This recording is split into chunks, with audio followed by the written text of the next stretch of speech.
Imagine a world where virtual gaming elements have merged with reality. New professions have sprung up everywhere, and people can switch their jobs to gain more powerful abilities.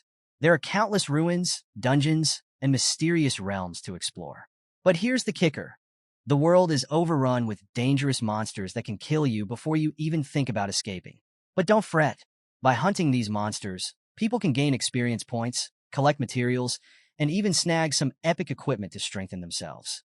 As fearsome as these monsters are, they pale in comparison to the awe-inspiring dragons. Mysterious and rare, these dragons are as powerful as deities. Now let's zoom in on the third school of the Dragon Kingdom. The teacher is enthusiastically slapping the board, announcing that the junior year section 25 profession awakening orientation is happening. He tells the students that the upcoming profession awakening ceremony won't just affect their university entrance exams. It could shape their entire future success. Some students are goofing off, while others are hanging on every word. The teacher mentions that in theory, the result of the profession awakening is random, but he encourages everyone to have confidence. With strong determination, each of them could awaken a combative profession. Among the students sits a guy with long hair covering his eyes. He's looking down at a paper that says they're taking the profession awakening aptitude test. He smiles, knowing his day has finally come. Meet Lu Fan, a guy who transmigrated to this world from a place called Blue Planet 3 years ago. Over these 3 years, Lu Fan has gotten a pretty good grasp of how this world works. There are tons of professions, but they can be roughly split into 3 types. 1. Combative professionals, warriors, mages, archers, you name it. They have powerful abilities they use to explore unknown realms, grab epic loot, and earn generous rewards. No wonder they're the most coveted. 2. Reinforcing professionals, enchanters, alchemists, and so on. They can create special items with powerful effects. But here's the catch. Materials are pricey, so without a wealthy family backing them, nurturing their talent is tough. 3. Subsistence professions, chefs, herbalists, miners, etc. These are the everyday heroes, the backbone of society. Lu Fan's aunt, Han Ku, is one such hero. She's a chef who works tirelessly every day at her small steam bun shop to support Lu Fan's education. Even though she's only 8 years older than him, she selflessly takes care of him. Determined to survive in this world and give his aunt a better life, Lu Fan is set on awakening as a combative professional. Suddenly, the teacher's phone rings. He hurriedly tells the class that the awakening platform is ready. The ceremony is about to begin. The class erupts in cheers. Everyone rushes towards the awakening platform, but Lu Fan stays seated in the corner. The teacher approaches, concerned. He thinks Lu Fan, being the top student, has nothing to worry about. But Lu Fan has a different reason for his hesitation. Out of nowhere, he suddenly awakens a system. The Super Treasure Map system. He's a bit confused, but before he can figure it out, the teacher snaps him back to reality by slamming the desk. Seeing the teacher's worried face, Lu Fan assures him everything's fine and dashes off towards the awakening platform. As he runs, he thinks about how typical it is for a transmigrator to get a system. He decides to figure it out later. Right now, the awakening ceremony is more important. When the students reach the awakening platform, they're awestruck by the massive crystal in the center used for the ceremony. Nervous energy fills the air. The teacher tells everyone to keep calm. As Lu Fan mingles with the crowd, he overhears someone dreaming about awakening a hidden combative profession and becoming admired by millions. His friend quickly brings him back to Earth, reminding him how rare that is. Most are just hoping not to end up with a subsistence profession. The Grandmaster steps onto the podium, announcing the start of the ceremony. He signals to a priest who's hosting this year's awakening. The students are blown away by the priest's domineering aura, wishing they could reach that power level someday. Lu Fan is equally impressed. Suddenly, his system pops up again, and he discovers he's acquired a new skill, the Eye of Appraisal. Curious, he uses it on the priest and learns he's a level 29 professional with the skill of Professional Awakening and a net worth of 5 million dragon coins. Lu Fan is absolutely floored. Just as the excitement was reaching its peak, the headmaster suddenly shouted for everyone to be quiet. The awakening ceremony was starting. He told the students to come up to the stage as soon as their names were called. Meanwhile, Lu Fan was lost in thought. He realized that even if his aunt sold buns for their entire lives, she'd never earn as much as that wealthy priest they saw earlier. The headmaster began calling out names one by one. First up was Zhang Tao, the top student in their section. Lu Fan wondered if Zhang Tao would awaken as a combative professional. The students were buzzing, saying that with his insanely high attributes, he was definitely going to awaken something powerful.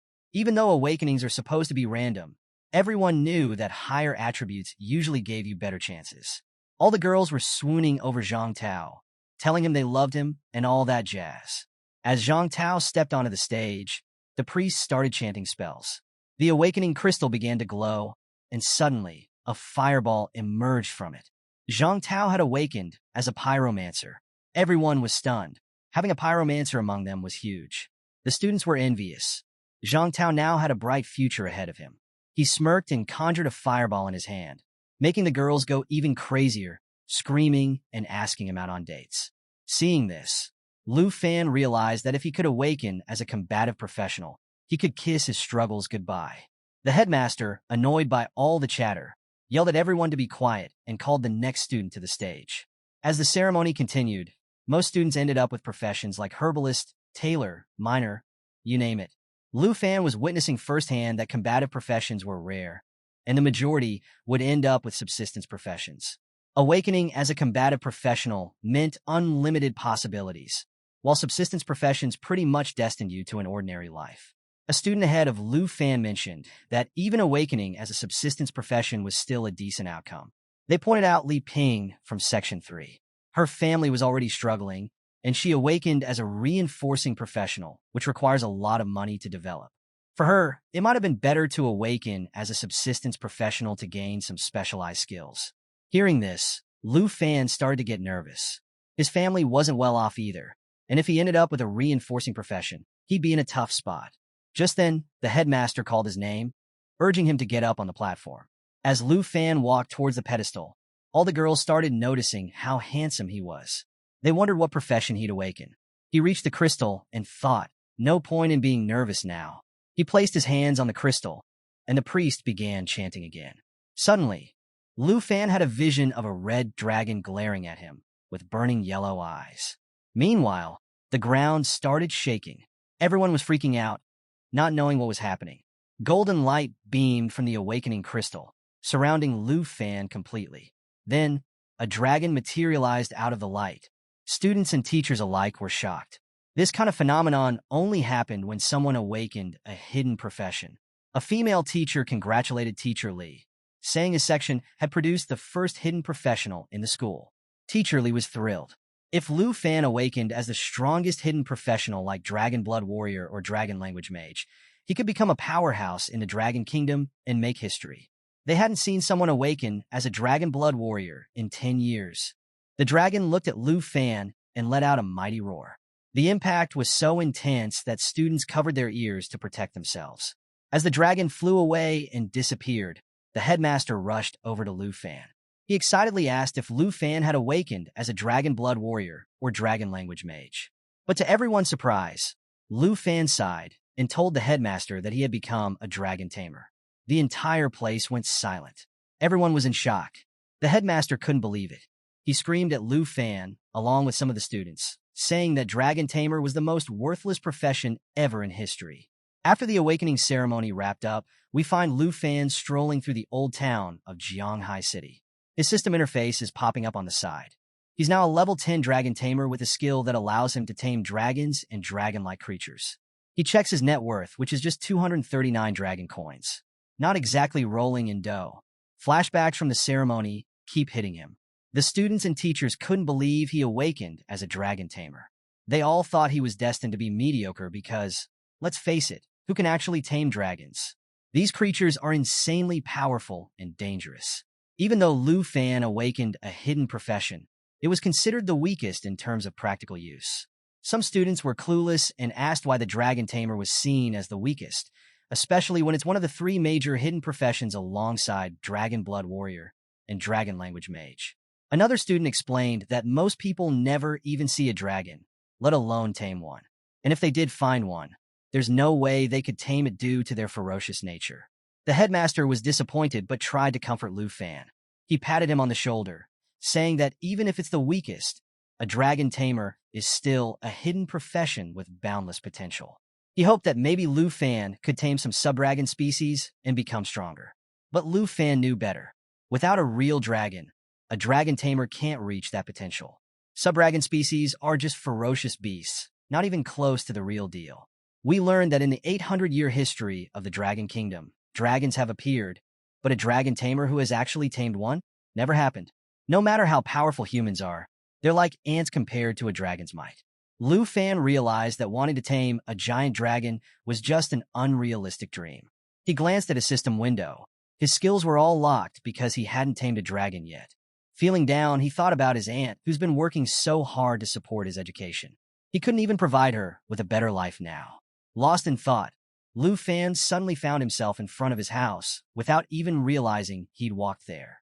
He shook off his gloomy mood, plastered on a fake smile, and opened the door, announcing his return.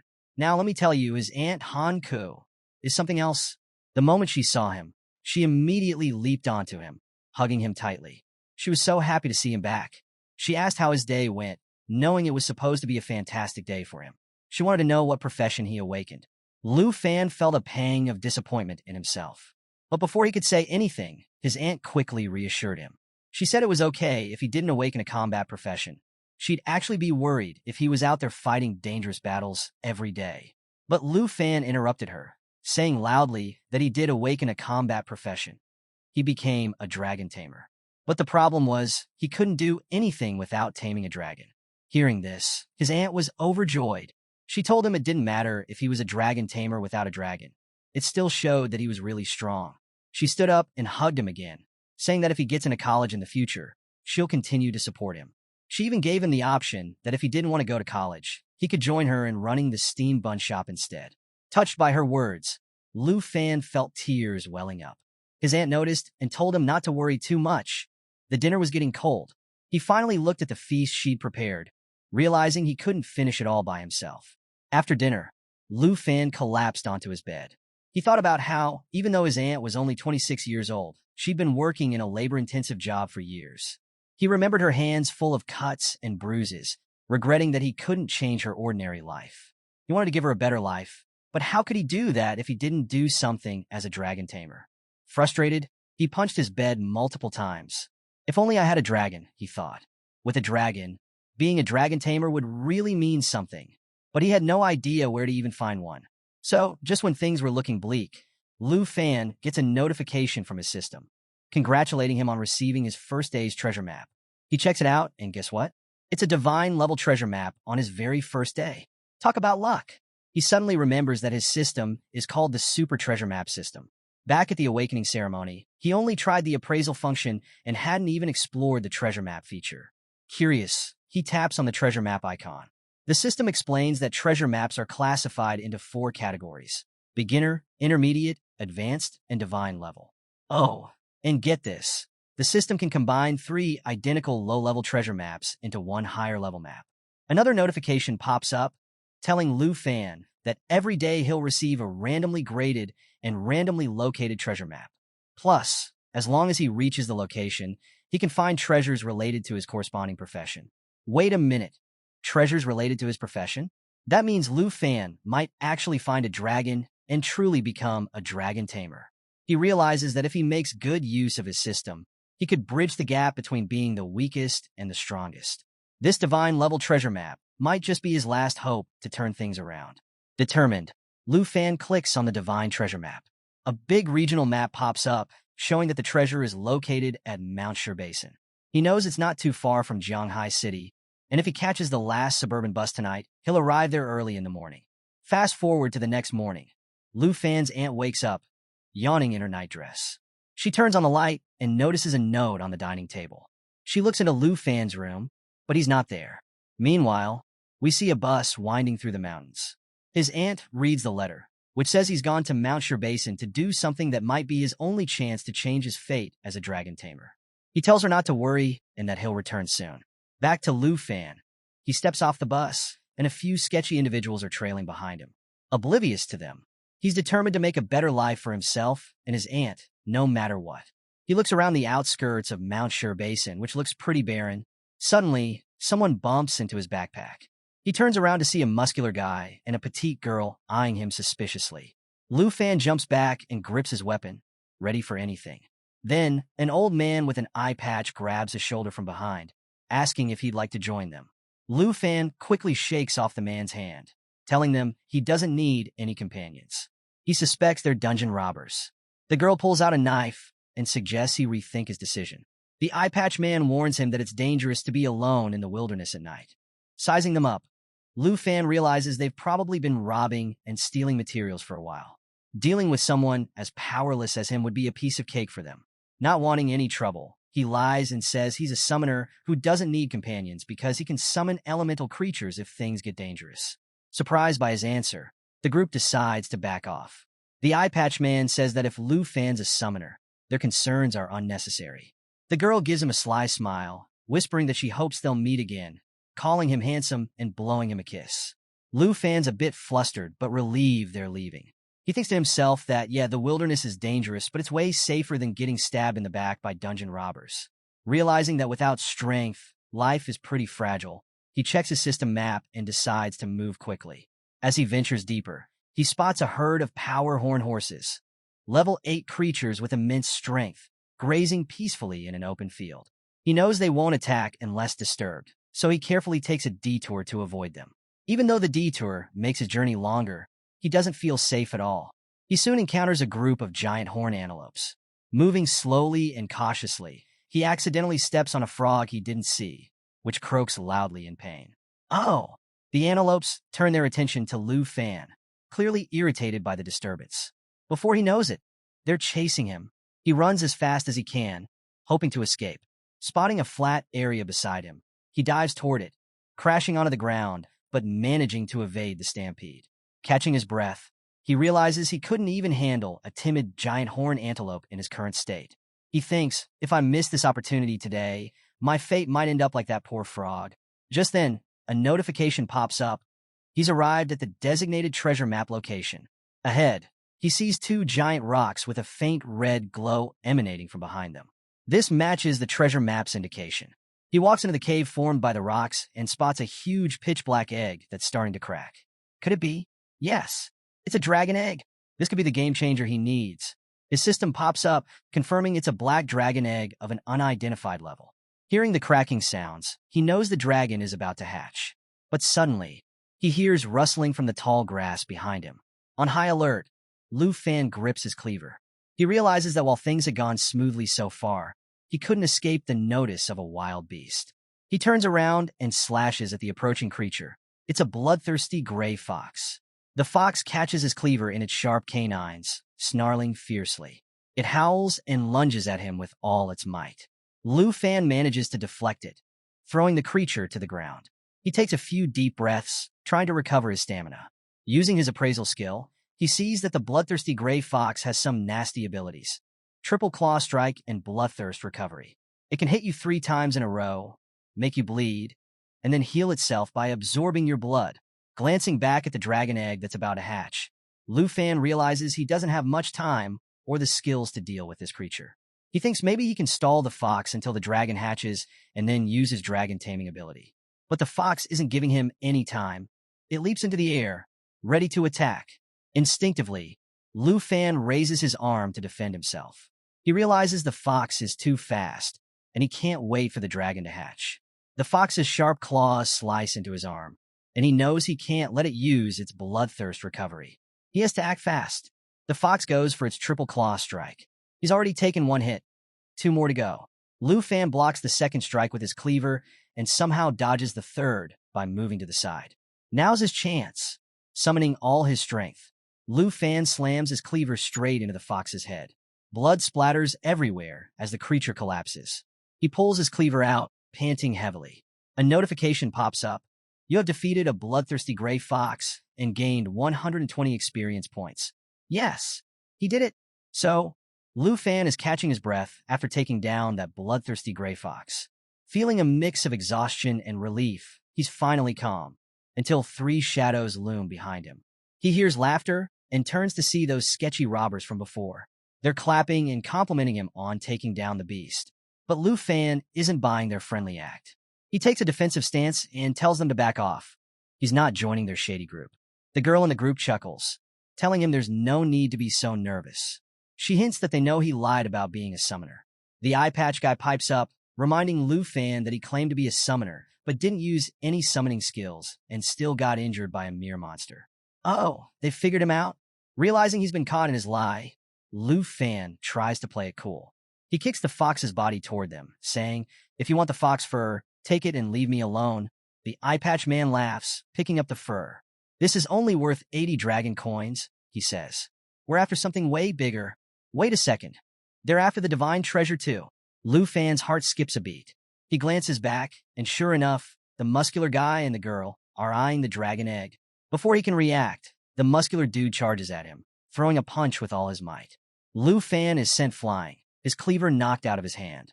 He crashes to the ground a few meters away, dazed. When he opens his eyes, the girl is on top of him, her knife pressed against his throat. "Don't move," she warns, "or you'll get cut." The eye patch man smirks. "You underestimated the dungeon robber's sense of smell for treasures," he taunts. Meanwhile, the muscular guy calls out, "Hey, check out what I found!" He's standing next to the dragon egg. Lu Fan watches in horror as his plan unravels.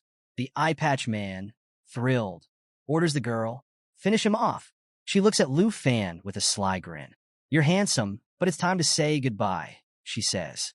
But Lu Fan isn't giving up that easily. He notices the dragon egg is starting to hatch. This is his chance. Suddenly, the egg cracks open, and something shoots out into the sky. Everyone looks up, stunned. A giant dragon silhouette hovers above them. They have no idea what just hatched, but they know it's big trouble. The dragon dives toward the robbers. The eye patch guy frantically throws some kind of potion at it, but the dragon dodges effortlessly. The muscular guy tries to punch it. Bad move. The dragon opens its jaws and unleashes a ferocious attack, incinerating him on the spot. The eye patch man is frozen in fear as he sees his buddy's lifeless body. The dragon turns its gaze to him, and he knows he's next. He screams for help, but the girl is just as terrified. She lowers the knife from Lu Fan's throat. Seizing the opportunity, Lu Fan shoves her aside. "You guys really picked the wrong target," he shouts. He sprints toward the dragon. The dragon looks a bit confused but doesn't attack him. Lu Fan yells, "Dragon taming technique." A yellow light glows from his hands. Even the dragon seems surprised.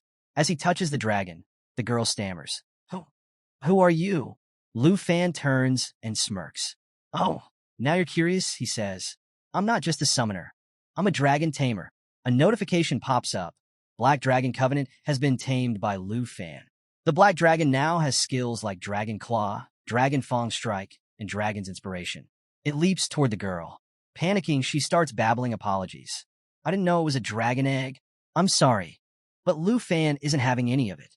"For scheming against innocent people, you can join your buddies," he says coldly. He orders the dragon, "Finish her." After the dust settles, Lu Fan sits on a cliff, bandaging his injured hand. The dragon rummages through his bag, curious as ever. He picks up the dragon, hardly believing his luck. Holding it up like a proud parent, he says, "You're way too lively." He's amazed at how powerful the dragon is right after hatching. "If you're this strong now, imagine when you level up," he exclaims. He hugs his new companion tightly. The title of Dragon Tamer won't be called the weakest class anymore. But then he pauses. "What should I name you?" he wonders. "Little Coalball? Nah. Black Diamond? Too cheesy." As he's thinking, he notices the dragon licking his wounds. Suddenly, a red aura surrounds the creature. The dragon opens its elegant wings, and before he knows it, it starts transforming. In a flash, standing before him is a magnificent girl with a long tail and 2 beautiful wings. Wait, what? All right, folks, plot twist. The dragon just turned into a girl. Looks like Lu Fan's adventure just got a whole lot more interesting. All hail the waifu tamer. Things are about to heat up. So, get this. Lu Fan is absolutely stunned when his newly hatched dragon suddenly transforms into a human form. Yep, you heard that right. He realizes that his dragon can also shapeshift into a human. The dragon girl doesn't understand human language yet, so she just nods along to whatever Lu Fan is saying, kind of like an adorable, clueless kid. She's behaving like a total child, flying around here and there, while Lu Fan checks out his newly unlocked skills. And trust me, they're awesome. First off, there's dragon taming, which lets him tame dragon-like creatures. Pretty handy, right? Then there's Dragon Claw, which transforms his arm into a dragon's claw, and its strength depends on his current dragon pet. Next up is Dragon Fang Strike, which channels dragon energy to deliver a powerful blow. And last but not least, Dragon Inspiration, which boosts both him and his dragon pet's attributes and attack power by 30%. We find out that the black dragon he tamed is actually a legendary creature. Lu Fan realizes that now that he's successfully tamed a dragon, all his skills have been unlocked. He quickly understands that he could easily crush other combat professionals at his level. Curious, he clicks on the black dragon's profile, and her stats pop up.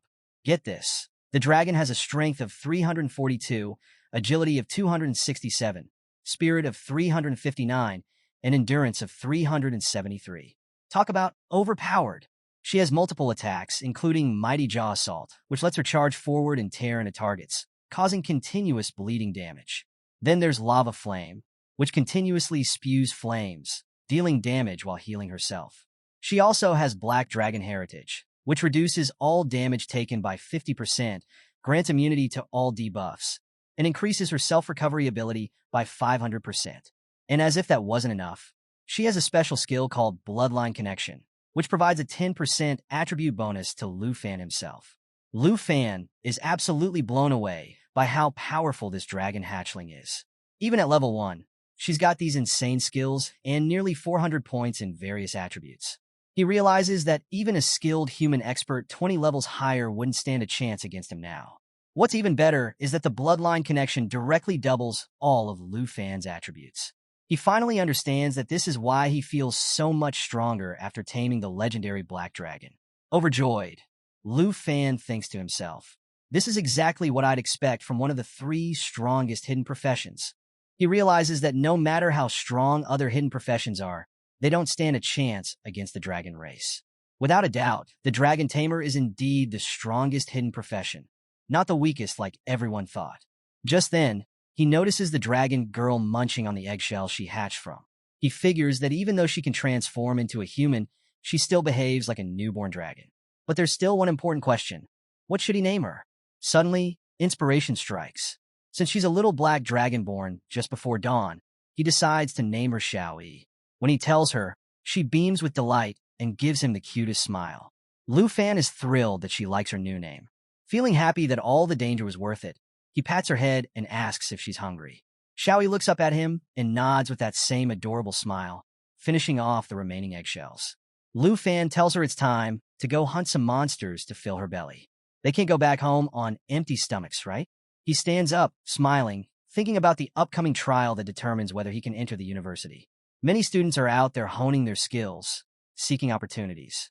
The prestigious Southern Province's Top Scholar Award and a spot in the highest educational institution in the Dragon Kingdom are now within his reach. But he knows he can't take the entrance lightly. Leveling up and mastering skills should be his top priority for both him and Xiaoyi. With renewed determination, Lu Fan starts running, and Xiaoyi follows closely, smiling as well. He tells her they're heading deeper into Mount Shur Basin.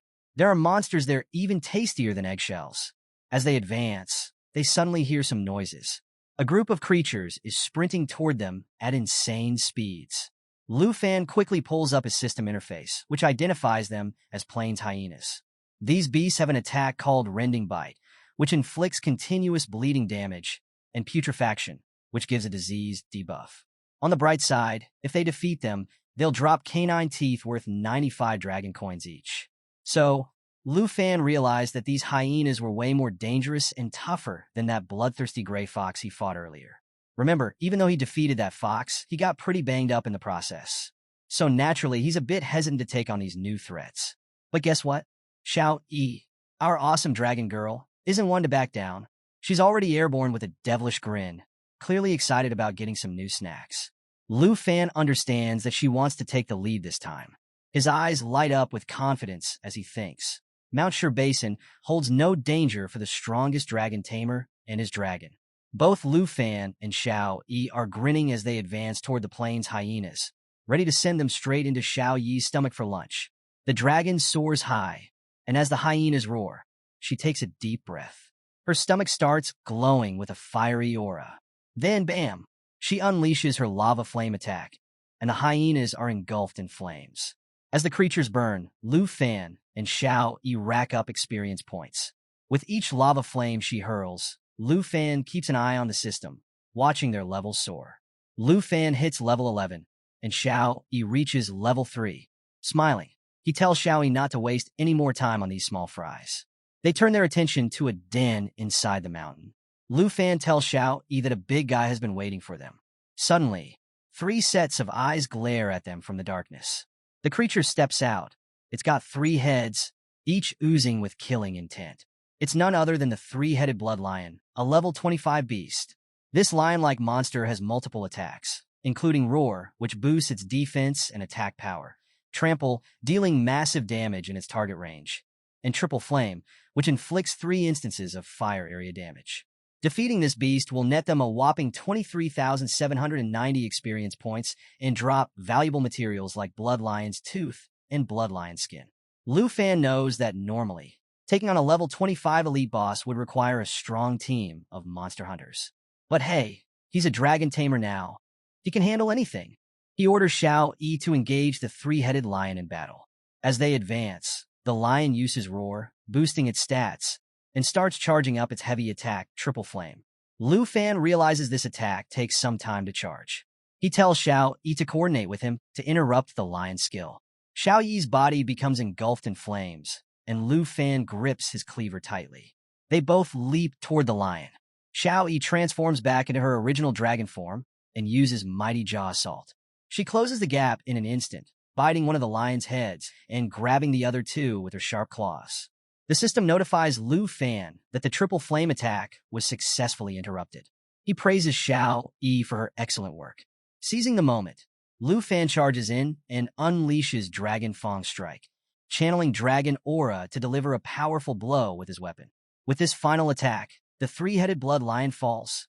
Both Lu Fan and Xiao Yi land back on the ground. Xiao Yi transforms back into her human form.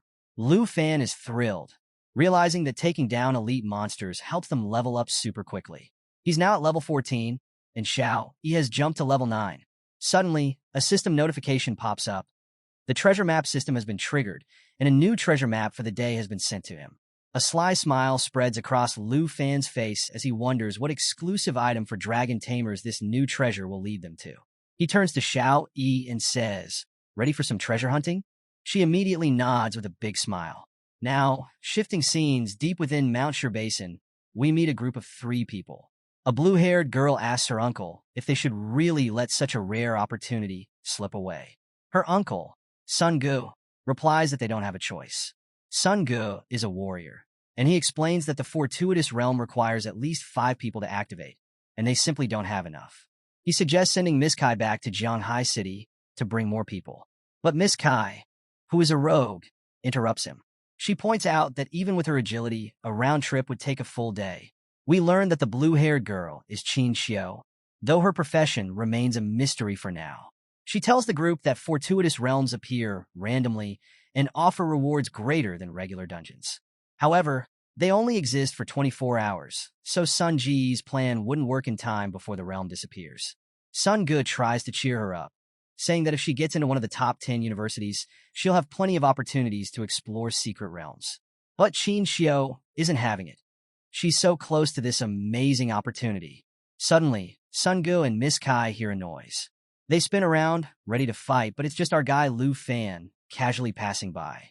Sun Gu is shocked to see such a young dude this deep in the mountains. He warns Lu Fan that this isn't a place for leisurely exploring and suggests he head back. But before he can finish, Qin Xiu steps in. She introduces herself and tells Lu Fan that they're from the Qin family in Jianghai City. She knows it's a bit sudden, but she asks if he'd be willing to team up with them temporarily. And get this, she offers him 100,000 dragon coins just to join them in the secret realm of chance. All he has to do is enter with them. He doesn't even have to lift a finger. Hearing that hefty reward, Lu Fan stops in his tracks. He's thinking, if the Qin family, the richest family in Jianghai City, is after this secret realm, then the final reward must be something really special. Qin Xiu continues, explaining that they just need him to meet the required number of people. He won't have to do anything else, and will still get paid. The scene shifts a bit, and we see that the group had already found a paladin to join them, but they were still one person short. Sun Gu starts heading toward a huge, purplish portal that leads to the secret realm. He tells Lu Fan to hurry up if he wants the reward, mentioning that opportunities like this don't come around every day. Lu Fan smiles and tells them that he's not really interested in money. Instead, he's willing to help if they can agree to cooperate and follow the rules of distribution. Basically, he wants to share the rewards based on everyone's contributions. Sun-gu and the two ladies are taken aback. Miss Kai quickly realizes that Lu Fan is proposing they split the rewards according to their strength. Lu Fan confirms that's exactly what he means. Qin Xiao is a bit puzzled. She thinks our group's average level is around 20, and this guy looks even weaker than us. Is he just super confident or totally arrogant? But they desperately need a fifth member, so she decides to roll with it. She smiles, extends her hand, and says, "Since you want to cooperate, let's form a team on those terms. And don't worry, the 100,000 dragon coins we promised are still yours as a sign of our sincerity."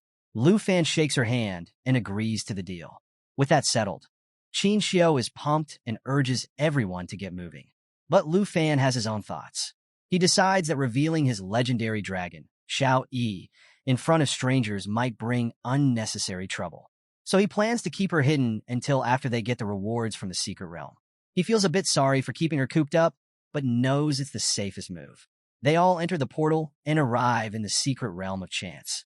As soon as they step inside, Lu Fan notices the place is dark and desolate. There are lifeless trees and a dense, purple fog everywhere.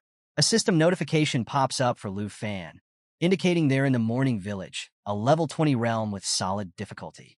It also notes that only groups of at least 5 can enter. Looking around at the eerie atmosphere, Qin Xiao comments that the village is so quiet they can only hear their own voices.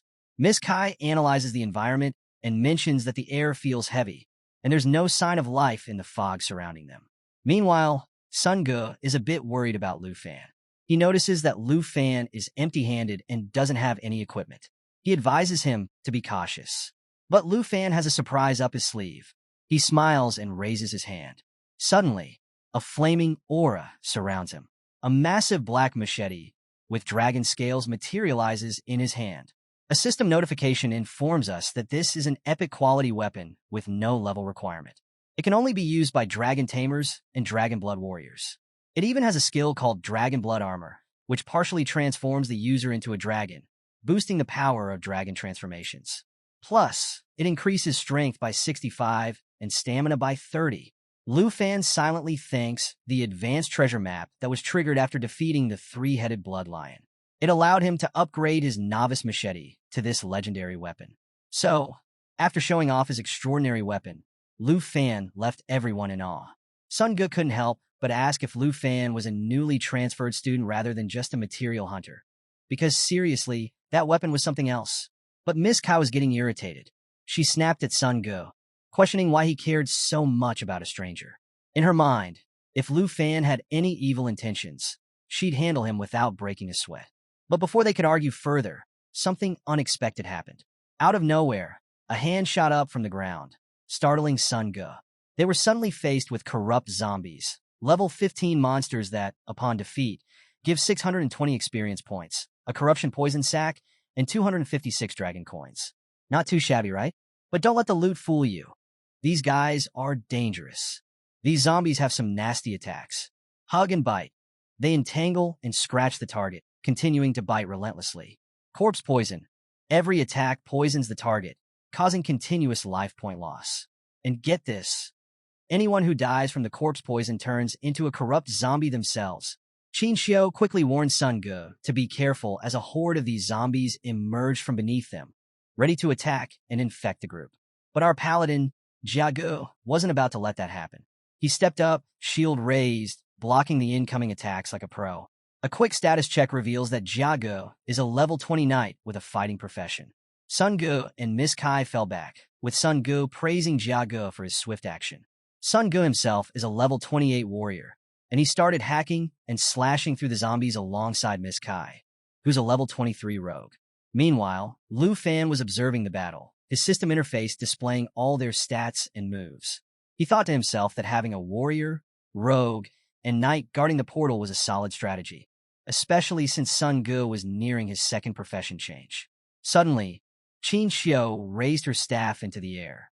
A yellow aura enveloped her, lifting her slightly off the ground as she chanted. She was charging up a big move. Then, she unleashed Holy Light Star Rain. Energy gathered and rained down like starlight on the enemies, causing holy damage within the area and healing her allies by the same amount. Everyone watched in awe as meteor-like lights obliterated the zombies. Sun Gu and Miss Kai had to dodge to avoid getting caught in the crossfire. The zombies didn't stand a chance. They were decimated, leaving no trace behind. Qin Xiu turned to Lu Fan with a smile. "That's my profession," she said proudly. Turns out, Qin Xiu has a hidden profession, Holy Light Mage. It's a unique class that combines both attack and healing. While her attack damage isn't as high as a pure mage, and her healing isn't as potent as a priest, she can do both simultaneously, which is super helpful for the team. Lu Fan was impressed. A notification popped up confirming that Qin Xiu is indeed a hidden professional. He thought, wow, another hidden professional? That's rare. He complimented her, noting how effective her holy damage was against the undead. But their victory was short-lived. Suddenly, the ground beneath them shook violently. Lu Fan realized that all the noise had attracted some elite monsters. From the heavy footsteps, he knew they were in for a tough fight. Out of nowhere, a blood-red hand emerged from the ground. The system alerted Lu Fan, blood zombies, level 20 monsters that offer 8,140 experience points, a blood corpse poison sac, and 90 dragon coins upon defeat. These zombies are even more dangerous. Their attacks include blood-sucking bite, damages the target and heals themselves simultaneously. Corpse poison, just like before, every attack poisons the target. Blood fury, allows them to enter a violent state, increasing their strength and agility by 40%. As these grotesque creatures emerged, their intent was clear. They wanted to eliminate the entire group. Sun Gu sprang into action. "Miss Kai, protect Qin Xiu and Lu Fan. Jiago with me? We can't let these rotten pieces of meat break through our front line." Jiago didn't hesitate. Both readied their heavy attacks. Sun Gu used his full moon slash, slicing off a zombie's hand. Jiago thrust his sword into where the zombie's heart should be, thinking they dealt significant damage. But here's the twist. The zombies just grinned wickedly, showing no signs of pain.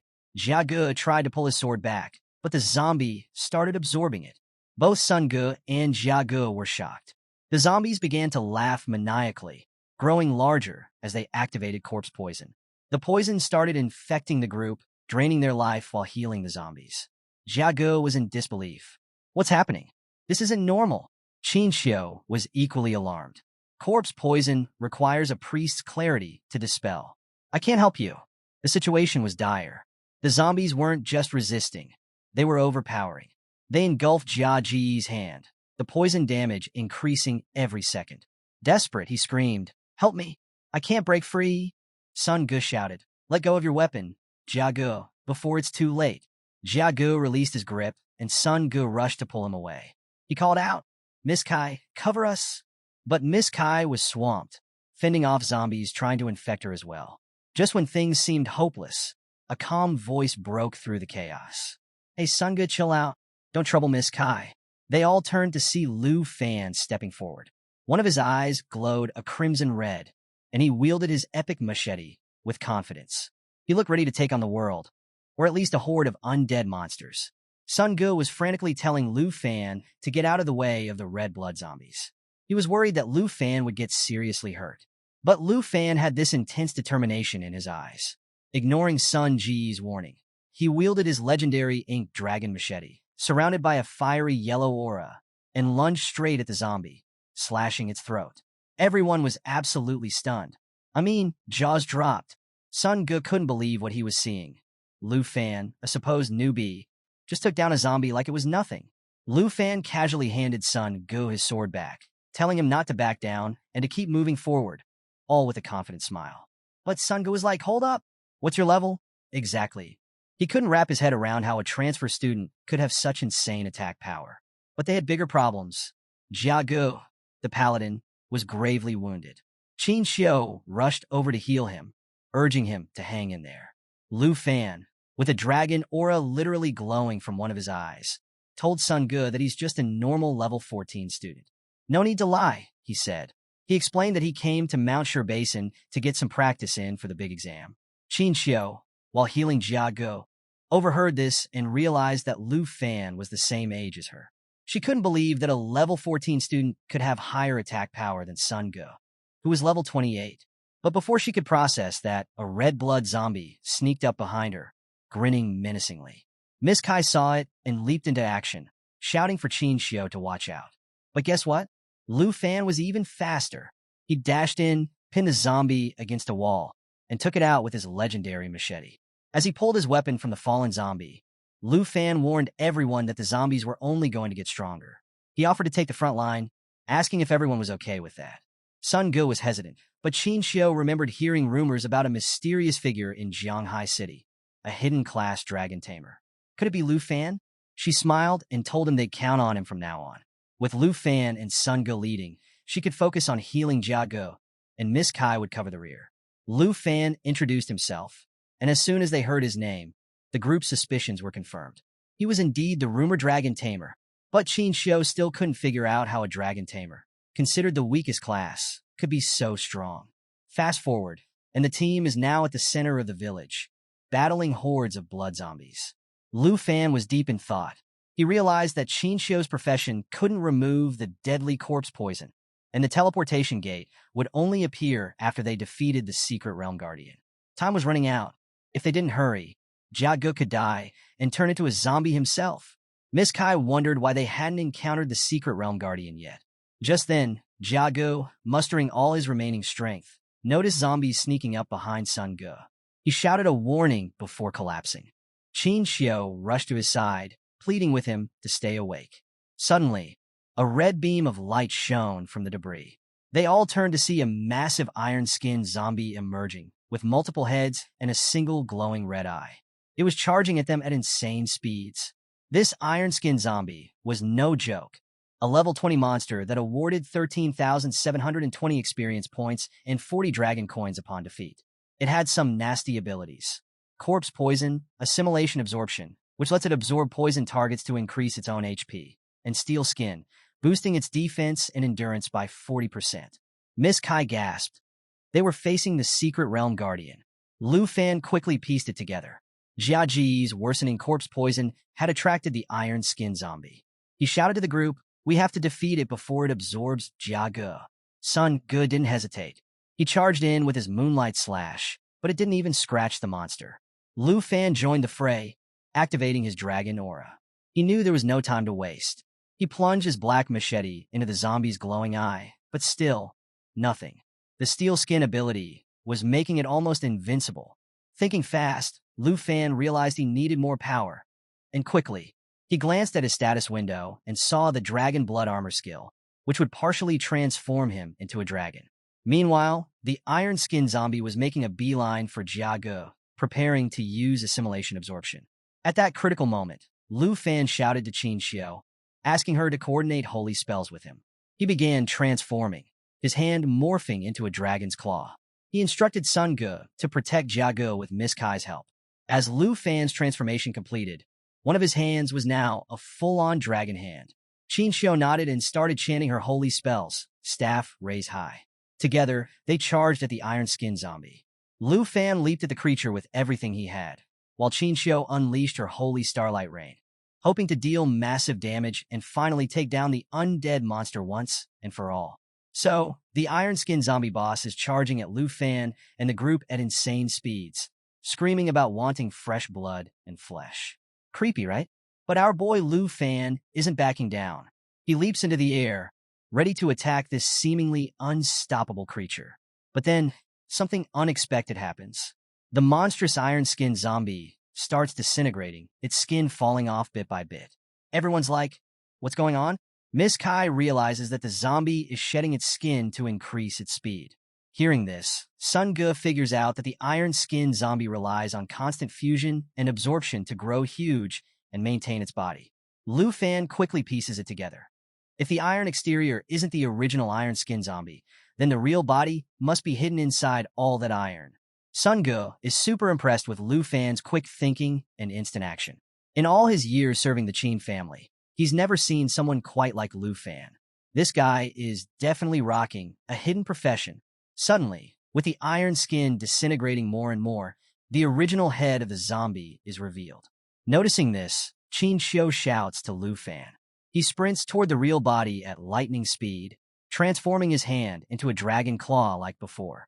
Our boy jumps with all his might and punches the crimson red eye of the iron-skinned zombie with his dragon hand, crushing it with fiery power. The zombie starts screaming in pain and agony as flames consume its original body, burning it down to ashes. Finally, the zombie is completely destroyed. Lu Fan lands gracefully, undoing his hand transformation and retrieving his legendary black machete. Everyone is absolutely stunned. They can't believe that a freshman just defeated the guardian of the secret realm of chance. Even Qin Xiao is a bit shaken. She's never seen such a powerful skill that can make a level 20 boss drop dead so easily. She's wondering, who exactly is Lu Fan?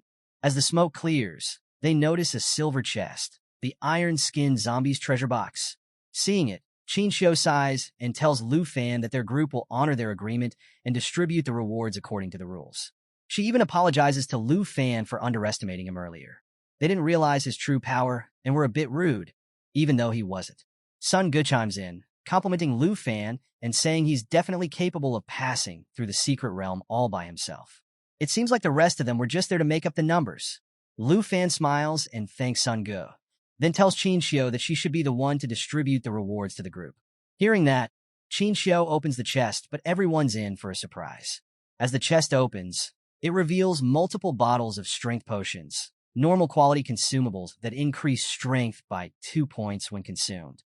There are also several antidote potions of rare quality, which eliminate corpse poison when used. But Miss Kai is skeptical. She thinks the rewards from the secret realm of chance are too underwhelming. The chest also contains a morning bracelet of excellent quality, which requires level 10 to wear and increases strength by 16 points and endurance by 17. Even Sun Ge is puzzled. He thinks the rewards are pretty shabby, especially considering they just defeated the secret realm's boss. Something doesn't feel right. Lu Fan starts thinking too. What's the deal here? He wonders. Meanwhile, Qin Xiao wants Sun Ge to make Jia Ge drink one of the antidote potions so he can recover from the deadly poison infecting him. After distributing the rewards to everyone, Qin Xiao smiles and hands the morning bracelet to Lu Fan. She tells him he deserves it along with some strength potions and antidote potions. Lu Fan smiles, thinking that the Qin family is really disciplined and fair. Sun Ge helps Jia Ge drink the potion, hoping he'll recover from the poison. So, after handing out all the loot, Qin Xiao starts feeling that something's not quite right. They've defeated the boss, but there's still no portal to exit the secret realm of chance. Weird, right? Meanwhile, Lu Fan is trying on his new morning bracelet when he notices something ominous heading their way.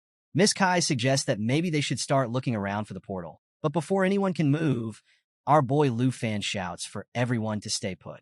He checks his system and realizes that even though they've beaten the blood zombies and the iron skin zombie, they haven't faced the final boss yet. There's still something lurking out there. Sun Ge is like, wait, how do you know there's more? But before Lu Fan can explain, Qin Xiao steps in. As a holy light mage, she can sense a very dark presence nearby. Spooky. They head toward the lakeside of the morning village, and let me tell you, it's super creepy. Dark and gloomy, with the water giving off a stench that'll make your nose hairs curl. The group figures that if Qin Xiao senses something, they better check it out. After all, the secret realm isn't that big. Maybe they missed a spot when they first got here. As they approach the murky water, we catch a glimpse of something horrifying beneath the surface. A massive tentacled monster with multiple gruesome eyes and crimson pupils, seething with anger. It's clearly ticked off that they've been wiping out its minions. Lu Fan feels the impending danger. Suddenly, multiple tentacles bristling with eyes burst out of the ground. Everyone's shocked, scrambling to keep their distance from this monstrosity. Even the status window can't identify what this creature is or what level it's at. Realizing Lu Fan was right all along, Sun Ge admits that this tentacle monster must be the true final boss. They try to dodge the writhing tentacles. Sun Ge steps up, swinging his crimson sword to defend the team. But the tentacles are too powerful. They smack him away like he's nothing, sending him flying several meters. The group's strongest member is down. Oh. Suddenly, Qin Xiao senses the tentacles zeroing in on her. Before she knows it, they're lunging at her with insane speed. She's caught off guard, frozen in place. But guess who comes to the rescue? Lu Fan. Like a lightning bolt, he swoops in and grabs Qin Xiao just before the tentacles can snatch her. She's blushing from his heroic act, but there's no time to celebrate. The tentacles strike again, tossing both of them to the ground. The rest of the team rushes over. Miss Kai asks Qin Xiao if she's okay. Meanwhile, Lu Fan's over here being the real MVP. But hey, no worries. Suddenly, a dark purple aura rises from the river. Miss Kai is stunned, frozen in fear. They all turn to see the full monster emerging from the pond. It's a terrifying sight. A massive tentacled body, and at its center, a woman with long hair and chained hands, glaring at them with anger and disgust. Meet the Grieving Spectre, a level 25 boss and the true master of the secret realm. Her stats are off the charts. Strength of 27, agility of 183, spirit of 50, and stamina of 266. Yikes! She's enveloped in a corpse aura that continuously decreases all attributes of any creature in the realm by 20%. Talk about a debuff. Her abilities are no joke either. Chain Whip causes massive damage when it hits a target. Resentment Explosion unleashes accumulated resentment energy, pushing back all enemies and inflicting them with corpse poison.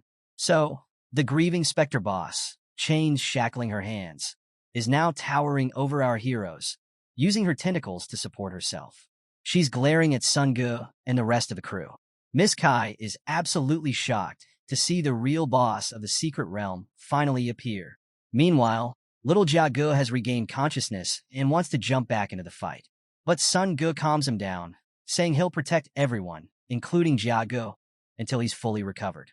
Jia Ge insists, but Sun Ge firmly tells him, "Don't push yourself. You just got some of your energy back." But amidst all this, Sun Ge doesn't notice that the boss's tentacles are about to slam down on him from above. At the last second, he looks up and somehow manages to block the tentacle with his sword. Phew! Our main man, Lu Fan, sees the danger and charges toward the real monster, wielding his big black legendary machete. He knows that Sun Ge and Jia Ge are barely holding on, and it's up to him to take down the boss.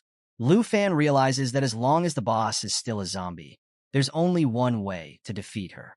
He spots the original body of the Grieving Spectre boss, who's actually controlling all these tentacles, and immediately leaps toward her. But the boss isn't going down without a fight. She makes this creepy, distorted face, her mouth opens weirdly, and she starts screaming at Lu Fan. She activates Corpse Chi Envelopment, emitting a nasty aura that reduces all attributes of creatures in the secret realm by 20%. Not good. Everyone is affected by this, including Lu Fan. But our boy isn't giving up. He dodges ferocious tentacle attacks, jumps onto one of the chains shackling the boss, and starts sprinting toward her main body. Even the boss is shocked by his bold move. Qin Xiao shouts, "Lu Fan, watch out for the iron shackles." But before he can react, the boss unleashes her chain lash attack, whipping chains from the sunken lake toward them, causing massive damage. Lu Fan loses his balance on the chain and starts falling, but he grips his machete tightly. Now the boss is furious. She looks at the group with pure rage and starts whipping her chains everywhere, intent on wiping them out. Sun Ge jumps in, blocking a chain and yelling to Qin Xiao, "Be careful." Miss Kai and Jia Ge try to defend themselves, but Jia Ji's shield shatters from just one hit. Things are looking grim. Despite all this, Lu Fan is still on the offensive, desperately trying to reach the main body. Suddenly, he notices a tentacle sweeping right beside him, heading straight for Sun Ge and the others. The monster taunts, "If you keep resisting, your whole group will die." Fueled by anger, Lu Fan shouts, "Everyone, get out of the way!" He charges up his Dragon Strike attack again, channeling his dragon energy to deliver a powerful blow. The Grieving Spectre boss is hurt, but not defeated. She starts lashing out desperately, her chains whipping in a continuous assault against Lu Fan and the team. Realizing he needs more power, Lu Fan unleashes his dragon blood transformation, turning his hand into a dragon claw. With this newfound strength, he breaks through the chains attacking him and the group. After this epic move, Lu Fan lands on the ground, having destroyed the boss's chains that were attacking them. Sun Ge looks at him and says, "This boss is too much for us right now. We need to retreat and come up with a strategy." Even Qin Xiao is worried. She tells Lu Fan, "We're all in bad shape and no match for her. If we don't leave the secret realm now, we'll be in grave danger." So, the Grieving Spectre boss is still glaring daggers at Lu Fan, ready to unleash another devastating attack. But our guy isn't backing down. He turns to the group and says, "You all should retreat to the village where we've already taken care of the zombies." He assigns Sun Gu and Miss Kai the task of making sure everyone gets there safely. Qin Xiao is visibly worried. She asks, "What are you planning to do by staying here alone?" But Lu Fan just waves her off with a confident smile. "I'll handle the boss no matter what," he assures them. He urges them once again to retreat quickly. Miss Kai nods, agreeing that it's the best course of action. She encourages Qin Xiao to come with them. Qin Xiao hesitates, clearly torn about leaving Lu Fan to face the boss alone. But she knows they can't change his mind. Now here's where things get really interesting. Lu Fan raises his hand into the air, and suddenly, a flaming aura engulfs the battlefield. He's opening a portal. He figures that even without the boss's 20% attribute debuff, the team wouldn't be much help against her. Instead of risking their safety, he decides to bring in someone who can really turn the tide. The grieving specter boss is seething, her eyes filled with killing intent. But even she doesn't see what's coming next. Lu Fan calls out, "Xiao Yi, come join me for some fun." And bam! Out of the portal emerges his legendary black dragon, Xiao Yi. She doesn't waste a second, immediately grabbing the boss's tentacles with her powerful jaws. The group's jaws drop. They're absolutely floored. Lu Fan just summoned a mighty dragon right before their eyes. And get this, the dragon is even bigger than when we first saw her. She uses her sharp claws and massive wings to fend off every tentacle the boss throws at her. Even though Lu Fan hadn't planned on revealing Xiao Yi to the group, he had no choice if he wanted to defeat the boss. Xiao Yi, ever the loyal companion, follows his commands without hesitation. She unleashes her giant assault attack, rushing at high speed and biting the boss, causing continuous bleeding damage. Tentacles snap and crumble under her might. The grieving specter boss screams in agony, her attacks becoming more frantic but less effective. But Xiao Yi isn't done yet. She goes in for the final blow, tearing off the boss's chains and forcing her back into the watery depths from which she came. And just like that, the secret boss of the Realm of Chance is defeated. Sun Gu is left speechless. How did Lu Fan dismantle that enormous boss in just 2 blows, he thinks. It's both terrifying and awe-inspiring. Jia can't believe his eyes either. Witnessing the sheer power of a dragon is something he never imagined he'd experience. The whole group is a mix of shock, terrified, and, let's be honest, a little impressed. They always believed that seeing a dragon meant certain doom, but here they are alive and well. Qin Xiao finally pieces it together. The rumors she's heard about a mysterious dragon tamer in Jianghai City, they're all about Lu Fan, the so-called worthless dragon tamer. Clearly, there's nothing worthless about him. We see Lu Fan patting Xiao Yi affectionately. "Great job," he tells her with a smile. So, we get transported back 3 centuries ago into the tragic past of the grieving specter boss. She was born and raised in a peaceful city, protected by the church and far from any external threats. Life was pretty blissful for her, until a devastating plague hit and turned everything upside down. Her grandfather fell ill, and soon, lifeless bodies started piling up by the lake faster than they could be buried. Desperate to save her community, she turned to the dark arts, hoping to find a cure. But instead of becoming the savior she wanted to be, she was labeled a dark witch. Her newfound powers allowed the living to say their final goodbyes to their loved ones by summoning spirits. But she couldn't cure the dying. One day, the church father showed up with 2 knights carrying chains. They ordered her capture, blaming her for the disaster. Confused and hurt, she wondered why they were treating her this way. All she did was help people find closure. Her hands were bound with iron chains, and the knights dragged her away under the church's orders. They threw her into the lake, and the weight of the chains pulled her deeper and deeper. As she sank toward the lake bed, her breath fading, she questioned why the church was punishing her when she'd done nothing wrong. Fast forward to the present. Lu Fan approaches Xiao Yi, his gaze meeting hers as he gently touches her. Sun Gu and the others are left speechless, wondering how someone like Lu Fan could summon such a formidable dragon. Seeing the black dragon Xiao Yi, Sun Gu announces that they can finally leave the hidden realm. But Lu Fan isn't so sure. Gazing out over the lake as bubbles start surfacing without the portal appearing, he tells the group that the boss isn't defeated yet. It's too soon to leave. More bubbles rise from the lake bed, and eventually, the boss's silhouette emerges. Suddenly, she bursts from the water and shoots into the sky. Moments later, Lu Fan and Xiao Yi crane their necks, bewildered by this sudden eruption. The boss now stands surrounded by swirling water, extending her hands outward. Sun Gu reacts instantly, unsheathing his sword, and everyone else gets into defensive stances, ready for battle. Meanwhile, Xiao Yi gazes upward, using one of her wings to shield everyone from potential attacks. And then, a colossal woman made entirely of water emerges. She fixes a murderous glare upon Lu Fan and the others. A status window pops up, revealing the boss's identity. It's the Grieving Spectre boss, now in her second stage. She's still at level 25, but her difficulty has escalated from challenging to hard nightmarish. Her attributes have skyrocketed. Strength, from 271 to 286. Agility, from 183 to 249. Spirit, from 150 to 435. Endurance, from 266 to 399. Yikes! The boss has some terrifying new abilities. 1. Lamentation Impact.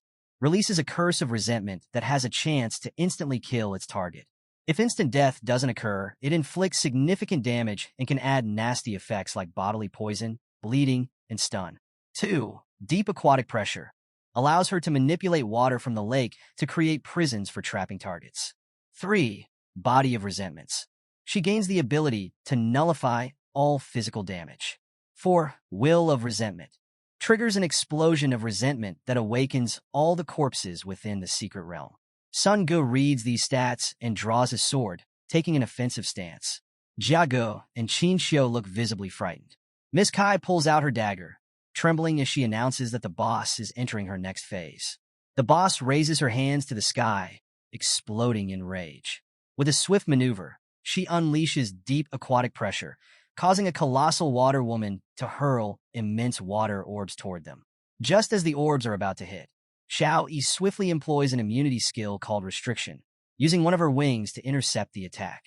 Lu Fan watches in astonishment as a system window appears, notifying him that the Black Dragon lineage skill has been activated. This ability reduces all incoming damage by 50%, grants immunity to all harmful effects, and increases self-healing capability by 500%. Talk about overpowered. One of the boss's water orbs lands near Miss Kai. She reacts quickly, leaping away from the impact zone, but the water surges toward her, swiftly encasing her in a watery prison. Qin Xiu watches this with growing concern. Miss Kai tries attacking the water with her dagger, but no matter how hard she and Sun Gu try, they can't inflict any damage. Turns out, the boss has activated Body of Resentments, making her immune to all physical attacks. Minutes pass with their futile attempts to break free, and Miss Kai finally gives up. She closes her eyes in resignation, apologizing to Qin Xiu, fearing her imminent demise. Hearing this, Qin Xiu approaches her, locking eyes. She says that if anyone should be apologizing, it's her. She collapses to the ground, clutching her magic staff, and admits that it's all her fault. She insisted on entering this hidden realm, and now everyone is trapped with no way out. Lu Fan turns away, placing a hand on his hip. "Are you really going to give up after coming this far?" he asks. Just then, another sphere of water descends near Sun Gu, quickly enveloping him in a watery prison too. Qin Xiu meets Lu Fan's gaze and confesses, "I'm the only magic user in our group. My spells aren't strong enough to defeat the boss." So, Sun Gu is gripping his sword tightly, turning to the group and saying, "Guys, the boss is immune to physical attacks. We're kind of sitting ducks here." He looks over at Lu Fan and asks, "Can you use magic to attack the boss?" Just then, the boss unleashes her Lamentation Impact skill. The colossal water woman extends her arm toward Lu Fan. Xiao Yi, ever vigilant, swiftly shields him with one of her wings, giving him a look that screams, "Watch out." Lu Fan turns to Sun Gu and says, "Sorry, I can't use magic against her." As the attack is about to hit, Xiao Yi exhales forcefully, diverting it away. A system window pops up, notifying Lu Fan that the Black Dragon's immunity has nullified instant death, corpse poison, bleeding, and stun effects. Pretty handy, right? With a calm demeanor, Lu Fan slips his hands into his pockets, a slight smile forming. Another system notification tells him that the Black Dragon lineage has reduced all incoming damage, granted immunity to harmful effects, and boosted self-recovery by 500%. Talk about OP. Sun Gu is like, so if you can't use magic, what can we do? Lu Fan grins and says, well, I might not be able to, but my dragon can. Everyone's eyes widen in astonishment. Miss Kai is speechless. You're a dragon tamer? She stammers. The gap between Lu Fan and the boss suddenly doesn't seem so big. As they're talking, the boss tries to ambush Lu Fan again. But our guy is ready. He clenches his fist, conjuring a fiery ball in his palm. Flames flicker in his eyes as he locks gazes with the boss. Don't worry, he tells Miss Kai. A dragon's attributes are on a whole different level than a human's. The boss guides the water woman's hand toward Lu Fan, triggering Lamentation Impact once more. It strikes Xiao Yi, but another system notification assures Lu Fan that they're immune to all those nasty effects. Surrounded by a fiery aura, Lu Fan activates Dragon Inspiration, empowering both himself and Xiao Yi. Her stats skyrocket. Strength, from 968 to 1,258. Agility, from 767 to 997. Spirit, from 959 to 1,246. Endurance, from 976 to 1,268. With renewed vigor, Lu Fan points at the boss and commands, Xiao Yi, unleash your lava blaze. Within moments, Xiao Yi spews a fierce torrent of fire directly at the boss. The flames engulf her, slowly consuming her watery form. Xiao Yi's lava blaze not only deals continuous damage, but also heals herself. Win-win. The sky fills with swirling flames as the boss's form starts to disintegrate. Qin Xiu stands at the lake's edge, speechless at the overwhelming display of power. Jia Ge joins her, both of them gazing up in awe. As Xiao Yi's flames intensify, the watery prisons holding Miss Kai and Sun Ge begin to evaporate. Miss Kai is freed and left speechless. Sun Ge looks up, solemnly declaring, this power, it's catastrophic. Moments later, the boss starts to explode from within under the intense heat. A wave of flames erupts in all directions. In a last-ditch effort, the boss triggers her will of resentment, trying to awaken all the corpses in the secret realm. But it's too late. The colossal water woman disintegrates, shrouding the area in a purple haze. The boss dissolves entirely, revealing a portal and a treasure chest materializing on the ground. Xiao Yi reverts to her human form, hovering in the air with a satisfied smile. The system notes that the Black Dragon Realm's level has increased, but keeps the details under wraps. Lu Fan clasps his hands together, smiling up at Xiao Yi. Great job, he calls out. Just then, a system notification reveals that his own level has increased by 5. Not too shabby. The area is engulfed in a veil of smoke from the boss's explosion.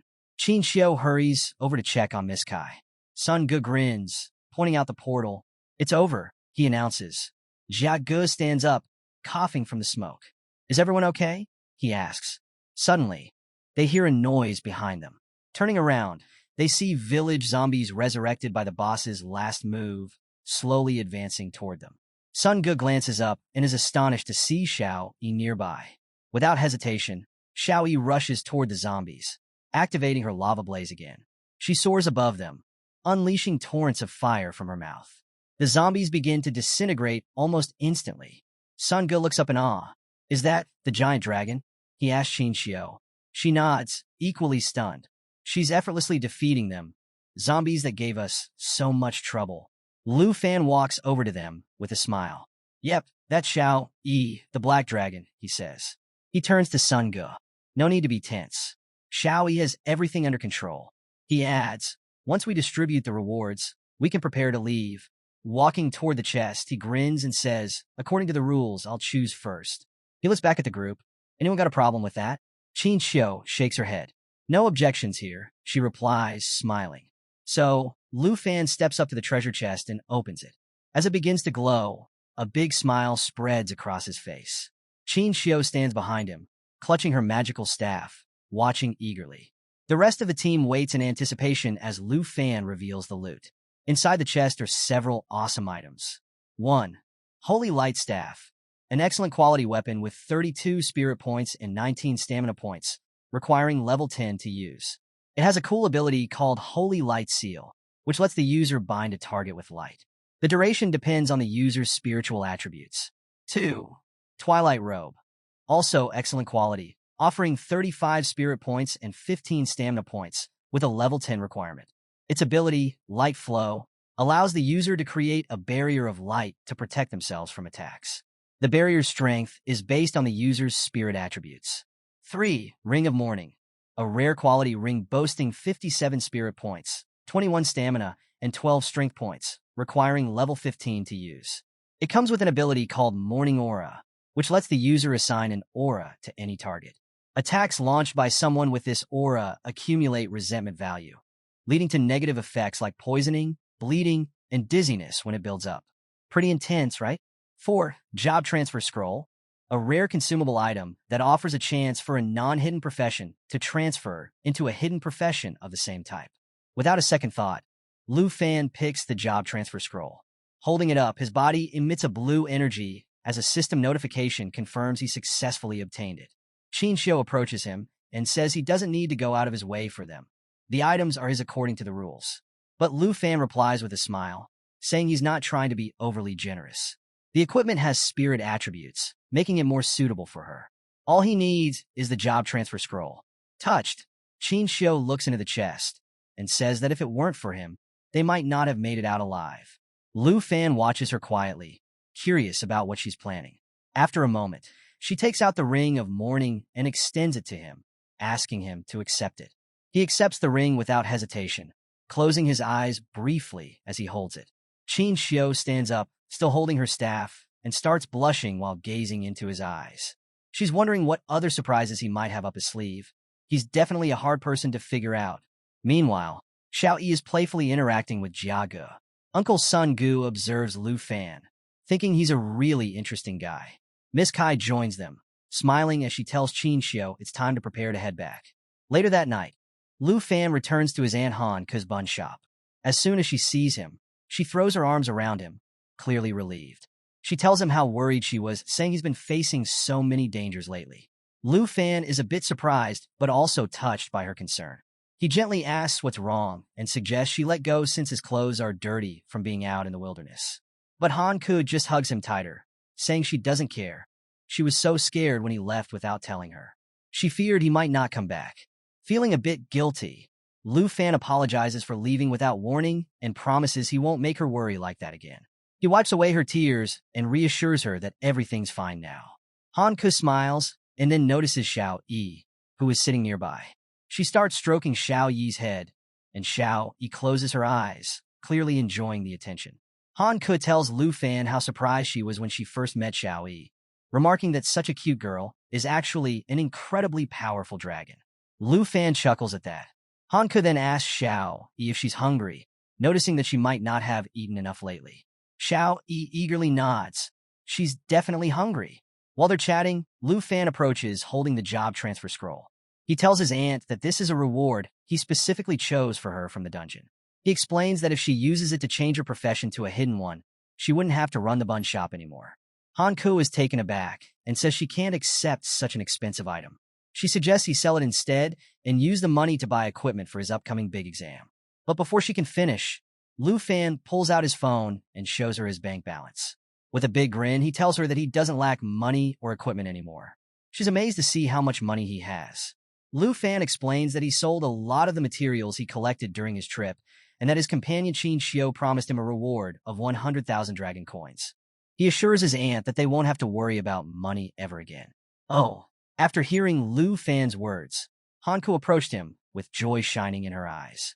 She couldn't help but shed a tear of happiness. Lu Fan insisted that she use the Job Transfer Scroll he had brought for her right away. With a grateful smile, she agreed, taking the scroll from him. As she opened the scroll, it began to shine brilliantly. Blue energy enveloped her body, causing her hair and dress to float as if she were weightless. She was surprised but also excited by this newfound sensation. Slowly, the scroll dissolved, and she found herself floating gently in the air, absorbing the energy from it. Lu Fan shielded his eyes from the intense light, looking up at Han Ke. He asked if she had been successful. Surrounded by the glowing blue aura, she turned to him and confirmed that she had indeed succeeded. She had obtained the hidden profession of enchantment chef. Lu Fan was amazed and asked what was special about this new profession. Han Ke explained that she now had a skill called enchantment cooking, which allowed her to prepare food with various buffs. Lu Fan grinned. praising her by saying that her cooking was already fantastic, so the additional attributes would be incredible. She chuckled, saying he was just flattering her. Changing the subject, Lu Fan wondered where Xiao Yi had disappeared to. Turns out, while they were talking, Xiao Yi had snuck into the kitchen and devoured all the food. After filling her stomach with all the buns, she fell asleep right there on the floor. Classic Xiao Yi. Meanwhile, over at Qin Xiu's family villa that same night, Qin Xiu sat in her father's study.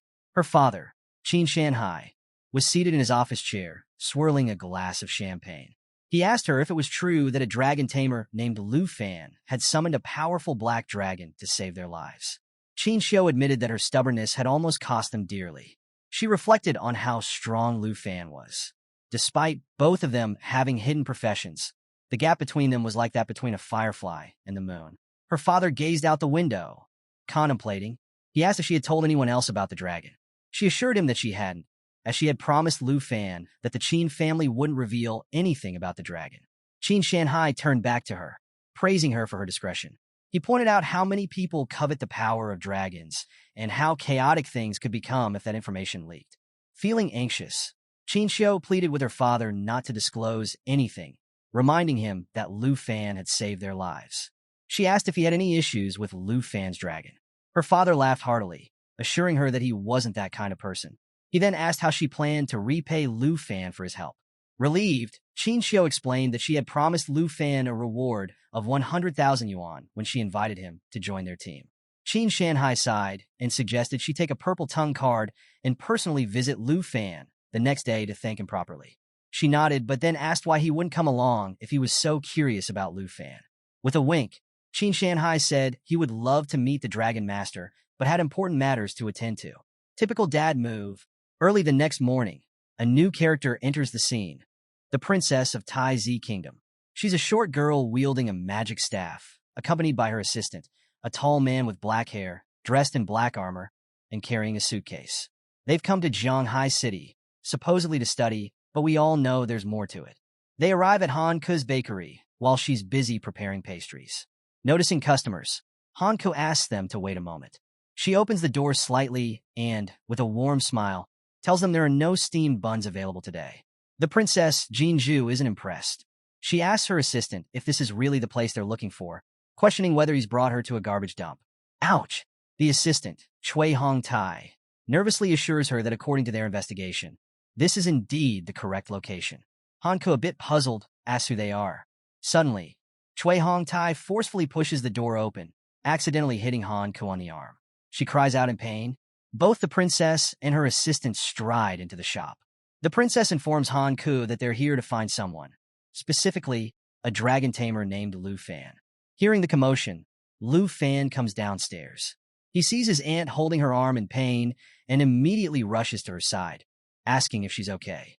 Meanwhile, the princess wrinkles her nose, complaining to her assistant about the unpleasant smell of the place. Talk about rude. Lu Fan is understandably upset. He asks Han Ku what's going on. She tries to assure him she's fine. The princess catches his attention and asks if he is Lu Fan, mentioning that she, the princess, has made a special trip just to see him. Confused, Lu Fan asks who she is and why she's looking for him. The assistant steps forward, introducing her as Princess Jinju from the Tai Zi Kingdom, and himself as Chui Hong Tai, her assistant. With a confident smile, the princess says she's come to offer him a breakthrough opportunity. Lu Fan raises an eyebrow, clearly puzzled. She continues, noting that being a dragon tamer must be tough. She then signals to her assistant. Chui Hong Tai opens the suitcase, revealing a dragon egg inside. Lu Fan is shocked, starting to sweat. The princess tells him that as long as he accepts her request, the dragon egg will be his. She points at him and lays out the conditions. She wants him to be her servant and obey her every command without question. Seriously? This spoiled princess thinks she can just buy him off. So, Chui Hong Tai is holding a dragon egg with both hands, proudly showing it off to Lu Fan. Meanwhile, the bratty princess, Jinju, starts boasting that the egg is a reward she obtained from the armored dragon lair. She's totally convinced it's the only dragon egg in the world. Han Ku, Lu Fan's aunt, is completely baffled and pretty upset about the idea of her precious nephew being turned into a slave. She's questioning the harsh terms of this so-called contract. Curious, Lu Fan opens his status window to check out the egg's details.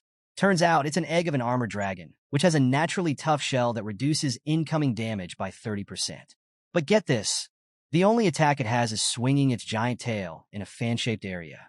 This land dragon is actually weaker than a wyvern. While Lu Fan is reviewing these stats, Princess Jinju mistakes his silence for fear or awe. She even calls the mediocre egg a powerful dragon. Lu Fan cuts her off, pointing out that while the attributes are okay, the only thing this armored dragon has going for it is endurance. He jokes, questioning if this can even be called a dragon. The princess is shocked by his remark. She questions whether Lu Fan really knows what he's talking about, and if he understands what a dragon egg means to a dragon tamer. As she's lost in her own thoughts, Hanko wonders how a child could be so audacious as to demand someone become her slave. Lu Fan reassures his aunt not to worry. He'll handle the situation. The princess continues her tantrum, declaring that a dragon tamer without a dragon is worthless. She insists that if Lu Fan becomes her servant, he could become the strongest person in history. She asks if he's not excited about the prospect of fame and power. Trying to stay polite, Lu Fan calmly says he refuses. That's our guy. I knew he wouldn't fall for that offer. Now, it's time to see how he'll handle this spoiled princess. The refusal hits the princess like a ton of bricks. She asks him to rethink his decision, incredulous that he's turning down the chance to make history as a dragon tamer. At this point, Lu Fan is getting annoyed. He tells her to leave if that's all she came for. He's not interested in the dragon egg and asks her to drop the whole servant idea. Hearing this, Cui Hongtai steps in to defend the princess. He says she's personally giving Lu Fan a chance to rise to prominence and calls him an ignorant fool for speaking disrespectfully. Chance? Respect? Don't be ridiculous. I won't be anyone's servant, Lu Fan replies. The princess, now enraged, points at Lu Fan and orders Cui Hongtai to teach him a lesson. He readies his fists and agrees. Sensing danger, Hanka steps in front of Lu Fan, pleading with him to wait and not be angry. She explains that Lu Fan doesn't want this, and they should just drop the matter. But in an instant, Cui Hongtai closes the distance and pushes her aside, causing her to cry out in pain. He yells that the princess has given her order and she should stand aside. Lu Fan is shocked by what's happening. He rushes to help his aunt, asking if she's injured and offering to assist her. Holding her swollen, red cheek, she assures him that she's fine. Cui Hongtai prepares for his next attack, sneering that even commoners dare to defy the noble princess of Taizi. He intends to teach them a hard lesson. Seeing this, Hanka calls out Lu Fan's name in alarm. In a split second, Lu Fan reacts and launches an attack toward Cui Hongtai. He points his big black machete at him, warning that since he's hurt his family, he won't hold back. Cui Hongtai is stunned by the sudden attack. His cheek is bleeding. He jumps back as Hanku tries to hold Lu Fan back, urging him not to be impulsive. The bratty princess, clueless about what just happened, demands to know what's going on with Cui Hongtai. She still wants to teach Lu Fan a lesson. After experiencing Lu Fan's unexpected counterattack, Cui Hongtai realizes there's more to Lu Fan than he initially thought. So Lu Fan, not one to tolerate disrespect, stepped up to the bratty princess and delivered a swift backhand slap right across her cheek. He didn't care which country she was from. He told her to shut her noisy mouth, take her trash, and leave his home. Watching the princess get slapped, Cui Hongtai was furious. He attacked Lu Fan, yelling about how he could dare lay a hand on the princess. But Lu Fan easily deflected his attack with his big black machete, knocking Cui Hongtai's spear wand out of his hand. Cui Hongtai then turned his attention back to the princess, who was sitting on the ground holding her cheek. She was seething with anger. She slapped him back and called him trash, questioning if she looked okay to him. Commanding him to kill Lu Fan, she declared that even if they couldn't find another dragon tamer, she wanted Lu Fan dead. He replied with a resolute yes. Meanwhile, back at Lu Fan's bedroom, his phone was ringing non-stop, much to the annoyance of our favorite dragon waifu, Xiao Yi. The caller was Qin Xiao, who found it strange that Lu Fan wasn't answering. She was certain she had the right number he gave her when they returned to the city. Wandering the streets, she tried to recall where his house was. Suddenly, an explosion rocked a nearby wall, startling her. It was Cui Hongtai, who had been knocked through the wall by Lu Fan. He looked pretty beaten up. People on the street started noticing the commotion, shouting that a foreigner was causing trouble. The bratty princess yelled at the onlookers to go away and stop staring. Lu Fan emerged, walking slowly like a champ, his big black machete in his left hand. Chui Hongtai kneeled, admitting he couldn't defeat Lu Fan, noting that his attributes were too high. The princess sneered, offering to help him out. She began chanting a spell, and dark, ominous energy started swirling around her. Lu Fan noticed that her spell was the exact opposite of Qin Xiu's holy spells. Realizing the princess was also of a hidden class, he braced himself. Just then, Qin Xiu rushed toward him, surprising Lu Fan. He wondered why she was there. As the princess finished her chanting, all the ominous dark energy poured into Chui Hongtai. He screamed from the surge of power, and both Lu Fan and Qin Xiu had to shield their eyes from the intense flash of energy emanating from him. A status window revealed that Chui Hongtai's class was a combat class guardian knight, while the bratty princess, Jinju, was a combat class advanced spiritual witch. Chui Hongtai had transformed into a monster. I am here to help you, Qin Xiu declared, taking a defensive stance in front of Lu Fan. Chui Hongtai leaped into the air to attack them. Lu Fan quickly pushed Qin Xiu aside, telling her she needed to take care of his Aunt Han Ku, who was inside the shop. Chui Hongtai landed a heavy attack, but Lu Fan managed to dodge just in time. The spot where he had been standing moments before was completely destroyed by the impact. Sliding back, Lu Fan realized that Chui Hongtai's attack power had skyrocketed and that he had truly become a monster. He thought to himself that he'd have to use Dragon Inspiration and Dragon Claw together to stand a chance. Princess Jinju stood beside Chui Hongtai, yelling for him to kill Lu Fan to relieve her anger. Hearing this, Chui Hongtai pulled his staff from the ground and prepared to attack again. But before he could make a move, our waifu Black Dragon, Xiao Yi, leaped from the window and transformed into her original dragon form. This shocked both the princess and Chui Hongtai to their core.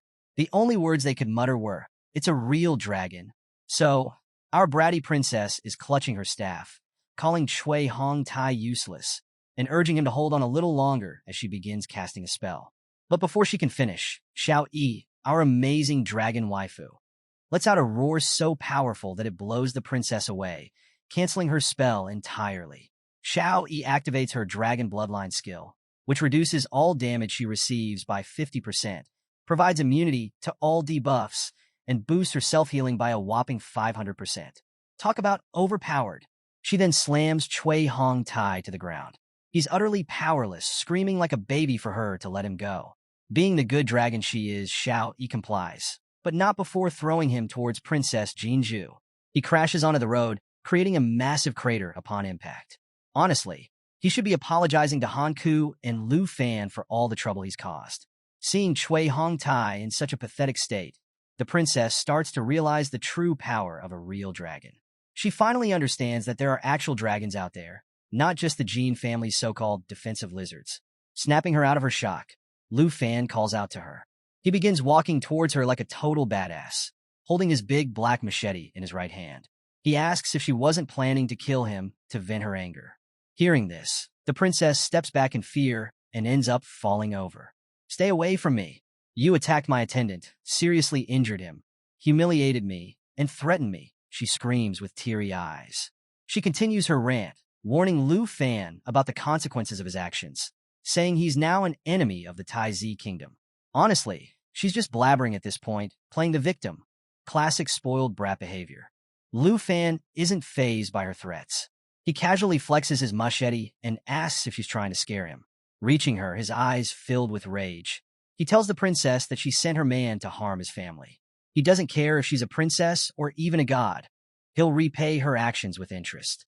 At this point, the princess is absolutely terrified, practically shaking in her boots. While Xiao Yi is charging up a massive fireball attack, Lu Fan raises his machete to strike the princess. Just as he's about to land the blow, someone calls out his name from a distance. It's Qin Xiu's father, Qin Shanhai, flying towards them on a griffin. "Dad, it's dangerous," Qin Xiu screams, trying to warn him. Xiao Yi notices Qin Shanhai and aims her fire attack in his direction. But before she can unleash it, Lu Fan stops her, telling her to hold back. At the same moment, he slices through the princess's staff with his machete. Xiao Yi cancels her attack, and Qin Shanhai lands safely on the ground. He urges Lu Fan to call back his dragon, pointing out that the area is filled with residents who could get injured. As he observes Xiao Yi, he's amazed at how different true dragons are from subtypes. The immense pressure she's emitting makes it hard to even stand near her. Even his poor griffin is scared out of its wits. Qin Xiu also pleads with Lu Fan to listen, assuring him that they're on his side. Being the reasonable guy he is, especially when his friends ask, Lu Fan calls back Xiao Yi. She instantly transforms back into her human form. Qin Xiu then grabs Lu Fan by the arm and urges him to follow her. Meanwhile, her father approaches the terrified princess, asking if she's all right. He explains that he went to the airport to pick them up and didn't expect her to be here. He also mentions that the Qin family driver will arrive soon to take them to the hospital. So, the scene shifts back to Hanke's bun shop. She's explaining to Lu Fan that Qin Shanhai knows the princess, the one who's been causing all the trouble, and that he might be able to resolve the conflict. That's actually why Qin Xiu called her father and filled him in on the situation. Lu Fan responds, saying he has a feeling the princess won't let this go easily. Just then, Qin Shanhai walks in. He says he understands what's going on, but jokes that Lu Fan sure knows how to stir up trouble as soon as they meet. Lu Fan apologizes, explaining that this time, he can't really be blamed. The princess was at fault. Hanke asks Qin Shanhai how the incident will be handled.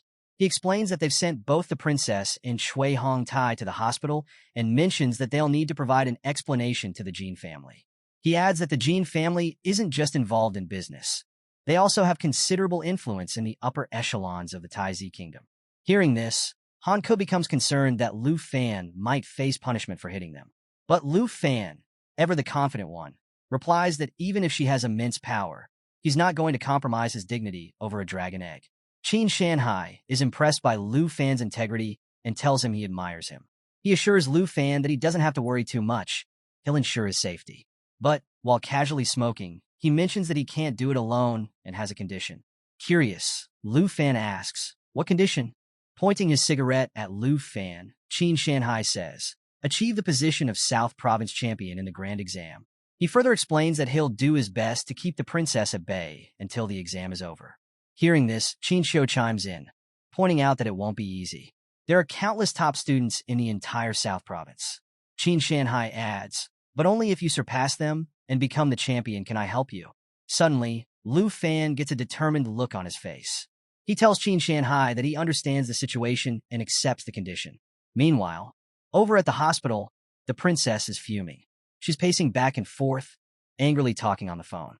She's yelling that Qin Shanhai is obviously favoring Lu Fan since he hasn't been caught yet. The person on the other end tries to calm her down, saying they'll contact high-level officials in the kingdom to resolve the situation. But she's not having it. She orders them to put pressure on the higher-ups, insisting it's her command. She angrily declares that she's going to make Lu Fan pay. Looks like she still hasn't learned her lesson. But honestly, with Lu Fan and his dragon companion around, I bet even her entire empire wouldn't stand a chance. The scene shifts to the next day at the third middle school, just before the grand exam. All the students are gathered, and the playground is buzzing with excitement. Everyone's checking out each other's levels and trying to form groups. Suddenly, the crowd notices Lu Fan walking back into school. Whispers ripple through the students. Some think he must have returned home to sell steamed buns. Others remark that even though Lu Fan was once a brilliant student, he's now considered a nobody, and no school wanted him. Yet here he is still participating in the exam. But little do they know, Lu Fan is not the same as before. Even though he feels a bit nostalgic hearing their gossip, he's too laid back to let it bother him. Suddenly, the headmaster's voice booms over the chatter, urging all the students to calm down. He announces that the South Province Grand Exam is about to begin. Lu Fan is standing amidst a sea of students, deep in thought. After leveling up to 15, he's realized that the treasure maps he's been receiving daily haven't been used yet. They're all intermediate level, and he's considering combining 3 of them into a high-level treasure map to help him prepare for the big exam. Lost in his musings, he suddenly snapped back to reality when someone calls his name.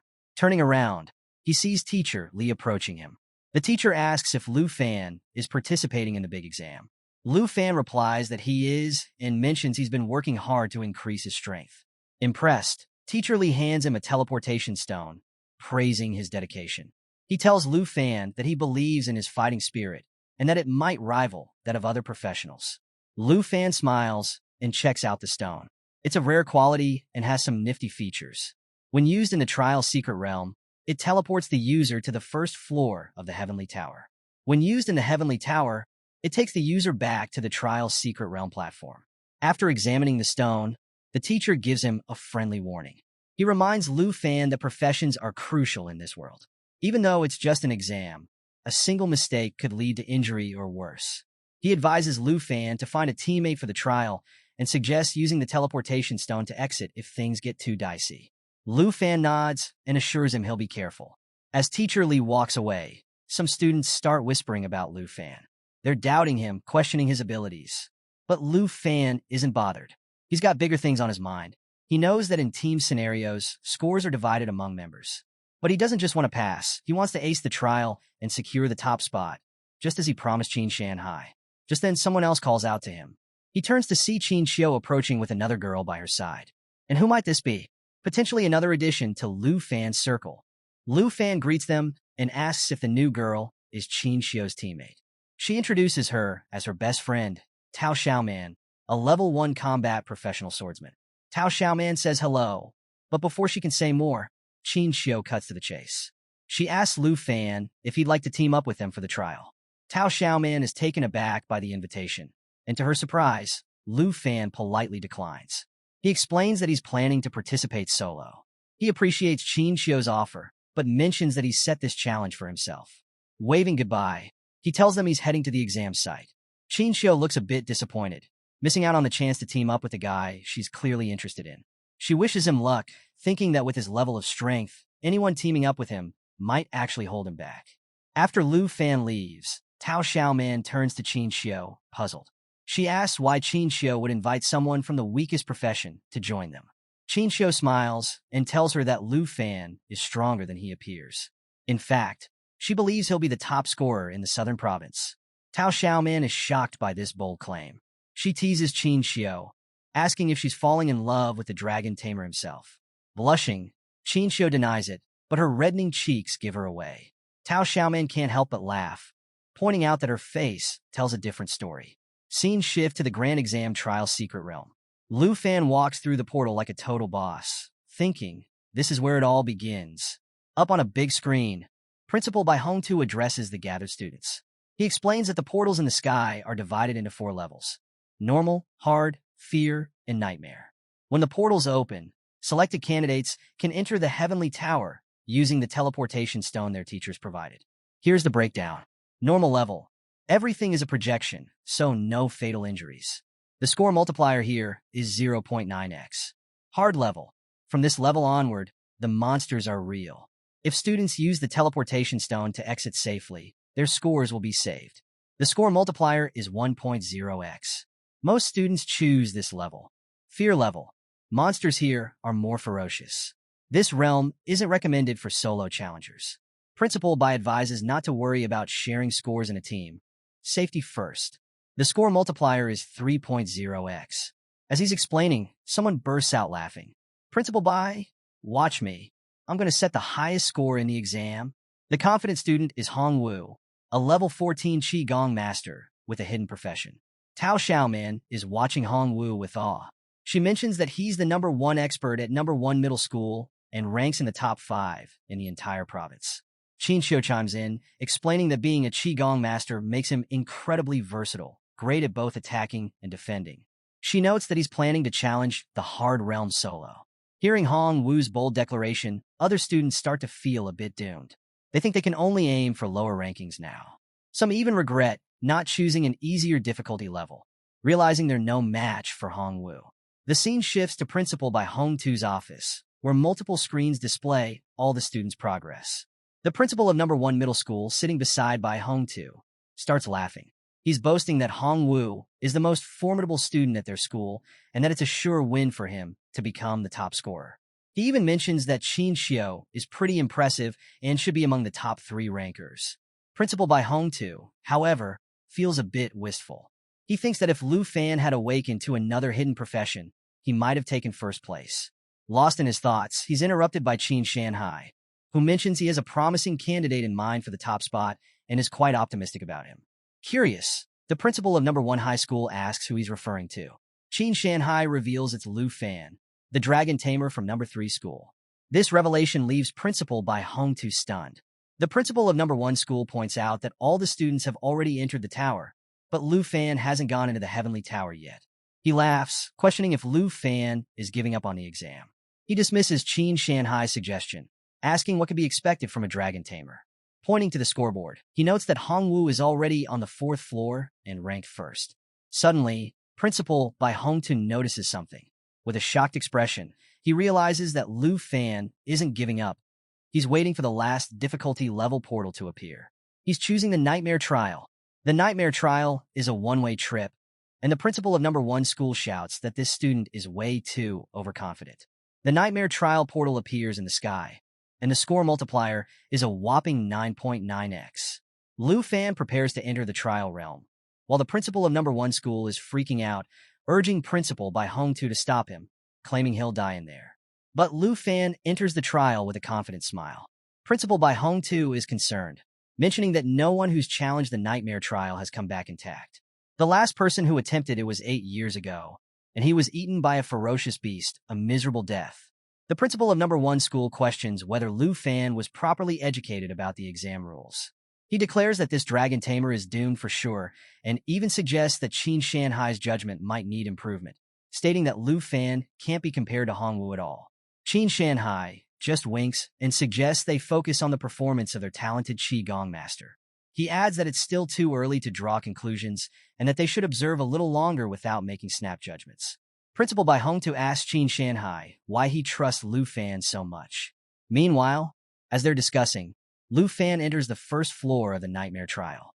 Almost immediately, a massive paw steps toward him out of the dense fog. Red eyes glare at him from all directions. He's surrounded by monsters in an instant. Lu Fan quickly pulls out his big black machete and takes a defensive stance. He thinks to himself that, based on his knowledge, there should be at least 10 monsters around. From the fog, a pack of black wolves emerges.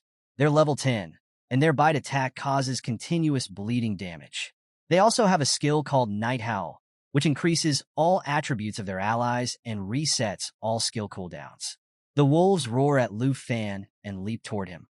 But maintaining his cool demeanor, Lu Fan responds with Dragon Fang Strike. In just one attack, he slices all the wolves to a crisp. A notification announces that the Nightmare Trial Sky Tower's 1st floor is completed, and he instantly gains 990 points. Back in the control room, the principal of 1st Middle School is shocked. One hit kill? What's the deal with this Lu Fan? He's ridiculously strong, he exclaims. He adds that Lu Fan's attributes are clearly above the level of his peers. Principal Bai Hongtu is equally stunned, wondering if Lu Fan has found the legendary dragon.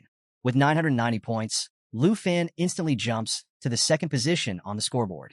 So, in the surveillance room, the director of number 1 middle school and others are intently watching Lu Fan.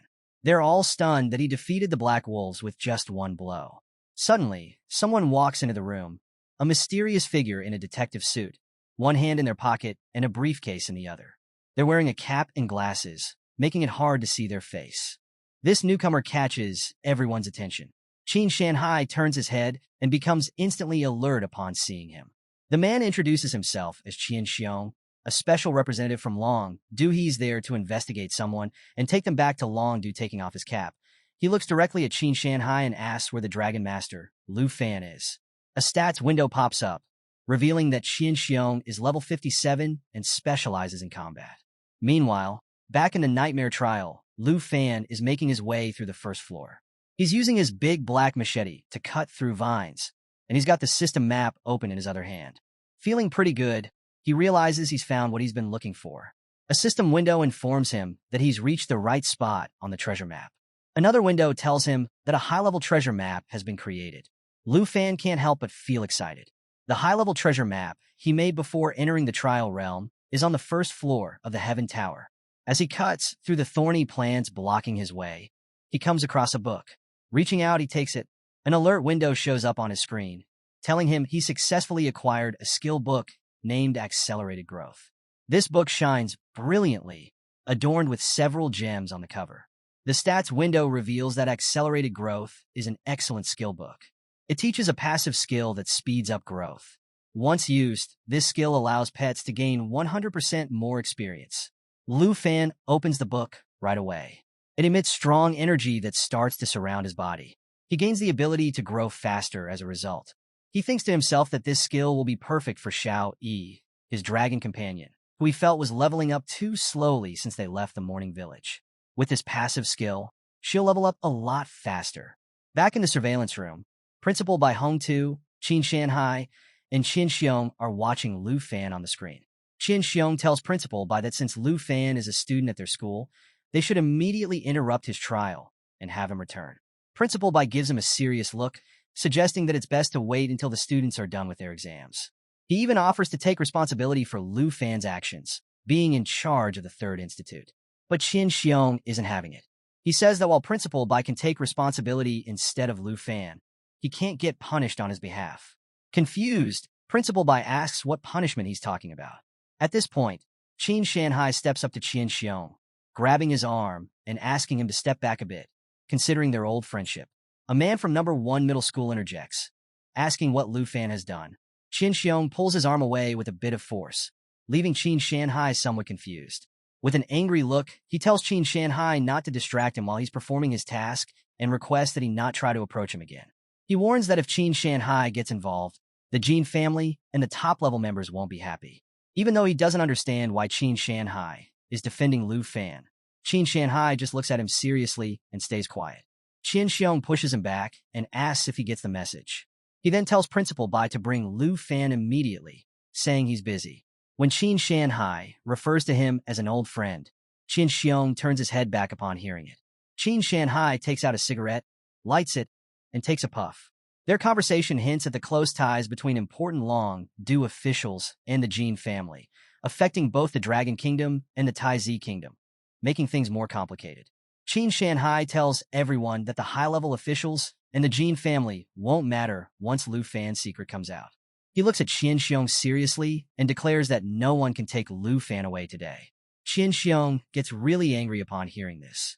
He tells Qin Shanhai to stop talking nonsense because he doesn't think Lu Fan is hiding anything. He accuses Qin Shanhai of going too far and defying orders from an envoy.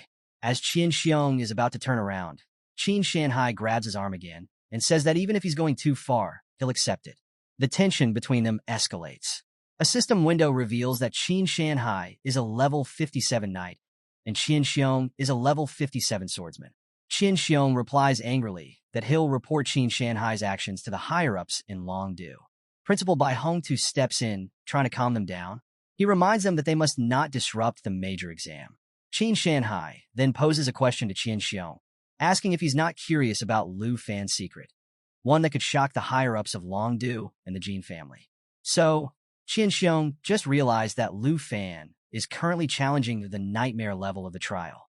This revelation absolutely shocks him. He's questioning how Lu Fan dares to attempt such a difficult level and what's so special about him.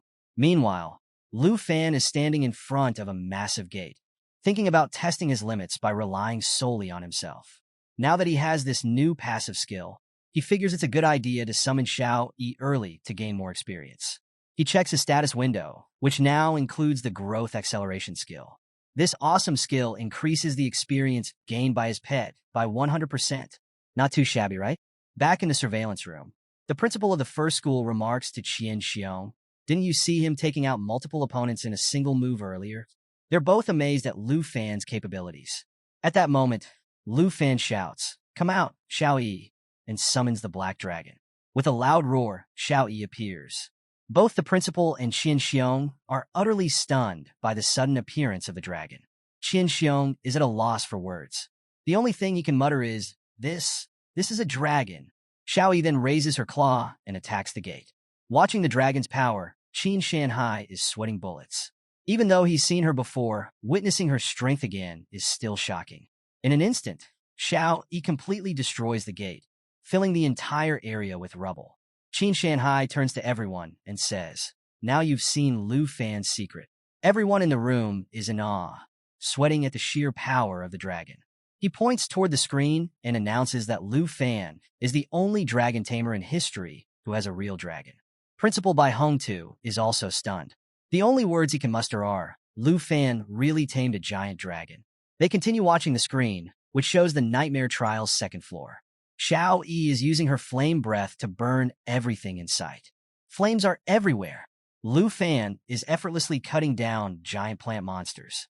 In no time, a notification announces that the second floor is cleared. Witnessing this, the principal of the first middle school thinks, this is the power of the real dragon race. A class without the third transformation wouldn't stand a chance against him. Qian Xiong agrees, saying it's terrifying. He realizes that if the dragon levels up even more, it could potentially destroy an entire country on its own. They're both in shock at the dragon's tremendous power. With the completion of the second floor, Lu Fan takes the first place on the leaderboard with 50,000 points. In second place is Hong Wu with 27,550 points. And in third are Qin Xiao and Tao Xiaoman with 12,570 points each. Lu Fan keeps climbing the tower, easily conquering all the floors with Xiao Yi's help. The scene shifts to him on the 13th floor of the Nightmare Trial. Xiao Yi is relentlessly taking down monsters, while Lu Fan unleashes massive slashing attacks with his big black machete. He's eliminating beasts left and right without mercy. A notification pops up, informing him that the 13th floor is now cleared. Watching this, Principal Bai Hongtu wonders not only about the dragon, but also how Lu Fan has miraculously gained such strength. He guesses that Lu Fan's attributes must all exceed 100 at this point. He thinks that even without summoning the giant dragon, Lu Fan could easily rank first in Jianghai City. Back in the surveillance room, Qin Shanhai turns to Qian Xiong and asks, after witnessing how powerful a real dragon is, do you still want to bring Lu Fan in front of the higher-ups? Qin Xiong replies that now he understands why Qin Shanhai dares to oppose the Jin family. He's truly witnessed the power of a dragon today. Hearing this, Qin Shanhai says he'll send a video segment of Lu Fan's major exam to the teacher. From now on, there's no need for a special envoy to bother Lu Fan or the Jin family. He suggests that Qin Xiong should return. Qin Xiong asks, by teacher, you mean North Marquis Tu Jing? Qin Shanhai simply smiles in response. By this time, Lu Fan has already reached the 20th floor of the Nightmare Trial. He's standing in a dark corridor with a purple light at the end. The purple light moves toward him. It's a magic spell cast by a dark sacrifice, a level 15 enemy. The status window informs him that this foe has several abilities. Black Curse decreases all target attributes by 50% and increases all friendly target attributes by 25%. Merge into Darkness pulls itself and all allies into the shadows, becoming immune to all attacks for 15 seconds. Dark Control allows it to command the Dark Knights behind it, giving full control over them. Looking at all these enemies, Lu Fan thinks that with the accelerated growth effect, Xiao Yi should be close to leveling up. He orders Xiao Yi to use Lava Blaze. Xiao Yi starts charging up her Lava Blaze attack. In the next moment, she releases a massive burst of fire. The status window informs that the attack continuously spews flames forward, dealing damage while healing the dragon. Talk about multitasking. The entire floor gets covered in flames, and all the Dark Knights and menacing enemies are reduced to ashes. A notification pops up, informing that the 20th floor is now cleared. Several other notifications appear. The Black Dragon Xiao, he has leveled up to 11. Lu Fan's own level has increased to 16. With the completion of the 20th floor, Lu Fan's score skyrockets, leaving other players far behind. He smiles and tells Xiao Yi, let's conquer the Heavenly Tower together. So, the scene shifts to a massive explosion on the 50th floor of the Fear Trial. Turns out, it's Hong Wu making waves. A new notification pops up, announcing that the 50th floor has been cleared. Hong Wu is feeling pretty smug, thinking to himself that this year's grand examination is exceptionally tough. He wonders why these monsters aren't on the 70th floor instead. Despite the challenge, he's convinced that he'll secure first place. He considers Qin Xiao his only real competition, but since she's in a team, her points will be halved. Confident as ever, he declares that the title of top scholar in the Southern Province examination is destined to be his. He even laughs and tells Principal Bai Hongtu to keep watching his performance, suggesting the principal should start contacting the heads of the top universities to prepare for his admission. Talk about delusional and self-centered, right? Little does he know, the principals in the office aren't even paying attention to him. They're all glued to Lu Fan's progress instead. Principal Bai Hongtu mentions that the 50th floor of the Heaven Tower is a significant hurdle. In the past, professionals from the Southern Province have always stumbled at this point. The principal of First Middle School adds that this level is a watershed moment. Even if Lu Fan passes this level, He expects Lu Fan's pace to slow down in the higher floors as the difficulty ramps up. Now, let's switch over to our main man, Lu Fan, who's standing on the 50th level of the Nightmare Trial.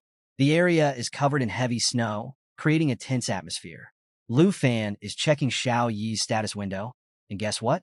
She's learned a new skill called Shape Transformation. This new ability allows her to change into 4 different forms. 1. Young Dragon Form.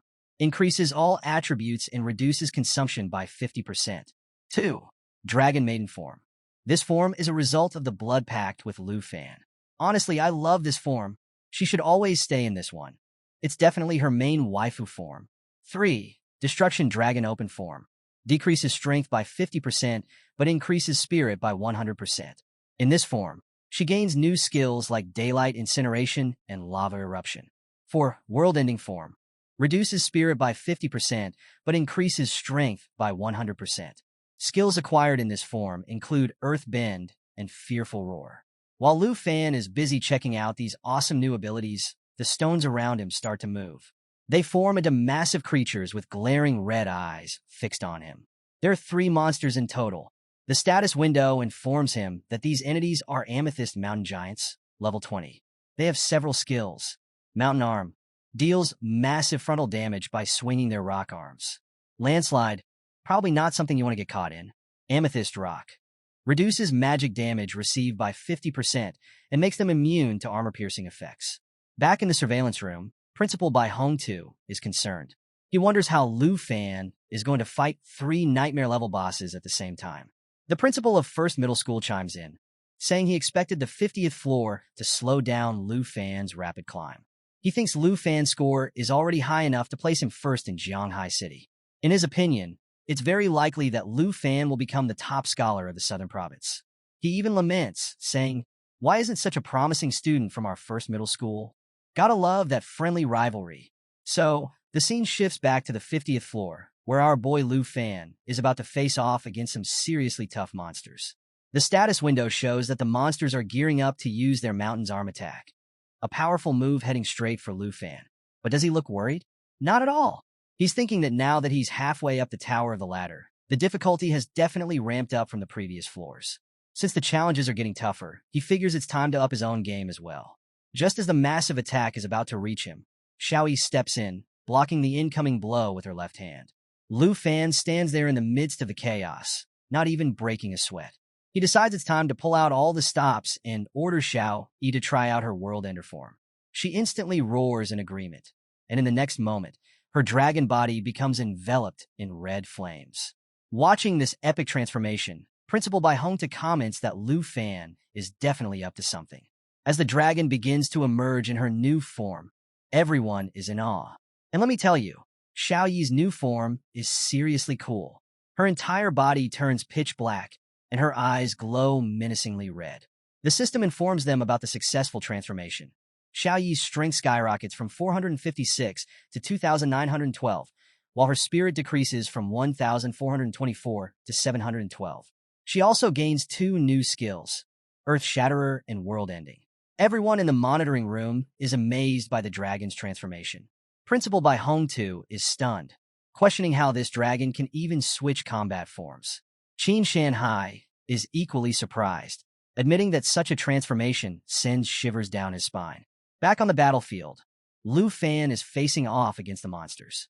One tries to attack him from behind, but he instantly senses it and effortlessly dodges by leaping into the air.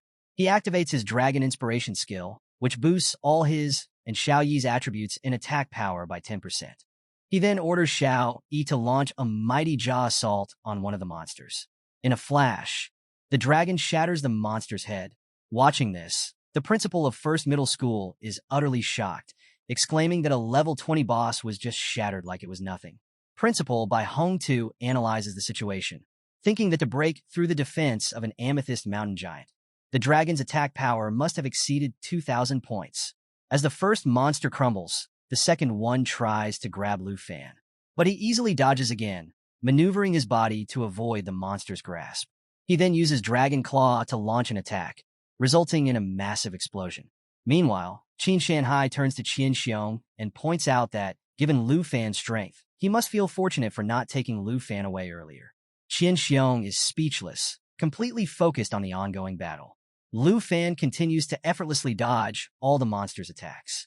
Then, Xiao Yi unleashes world-ending roar, which adds a vulnerability effect to the monster. Lu Fan prepares to deliver the final blow, but to his surprise, Xiao Yi has already launched Earth Shatterer. This causes massive damage to the entire area, opening up a large black pit into which the monster falls. The system announces that the Black Dragon has leveled up to level 12, and Lu Fan himself has leveled up to level 16.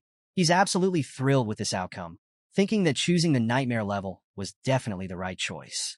He realizes that as long as the difficulty continues to rise with each level, he'll keep getting stronger after clearing each one.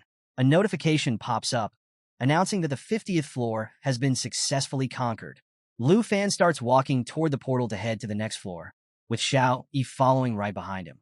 Back in the monitoring room, Qin Shanhai remarks that the so-called 50th floor watershed poses no difficulty for Lu Fan. The principal of First Middle School adds that the dragon's strength far exceeds his understanding. Principal Bai Hongtu then turns to Special Envoy Qian Xiong, asking him, given his extensive experience in Dragon City, if he can gauge the terrifying numerical value of the dragon's strength attribute after changing form. Qian Xiong replies that he's seen many big shots in Dragon City in action, and if he compares the dragon's power to theirs, the strength attribute of this dragon after transforming must be at least 2,500 points. Hearing this, the principal of First Middle School is astonished. 2,500 points? Our levels and attributes aren't even worth mentioning, he exclaims. Principal Bai Hongtu nods, thinking that, as he previously anticipated, the dragon's attributes are only going to get higher. The principal of First Middle School then mentions that since they've passed the 50th floor, the X+1 mode will gradually come into play. Qin Shanhai asks what he means by X+1. Principal Bai Hongtu explains, yes, the X+1 mode was established by the scholar who first designed the trial. After the examinees pass the 50th floor, every floor filled with ordinary monsters is followed by a boss floor. This setup makes the trial more like a real secret realm, constantly putting the examinees in mortal danger. He continues, however, in the Nightmare level tower of the ladder, whether it's an X floor or a 1 floor, all have been replaced with Nightmare level bosses. Bai Hongtu gave us some juicy details about Nightmare mode X+1. Get this, instead of fighting just one boss, you've got a whole squad of them coming at you. And as if that wasn't enough, each boss gets a crazy boost to their power. Qin Shanhai chimed in, admitting that, yeah, it sounds terrifying, but hey, why waste brain cells worrying about strategy when Lu Fan is out here smashing bosses left and right? While Bai and Qin discussed, the scene cut to Lu Fan, who was going all out. His big black machete, Black Dragon, was tearing through another boss like it was nothing. Oh, and let's not forget Xiao Yi, the world-ending dragon, casually munching on the head of a defeated boss. The notification flashed, announcing Lu Fan and Xiao Yi had just cleared level 70, with Xiao Yi leveling up to 13 and Lu Fan hitting level 18. Qin Shanhai couldn't help but point out that from the 50th floor onward, the Tower of Heaven was designed to be a nightmare, pun intended, with scaling difficulty. Yet, with Xiao Yi by his side, Lu Fan didn't even need fancy strategies. As Lu Fan wiped the blood from his mouth, he ordered Xiao Yi to follow, and she eagerly obeyed, casually splitting a monster's head in half. Principal Bai Hongtu was watching all this unfold and marveled at Lu Fan's pace. 78 floors in minutes. The principal from First Middle School agreed, saying this year's Heaven Tower was the toughest ever designed. He had serious doubts anyone could make it to the 80s, but now it looked like Lu Fan was making him eat those words. Then, chaos erupted as Xiao Yi went full rampage mode, spitting fire everywhere, and monster bosses were straight up fleeing for their lives. The system announced that the 76th floor was cleared, and Lu Fan faced off against a giant worm-like boss, who didn't even get a chance to strike. One hit with Lu Fan's dragon blood armor transformation, and it was game over.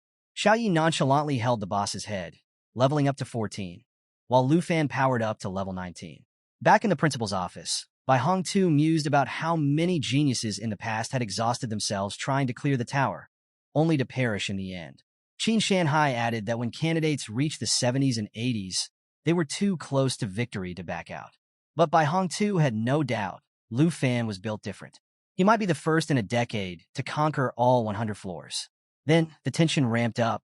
The system showed Lu Fan stepping onto the 99th floor, a shattered building littered with broken staircases leading up to a shadowy throne surrounded by headless knights. These knights were world enders, and they looked mean.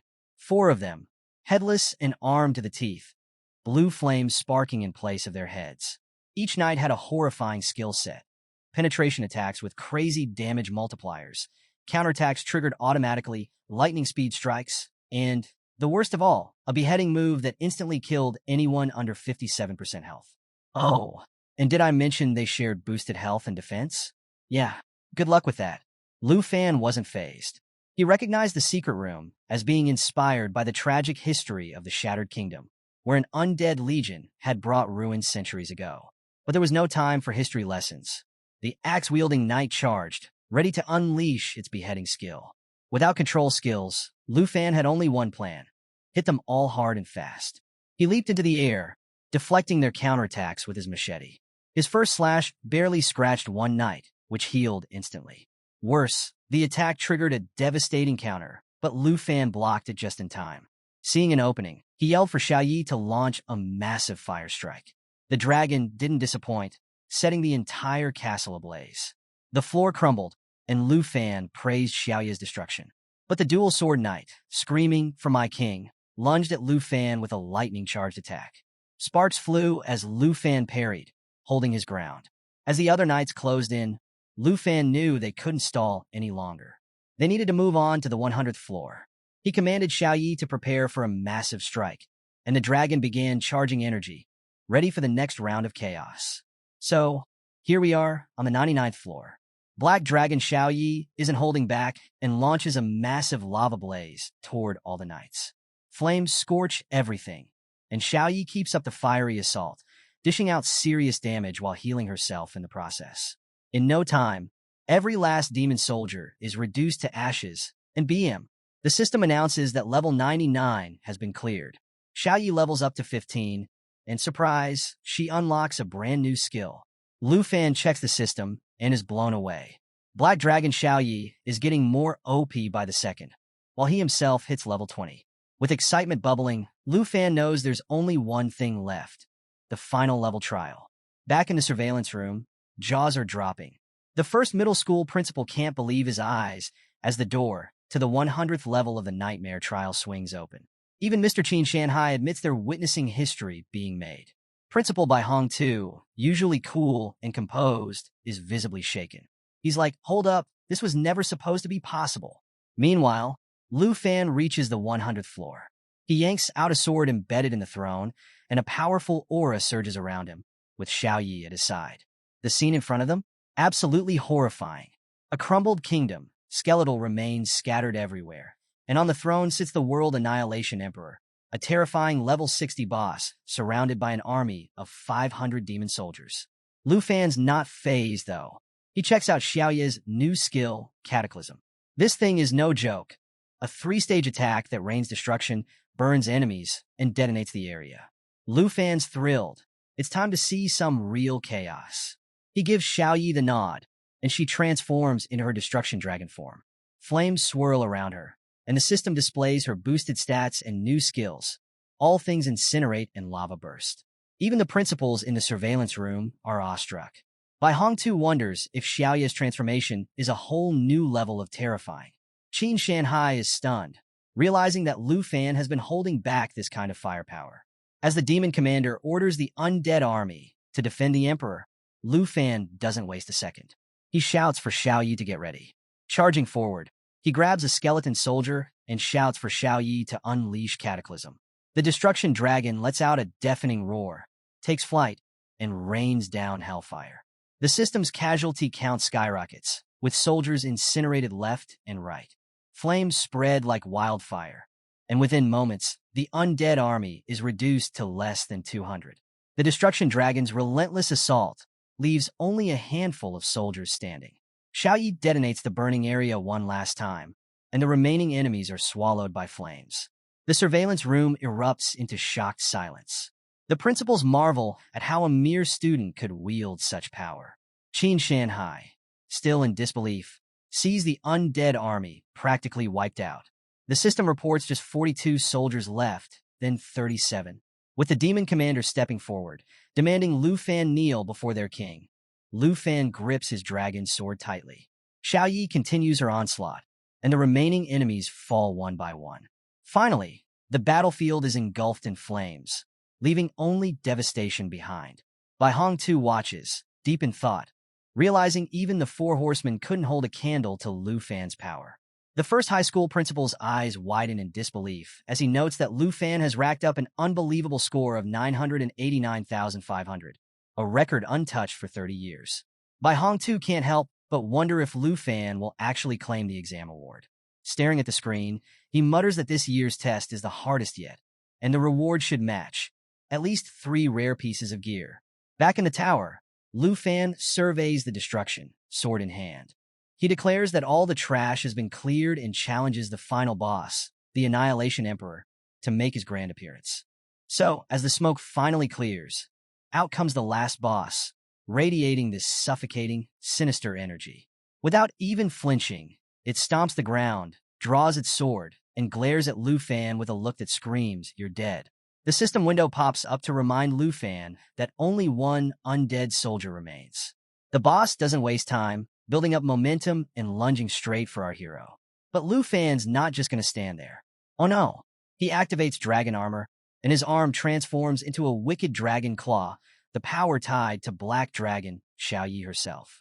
With his hands morphing into these beastly claws, an intense aura bursts around him. Smirking, Lu Fan stretches his dragon claws forward and signals to Xiao Yi to gear up for an attack. Xiao Yi fixes the boss with an intimidating stare, claws extended, ready to pounce. The boss swings with all its strength, trying to end Lu Fan in one blow. But Lu Fan blocks it effortlessly, dragon claws against a blade. Seeing his moment, he orders Xiao Yi to strike. She activates all things incinerate, and let me tell you, it's a spectacle. Xiao Yi flaps her massive wings, releasing fire tornadoes that slam into the boss and send it hurtling backward. The boss struggles, plunging its sword into the ground to stop its backward slide. It's shocked, realizing that its strength is fading fast. The source of that power drain? Lu Fan's ring, the Lament Ring, which saps the life force of enemies. Lu Fan, with a cocky grin, points to the ring and taunts the boss, reminding it that the power drain isn't stopping anytime soon.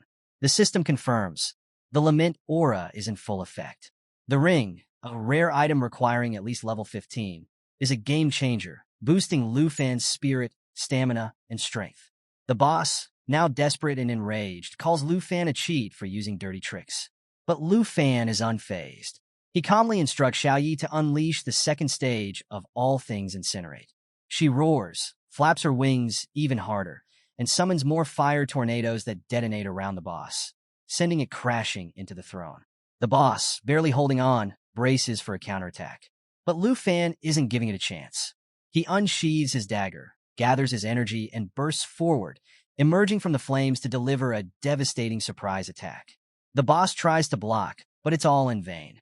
Lu Fan drives the dagger straight through the boss's chest, pinning it to the stone throne. The boss gasps, defeated, and the system declares victory. 0 undead soldiers remain. Black Dragon Xiao Yi levels up to 17, and Lu Fan hits level 22. Triumphant, Lu Fan strides up to the throne, one foot on the armrest and one hand on the fallen boss's shoulder. With a flourish, he yanks the dagger out of the boss's chest and announces to Xiao Yi that it's all over. Back in the surveillance room, every single person is stunned into silence. Principal Bai Hong too, with disbelief all over his face, reveals that no one has scored 1,000,000 points in the last 30 years. The first middle school principal is still too shocked to speak. Mr. Qin Shanhai crosses his arms, a smile playing at his lips, and remarks that their school's reputation is about to skyrocket. Meanwhile, Lu Fan casually walks away from the chaos, dagger resting on his shoulder and a hand in his pocket. Turning to Xiao Yi, he suggests it's time to go home, and playfully asks if she's been craving his Aunt Hank's cooking. Xiao Yi happily flies over, her eyes shining as she roars in delight, confirming she's definitely missed the food. Just then, the system announces that level 100 has been cleared, and a chest materializes in front of Lu Fan. Hands still in his pockets, he watches as it opens, revealing 3 incredible items. First up, a rare blue skill book, The Wrath of the Ice Dragon King. This book lets dragon masters learn a devastating ice skill, freezing enemies and slowing them down. Lu Fan's thrilled. He thought he'd have to wait until level 30 to get control skills. The second item is a rare Spirit Wind Ring, which boosts agility, stamina, and spirit, with a skill that increases speed by 35%. Although Xiaoyi can't use it, it's perfect for Lu Fan. And the last item? A legendary red cloak called Flames and Frost Cloak, offering huge stat boosts and incredible protection against fire and ice attacks. It can even enhance damage against ice and fire enemies. Lu Fan drapes the cloak over his shoulders, slides on the ring, and picks up the skill book, feeling ready for anything. He pulls out his teleportation stone, creating a portal to return to the school. Appearing in the surveillance room, he greets everyone and asks Principal Bai Hong-tu if he can head home and wait for his results. The teachers stare, astonished, until Bai Hong-tu steps forward, pride radiating from his expression. He praises Lu Fan, declaring him the pride of the school and promising his photo will hang on the Wall of Fame. The first middle school principal pipes up, noting that the Wall of Fame is for heroes who've died fighting monsters, and jokingly asks if Bai Hong-tu is cursing Lu Fan. Bai Hong-tu fires back, telling him to mind his own business and pointing out that Lu Fan has broken records and has an immeasurable future. The first middle school principal laughs it off, admitting that this exam has definitely made Lu Fan famous. Mr. Qin Shanhai, with a serious look on his face, approaches Lu Fan. Even though he tried to mentally prepare himself for this grand exam, he admits he's still blown away by Lu Fan's sheer power. Lu Fan, putting all emotions aside, locks eyes with Qin Shanhai and asks, seriously, if he's fulfilled all the conditions, and if that means the princess of Taizi Kingdom won't be throwing any more tantrums. Qin Shanhai closes his eyes and smiles, assuring Lu Fan that he'll hold up his end of the deal. He mentions that the teacher should have already received it.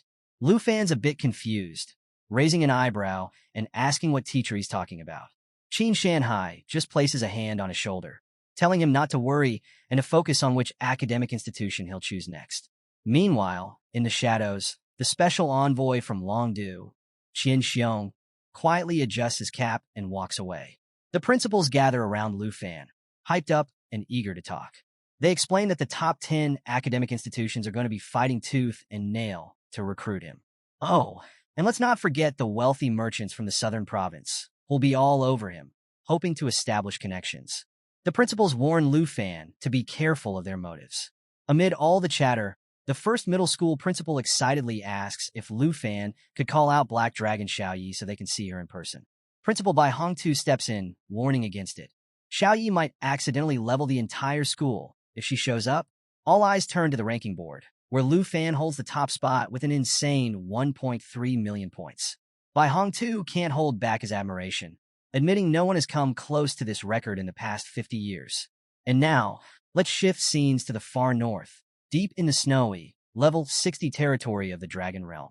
At a fortified base, Marcus Tujing, the northern frontier marquis, sits with gray hair and a weathered face, sipping wine while watching recordings of Lu Fan and Black Dragon Xiaoyi's battles. The scenes leave him refreshed, even smiling. But before he can enjoy the moment, someone knocks on his office door. A man in a jacket enters, carrying reports. Apologizing for the interruption, he hands over the files. Tu Jing, suddenly serious, asks if there's any new evidence. The man lays the files on the table, confirming that everything Qin Shanhai deduced was spot on. As Tu Jing reads, his expression darkens. The reports detail a conspiracy involving Princess Taizi Jinju and her inner circle. Even more shocking, Lord Ruan Chongfeng, a high-ranking official in Dragon City, is deeply entangled in this plot, secretly supporting the Jin family. Learning this, Tu Jing's grip tightens around his wine bottle until it cracks. His jaw clenches as he calls Ruan a scheming traitor. The white-haired subordinate explains that Ruan and the Jin family have been pretending to maintain friendly relations between nations, but privately, Ruan's been granting them all kinds of privileges. Furious, Tu Jing shatters the bottle into pieces and stands up. Ruan Chongfeng, he realizes, has been backing Princess Jinju, letting her do whatever she pleases. With rage burning in his eyes, Tu Jing orders his subordinate to strip Ruan Chongfeng of all titles and power, declaring that Dragon City has no place for someone like him. If Ruan has any complaints, Tu Jing dares him to face him personally. And if the Jin family tries to meddle again, he'll send the Griffin squad to greet them. The subordinate, wide-eyed but understanding, nods and steps back. But Tu Jing isn't done. Pointing at the door, he instructs the man to monitor which school Lu Fan picks and to make sure the institution provides ample resources. Watching the red moon hang over the snowy landscape, Tu Jing reflects on how the young dragon tamer, Lu Fan, has brought a glimmer of hope. He's eager to meet this legend, but with so much to handle in the northern realm, who knows when that will be?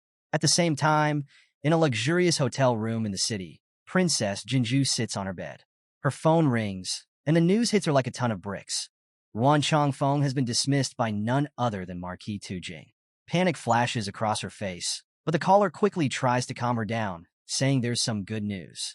Curious but frustrated, she demands to know what it is, worried about losing their chance to capture the dragon tamer. The caller explains that with the big exam results about to be published, they've discovered another dragon tamer besides Lu Fan in Qingzhou City. Princess Jinju's rage turns to intrigue, a wicked smile spreading across her face. She thinks this could be a game changer and hopes the new dragon tamer will be easier to manipulate. At the trial site of 3rd Middle School, Lu Fan bids everyone goodbye and takes his leave. Just as he vanishes, a portal opens, and out steps Hongwu. The system booms that Hongwu has passed the South Province exam, clocking in at 89,500 points and reaching the 72nd floor of the horror level. Bursting with joy, Hongwu is already daydreaming about his future. Top universities fighting to accept him, flashy awards, and maybe even a shot at the stars. In his mind, Hongwu pictures a scene where the first middle school principal heaps praise on him, declaring him the undisputed champion. He's ready for his moment of glory and is convinced all the commotion around him must be because of his incredible score. But reality hits differently. As he approaches the principal and eagerly greets him, the principal gives him a concerned look and asks if Hongwu's training is over. Hongwu proudly announces his score, but when he waits for the expected praise, the principal just places a hand on his shoulder and reassures him that he did exceptionally well and will easily get into a top university. Hongwu is surprised. Where's the fanfare? Why isn't the principal more impressed? The principal explains that while Hongwu's grades are important, he needs to know his limits and take care of his injuries. Hongwu is stunned, trying to make sense of this unexpected reaction. But with a bit of thought, he realizes the principal's message: stay humble. With newfound appreciation, Hongwu thanks the principal, understanding that a little humility goes a long way. Fast forward to 7 days later, on the highly anticipated announcement day of the nightmare exam results. As soon as Lu Fan and his Aunt Hank open the door, they're met with a mob of reporters and excited fans. Hank's face twists into alarm as she's swarmed by journalists.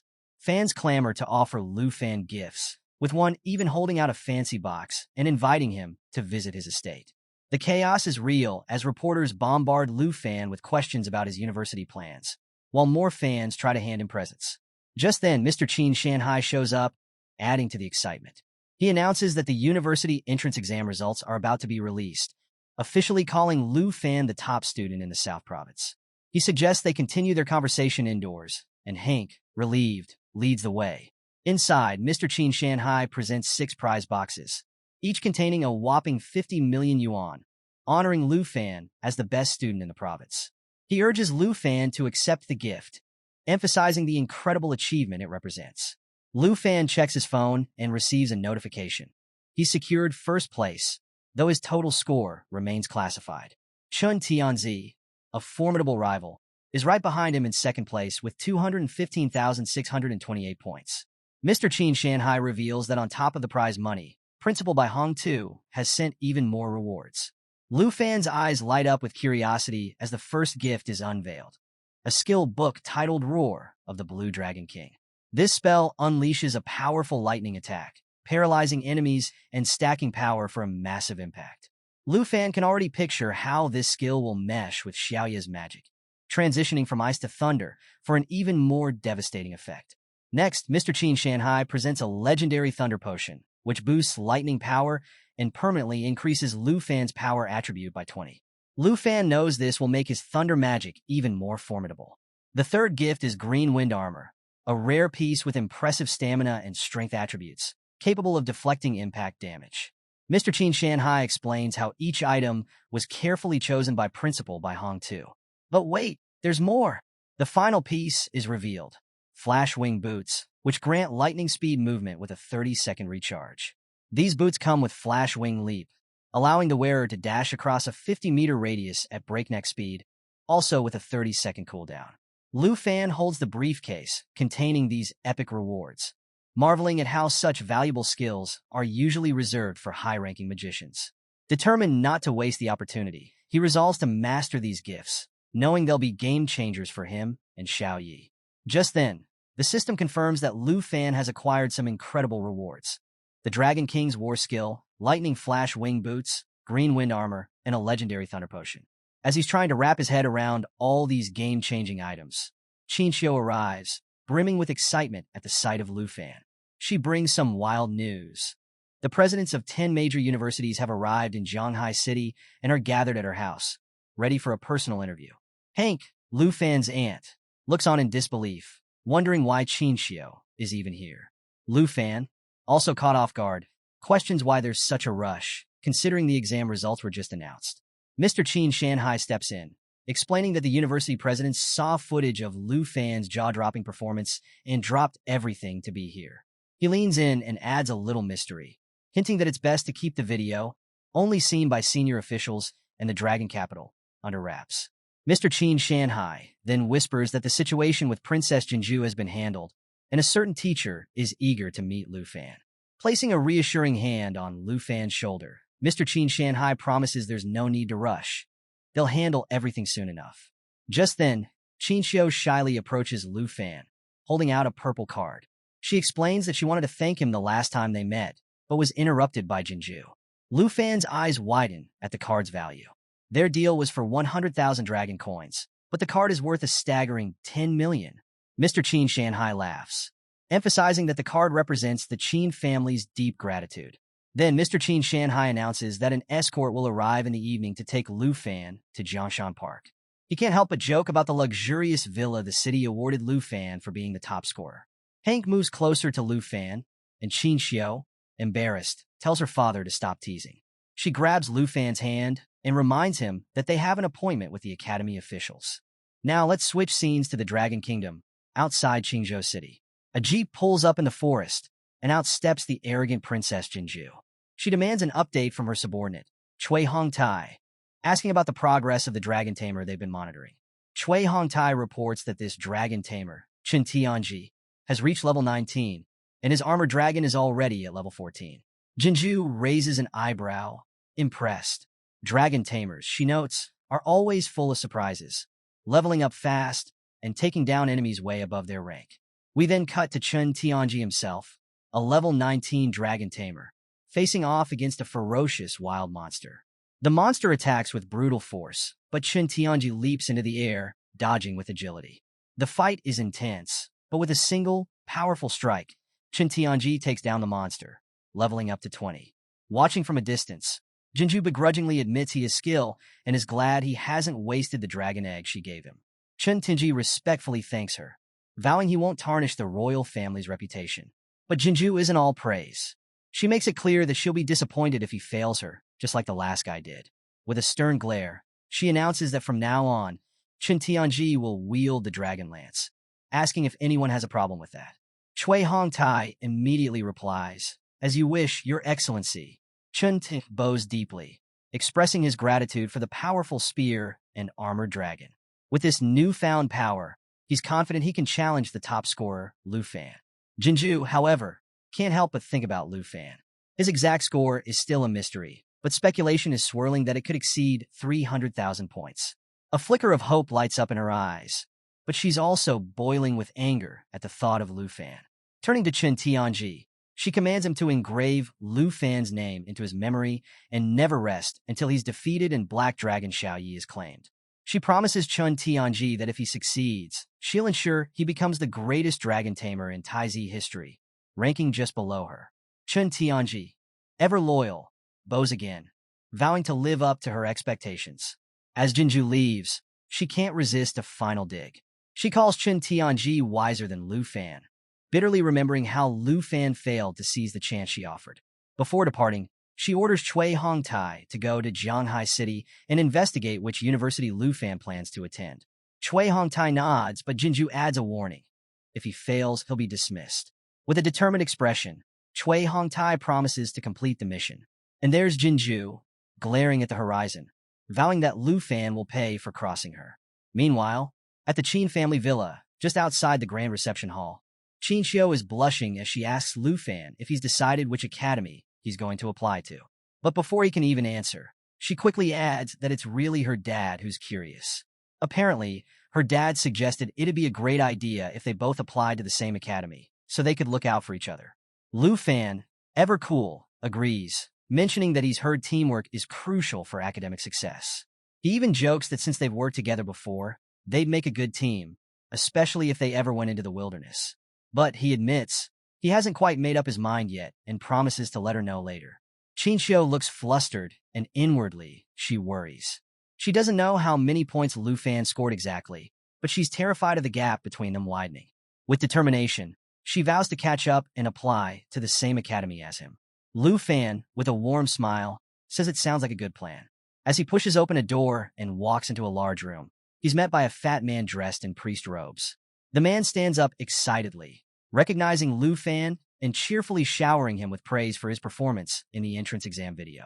A woman sitting next to the priest, her face hidden behind a mask, chimes in, acknowledging Lu Fan as the first dragon tamer in history to actually have a dragon companion. She asks if he's thought about which academic institution he'd like to join as the top scorer in the southern province.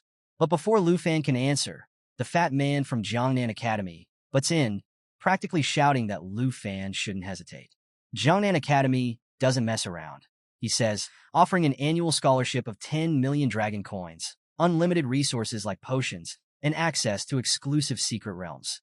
The masked woman scoffs, calling the fat man out for trying to win over the top scorer with little things, even though they're all heads of the Dragon Kingdom's top academies. The fat man turns red with anger and throws back an even better offer. Northern Academy will grant Lu Fan 20 million dragon coins per year and access to a top-secret realm in the Snow Kingdom, reserved just for him. And with that, the room descends into chaos. Everyone's arguing, each academy trying to outdo the others. One head says Northern Academy has resources, but they're not the only ones. Another promises countless opportunities to explore hidden secret realms. It's an all-out bidding war, and they're practically tripping over each other to sweeten the deal for Lu Fan. Watching this circus unfold, Lu Fan is silently stunned. He didn't expect his interview to turn into a heated auction, and he's completely lost on which academy to pick. Then Gahan, the head of Dragon Capital Academy, steps up and drops a bombshell. He declares that Dragon Capital Academy controls this year's national trial quota, and he's willing to give it to Lu Fan. Everyone freezes. The fat man from Jiangnan Academy spins around, wide-eyed, asking if it's really true. He can't believe a newcomer like Lu Fan is even being considered for the national trial, given that he's only just changed professions. The masked woman jumps in, calling it absurd. She reminds everyone that previous candidates were rigorously selected, and other nations are already preparing for this monumental event. Giving the quota to a freshman, she says sounds like a bad joke. Lu Fan stands there, bewildered, and wonders aloud what the national trial even is. Gahan explains, and it's a big deal. The national trial is a super-secret realm constructed through a collaboration of 23 countries. Every 3 years, each nation sends a young participant, under the age of 25, to represent them. Because it's a trial that demands newcomers, national-level experts aren't allowed. It's a high-stakes, globally watched event with incredibly rare treasures up for grabs. The envoy from Northern Academy, now more desperate, turns to Lu Fan and urges him to commit to joining the next trial, which kicks off in half a year. The envoy from Jiangnan Academy is visibly worried and accuses Dragon Capital Academy of playing unfairly, arguing that it's way too much for them to recruit like this. Hearing all these envoys, Gahan confidently lays out the ultimate offer. Those who pass the national trial get the chance to become national-level experts. From being the top in the southern province to possibly ruling the entire Dragon Kingdom, Dragon Capital Academy is pulling out all the stops for Lu Fan. In the middle of this heated exchange, a system notification suddenly appears in front of Lu Fan, revealing that a new treasure map has just been sent. Lu Fan is taken aback. It's been ages since he got the first divine treasure map, which led him to Black Dragon Xiaoya's egg. Excited and curious about what this new map could bring, he realizes the treasure's location is within Dragon Capital Academy. With that, his decision becomes clear. Gohan asks if he's satisfied, and Lu Fan confidently announces he's made up his mind. He's going to Dragon Capital Academy. But Lu Fan has one more request and asks Gahan for a favor. Gahan is surprised but agrees, as long as it's not too complicated. 4 days later, Lu Fan is closing the shutters on Hank's steamed bun shop for the last time. Hank sighs, feeling nostalgic and admitting she never imagined leaving this place after so many years. Lu Fan, dusting off his hands, reminds her that there's no reason to feel reluctant. After all, they now have a villa and savings. Hank smiles, reminiscing about when Lu Fan was a small child moving in with her, and she marvels at how fast time flies. Just then, a car pulls up, and Qin Xiao and Tao Shimon jump out, waving excitedly. They're here to pick up Hank and Lu Fan, ready for their big move to Dragon Capital Academy. Tao Shimon grins, announcing that they'll all be students at the academy now, and Qin Xiao's family has even chartered a plane for them. Hank waves back happily, while Lu Fan is surprised to see that Tao Shimon has also applied to Dragon Capital Academy. She explains, a bit smugly, that she got the same score as Qin Xiao and decided to follow her there, all because of Lu Fan. Qin Xiao blushes furiously, trying to cut her off. Hank, feeling emotional, apologizes for the trouble, but admits she never expected Lu Fan to go out of his way for her. She recalls how he asked Gahan for help getting her a spot at Dragon Capital Academy, given her rare hidden profession as an enchantment chef. Gahan agreed to help, but warned that it would ultimately depend on the Academy's decision once they arrived. Tears well up in Hank's eyes as she hugs Lu Fan, explaining how she once dreamed of attending a prestigious academy, but never thought it could actually happen. Lu Fan gently tells her not to cry, and Qin Xiao happily urges Hank to get in the car because they need to catch their flight. As they head off, Lu Fan reflects on how hard Hank has worked for him and promises himself that he'll make her proud. This is just the beginning of a better life for both of them. Soon, they arrive in the lively Dragon Capital. Hank is awestruck, marveling at the bustling city and how different it feels from their old neighborhood. Qin Xiao points out the rare recipes being sold in the marketplace, and Lu Fan spots the massive Dragon Capital Academy in the distance. But the reunion is interrupted when a luxury car rolls up, and out steps the bratty Princess Jinju, with Cui Hongtai opening the door for her and Shintenji standing at attention. Jinju locks eyes with Lu Fan, clearly annoyed. Lu Fan, equally irritated, wonders why she keeps popping up and why she can't just leave him alone. As Cui Hongtai recognizes Lu Fan, Chen Tianji steps forward. He's ready to confront Lu Fan, but Jinju stops him. She reminds Chun that, without Ruan Changfeng's support, they can't afford to stir up trouble and risk getting sent back home. Chun Tianji apologizes, backing off for now. Qin Xiao, curious, remembers her dad mentioning that Jinju had come to the Dragon Kingdom to study. She wonders aloud if he was referring to Dragon Capital Academy. Tao Shimon, sensing the tension, asks what's up with Jinju and her entourage, while Hank gently tries to calm Lu Fan down. Just then, Gahan arrives, surprised to see both groups together. She asks if they really don't know each other, pointing out that Lu Fan and Chen Tianji are the twin stars of the southern province, both dragon tamers. Lu Fan's jaw drops, shocked to learn that Chen Tianji is also a dragon tamer. Before he can even process this revelation, Chen Ti steps forward, sneering with barely contained rage, and tells Lu Fan that he's heard his name many times. But Lu Fan, feeling the exhaustion from their long journey, asks Gahan if he and his group can finally get some rest. Hank eagerly agrees, urging him to leave quickly before anything else holds them up. Gahan steps in and graciously offers to show them their accommodations, adding that if anything isn't to their liking, she can make adjustments. She mentions that she'll explain the details of freshman orientation tomorrow. The bratty Princess Jinju, of course, insists that she'll handle things on her own and walks off. They soon reach the dormitory area, where Gahan introduces the villa zone for first-year students. She explains that there are 30 villas in total, and each year, the freshmen's comprehensive ranking, based on their entrance exam performance, determines who lives here. With Lu Fan ranked first, he gets villa number 1.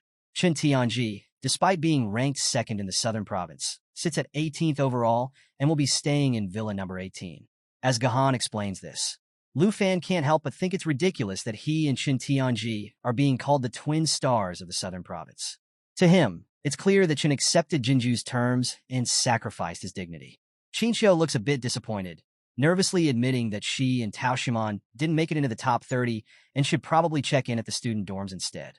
Gahan confirms that she'll take them there later, although the villa area's conditions are way better. Then, Hank, ever the playful one, clings to Lu Fan's arm and sweetly asks Gahan if they can all live with him. Qin Xiu and Tao Xiaomon immediately blush, surprised by the suggestion. Gahan considers it, saying there's no rule against it and that it shouldn't be an issue if the villa's resident has no objections. Hank turns to Lu Fan, pouting and reminding him of her special cookies, asking if he really wants to give that up. Lu Fan quickly says he doesn't mind at all. Hank beams with joy, grabbing Qin Xiu and Tao Xiaomon and declaring that it'll be great for them all to live together. She's already imagining how it'll strengthen their teamwork and make future expeditions into secret realms more efficient. And there it is, folks, the moment you've been waiting for. The harem is officially moving in together. Our Giga Chad Lu Fan is making the right moves, setting the stage for who knows what kind of shenanigans. Lu Fan, with a small smile, tells Qin Xiu and Tao Xiaomon that living together will be more convenient since the dorms are quite far.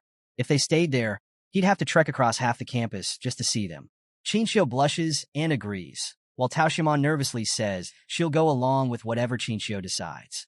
She has to admit, the villas are way nicer than the dorms.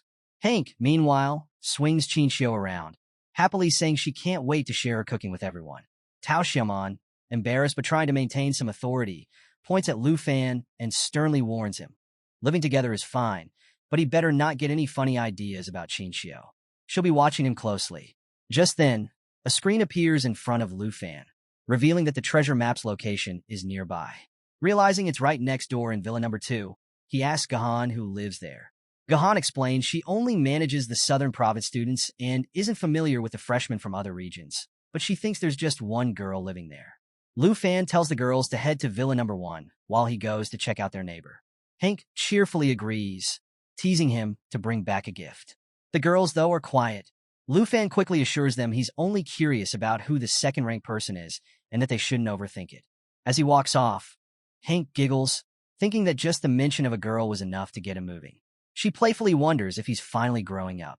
Tao Xiaomon, however, feels a bit annoyed, thinking she underestimated Lu Fan. Even with 3 girls already living with him, he's still curious about the neighbor. As he heads off, Lu Fan can't help but feel embarrassed, wondering why it suddenly feels like everyone is misunderstanding his intentions. So, Lu Fan stands at the door of his mysterious new neighbor, cake in hand, and nervously hopes she likes sweets.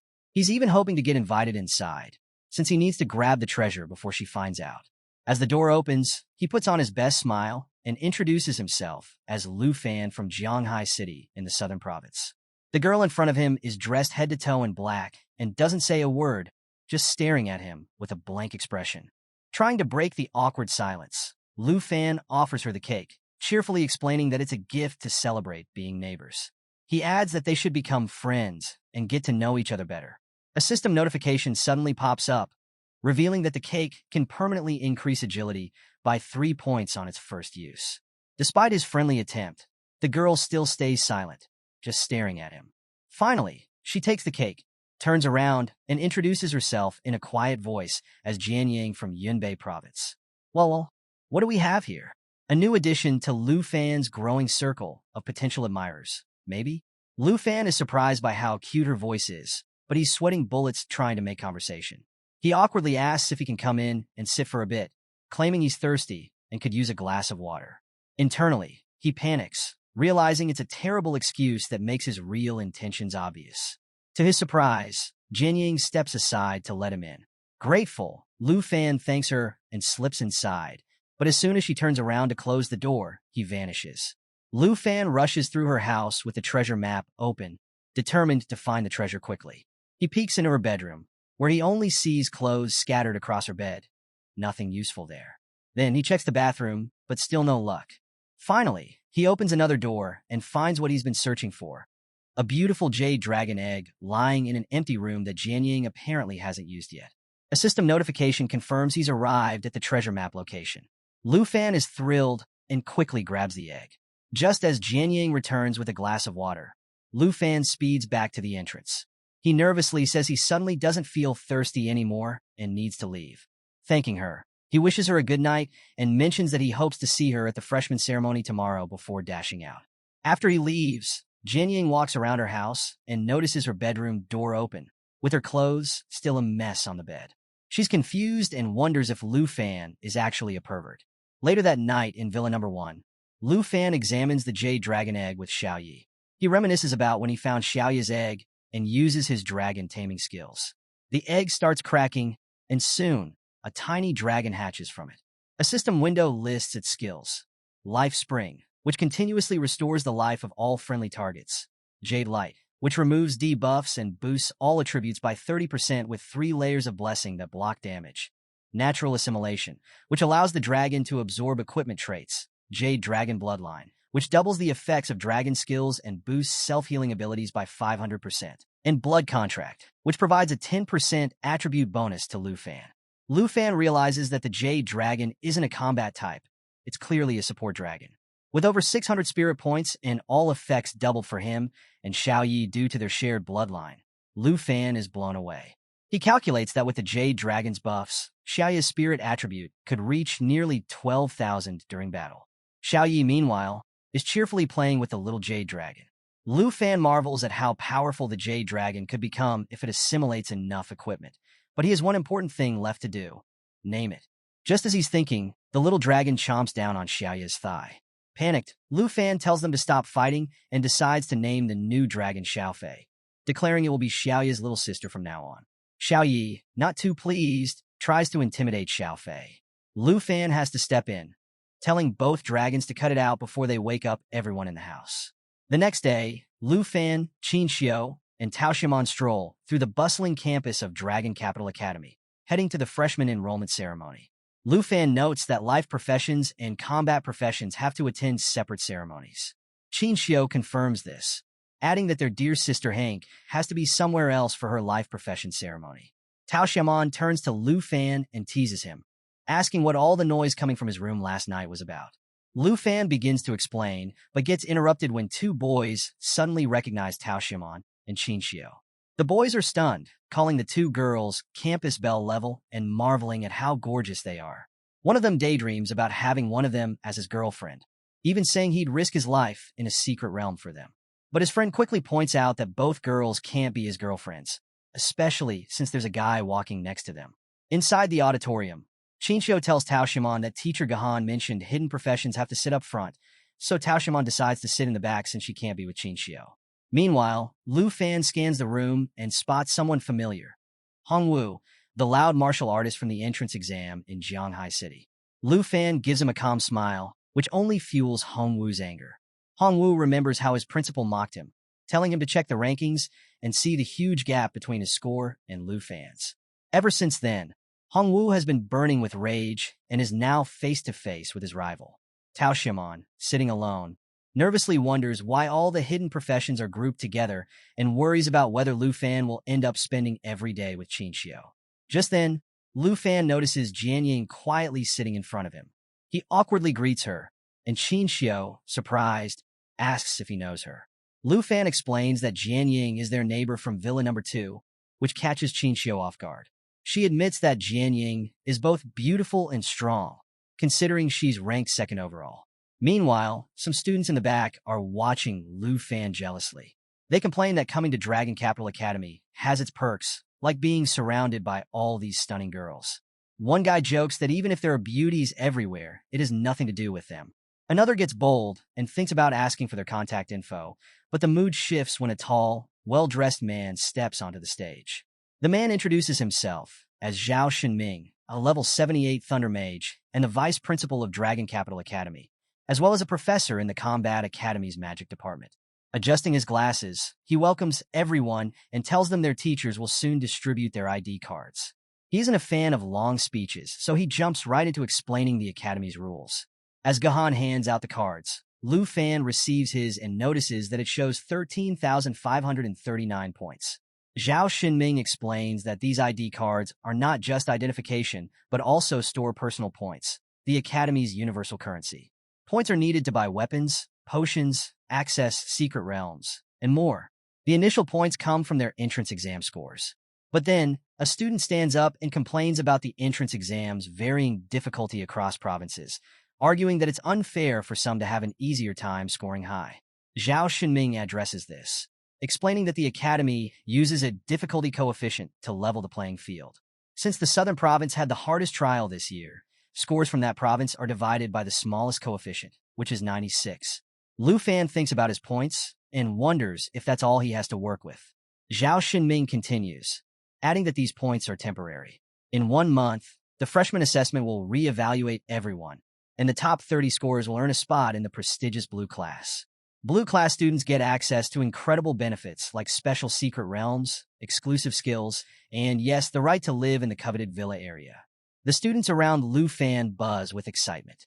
Some hadn't heard about the Blue class before enrolling, but now they're hyped, realizing they still have a shot at moving into the villa area. Lu Fan, thinking things through, realizes that as the current first-place holder, he qualifies for the Blue class.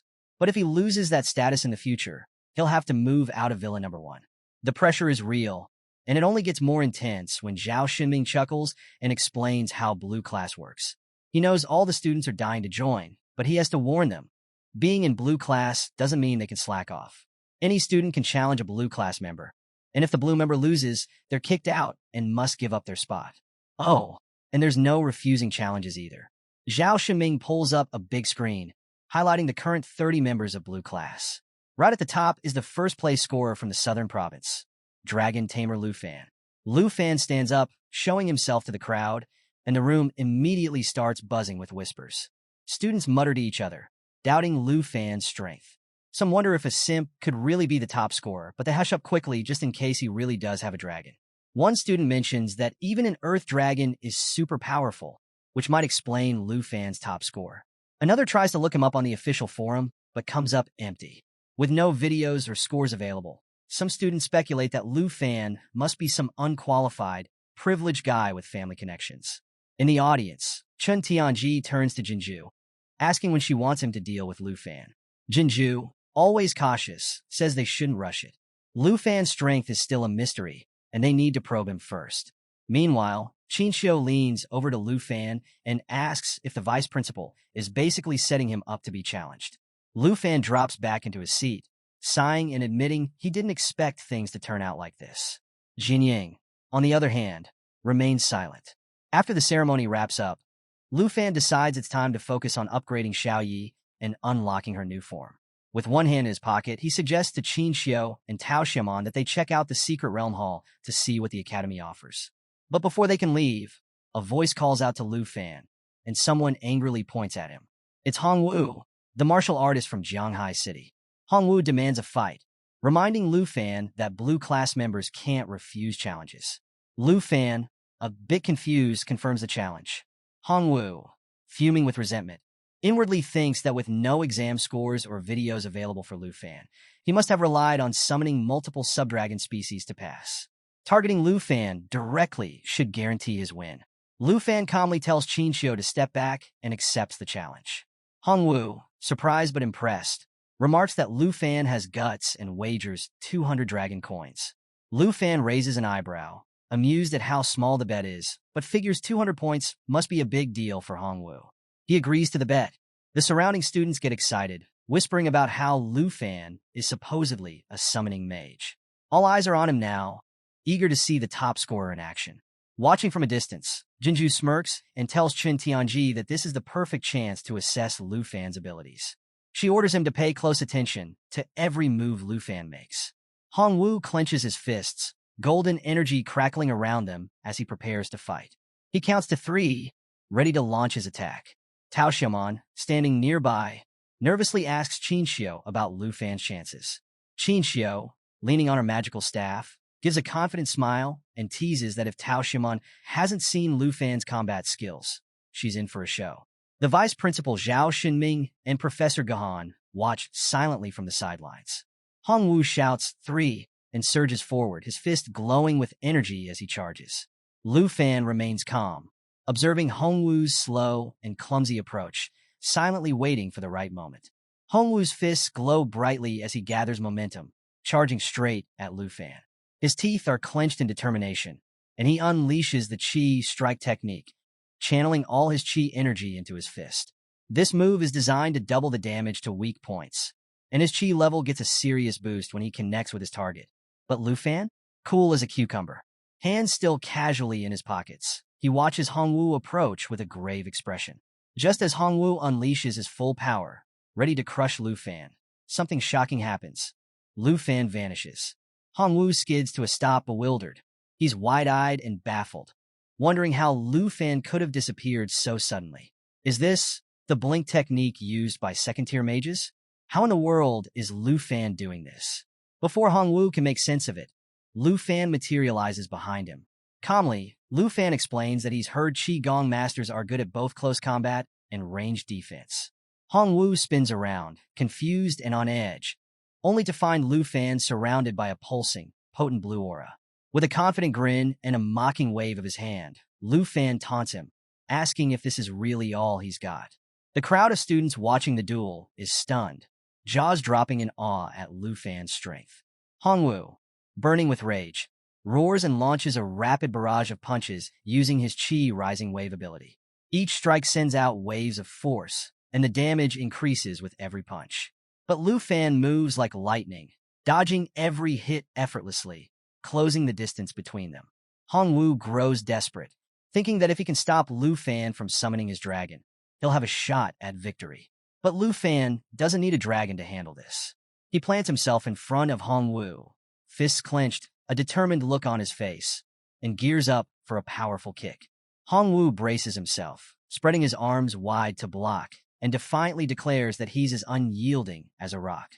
A brilliant golden aura envelopes his body, and he activates solid as a rock, his ultimate defensive technique. Every point of Qi he spends increases his defense, making him feel invincible. But here's the thing. Hongwu has no clue how powerful Lu Fan really is. With a burst of momentum, Lu Fan delivers a devastating kick to Hongwu's chest, shattering his supposedly unbreakable defense into pieces. The impact sends Hongwu flying backward, crashing to the ground, blood trickling from his mouth. Stunned, he struggles to process what just happened. Did he already lose? The crowd is dead silent, completely floored by what they've witnessed. Lu Fan had taken down one of the Academy's strongest martial artists with a single strike, without summoning his dragon or using any flashy skills. A student with brown hair wipes the sweat off his forehead, asking his blue-haired friend if the duel is really over. They had all expected to see a dragon, not a one-kick knockout. Another student, pale with fear, looks at Hongwu's bleeding form, wondering if he's seriously hurt. Hongwu lies on the ground, eyes shut, body trembling. Lu Fan walks over to him, reaches into his pocket, and pulls out his ID card. He places it on top of Hongwu's, reminding him with a smile that a bet is a bet, and the loser has to accept defeat.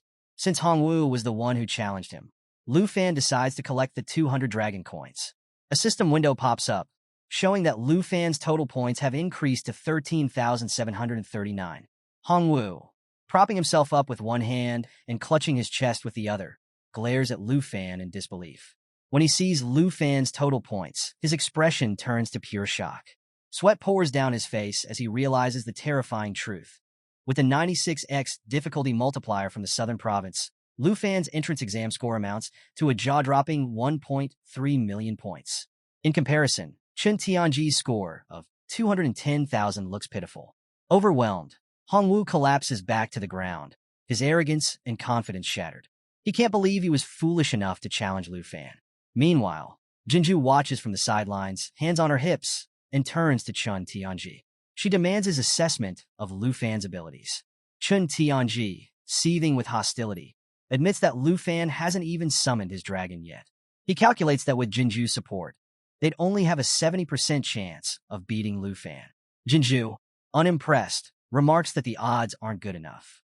As Lu Fan casually slips his hands back into his pockets and walks away, Qin Xiu and Tao Xiaomon follow him.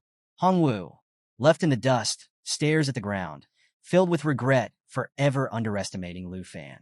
As Lu Fan and Qin Xiu entered the Grand Hall of Dragon Capital Academy's Secret Realm Center, Qin Xiu stood near the doorway, clutching her magical staff with a joyful expression. She nodded and told Lu Fan that Hank had already arrived. Meanwhile, Tao Xiaomon trailed behind, hands clasped behind her back, with a growing smile spreading across her face. Hank entered the hall, her expression full of concern. She rushed over to Lu Fan, asking if he was hurt and who had challenged him. Lu Fan, holding his tablet, turned to her with a calm smile, reassuring her that everything was fine. Tao Xiaomon joined them, fists clenched and cheeks slightly pink, excitedly recounting how Lu Fan had effortlessly sent Hongwu flying. Qin Xiu teased Tao Xiaomon, reminding her of when she had talked about how strong Lu Fan was. She even playfully compared him to Uncle Sun Go, whom she had once thought unbeatable. Hearing this, Tao Xiaomon's curiosity grew, and she wondered just how powerful Lu Fan's dragon pet really was. Qin Xiu, with a knowing smile, assured her that Xiao Yi was even more formidable than they could imagine. As they chatted, Lu Fan approached, holding up his tablet to capture their attention. The group turned to look at him as he explained that he had accessed the Academy's secret realms and found one perfect for leveling up. The screen displayed the details. Lu Fan had 13,739 points, and the Academy had a total of 49 secret realms. The one he had selected was Poisonous Spiderwood Forest, a level 45 realm known for its terrifying difficulty.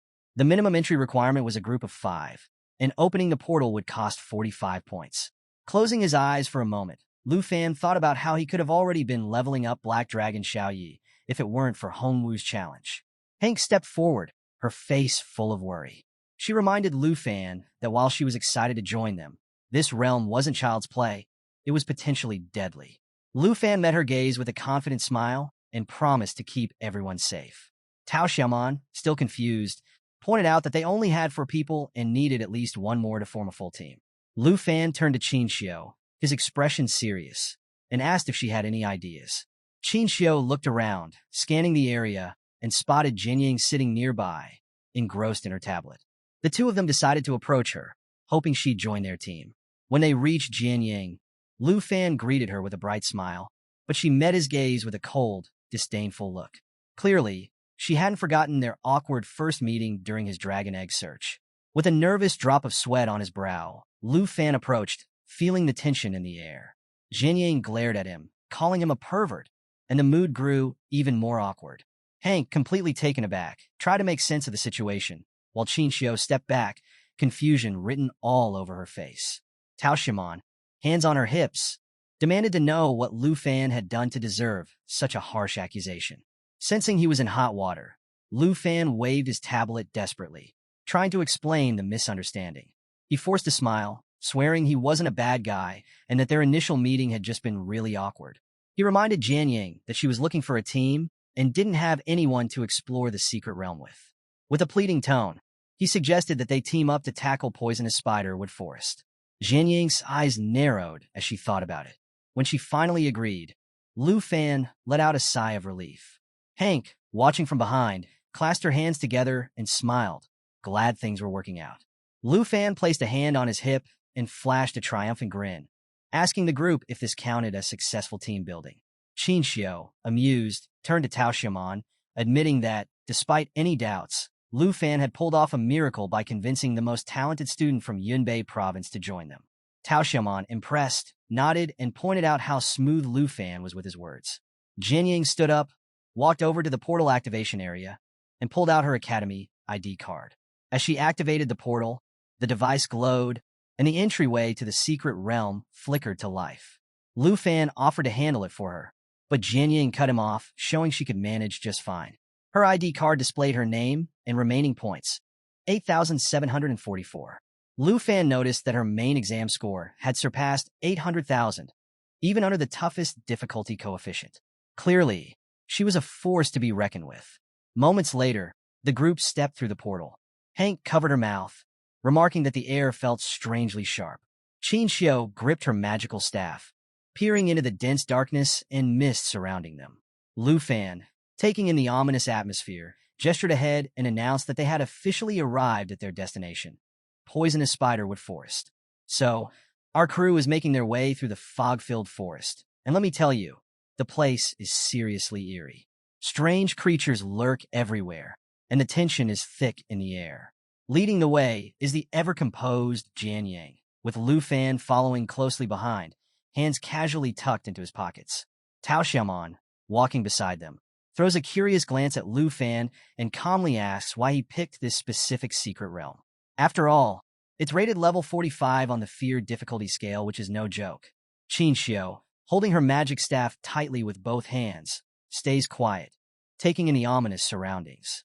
Meanwhile, Hank is visibly on edge, clinging to her belongings with nervous energy. Lu Fan turns to Tao Xiaomon, flashing a cheerful smile. He explains that he searched the Secret Realm Hall for ages and found nothing better for leveling up. Tao Xiaomon looks a bit confused and quickly explains that she didn't mean to criticize him. Hank, trying to lighten the mood, pulls out a bag and grins. She asks everyone to wait a moment, wanting to share some high-quality travel biscuits she made. These aren't ordinary biscuits, folks. They boost experience gains by 20% for the next 3 hours. Lu Fan's eyes light up, realizing how helpful they'll be for leveling up. He, Qin Xiao, and Tao Xiaomon each grab a biscuit and take a bite, immediately savoring the delicious flavor. Hank explains with a proud smile that the recipe came from her life professor, and she was lucky to have a high success rate as an enchantment chef. Her classmates didn't have as much luck, but her biscuits turned out perfectly. As they're eating, Hank catches Jianying's attention and walks over to offer her a biscuit. Jianying looks surprised, wondering why Hank is being so nice. She turns to the biscuits and asks if the cake Lu Fan gave her before was also Hank's creation. Hank beams, confirming that it was and promising to make more if she liked it. Qin Xiao and Tao Xiaomon join in, telling Jianying that Hank's cooking is amazing. They invite her to stop by their place anytime, emphasizing that she's welcome whenever she feels like it. Jianying, who usually keeps a cold and indifferent expression, can't help but smile slightly at the kindness. But just as things start feeling warm and friendly, Lu Fan's head snaps to the side. He notices something rustling in the bushes and warns the group to be cautious. Everyone immediately goes on high alert, and out slithers a monstrous black-scaled python with eerie green eyes. This thing is no joke, a level 40 beast with deadly abilities and a massive 91,200 experience points to its name. Tao Xiaomon's instincts kick in. She charges forward, sword in hand, ready to attack. Hank, still holding her bag of biscuits, quickly stows them away, realizing things are about to get dangerous.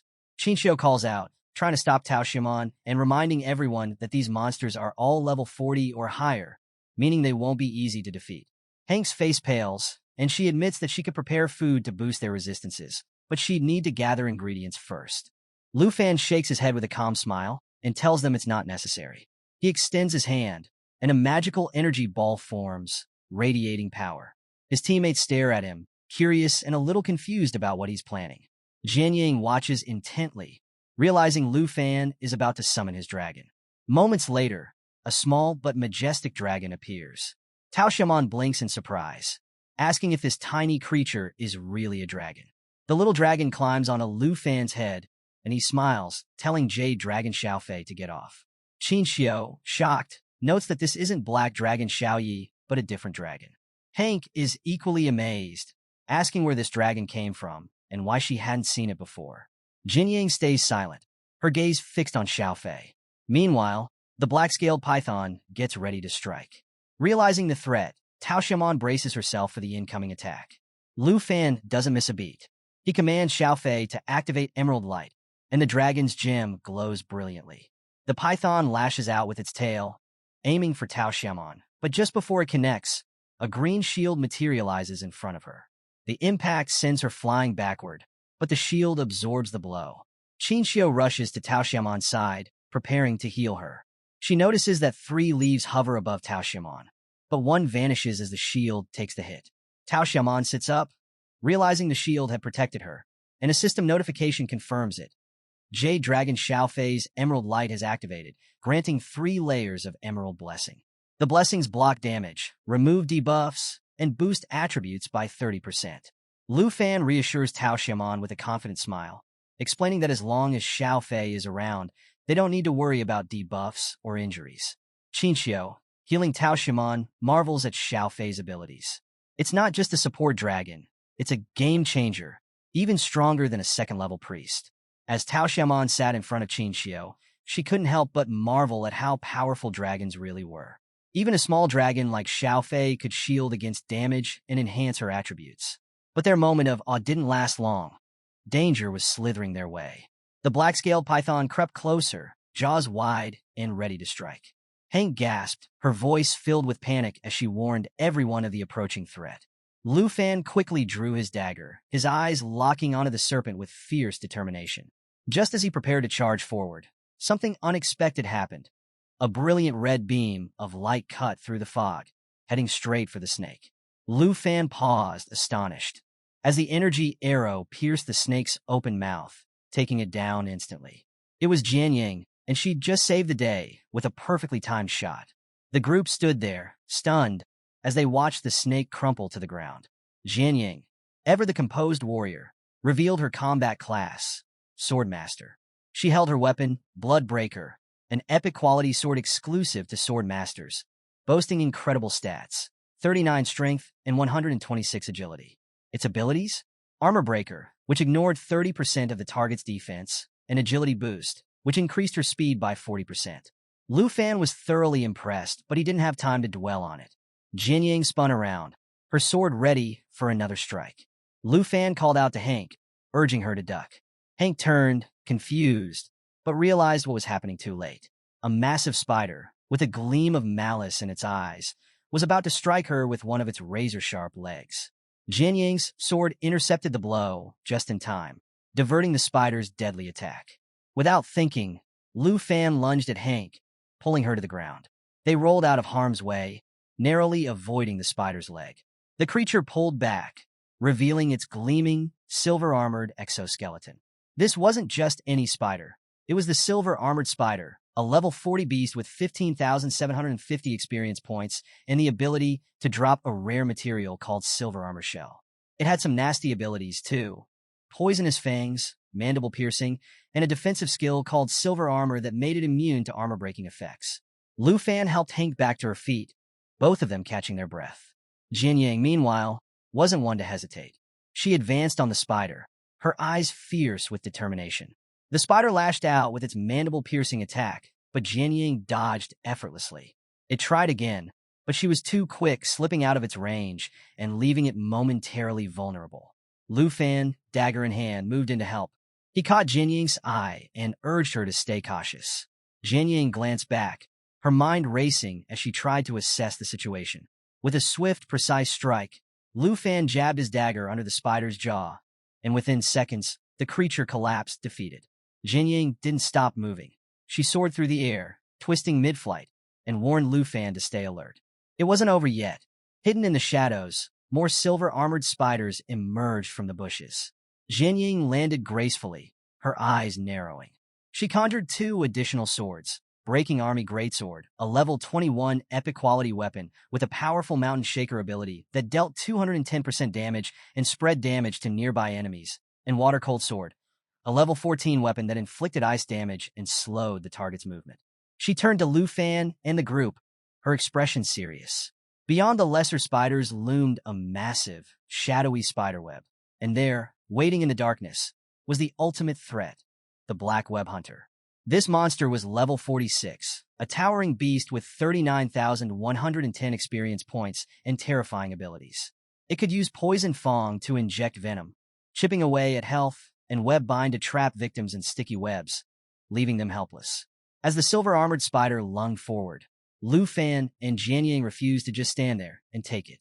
With Jian Ying's 3 swords hovering around her and Lu Fan carrying the little jade dragon, Xiaofei, on his back, they both charged into the fray. Lu Fan took a moment to glance at Jian Ying's specialized weapons, realizing that her gear was far from ordinary. Before he could ask her about it, the spider struck with a sharp, armored leg, forcing them both to dodge effortlessly. Mid-leap, Jian Ying locked eyes with the spider, explaining to Lu Fan that sword masters could craft and level up their own weapons. She mentioned how she started with a basic level 1 sword and worked her way up. With that said, she spun through the air, summoning a blade of icy water that morphed into a frozen arrow. She fired it at the spiders, the frost rapidly spreading and freezing their bodies.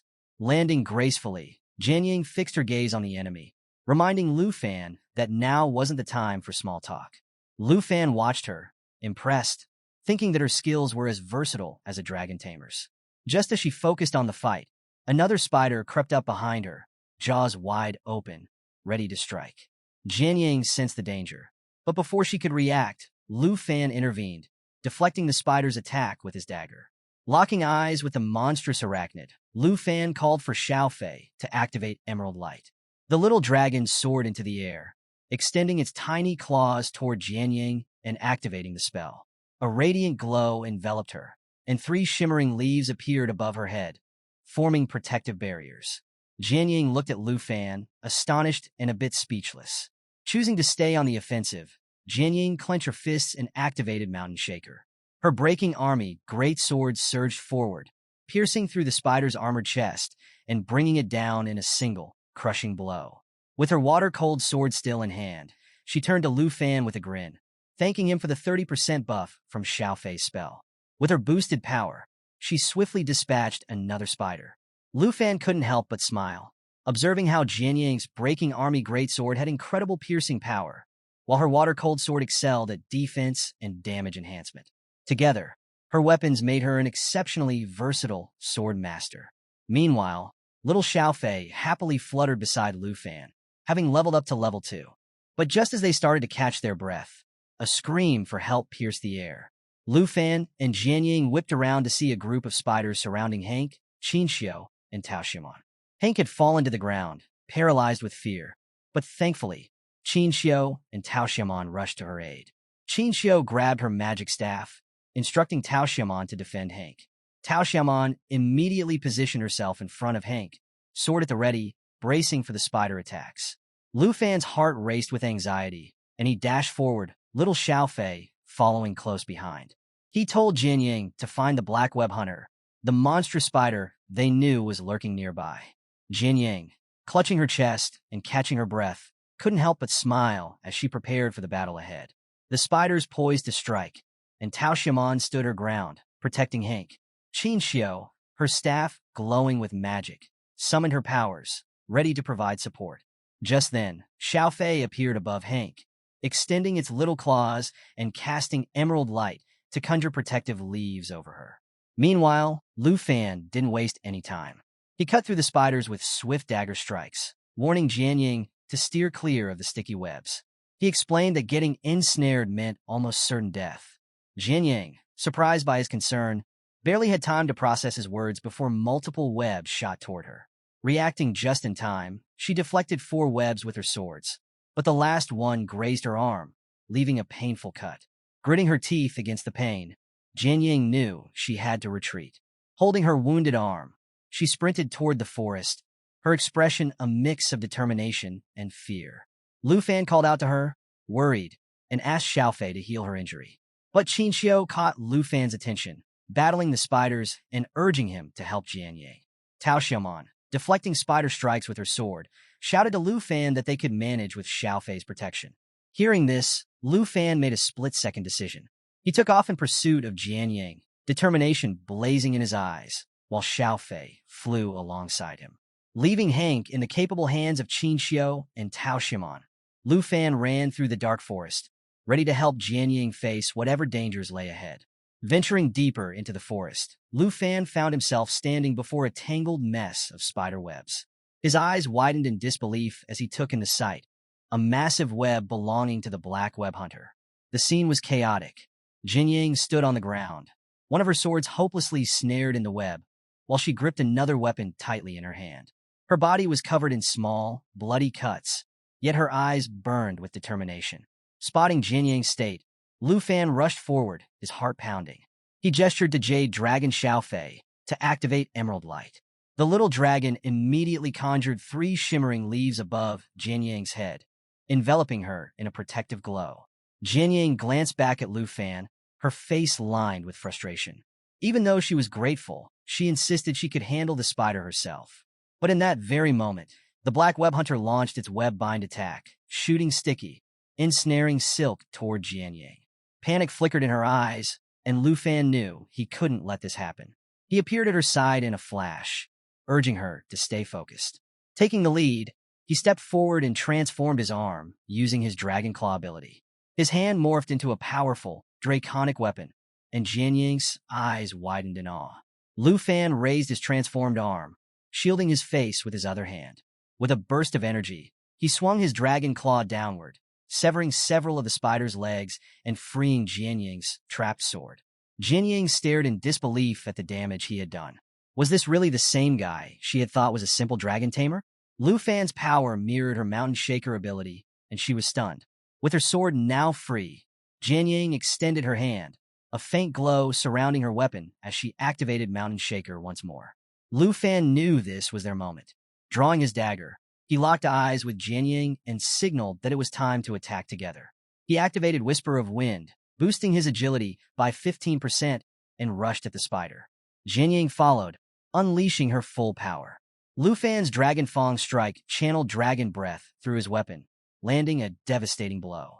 At the same time, Jianying's Mountain Shaker inflicted physical damage, dispersing it among nearby enemies. The combination of their attacks was unstoppable, and they cleaved the Black Web Hunter in half. Jianying's Blood Breaker sword pulsed with newfound energy, boosting her strength and agility. Jianying's cheeks flushed as she glanced at Lu Fan, feeling unexpectedly at ease despite the chaos. A system notification popped up, announcing that Jade Dragon Xiaofei had leveled up to 3. The tiny dragon, full of energy, tugged at Lu Fan's arm, and he couldn't help but smile, thinking how well things were going. After a few more monster takedowns, Xiaofei was getting stronger by the minute, and Lu Fan wondered if the dragon would reach level 5 by the end of this secret realm. Jianying approached Lu Fan, looking introspective. She mentioned how vulnerable she had felt during their battle, admitting that she was grateful for the help. Lu Fan turned, listening intently, and was about to respond when the rest of their team arrived. Qin Xiu, magic staff raised, proudly announced that they had defeated all the silver-armored spiders. Blushing, she told Lu Fan they had successfully protected everyone. Hank, with a relieved smile, announced that she had leveled up. Lu Fan turned to Jianying, praising her strength. Jianying looked puzzled, but was soon reassured when Lu Fan reminded her that no matter how strong someone was, teammates would never let each other fight alone. Jianying's cheeks warmed, and she looked at him with newfound admiration. Meanwhile, little Xiaofei perched on Lu Fan's head, observing everything. Hank approached and questioned why Lu Fan hadn't used Emerald Light on himself. Lu Fan placed a hand on his waist, closed his eyes, and smiled, explaining that he didn't need it. Tao Xiaomon, hands on her hips, teased him, saying he should use the healing ability on everyone, not just a select few. At Lu Fan's command, Xiaofei activated Fountain of Life. The little dragon's gem glowed brightly, and a wave of healing energy enveloped the team, restoring their health. Qin Xiu smiled, feeling revitalized and ready to fight again. Tao Xiaomon closed her eyes, placing a hand on her belly, and teasingly joked that Lu Fan's head was glowing green. Lu Fan chuckled, telling Xiaofei to stop healing her next time. The team burst into laughter, and even Jianying couldn't hide her smile. It felt good to have teammates by her side. As the sun began to set, the group found themselves standing at the edge of a cliff.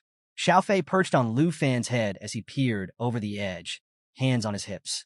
Tao Xiaomon, holding the tablet, scratched her head, confused as the map seemed to end there. She approached Lu Fan, asking what lay ahead. He stayed silent, but when Qin Xiu looked down, her expression shifted to shock.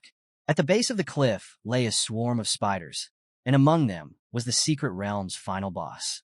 As Lu Fan and Qin Xiu stood at the edge of the cliff, the poisonous mist slowly drifted away, revealing a massive web below, crawling with hordes of small spiders. In the heart of that giant, sticky network sat the fearsome boss of this secret realm, the screeching Spider Mother. Lu Fan focused on the status window hovering above the Spider Queen, analyzing its abilities. This monster wasn't just about raw power. It commanded an entire army of spiders with skills like regenerative feeding and collective fury. Taking down the queen wouldn't be a simple feat. Jianying approached the cliff, squinting at the scene below. With her typical calm, she commented that whether they were confronting the boss or its minions, the small spiders would have to be dealt with first. Meanwhile, Hank stepped forward, trying to steady herself. Qin Xiu quickly advised her not to look, but Hank clenched her fists and insisted she needed to learn, even if she was scared. Tao Xiaomon watched Hank's determination with a puzzled expression, admitting that the sight was enough to make even the bravest combat professionals feel queasy. Despite the warnings, Hank took a peek over the cliff's edge, her stomach churning at the grotesque sight of the spiders. Unable to handle it, she leaned against a nearby tree and wretched. Qin Xiu comforted her, rubbing her back gently, while Lu Fan closed his eyes and forced a smile, knowing his aunt was giving it her best effort. Jianying observed Hank's struggle and agreed that they needed to tackle the small spiders first. Tao Xiaomon powered up her tablet, and her eyes widened as she read the strategies shared by other teams. According to the comments, clearing this realm would typically take 4 days, and long-range specialists should draw out the enemies to make progress. Hearing this, Hank paled even more, clutching her tree for support. She asked in disbelief if they really had to stay here that long, pointing out that her provisions would barely last a day. She joked nervously about the idea of roasting spiders, which made Chinchio tear up in horror at the thought. At that moment, Lu Fan raised his hand toward the sky, a confident smile spreading across his face. It was clear he wasn't planning to follow the usual strategies. Jian Yang, puzzled, asked if he had another plan. Tao Shiman, tablet still in hand, raised her eyebrows and questioned what he was thinking. Chinchio looked at him directly, wondering if he intended to summon Black Dragon Xiaoyi. Lu Fan didn't keep them waiting. Extending his hand skyward, he called upon Black Dragon Xiaoyi. Flames erupted around them, and with a powerful roar, Xiaoyi materialized in her destruction dragon form. Her enormous, fiery wings and menacing horns loomed over the group, exuding a fearsome aura that made even Tao Xiaoman gasp in awe. The colossal dragon's arrival was nothing short of breathtaking. The screeching spider mother reacted instantly. Letting out a screech of its own, it commanded the smaller spiders to attack. The army's eyes glowed ominously, and a rain of sticky webs shot toward Xiaoyi. But with a confident smile, Lu Fan instructed his dragon to handle the smaller spiders. Xiaoyi descended, her wings beating with fierce energy, incinerating webs and setting the forest alight. Her wings expanded as she soared over the web, leaving a path of destruction in her wake. The ground beneath her sizzled and burned. Hank gripped Lu Fan's arm tightly, unable to believe the sheer power of Xiaoyi's transformation. Tao Xiaoman stood beside her, staring in awe and murmuring how Xiaoyi was more like a legendary dragon than anything she'd ever seen. Jian Yang, too, couldn't hide her astonishment. Lu Fan turned to Jade Dragon Xiaofei. With a grin, he knew it was time to power up Xiaoyi even further. He called for Xiaofei to activate Emerald Dragon Heritage, a skill that doubled all effects for dragons and those with dragon ancestry. Xiaofei soared upward, its gem glowing brightly, and activated Emerald Light. Lu Fan then infused Xiaoyi with Dragon's Inspiration, boosting all her attributes and attack power by 30%. As soon as Black Dragon Xiaoyi received those epic buffs from Little Jade Dragon Xiaofei, she let out a roar that echoed through the entire forest. Her wings expanded, flames erupted around her, and in an instant, the nearby spiders were reduced to ashes. Xiaoyi, now at level 17, was supercharged. Her stats skyrocketed.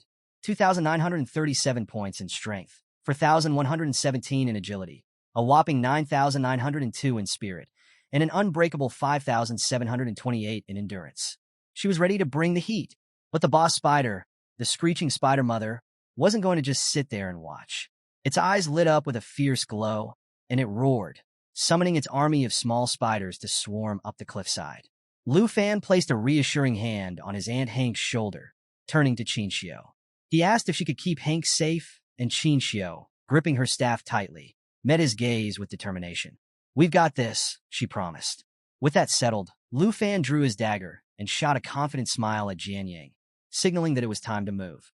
Jian Yang stretched her arms out, summoning 3 swords that shimmered with power. As the small spiders scuttled up the cliff, Lu Fan and Jian Yang leapt down, ready to clear a path to the Spider Queen. Lu Fan's dagger flashed as he dispatched spiders left and right, and Jian Yang's swords danced through the horde. They landed at the base of the cliff, surrounded by falling spider carcasses. But more spiders kept coming, closing in from every side. Lu Fan's expression hardened, and he called out to Black Dragon Xiaoyi. She descended from above, her wings beating furiously, and activated the second phase of her Great Cataclysm skill. When she roared, a massive explosion of fire obliterated countless spiders in an instant. The chaos was intense, but they kept pushing forward, with Little Jade Dragon Xiaofei hovering close behind. Suddenly, 2 system notifications popped up. Jade Dragon Xiaofei had reached level 4, and Black Dragon Xiaoyi was ready to unleash the third and final phase of Great Cataclysm. Flames engulfed the area, and Jian Yang was left marveling at the sheer destruction. The heat from Xiaoyi's fire was intense, and even from a distance, it was clear that Xiaoyi was a force to be reckoned with. Meanwhile, up on the cliff, Tao Xiaoman was swinging her sword, fending off the climbing spiders, while Chinchio's staff glowed as she cast defensive spells. Chinchio called down to Lu Fan, assuring him they could handle things. Taking her word for it, Lu Fan pressed on, urging Jian Yang to join him in taking down the Spider Queen once and for all. The Spider Queen was done watching. It lunged forward, unleashing a venomous attack that splattered poison everywhere. Lu Fan and Jian Yang evaded just in time, but it was a close call. Realizing how dangerous things were getting, Lu Fan extended his hand to Jian Yang, commanding Jade Dragon Xiaofei to activate Emerald Light. 3 shimmering green leaves appeared above Jian Yang, and she stared at Lu Fan, astonished by his care for her well-being. But there was no time to linger on that thought. The Spider Queen seized the moment, launching a web attack that shot straight toward Lu Fan. He turned, slicing through the web with his dagger, but not before it grazed his cheek, drawing blood. He cursed under his breath, feeling the sting, and fixed his gaze on the Spider Queen, his resolve hardening. "Xiaoyi, it's time," he commanded. Black Dragon Xiaoyi roared and activated her burning of all things skill. She unleashed 4 fiery tornadoes that tore through the enemy ranks, leaving nothing but charred remains. Jian Yang watched in awe, realizing just how destructive Xiaoye's abilities were. This was power beyond imagination, capable of leveling cities or worse. With the smaller spiders mostly taken care of, Black Dragon Xiaoyi continued her aerial assault, incinerating everything in her path. Jian Yang was struck by how easily Xiaoyi was handling the entire swarm. Then, another series of system notifications popped up. Jade Dragon Xiaofei had reached level 5 and gained a new ability called Emerald Blessing. This new skill allowed Xiaofei to amplify the damage of the next 3 strikes for anyone she blessed. Lu Fan's attention snapped to Jade Dragon Xiaofei, his confusion mounting as the little dragon's gem began to glow brightly. Was something happening to Xiaofei? The gem's light intensified, and suddenly, Xiaofei began to levitate. Her body transformed before their eyes. Wings sprouted, her tail elongated, and her entire form shifted into that of a green-haired girl. Lu Fan shielded his eyes, wondering if this was a metamorphosis like the one Black Dragon Xiaoyi had gone through. When he cautiously lowered his hand, he couldn't believe what he was seeing. Jade Dragon Xiaofei had evolved, gaining a new form and even stronger abilities. Looks like our Giga Chad Lu Fan just leveled up his team in the best way possible, with not 1, but 2 dragon waifus. As our heroes ventured deeper into the battle, things were looking seriously dicey. Jade Dragon Xiaofei was up in the air, clasping her hands together, her palms glowing with an intense green energy. Lu Fan watched her, his face a mixture of confusion and curiosity, while Jian Yang was equally baffled. Suddenly, the ground started trembling, and a sharp claw shot out of nowhere, racing toward Jian Yang. Thankfully, our heroes had some quick reflexes. With just a hair's breadth between them and the attack, they leaped out of danger, dodging at the last second. Jian Yang landed, 3 glowing emeralds swirling above her head, and stared at them in total confusion. What were these glowing gems? Well, let me explain. This was Jade Dragon Xiaofei's new skill, Jade Blessing. It applied 3 layers of Jade Dragon aura to the target, boosting the damage of their next 3 attacks. Jian Yang, never one to waste an opportunity, activated the buff and went straight on the offensive. With a fierce look, she extended her hand, sending her 3 swords flying toward the massive boss spider. The impact was insane. The Bloodbreaker sword, which hadn't even scratched the spider's silver armor before, now sliced through like it was butter. Lu Fan, watching Xiaofei in action, couldn't help but feel a proud smile spreading across his face. Xiaofei had not only leveled up to 5, but had also gained this awesome new form and some seriously game-changing abilities. He gently patted her head, and Xiaofei closed her eyes, enjoying the moment. But before they could celebrate, the boss spider was back and angrier than ever. It unleashed its venom spray attack, spewing out a pool of poison that would have melted them down to 5% health per tick. Luckily, Lu Fan sensed the attack just in time, leaping out of the way and dodging it like a pro. Xiaofei zipped out of danger too, but they knew they needed to step it up. Lu Fan quickly turned to Xiaofei and told her to buff Black Dragon Xiaoyi.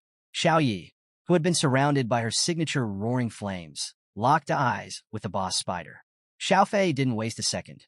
She perched on Xiaoyi's head, activated her ability, and 3 emeralds glowed brightly above Xiaoyi. You could feel the power in the air, folks.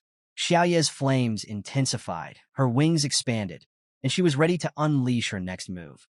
With a roar that made the ground quake, she used everything burns, sending fiery tornadoes spiraling toward the spider boss. The force of the flames was absolutely wild, and Jian Yang had to shield her face from the scorching heat.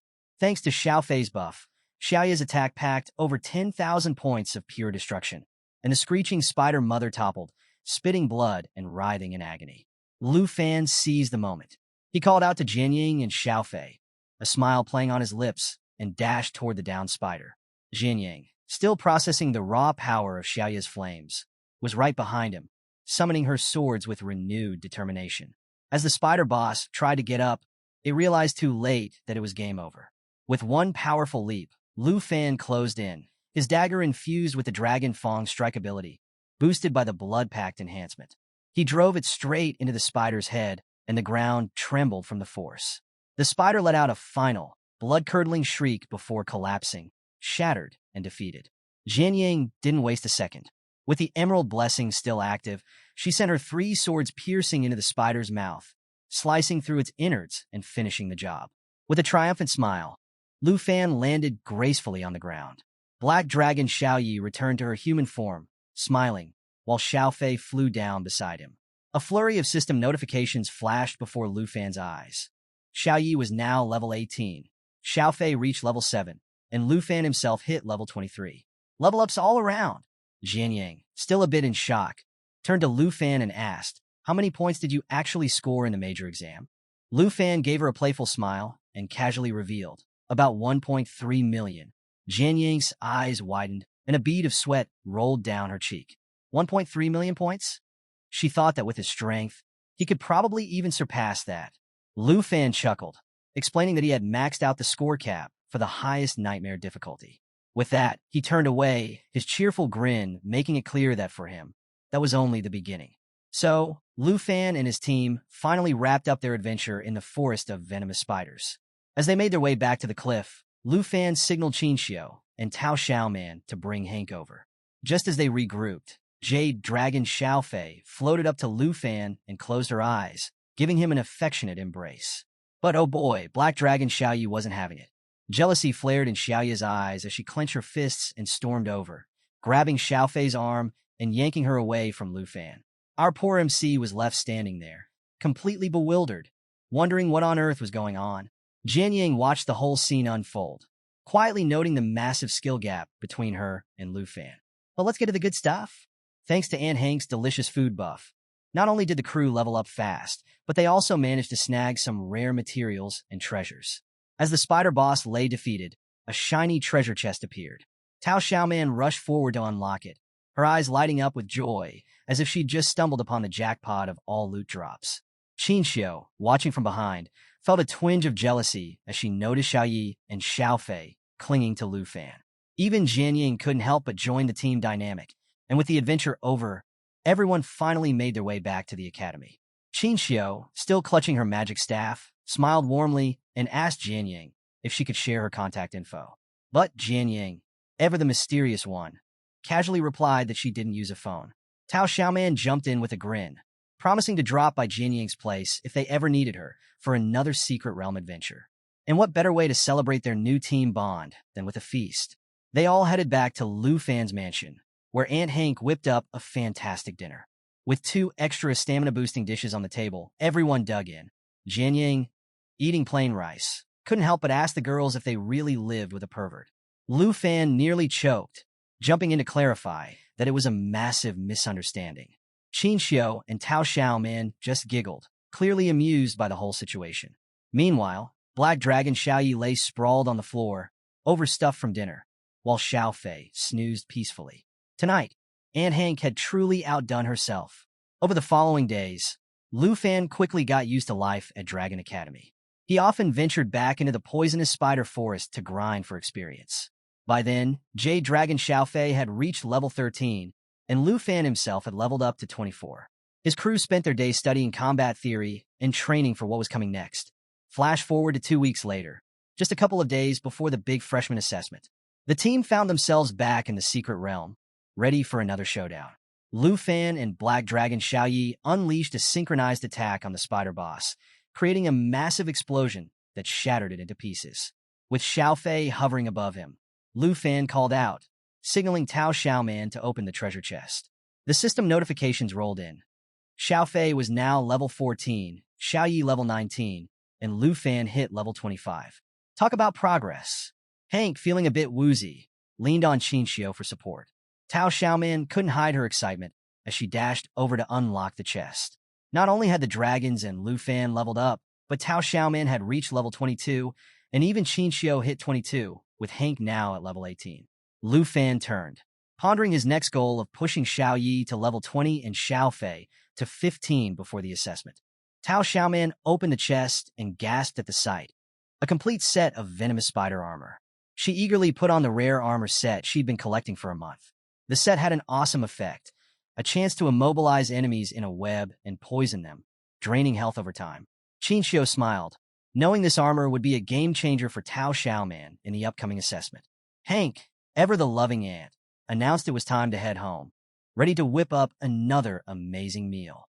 Lu Fan, hands casually tucked in his pockets, cheerfully reminded everyone that the freshman assessment was happening the next day. It was time to rest up and get ready. Tao Xiaoman pumped her fist in agreement, full of energy and excitement. Just as they returned to the academy, Professor Gahan appeared, a curious smile on her face. She waved Lu Fan over, telling him that Deputy Director Zhao had some urgent news. Lu Fan, a bit confused but intrigued, couldn't help but wonder, what could be so important? As Lu Fan made his way towards Professor Gahan, his expression remained calm, but his mind was racing. What could Vice Principal Zhao Xinming possibly want to discuss right before the new student evaluation? Gahan, one hand resting on her hip, smiled a bit mysteriously as she led him along. When he asked what the urgent matter was, she just turned and chuckled, telling him he'd find out soon enough. As they walked through the academy halls, they overheard two students gossiping. One mentioned that an expert from the Azure class had posted a new evaluation today. The other nodded excitedly, adding that it was all about number 73, Hongwu. Hearing this, Gahan looked over her shoulder and asked Lu Fan if the chatter bothered him. With a forced smile, Lu Fan admitted he was feeling a bit out of the loop since he hadn't spent much time in the classroom. Gahan climbed the stairs and explained that the betting craze among new students was all his doing. After his challenge with Hongwu, students realized they could earn points by wagering on fights. It had become the academy's hottest trend. Lu Fan was stunned. He hadn't expected this at all. When he asked for more details about Hongwu's situation, Gahan laughed and pointed ahead. And there, mopping the floor with tears streaming down his face, was Hongwu. The once proud fighter had lost so many points that he now had to clean the academy just to avoid starving. Gahan smirked and explained to Lu Fan that his strength was now compared to 100 Hongs, while poor Hongwu was stuck at just 1 Hong. Lu Fan looked on in bewilderment, genuinely wondering how Hongwu had managed to lose everything. Eventually, they reached Vice Principal Zhao's office. Gahan turned to Lu Fan, gave him a reassuring smile, and told him to head inside. Lu Fan, now looking serious, grasped the doorknob, peeked in, and asked if Zhao Xinming was looking for him. Zhao immediately waved him in, looking both relieved and a bit tense. As Lu Fan entered, Zhao Xinming leaned forward, his hands on the table, and dropped the bombshell. The national test was being moved up. Originally planned for 5 months later, it had been pushed forward by 2 months.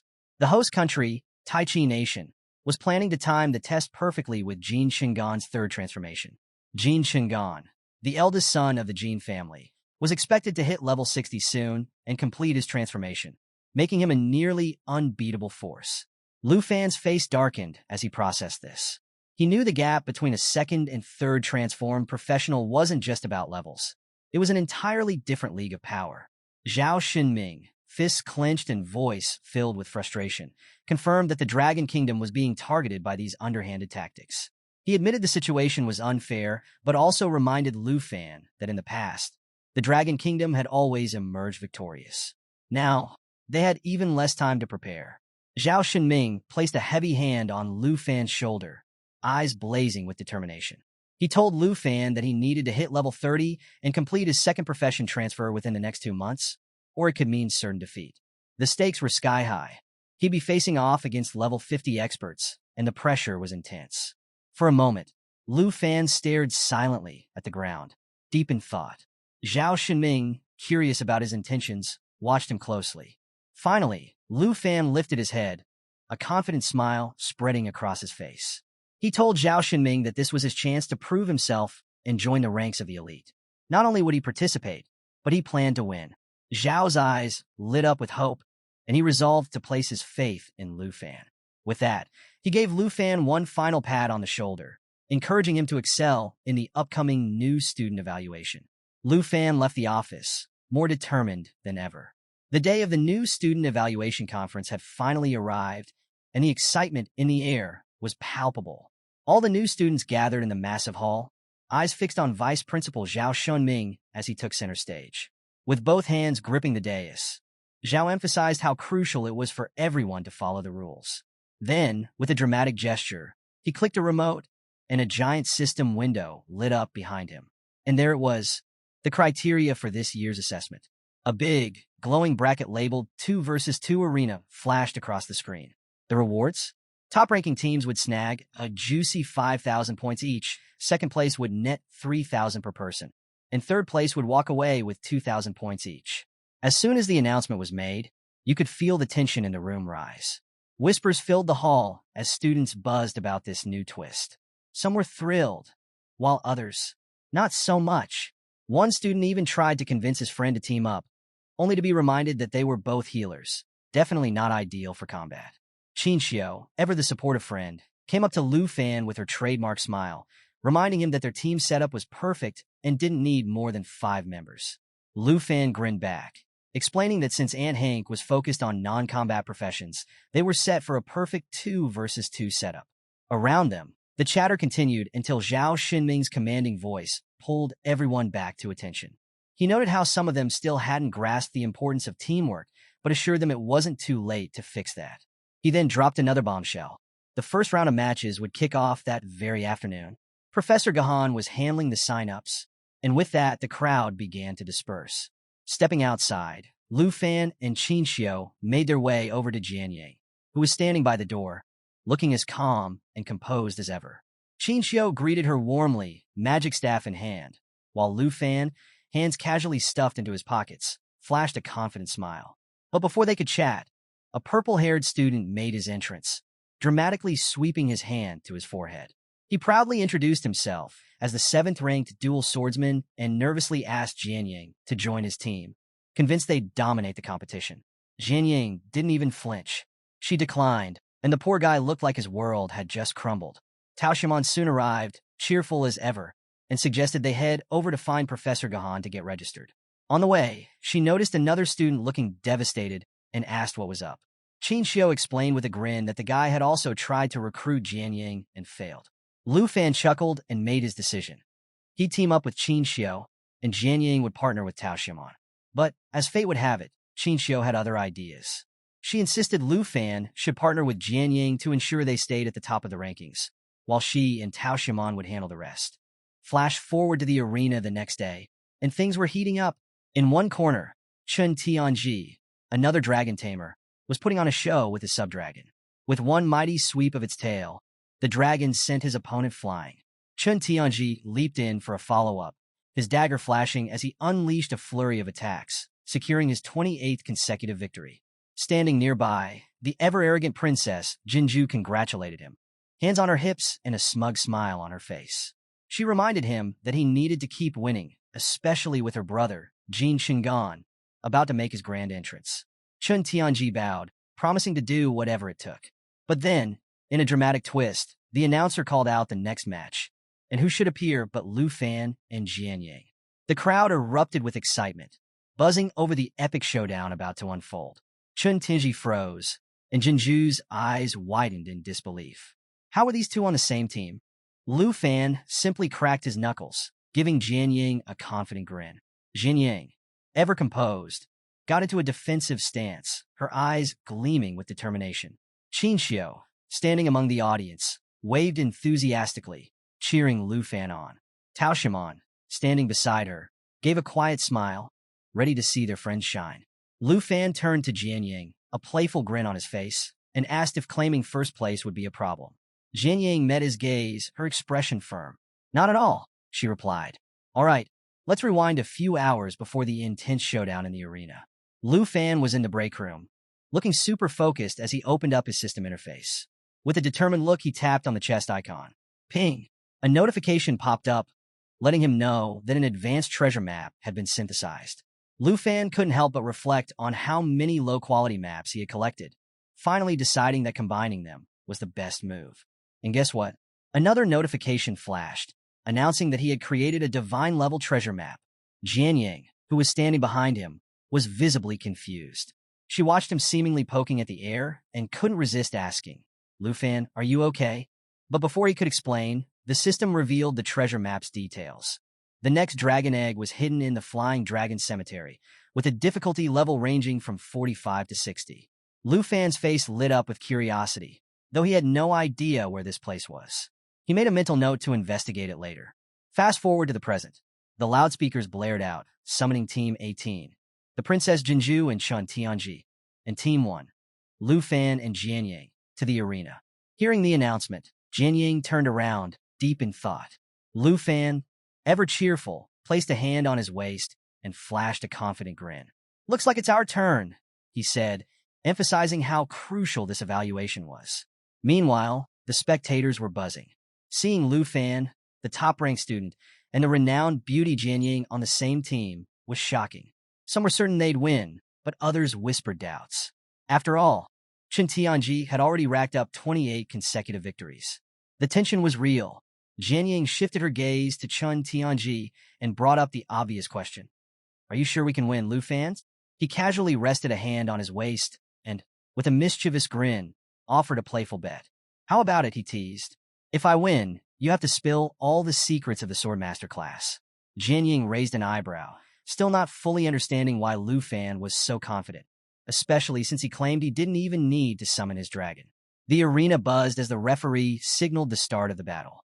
Chun Di gripped his spear, eyes burning with determination, and charged forward with his dragon in tow. The Princess Jinju, staff in hand, stood back, observing with a calculated gaze. Chun Ti couldn't hide his seething rage as he confronted Lu Fan. "Don't think you can overshadow me again," he roared. "There can only be one dragon tamer." He lunged at Lu Fan, thrusting his spear furiously. But Lu Fan moved with such incredible speed that it was like he disappeared into thin air. Chun Tianji's eyes widened in disbelief, sweat dripping as he realized his opponent had vanished. Before he could figure out what happened, Lu Fan reappeared right beside him, a confident smile on his face. Jian Yang watched from the sidelines, arms folded, observing with curiosity. Then, in an epic move, Chun Tianji's subdragon launched itself at Lu Fan. But our boy Lu Fan? He didn't even flinch. He smiled at Jian Yang and reminded her about their bet. "It's too late to back out now," he teased. With his hand glowing with energy, he activated armor enhancement, transforming his arm into a draconic claw. In one swift motion, he leaped into the air and delivered a devastating blow to the dragon's jaw. The impact was brutal, shattering its tough scales and sending the dragon crashing to the ground with a thunderous roar of pain. Jian Yang was shocked at Lu Fan's raw power. Chun Tianji's face twisted in disbelief, especially since Jian Yang had yet to make a move. Why isn't she helping? He thought, completely thrown off. Meanwhile, Lu Fan landed gracefully, his draconic claw still pulsing with energy. Chun Tianji, spear in hand, demanded an explanation, noticing Lu Fan's dragon was nowhere to be seen. Lu Fan just smiled, explaining that this was all for a silly bet. "No need to go all out," he added. Princess Jinju, finally making her move, approached with a mischievous laugh. "So, today's the day I get to face you, Lu Fan," she declared, her voice dripping with anticipation. Lu Fan turned, surprised to see her, and braced himself for whatever was coming next. Chun Tianji raised his spear, locking eyes with Lu Fan, and boy, the tension between them was palpable. Meanwhile, Princess Jinju glared at Lu Fan with pure disdain. To her, Lu Fan's confidence and casual attitude were nothing short of insulting. Determined to put him in his place, she silently vowed to make him pay. Chun Tianji, on the other hand, was in shock. His dragon, armor shattered and all, had just taken a major beating from Lu Fan. But it wasn't about to give up. With a thunderous roar, the dragon rose and charged at Lu Fan, anger radiating from its every move. Lu Fan, unfazed, rolled up his sleeve with a taunting smirk. He even pointed out the dragon's broken fang, mocking it for looking uneven. The dragon, now even more furious, lunged with its massive claw, but Lu Fan was too quick. With a graceful leap, he evaded the attack and then, mid-air, decided to help the dragon correct its stance. Oh, the audacity! With a gleam of amusement in his eyes, Lu Fan executed his Dragon Fang strike, channeling the power of dragons into his dagger. The impact was immense, sending Chun Tianji's dragon crashing to the ground, armor fragments flying everywhere. The arena fell silent, the spectators stunned. People could hardly believe what they were seeing. I mean, Lu Fan had just defeated a dragon, single-handedly. Even though Chun Tianji's dragon was a sub-dragon, it was still a dragon, and everyone knew the gap between humans and dragons was massive. Lu Fan had just flipped the script on that assumption. Princess Jinju, watching her team's dragon go down, was fuming. She turned to Chun Tianji, practically commanding him to get his act together and defeat Lu Fan. Chun Tianji, feeling the pressure and the princess's piercing gaze, tightened his grip on his spear. He knew he had to make a move. At her command, the earth dragon stirred, readying itself for a counterattack. Chun Tianji planned a synchronized assault, hoping to catch Lu Fan off guard. The earth dragon unleashed a massive sweeping tail attack, and Chun Tianji charged forward, spear glowing with fierce blue energy. He activated his Dragon Lancer skill, launching a powerful, dragon-fueled strike. The ground shattered under the force of their combined assault, and a thick cloud of smoke enveloped Lu Fan. Chun Tianji landed, thinking he'd won. But as the dust began to clear, a voice cut through the silence. Did you really think that would work? Lu Fan emerged from the smoke, perched casually atop the earth dragon's severed tail, dagger in hand. A smug grin plastered across his face. Chun Ti started to sweat, realizing just how badly things were going.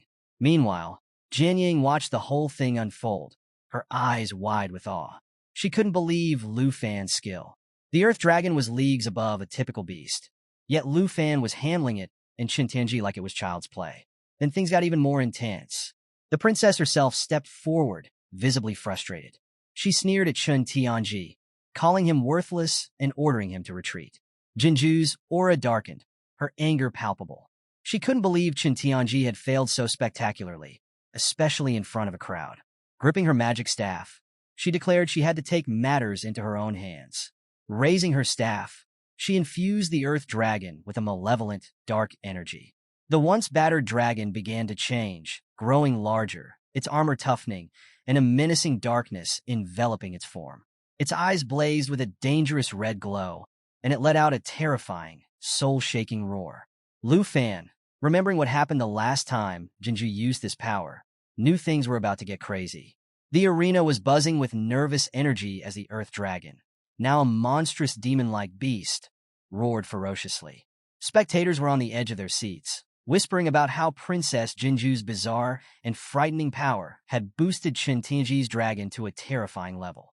Everyone was secretly hoping to witness a showdown between Lu Fan's black dragon and the newly empowered earth dragon. Jianying, sensing the danger, summoned her heaven-crushing sword and blood-breaker sword, both orbiting around her like protective sentinels. But before she could join the battle, Lu Fan intervened, assuring her with a confident grin that he had this covered, reminding her of their little bet. Jianying hesitated, clenching her fists, clearly concerned but ultimately trusting him. Meanwhile, the earth dragon let out a ground-shaking roar, its body warping and twisting as dark energy enveloped it. Lu Fan casually explained to Jianying that he recognized this ability. Apparently, it was a painful transformation that traded physical torment for massive power gains.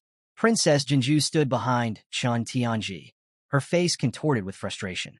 She commanded Chun Tianji to end Lu Fan right there, her voice laced with a mix of fear and fury. She even declared she'd take Lu Fan's black dragon for herself, leaving him helpless. The earth dragon raised a mighty paw and slammed it into the ground, the force shattering the arena floor. It began to advance on Lu Fan, who stood there motionless, with that ever-confident smirk. Jinju sneered, mocking him and daring him to summon his dragon if he didn't want to be crushed. She couldn't hide the bead of sweat trickling down her cheek, though, and tried to taunt him about not having high enough attributes to handle her buffed-up beast. Then Lu Fan made his move. He extended his hand, and a frosty aura filled the air. His eyes glowed intensely as he invoked the wrath of the Ice Dragon King. A massive, ghostly ice dragon materialized behind him, and with a flick of his wrist, he unleashed the fury of the Ice Dragon King. Ice erupted from the ground, spreading toward the Earth Dragon. In an instant, the creature was engulfed in a blizzard, its body freezing over as it howled in pain. The temperature in the arena dropped dramatically, and spectators shivered from the cold. Jinju clutched her magic staff in disbelief, while Chun Tinji's eyes were wide with terror. Lu Fan then drew his dagger, casually rolling up his sleeve. He fixed Jinju with a cold stare, remarking that her spell had definitely boosted the Earth Dragon's attributes. But that wasn't enough to beat him. With a burst of speed, he dashed toward the princess, his movements so swift that it left everyone stunned. Before Jinju could react, he was right in front of her, gazing into her eyes with a look of pure intensity. He called her unworthy of his black dragon, and as he prepared to strike, she shut her eyes, bracing for impact. But Chun Tianji, acting just in time, intercepted Lu Fan's attack with his spear, warning the princess to stay alert. He ordered the Earth Dragon to attack once more. The dragon, its eyes now glowing with a fierce purple light, opened its mouth and began to form a massive fireball. Just when things seemed dire, Lu Fan activated his teleportation skill, vanishing from sight. Chun Tianji and Jinju found themselves right in the Earth Dragon's danger zone, realizing too late what was happening. Suddenly, Lu Fan reappeared behind the Earth Dragon. With a grin, he activated Blue Dragon King's Roar, summoning a radiant blue energy ball. A majestic blue dragon formed behind him, and he unleashed the technique. The energy ball collided with the Earth Dragon, sending bolts of lightning crashing down on the beast, paralyzing it and causing immense pain. The Earth Dragon let out a series of agonized screams, its once mighty form now on the verge of collapse. The crowd was awestruck. They could tell that Chun Tianji's winning streak was about to end. The Earth Dragon crumbled, crashing to the ground as a thick cloud of smoke rose into the air. Chun Ti gripped his spear, his hands trembling as he stared in disbelief at his fallen partner. The smoke grew thicker, shrouding the area and leaving everyone in suspense over what would happen next. As the battle in the arena raged on, Chun Ti stood there, drenched in sweat, his mind spinning. Despite both being dragon tamers, the difference between him and Lu Fan was like night and day. Meanwhile, Lu Fan landed gracefully, his eyes fixed on his opponent, and he couldn't help but pose a burning question. Why had Chun Ti only used the Dragon Lance strike so far? The princess, Jinju, wasn't having any of this hesitation. Her grip tightened on her magic staff, and with a voice filled with panic, she barked at Chun Tianji to stop messing around and get his dragon to fight properly. Chun Ti snapped back to attention, positioning himself defensively in front of the princess, still trying to comprehend what Lu Fan was getting at. Lu Fan's gaze sharpened as he explained that while the Dragon Lance strike was indeed powerful, it was incomplete without other dragon techniques like Dragon Claw or Dragon Inspiration. Hearing this, Chun Ti's eyes widened in realization, and beads of sweat began to drip down his face. The truth was dawning on him. Lu Fan knew more than he let on. Princess Jinju, however, was furious, calling Chun Tianji worthless and berating him for failing to avenge her honor. With lightning crackling around his black machete, Lu Fan took in the scene, realizing that Chun Tianji hadn't unlocked all the Earth Dragon's powers. It wasn't a matter of choice, but of lack. Lu Fan suggested surrender, pointing out that there was no shame in admitting defeat. Chun Ti bristled with anger. How dare Lu Fan not only surpass him, but also suggest he lacked honor? His pride boiled over, and he turned to the princess, asking her to grant him one last boost of power. Jinju, though initially surprised, agreed with a sinister smile. She raised her staff, and a dark aura seeped into Chun Tianji's body, causing him immense pain as his physique grotesquely transformed. Lu Fan watched, bewildered, wondering why Chun Tianji would submit himself to the princess's manipulations. But Chun Tianji roared with a desperation that was hard to miss. His muscles bulged, 2 extra arms sprouted, and veins pulsed across his face. Clutching his spear with unnatural strength, he bellowed about his need to become the best, to be worthy in the eyes of the princess. With newfound, monstrous power, Chun Ti leapt into the air, coming down on Lu Fan with the ferocity of a dragon himself. He executed the dragon spear technique, fully intent on crushing Lu Fan. For a split second, Lu Fan stood motionless, observing his opponent with a tinge of sorrow. There was no hate in his heart, only pity for Chun Tianji, who had sacrificed everything, even his dignity, for a chance at greatness. But pity didn't mean inaction. Gritting his teeth, Lu Fan invoked Wind Spirit Whisper, gaining a 35% boost in agility. He darted forward with incredible speed, and Chen Tingji's eyes widened in terror. Before he could react, Lu Fan struck with Dragon Fang's strike, disarming him and sending waves of pain coursing through his body. To add insult to injury, Lu Fan activated Blue Dragon King's Roar, sending lightning bolts surging into Chen Tianji, burning his body to a crisp. Chen Tianji fell to his knees, the spear slipping from his hands. Smoke curled from his mouth as he uttered a final, broken apology to the princess before collapsing. Princess Jinju, seeing her champion defeated, burst into tears, completely overwhelmed and confused. She had been so certain of her power, so confident in her victory, only to watch it all shatter before her eyes. After defeating Chen Tianji, Lu Fan doesn't waste a second. He storms toward Princess Jinju with his hand raised, ready to strike. Now, Jinju, clearly panicking, throws her hand out in desperation, trying to stop him. She's shouting frantically, warning Lu Fan that her brother, this big shot in the Tai Chi Empire, won't let this slide if he dares lay a finger on her. But does Lu Fan look bothered? Not even a little. Without a moment's hesitation, he smacks her hard, sending her flying to the ground. Her magic wand slips out of her hand and clatters away as she lies there in utter shock. And Lu Fan? He just turns to her and, in the most casual way possible, says that if her brother does come after him, he'd actually be doing him a favor. Can you believe this guy? Ice cold. Now, the audience? Oh, they're losing it. Some can't believe what they just saw, while others are busy criticizing Lu Fan for taking things too far. A few even start whispering about how Jinju, despite her sweet and innocent appearance, wasn't exactly a saint. Let's not forget, she had no problem manipulating Chen Tianji earlier. Looks like karma came knocking, huh? Amid all this chaos, the vice principal finally steps in, grabs the mic, and demands silence. He announces the inevitable. Jinju and Chen Tianji's team has lost, while Lu Fan and Jian Yang emerge victorious. Then, without skipping a beat, he orders Gahan to send Lu Fan to his office immediately. Oh, and he doesn't forget to get the next match rolling. No time for drama, people. This academy runs on efficiency. Fast forward a little, and Lu Fan's in the vice principal's office. The vibe is tense. The vice principal is facing away, deep in thought. Without even turning, he starts speaking, saying he initially thought Lu Fan's beef with Jinju was some sort of family grudge. But nope, turns out it's all personal, and Mr. Qin Shanhai spilled the tea. The vice principal warns Lu Fan that using the arena to settle personal scores is a slippery slope. Keep this up, and he might attract accusations of misconduct. Lu Fan, staying cool as always, just acknowledges the warning and calmly explains himself. He admits that he couldn't stand seeing Chen Tianji being manipulated and knew Jinju had to be put in her place. The vice principal listens, then hands Lu Fan a tablet, signaling that it's time to move on. He reveals that both he and the principal have been keeping a close eye on Lu Fan's performance. Now, at this point, Lu Fan's a bit worried. Was his performance a letdown? But nope, the vice principal assures him it's quite the opposite. In fact, they were seriously impressed when he pulled off those dragon language techniques. They're so impressed that they've lined up something big for him. Access to a secret realm.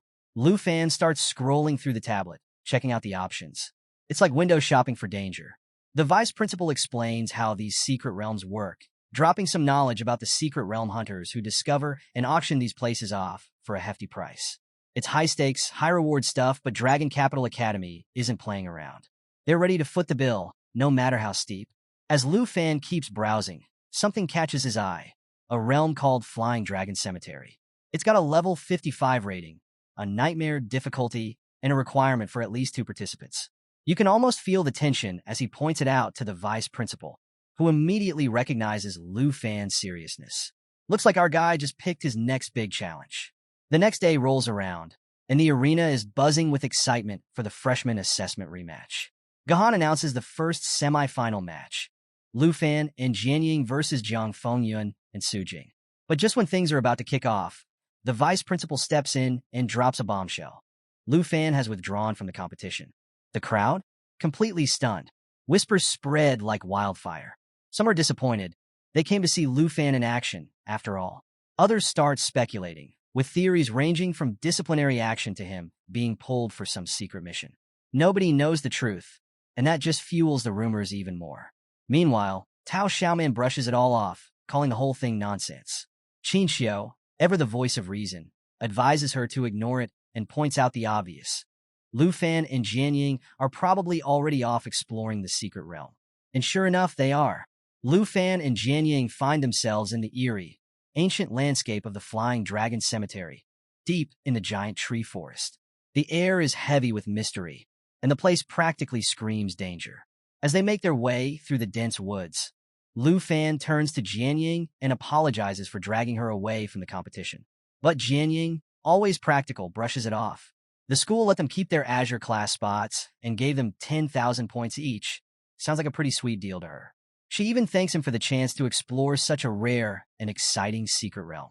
And get this, she tells him he can have all the rewards they find. For her, the experience alone is worth it. Lu Fan, clearly impressed by her selflessness, jokes that she's not one to leave a favor unpaid. So, Lu Fan and Jian Ying are making their way through this eerie forest, right? Everything's quiet, almost too quiet, until out of nowhere, a red-headed guy perched on a tree branch spots them. He's got this curious look on his face and decides to break the silence by calling out to them. Yep, no sneaking around for this guy. Lu Fan freezes for a moment, trying to process who this stranger is. But before he can figure it out, the guy leaps down from the branch like he's in some action movie. He lands smoothly, flashes a big grin, and throws them a thumbs up. He introduces himself as Black Rat, a member of the Secret Hunter Guild. Yep, you heard that right. Black Rat. Pretty flashy name for a guy who just dropped out of a tree, huh? Anyway, Lu Fan, still a little wary, introduces himself and Jian Ying, mentioning they're students from Dragon Capital Academy. Then he asks if Black Rat is supposed to guide them to the Flying Dragon Cemetery's entrance. Black Rat notices the Academy badge on Lu Fan's shoulder and nods knowingly, motioning for them to follow. He casually mentions that his job is just to escort them to the teleportation gate. Then he's done. As they walk, Black Rat starts talking about how loaded Dragon Capital Academy must be to access such a high-level secret realm. With a mischievous grin, he asks about their levels, probably expecting them to drop some crazy high numbers. But get this, Lu Fan, in the most nonchalant way possible, points to himself and says, level 25, then gestures to Jian Ying, who's at level 24. Black Rat's jaw practically hits the ground. He's stunned. A level 55 secret realm? Nightmare difficulty? And these two haven't even hit their second transformation yet? He's convinced there's been some kind of mistake. Frantically, he pulls up his system, muttering that he needs to contact the Academy to double-check. I mean, from his perspective, these two are walking straight into their doom. But Lu Fan, ever the cool-headed one, stops him mid-panic, telling him not to waste any more time. And it's a good thing, too, because bam, a massive tree nearby starts to topple. The sound of snapping branches fills the air, and birds scatter in every direction. Lu Fan and Jian Ying immediately realize they're in danger. They lock eyes in panic for a split second before bolting. Lu Fan grabs Jian Ying's hand, dragging her along as they sprint for safety. Just when they think they've escaped, a terrifying whoosh cuts through the air above them. They look up and oh boy, it's a colossal dragon eagle, swooping down with its talons outstretched, locked onto them like they're today's lunch special. This is where Lu Fan flips the switch. His eyes narrow, his aura flares up, and you just know he's about to throw down. Energy crackles around him as his hands glow with a fiery intensity. He channels that power into a fierce attack and hurls it straight at the dragon eagle. The creature screeches in surprise, flapping its massive wings as it tries to dodge. But Lu Fan's not done showing off. With a dramatic motion, he calls on the power of the blue dragon roar. A bolt of lightning tears through the air, crackling with raw energy. It slams into the dragon eagle, paralyzing it mid-flight. The poor thing is wobbling all over the place. And to make things worse for it, Lu Fan's attack leaves a lingering effect. Any follow-up is going to hit extra hard. Talk about overkill. Meanwhile, Black Rat is standing there like a deer in headlights. He's absolutely floored by what he's witnessing. How is a level 25 guy pulling off something this insane? It just doesn't compute. The dragon eagle, once a fearsome predator, crashes to the ground with a heavy thud. It lets out one final, silent gasp before going completely still. Black Rat stares at the scene, mumbling in disbelief. That thing was level 50. It shouldn't have gone down so easily. Yet, here's Lu Fan, standing tall, still radiating that intense aura. He turns to Black Rat, calm as ever, and tells him not to stress about their levels. and, with a hint of humor, he casually suggests they keep moving. After all, the real challenge is still ahead. So, after witnessing Lu Fan obliterate a level 50 Dragon Eagle like it was a warm-up, Black Rat is straight up stunned. He's standing there, running mental calculations, trying to make sense of what just happened, but nothing's adding up. After a moment of internal screaming, he snaps out of it and nervously agrees to show them the way. The trio trudges through the forest for a bit before arriving at this gigantic tree that looks like it's trying to poke a hole in the sky. Black Rat pushes aside some dense bushes, revealing a massive trunk, and with a bit of theatrical flair, gestures to it. He explains that this towering wonder is the entrance to the Flying Dragon Cemetery. The air around it feels almost magical, with soft light filtering down and a shimmering portal floating in front of the ancient tree.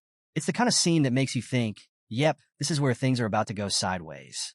Black Rat points at the portal embedded in the tree, confirming it as their entry point. With his mission complete, he starts backing away, muttering a quick goodbye. But before he can bolt, Lu Fan reaches out with a friendly smile and suggests that maybe they should stay in touch. Since Black Rat seems like the kind of guy who knows his way around these places. Lu Fan even hints that he might need some geographical intel in the future, making it clear this could be a win-win situation. Black Rat hesitates, caught off guard by the idea of being friends with someone who just annihilated a dragon eagle like it was a housefly. Seeing the hesitation, Lu Fan adds a little sweetener to the deal, casually mentioning he's willing to pay for the information. And just like that, Black Rat perks up. Payment? Now that's something he can get behind. But still a little unsure, he blurts out if Lu Fan's really planning to buy simple location details. Not secret realm stuff, just basic info. Lu Fan reassures him, explaining that as long as they stick to general locations, it doesn't break any secret realm Hunter Guild rules. He keeps things light, even tossing in a grin, making it hard for Black Rat to resist. After thinking it over, Black Rat names his price, 100,000 dragon coins per location. Oh, and he makes sure to mention this is his special friends and family rate. If Lu Fan isn't interested, he's more than ready to leave. But Lu Fan, completely unfazed by the hefty price tag, shakes on it with that signature grin of his. Black Rat, meanwhile, is kicking himself for not asking for more. He can't help but wonder if all Dragon Capital Academy students are loaded or if Lu Fan's just an outlier. Before they can chat any longer, Jian Yang steps forward, already halfway into the portal. She throws a glance back at Lu Fan, her expression a mix of impatience and exasperation. She tells him he talks too much and they're wasting time. Classic Jian Yang, always focused on the mission. The second they step into the realm, the system chimes in with a cold, mechanical welcome. Rotten Corpse Dragon Graveyard, level 55. Nightmare difficulty, 2 participants maximum. Lu Fan quickly pieces things together. This is the Flying Dragon Sacred Tree, and somewhere at the top lies the Divine Treasure Platform. The thought of reaching it gets his adrenaline pumping, but before he can think too much, Jian Yang suddenly freezes. She looks uneasy and mentions that it feels like the ground is moving. Lu Fan concentrates, trying to sense what she's picking up on, and then bam, he spots it. A herd of dragons on the other side, charging straight at them. His eyes widen in shock, and he quickly alerts Jian Yang, pointing at the advancing horde. The system chimes in again, almost like it's mocking them, providing details about these new enemies. Rotten Corpse Dragons. Each one is level 50 and comes with some nasty abilities. The Pack Bite can summon nearby dragons to join in the attack, and their corrupting breath can blanket the area, slashing attack power by 50%. Yeah, these dragons mean business. One of the dragons roars and lunges straight at Jian Yang, jaws wide open and ready to snap.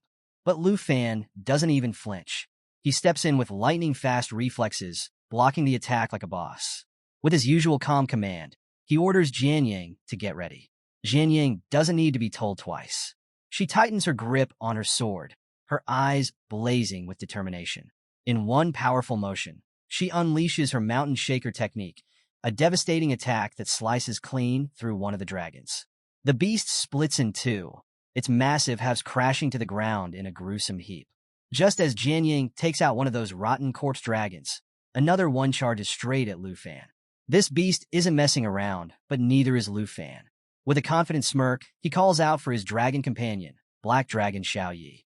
And just like that, she materializes on his shoulder, radiating heat like a living flame. Flames start swirling around Xiao Yi, forming a protective ring of fire around Lu Fan. Then, with a flick of her gaze, Xiaoyi unleashes her burning flame ability. Fire erupts in every direction, roaring through the battlefield, turning several dragons into nothing more than piles of ash. And here's the kicker. This fire doesn't just deal damage. It powers Xiaoyi up even more, making her flames burn brighter and stronger with every enemy taken down. Talk about leveling up in real time. Meanwhile, Jianying is in full-on beast mode, slicing through the remaining dragons with her insane agility. She activates her armor break technique, cutting right through 32% of the dragon's defenses. Each strike is precise and devastating, leaving her enemies with no chance. But as she leaps into the air for another attack, she realizes something crucial. Her trusty broadsword is nowhere to be found. Panic starts creeping in as she frantically scans the battlefield, trying to locate her weapon. Before she can think of a plan, a dragon barrels toward her from below, its jaws wide open, ready to make her its next snack. Jianying's heart races. She's out of time, out of options, and still midair. But just as things seem dire, Lu Fan steps in like the MVP he is. Charging forward with his dragon sword in hand, he activates Dragon Fang Strike, a technique powered by his blood pact. This move channels pure dragon energy into a devastating slash. His sword cuts clean through the charging dragon, splitting it in half in one smooth, powerful motion. The beast collapses with a sickening thud, its green blood staining the ground. But the drama isn't over yet. Jianying, now falling from her aerial position, is seconds away from a painful landing. Lu Fan doesn't hesitate. He rushes to her side, reaching out to grab her hand. Their fingers meet, and for a moment, it seems like everything's under control. But then gravity kicks in, and now both of them are plummeting. Thinking fast, Lu Fan drives his dragon sword into the massive tree trunk, using it as an anchor to stop their fall.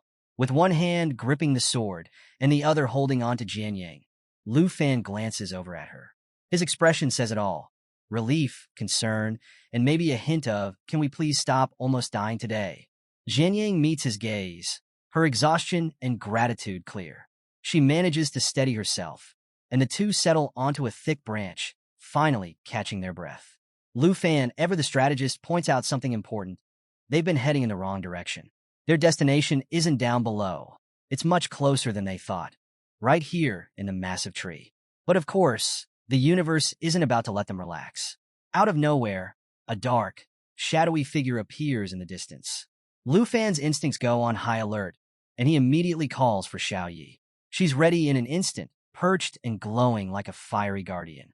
The figure steps closer, revealing itself piece by horrifying piece. First, its skeletal hands become visible, each finger ending in sharp, bone-white claws. Then comes its head, a dragon's skull, all hollow eyes and a gaping, bone-filled maw. The creature's skeletal body radiates an eerie, otherworldly menace, as if someone decided, hey, let's resurrect a dragon, but make it extra creepy. The skeletal dragon locks eyes with Xiaoyi, letting out a deafening roar that shakes the entire tree. Black Dragon Xiaoyi, normally calm and collected, is visibly shaken by the sheer intensity radiating from the bone dragon. This thing isn't just a skeleton with wings. It's radiating a nightmare-level aura that screams final boss energy. Its hollow eyes glow with a menacing light as it lifts its head high, preparing to strike. Lu Fan, always quick on his feet, scoops up Jianying and leaps to the ground below. The landing is rough. Jianying winces from a sharp jolt of pain, but nothing serious. Still, it's a painful reminder that they're way out of their comfort zone. Standing before them, the bone dragon doesn't just exude power. It thrives on their unease. The system chimes in like an uninvited guest at a horror movie marathon, breaking down the nightmare they're facing. Wild Berserk Bone Dragon, level 55, nightmare difficulty.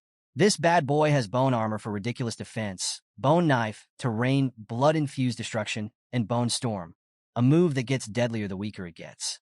Yep, this thing is the ultimate bad news. Lu Fan, unfazed by the ominous intro, turns to Jianying with a look of quiet determination. He promises her it'll all be fine soon, because he's planning to take this thing down. Jianying, clearly alarmed, tries to stop him, shouting warnings about how insanely dangerous this dragon is. But let's be real, folks. When has Lu Fan ever backed down? He dashes straight toward the bone dragon, leaving Jianying scrambling after him, her voice full of worry. As if on cue, Lu Fan commands Black Dragon Xiaoyi to activate her destroyer form, and boy, does she deliver. Xiaoyi begins to glow, her body expanding as her flames grow hotter and fiercer. When the transformation is complete, she looks like the dragon equivalent of a one-woman wrecking crew. Meanwhile, Jade Dragon Xiaofei joins the fight, adding even more firepower to Lu Fan's arsenal. The Bone Dragon, not about to be upstaged, charges up an attack of its own. Flames flicker in its skeletal maw, promising absolute devastation. But before it can unleash hell, Xiaoyi steps up, roaring so fiercely that the air itself seems to quake. Flames explode around her, forming a blazing inferno that engulfs the Bone Dragon. The heat is so intense that its skeletal arms begin to crack and crumble. Jianying, watching all this unfold, is stunned. She had no idea Xiaoyi could transform into something this powerful. Suddenly, it all makes sense. This is why Lu Fan's confidence never wavers. He's got a literal fire-breathing powerhouse at his side. With the Bone Dragon weakened, Lu Fan and Xiaoyi move in with military precision.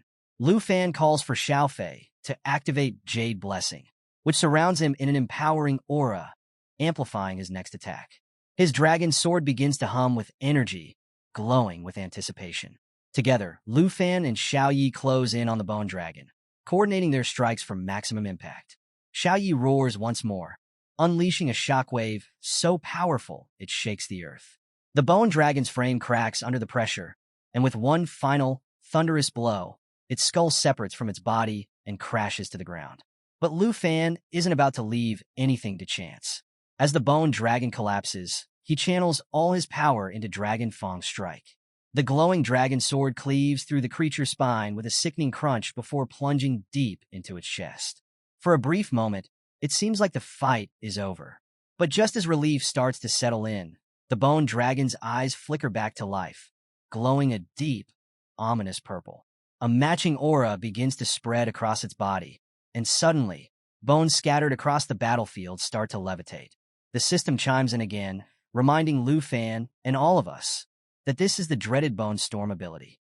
The swirling bones grow larger and more chaotic, feeding off the dragon's own decayed energy. Before the storm can fully unleash, a sudden force shatters the flying bones, scattering them across the battlefield. Lu Fan spins around in shock to see Jianying stepping forward, her expression calm and resolute. She reminds him of the promise he made after defeating Chun Tianji, to see the specialty of a sword master. Now, it's her turn to show him what that means. As the Bone Dragon begins to reassemble, more menacing than ever, Jianying reveals her trump card. She explains that sword masters unlock a new weapon every 5 levels. With a fiery aura swirling around her, she summons the Scythe of Calamity, a level 20 epic quality weapon that radiates power. Its abilities? Pure nightmare fuel. It can switch between fire and dark attack modes, and with every life it takes, its attack power increases permanently by 9%. Talk about a weapon with a grudge. Jianying doesn't waste any time. She charges straight at the Bone Dragon, wielding the scythe with deadly precision. The first strike connects with an explosive impact, triggering a massive blast that shakes the battlefield. The Bone Dragon, caught in the inferno, struggles to hold itself together under the relentless assault. Lu Fan can't help but crack a smile as he watches Jianying in action, realizing just how unique swordmasters really are. Turns out they don't just unlock flashy skills. They unlock weapons with insane powers. But before he can marvel too long, Jade Dragon Xiaofei appears, signaling to him with her usual eagerness. Lu Fan nods, knowing it's time to make their next move. He wastes no time, commanding Xiaofei to cast her Jade Blessing on Black Dragon Xiaoyi. Xiaofei, always ready to deliver, unleashes the blessing, amplifying Xiaoya's next 3 attacks to devastating levels. With that setup locked in, Lu Fan orders Xiaoyi to use her earth-shattering ability. And boy, does she deliver. The ground quakes as Xiaoyi channels her energy, and then boom, a massive explosion shakes the battlefield. The earth splits open, forming a giant fissure that swallows the Bone Dragon whole. Its skeletal frame crumbles into the abyss, ending the nightmare once and for all.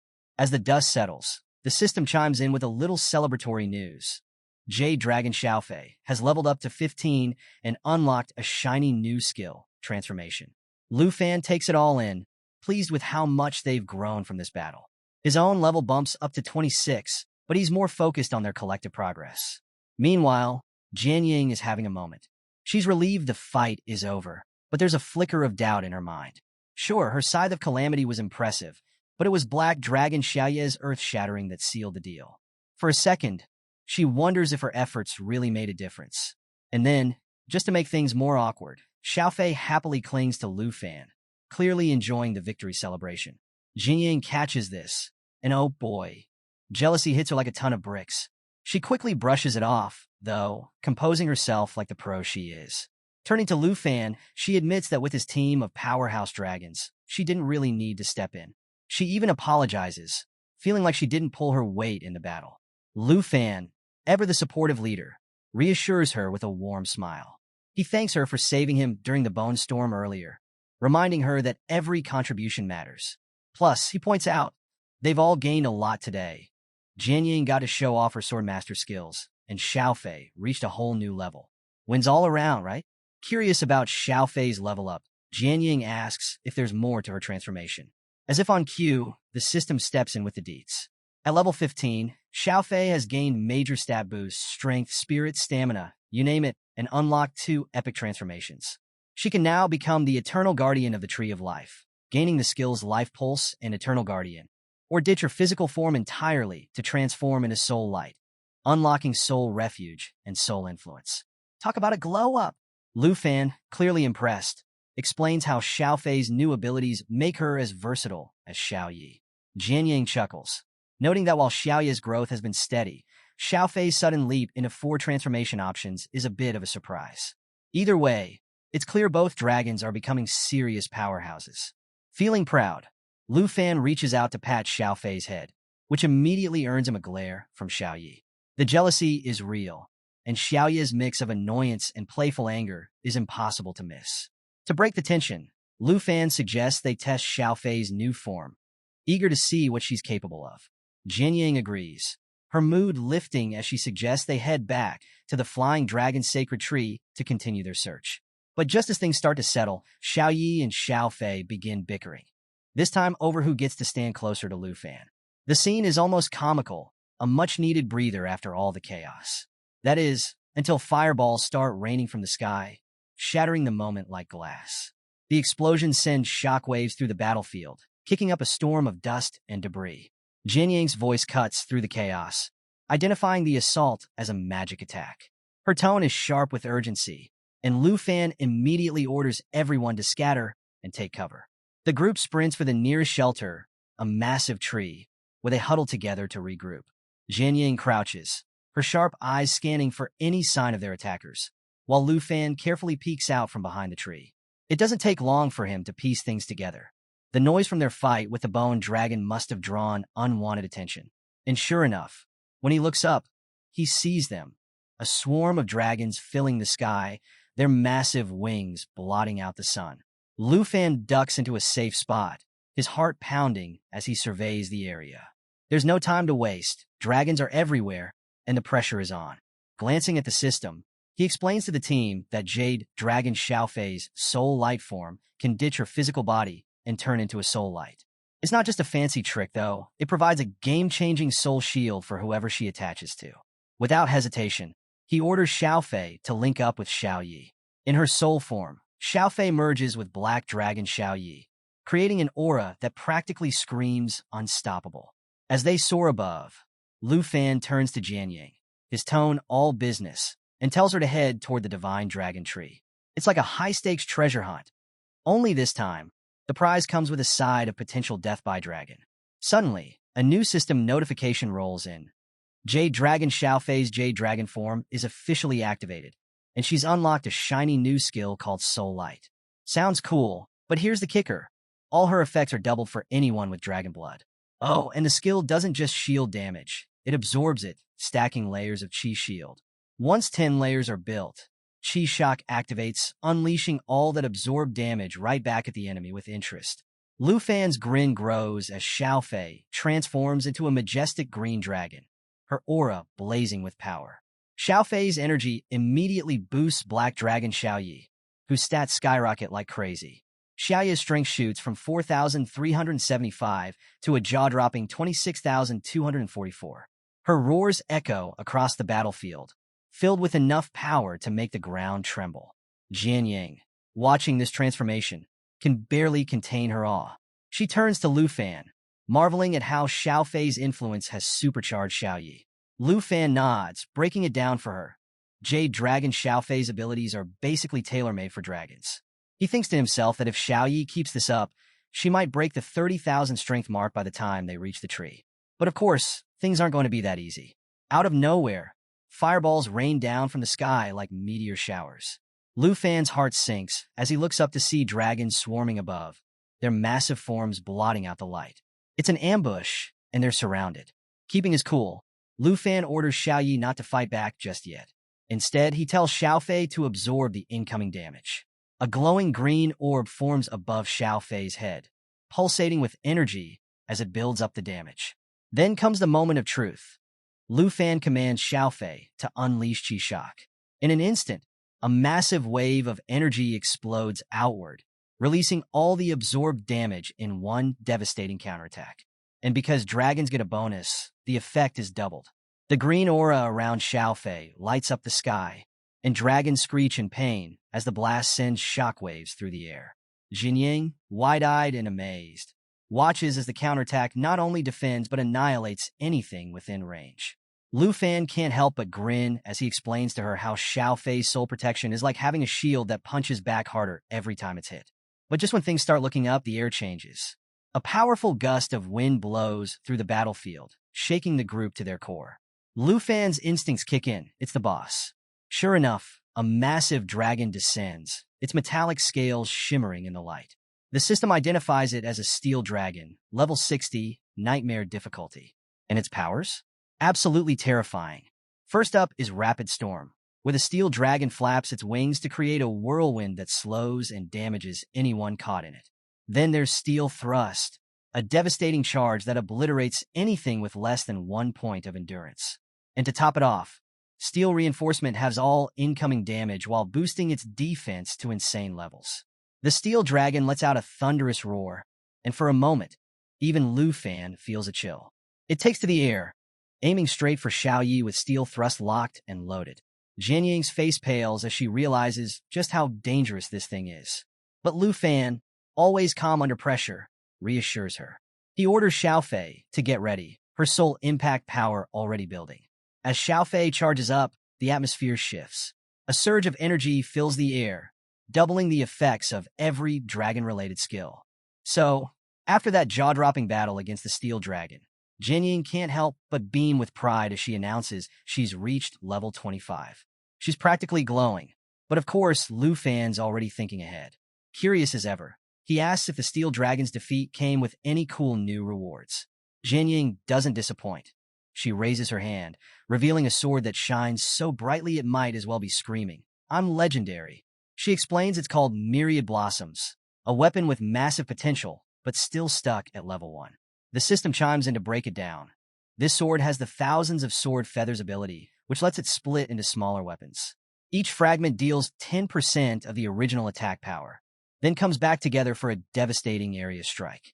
Lu Fan grins, clearly impressed, and remarks that once it levels up to 25 stars, it'll be a total game changer.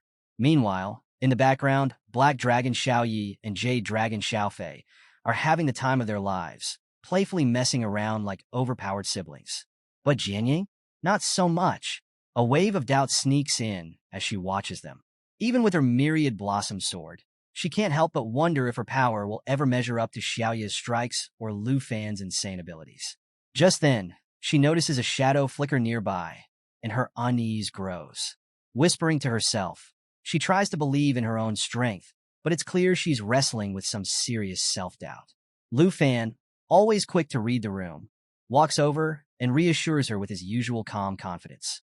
He reminds her that as her sword levels up, she'll have plenty of strong opponents at Dragon Academy to push her limits. His words are like a warm breeze, and Jian Yang feels her spirits lift. She nods and agrees they need to keep moving, especially since Xiao Yi and Xiao Fei have already wandered way ahead. As they catch up, Lu Fan spots something eerie, a man lying lifeless on the ground. The group gathers around, and Lu Fan kneels beside the body, noticing that it's been there a while. He reflects on the man's hard life, guessing he was likely a warrior who faced countless challenges. But before they can dwell on it, Lu Fan's instincts flare. His sharp eyes catch a glimpse of a dragon claw and a glowing eye in the distance. Danger is close, too close. Without missing a beat, he draws his dragon sword and warns Jianying that they've wandered into monster territory. Her heart races as she realizes they're likely walking into a trap. And sure enough, a dragon bursts out of the bushes, its bronze scales gleaming menacingly.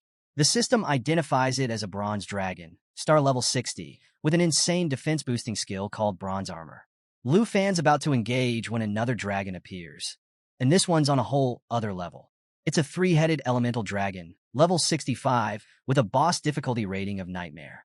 The system lays out its terrifying abilities. Triple magic, which lets it unleash fire, ice, and thunder simultaneously. Regeneration that allows its heads to grow back if even one survives. And enough raw power to wipe out anyone unprepared. Lu Fan and Jianying freeze for a moment, staring in disbelief. Two bosses at once? Yeah, this just got real. Jianying quickly suggests focusing on the bronze dragon first, but Lu Fan flashes his confident grin and tells her to hold tight. He's got a plan. With a quick command, Lu Fan calls for Xiao Fei to shift into her jade dragon form, and the transformation is nothing short of breathtaking. Surrounded by a bright green glow, Xiao Fei radiates raw energy as she readies her soul light skill. Meanwhile, Lu Fan tells Xiao Yi to switch into her destruction form, setting the stage for an all-out assault. The three-headed dragon wastes no time, taking to the air and bombarding them with fire and ice. Lu Fan dodges skillfully, charging forward with his dragon's sword glowing fiercely. He commands Xiao Fei to activate Soul Impact, and the energy release is immediate and overwhelming. The surrounding dragons reel from the shockwave as Xiao Yi, now fully transformed, unleashes her new skill, Intimidation. Her deafening roar sends a ripple of fear through the battlefield, paralyzing the enemy in its tracks. Even Jianying feels the weight of Xiaoye's aura and realizes this control skill is unlike anything she's ever seen. With the bronze dragon weakened by Xiaoye's devastating pressure, Lu Fan sees his opening. He charges in with his dragon sword and combines Soul Effect with Dragon Fang Strike, shattering the bronze armor skill. Xiaoyi follows up, twisting the dragon's neck with brutal efficiency. The bronze dragon collapses in a heap, its metallic blood pooling on the ground. The system chimes in to announce the victory. Xiaoyi levels up to 22, Xiao Fei reaches level 17, and Lu Fan himself hits level 28. Jianying, though she's also leveled up to 27 and upgraded her Myriad Blossoms sword to level 6, feels a twinge of sadness. She didn't get to contribute as much as she wanted. Lu Fan, ever the leader, places a reassuring hand on her shoulder and explains that taking out all three heads of the elemental dragon was essential to prevent its regeneration. He suggests they let Xiao Yi and Xiao Fei handle things for a bit while they rest at the nearby camp. Later that night, under the light of the moon, Jianying brings some food to Lu Fan, mentioning it was prepared by Sister Hank. She steps outside, expecting to find him by the fire, but he's nowhere to be seen. The flames flicker brightly, but the absence of her companion leaves her feeling strangely hollow. She reflects on her emotions, questioning if Lu Fan shares her worries. Despite her best efforts, she can't shake the feeling that she's been more of a burden than a help. Meanwhile, Lu Fan is already deep in thought, silently apologizing to Jianying as he focuses on their mission. The system alerts him to something extraordinary, a massive egg. As he approaches, the system reveals they are now close to the divine treasure, the very reason they entered this perilous forest in the first place. Just when Lu Fan thought he could catch his breath, danger strikes again. Out of nowhere, a ferocious dragon materializes, roaring loud enough to make the ground shake. Its eerie green eyes glow with a deadly intensity, and the system wastes no time throwing up a warning. Soul of the Flying Dragon King, level 70. This beast isn't just strong, it's nightmare fuel.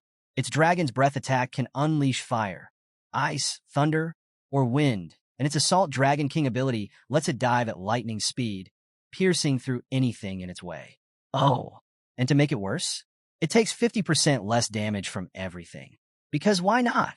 Lu Fan instantly knows this is the final boss of the level 55 Nightmare Secret Realm. The tension is real. Drawing his dragon sword, he prepares for the toughest fight of his life. Xiao Yi and Xiao Fei step up, Their expression's a mix of determination and, let's be honest, a bit of what did we get ourselves into? Lu Fan orders them to focus. It's all or nothing now. Back at the resting area, Jian Ying hears the dragon's roar echoing in the distance. Her stomach twists into knots. Memories of Lu Fan saving her flash through her mind, and doubts creep in. What if she's just holding him back? What if he decides he's better off without her? The thought stings, but she shakes it off. Clenching her fists, she reminds herself that she's not here to be a bystander. She's going to fight alongside Lu Fan, no matter what. Meanwhile, on the battlefield, the soul of the Flying Dragon King wastes no time, blasting powerful winds and thunder in Lu Fan's direction. Lu Fan glares at the dragon, realizing this thing might even be stronger than the great destroyer emperor he faced before. His eyes narrow as he orders Xiaoyi to prepare lava flame, while activating Dragon's inspiration to boost everyone's power by 30%. Xiaoyi roars, shifting into her destruction form, and unleashes a scorching torrent of flames that engulfs the dragon. The dragon screeches in pain, but quickly retaliates with soul assault, charging uncontrollably toward Lu Fan. It's fast, too fast. Lu Fan's heart skips a beat as the dragon shifts behind him, ready to strike. Thinking quickly, he commands Xiao Fei to switch into her eternal being form. The transformation happens in an instant, and her aura radiates a calming but powerful energy. Just then, Jian Ying arrives on the scene, her voice ringing with determination as she calls out to Lu Fan. She raises her hand, summoning power of 1,000 swords and falling feathers, and reassures him that she'll handle her own defense. Her confidence lights a spark in Lu Fan. He nods, silently thanking her for having his back. The system chimes in with a game-changer.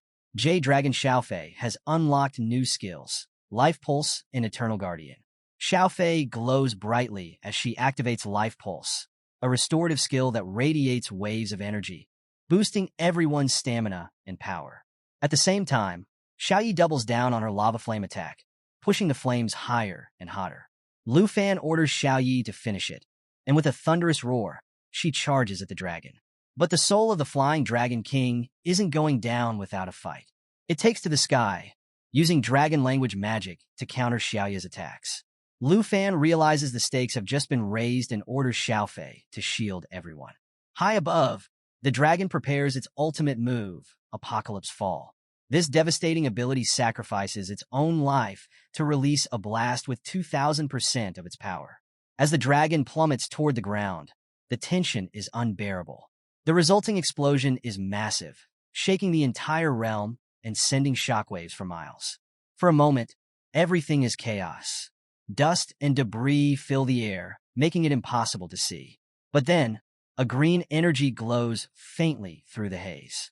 It's Xiaofei's protective barrier, shielding everyone from the catastrophic blast. They're safe, barely. When the dust finally settles, Lu Fan turns to Jian Ying, concern etched on his face. He asks if she's okay, and she assures him she's fine, though clearly shaken.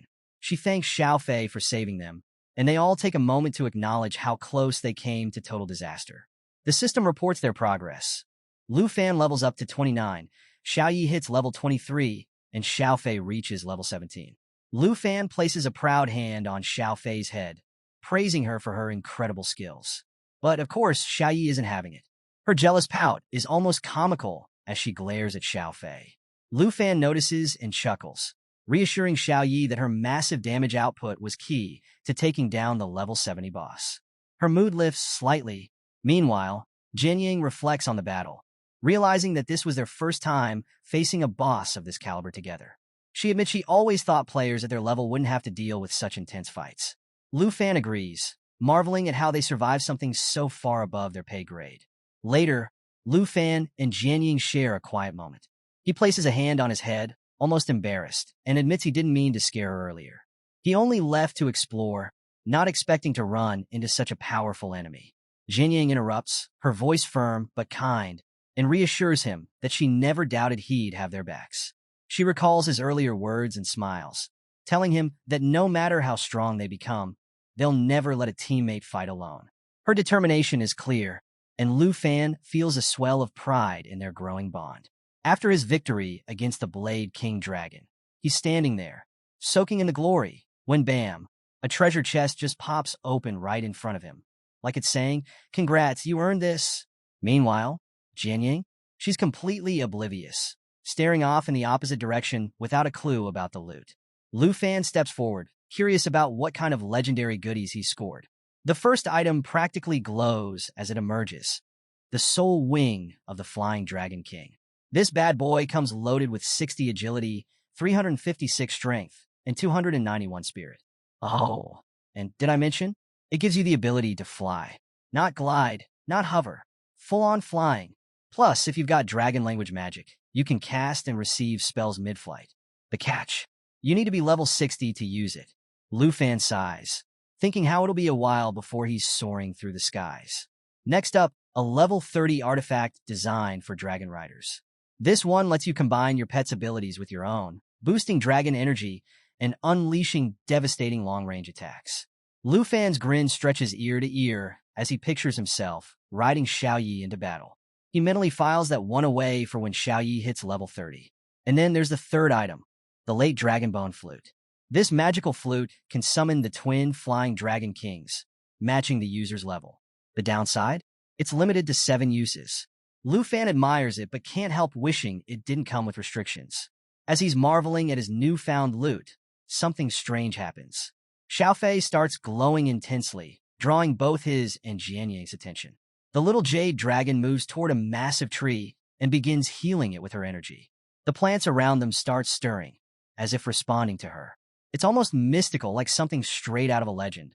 And then, just as they're piecing it together, the system pops up with a new mission: restore the sacred tree. Apparently, the tree is under threat from the Abyssal Dragon's minions, and the only way to save it is to slay the Abyssal Dragon and soak the tree's seed in its blood. In return, they'll earn the favor of the Life Dragon, a source of immense power. Lu Fan retrieves the sacred tree seed and lets out a low whistle as he reads the mission details. The Abyssal Dragon is no joke. This thing comes from the lower realms and is infamous for devouring demons. Its rank is so high, it makes the word nightmare look like child's play. Xiaofei gently nudges Lu Fan's hand, and he smiles down at her, thanking her for unlocking this secret mission. Then, in true Lu Fan fashion, he gets an idea. Turning to Xiaofei, he asks, completely seriously, if she can eat the flute. Xiaofei and Jianying freeze, both utterly baffled by the suggestion. But Lu Fan just raises his hands in mock surrender, grinning as he encourages Xiaofei to try it. Xiaofei steps up, and before anyone can stop her, she starts chomping on the flute like it's her favorite snack. Lu Fan can't help but ask if it tastes good, while Jianying stares in disbelief, muttering about how Xiaofei's chewing it like a piece of fruit.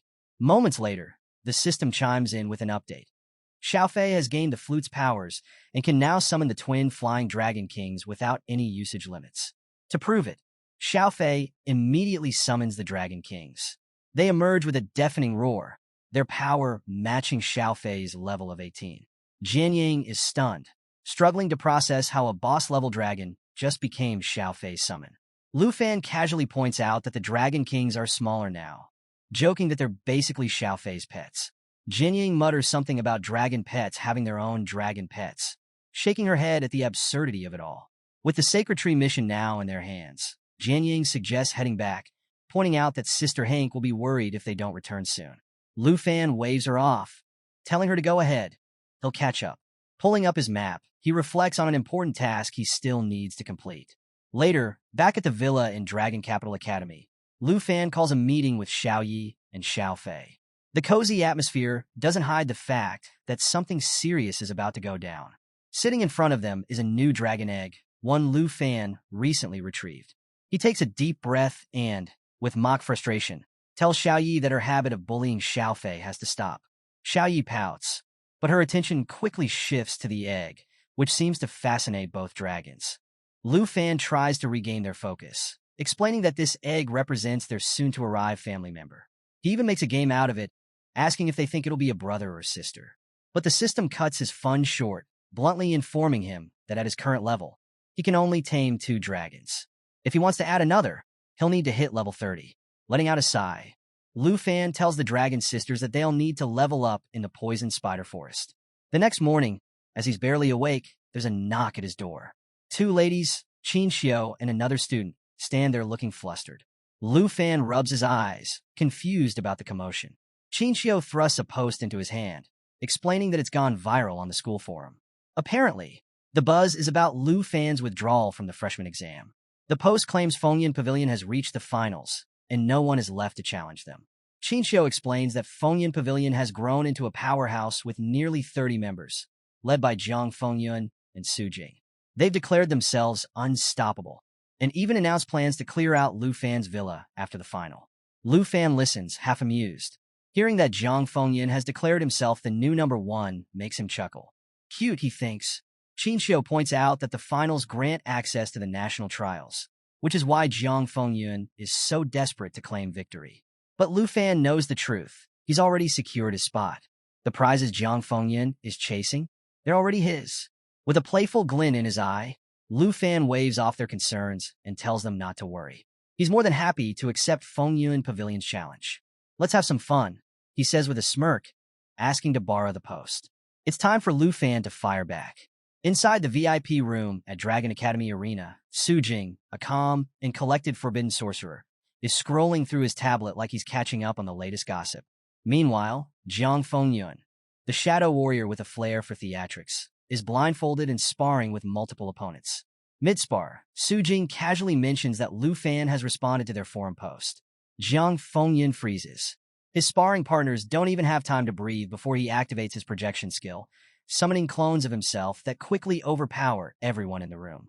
Removing his blindfold like it's a dramatic reveal, Jiang Fengyun casually orders someone to heal his downed partners. Then, with a devilish grin, he asks Su Jing what Lu Fan posted.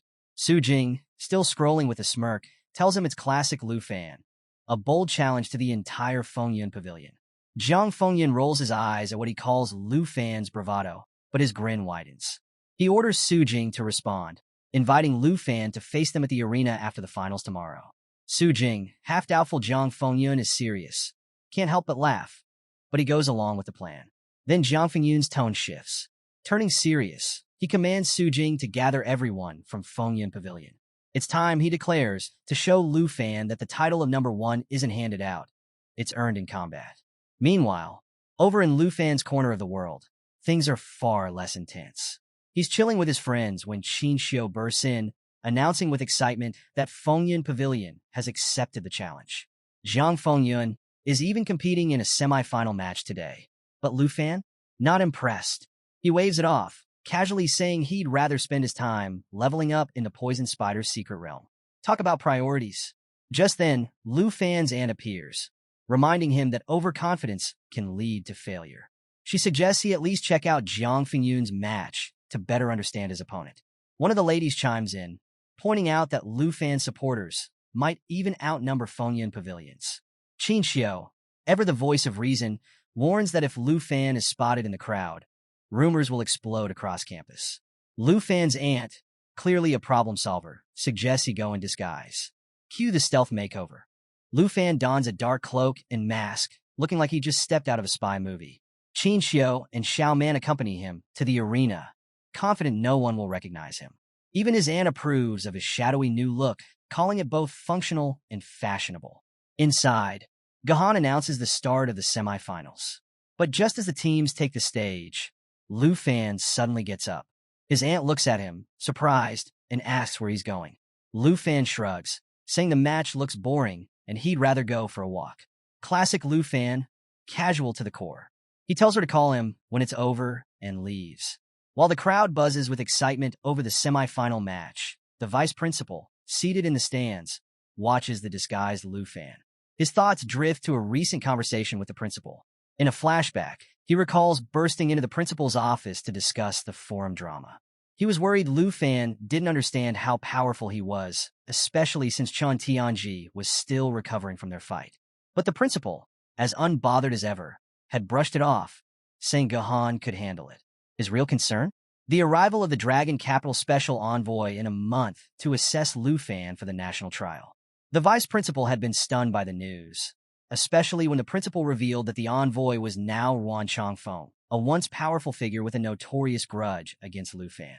While the vice principal worried this could spell trouble for Lu Fan, the principal had laughed it off, confident in his choice of Lu Fan as a national trial candidate. Back in the present, the vice principal watches the arena, wondering how the upcoming battle between Lu Fan and Jiang Fengyun will unfold. He can't help but chuckle, knowing the principal wouldn't miss it for the world. Elsewhere, in the points room at the Academy's arena, professionals are dropping like flies. One after another, they leave in disbelief, muttering about an impossibly tough opponent inside. Rumors spread like wildfire. Someone at level 29 is pretending to be weaker than they are, stealing points from challengers. Outside the room, veterans warn others not to enter unless they're ready to lose. Inside, the mysterious arena master is none other than Lu Fan himself. Sitting casually, he reflects that sparring here is far more productive than watching a boring match. But then the door creaks open, and a challenger steps in. It's not just anyone. It's a striking woman with long white hair and a sleek black dress. She greets Lu Fan with a calm smile and asks if he has time for a match. Lu Fan greets the woman respectfully, calling her senior. But she just smiles, brushing her hair back playfully and teasing him. She quips that if he wants her to spare him, he'll need to show a lot more respect. Classic Lu Fan keeps his composure, replying with a serious tone that there's no need to hold back. Hearing that, her enthusiasm surges. Fierce flames suddenly engulf her body, and she begins to float, her presence instantly more commanding. Lu Fan realizes this woman isn't just strong. She's dangerous. As the flames intensify, her dress burns away, replaced by a form-fitting armor that radiates power and elegance. Lu Fan knows she's not here for a casual sparring match. This is the real deal. Before he can react, she vanishes. In an instant, she reappears behind him, her voice playful, yet sharp as she says she's not like the classmates waiting outside. A massive flaming trident materializes in her hand, its glow illuminating her confident smirk. With a warning not to hold back, she lunges at him, thrusting the weapon with incredible force. Lu Fan blocks just in time, summoning his big black machete to parry the blow. But the sheer power of her attack sends him sliding back several meters. His grip tightens on his weapon as he wonders just how strong she is. The woman laughs, surprised that Lu Fan managed to block her attack. She starts teasing him, asking if he's too scared to hit a pretty lady. To top it off, she seductively licks her finger, taunting him further. Her teasing only fuels her determination. She's made up her mind to teach him a lesson. Lu Fan, calm but focused, tells her he understands and prepares for his counterattack. Their eyes meet, both burning with the thrill of competition. The battle intensifies. Lu Fan's machete clashes with her fiery trident in a flurry of sparks and heat. Each strike grows more powerful, their attacks shaking the ground beneath them. Outside the arena, students gather in awe, whispering about the beautiful woman who just walked in. Some think she's struggling, given her overly enthusiastic fighting style, while others suspect she's just toying with Lu Fan. Either way, they can't take their eyes off the fight. Meanwhile, in the main arena, the crowd erupts as Jiang Fengyun's semi-final match concludes with his victory. He's basking in the cheers when his friend approaches, reporting that rumors of Lu Fan sneaking into the audience have spread. Jiang Fengyun smirks, dismissing the idea as irrelevant. He didn't even show half his strength during the match, so why should he care? Then, in a dramatic twist, Jiang Fengyun points to the audience and shouts, challenging Lu Fan directly. He warns Lu Fan not to be arrogant for long and tells him not to run away from tomorrow's battle. The crowd eats it up, cheering wildly as the tension escalates. But here's the kicker. Lu Fan isn't even there. Qin Xiu and Xiao Man, realizing this, panic and start looking for him. Hank sighs, knowing full well that Lu Fan found the match boring and left long ago. Back in the points arena, Lu Fan is still locked in his intense duel. The mysterious woman's relentless attacks keep him on edge. He's impressed by her power, but puzzled by her motives. Suddenly, his phone rings, distracting him. She notices and, mid-attack, grabs his hat, teasing him about his defense while complimenting his rapid improvement. It dawns on Lu Fan. She's not just fighting him. She's guiding him, exploiting weaknesses in his movements to help him grow stronger. But why? He doesn't have time to figure it out as the woman gets dangerously close, her armor gleaming and her teasing grin inches from his face. She points out that he needs more endurance and stamina if he wants to keep up. Flustered, Lu Fan can't even respond before his phone rings again. Apologizing, he takes the call. When he turns back, he thanks her sincerely for teaching him so much in such a short time. He even asks for her contact information, hoping to schedule more training sessions. The woman, now back in her sleek black outfit, laughs, teasing him for asking a pretty senior for her number so quickly. Lu Fan, panicking, clarifies that it's strictly for training purposes, but she waves him off. With a playful tone, she tells him to open a points room in the arena whenever he wants to fight her again. No promises, though. As she walks away, Lu Fan can't shake the feeling that she's more than just a strong senior. Her power, her demeanor, everything about her felt like she was on a completely different level. Could she be a teacher? Or perhaps something else entirely?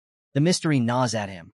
Just as Lu Fan is deep in thought, a notification pops up, 100 points awarded by your opponent. Confused, he wonders why she gave him points when she clearly could have knocked him out. Determined to uncover the truth, he bolts out of the arena, searching for her. But no matter where he looks, she's nowhere to be found. As he runs through the dorm, students yell at him to calm down, but he's too lost in thought to care. Who is she? Why did she fight him like that? And why did she vanish so suddenly? It almost feels like she wasn't real, like some kind of spirit haunting the academy. Moments later, Qin Xiao, Xiao Man, and Hank find Lu Fan, shouting for him to join them. Qin Xiao teases him about meeting yet another mysterious girl, while Xiao Man jumps in, making jokes about him hooking up in the arena. But Lu Fan, too consumed by the day's events, brushes them off and quietly follows them back. The next day, the freshman assessment finals kick off, and the arena is packed to the brim. Students chatter excitedly, wondering if Lu Fan will actually show up to face Jiang Fengyun.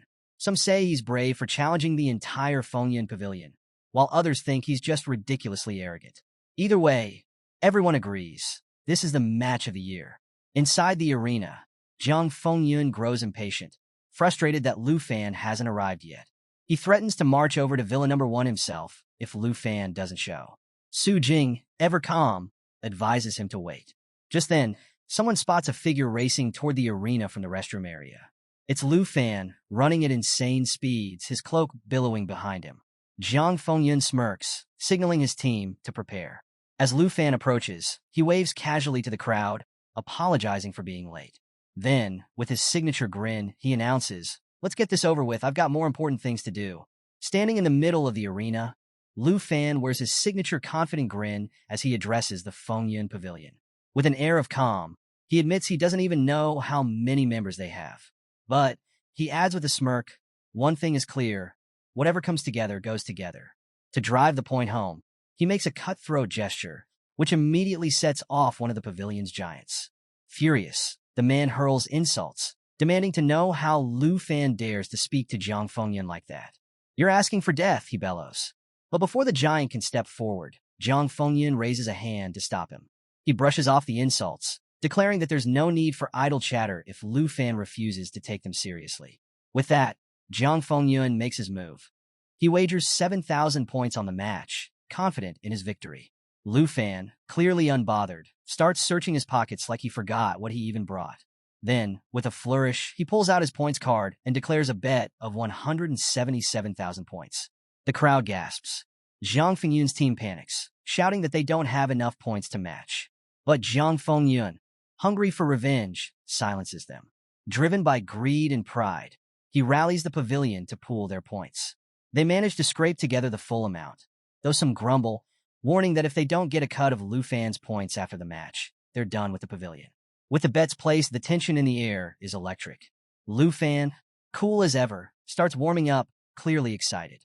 Meanwhile, Jiang Fengyun, suspicious of Lu Fan's confidence, assumes he'll summon his dragon pet and orders Su Jing to cast a binding spell. Su Jing agrees, shouting for everyone to prepare for battle. The fight kicks off with Su Jing casting Confinement Lock, a spell that sends crimson-red chains flying toward Lu Fan. The chains wrap around him, completely immobilizing him and preventing any skill usage for 5 seconds. Thinking they've got Lu Fan right where they want him, Jiang Fengyun and his comrades charge in, aiming to deliver a decisive blow. But in the blink of an eye, Lu Fan breaks free. The chains shatter like cheap decorations, and he blocks Jiang Fengyun's attack with his big black machete. The crowd erupts in disbelief. Jiang Fengyun freezes, unable to process how Lu Fan broke the spell so effortlessly. Before he can recover, Lu Fan grabs him by the collar, flips him 360 degrees, and slams him into the ground with a thunderous crash. The cheers grow louder as Lu Fan stands over Jiang Fengyun like it's just another day at the office. Refusing to give up, The pavilion's mage sneaks behind Lu Fan and casts Stiffness, a spell designed to slow him down by reducing movement and attack speed by 75%. The mage signals the long-range attackers, who unleash a barrage of projectiles at Lu Fan. Dust and smoke fill the air, and for a moment, it seems like they might have turned the tide. But as the dust clears, there's Lu Fan, grinning like he's at a picnic. "Is this really your plan to take down the top freshman?" he asks, slamming his foot into Jiang Fengyun's face for good measure. Jiang Fengyun, dazed, demands to know why the spell didn't work. Su Jing, baffled, explains that it is working. Lu Fan's speed has indeed been reduced. The problem? Even at 25% speed, Lu Fan is still faster than everyone else. Lu Fan casually shrugs, looking down at Jiang Fengyun with a playful smile. "Don't blame your friends," he says. "It's just that my dragon pet bonuses make your skills kind of useless." Feeling the pressure, Jiang Fengyun activates his trump card, Afterimage, a skill that creates multiple mirages of himself to overwhelm his opponent. The pavilion cheers, convinced this is their leader's big comeback. But as the mirages swarm Lu Fan, he cuts through them one by one like he's swatting flies. Lu Fan even compliments the move, saying it's pretty cool, before deciding to end things. He starts materializing a massive fireball, one so large it seems like it could engulf the entire arena. The flames swirl and grow, radiating heat and power. Jiang Fengyun's confident smirk fades as he realizes Lu Fan isn't bluffing. The fireball explodes into an inferno as Lu Fan summons Black Dragon Xiaoyi in her World Destroyer form. The massive dragon emerges from the flames, her fiery aura burning away the remaining mirages.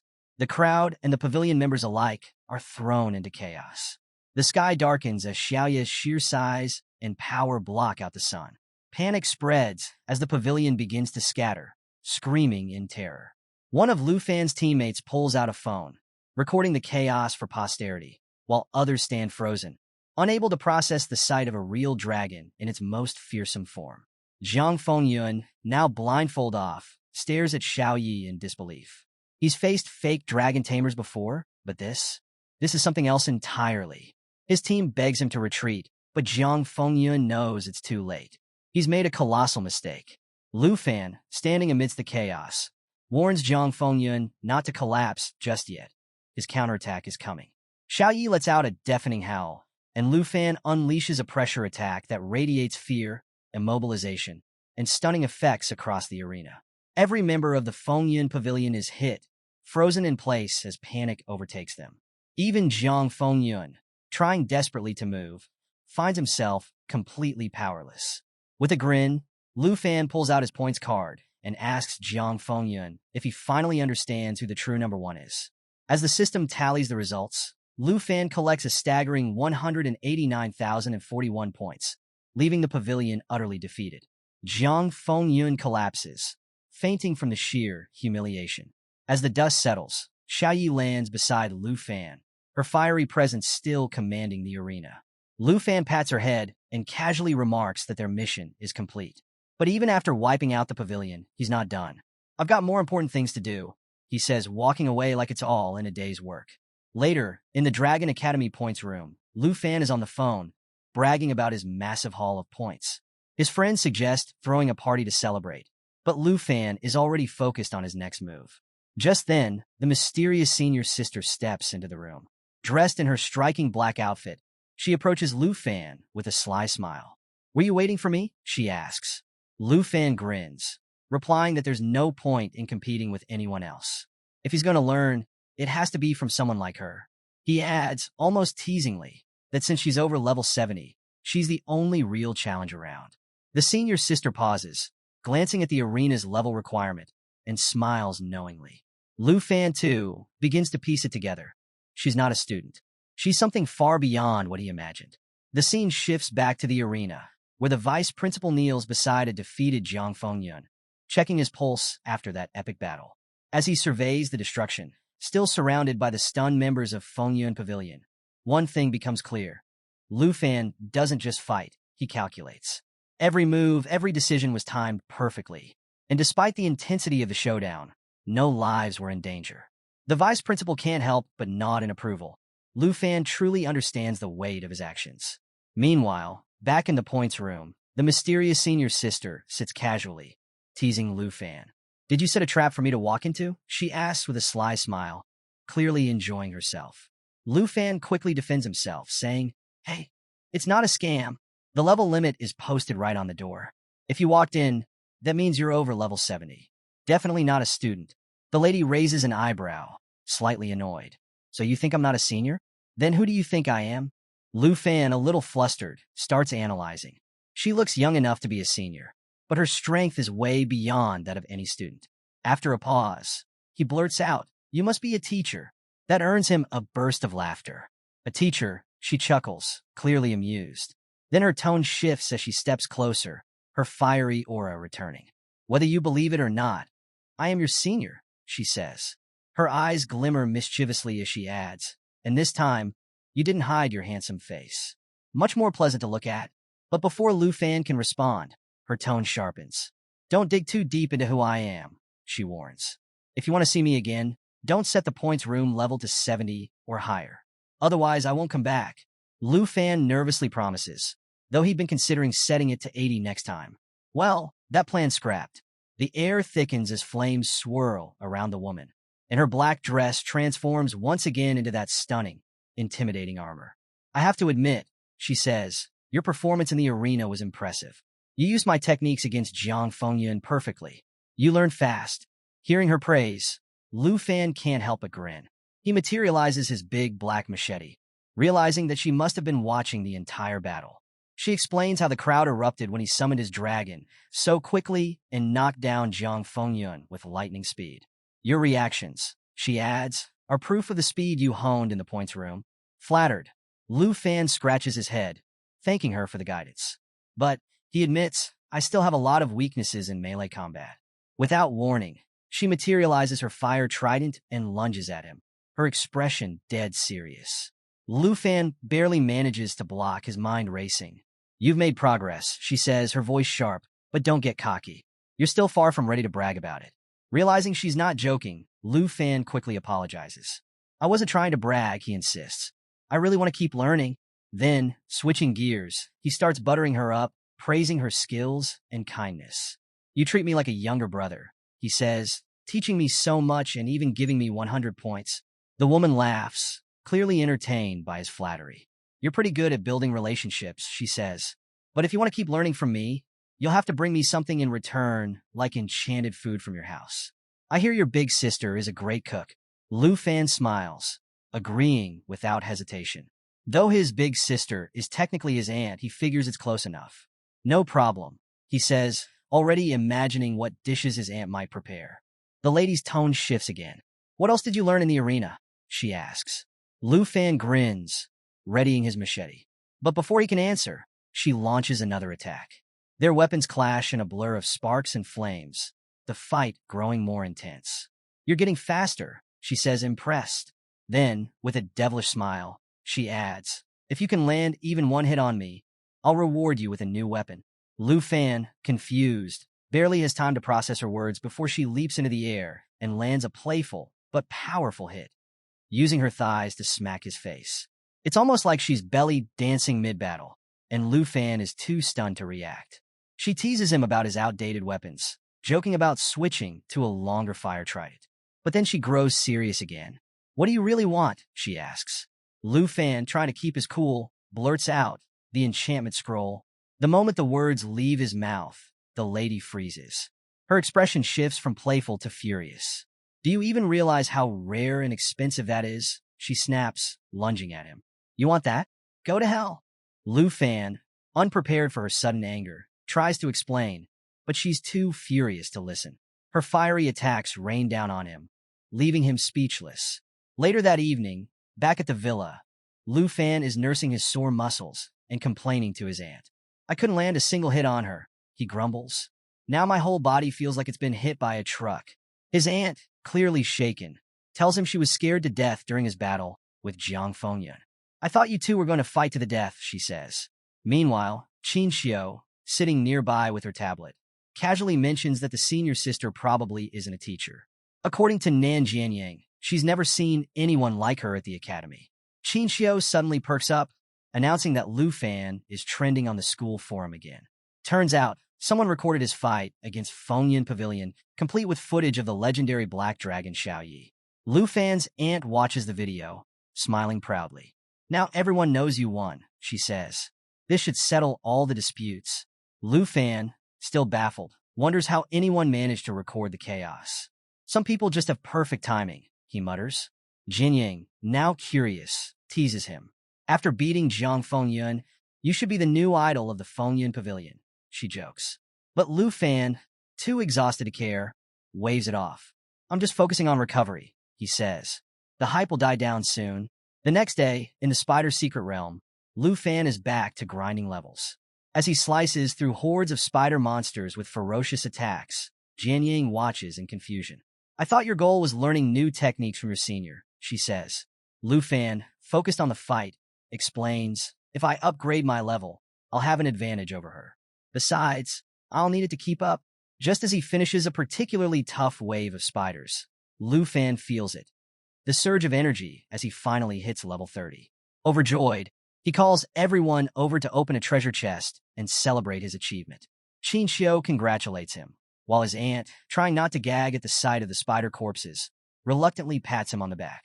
Jianying and Xiaoman are equally excited, knowing that hitting level 30 means one thing.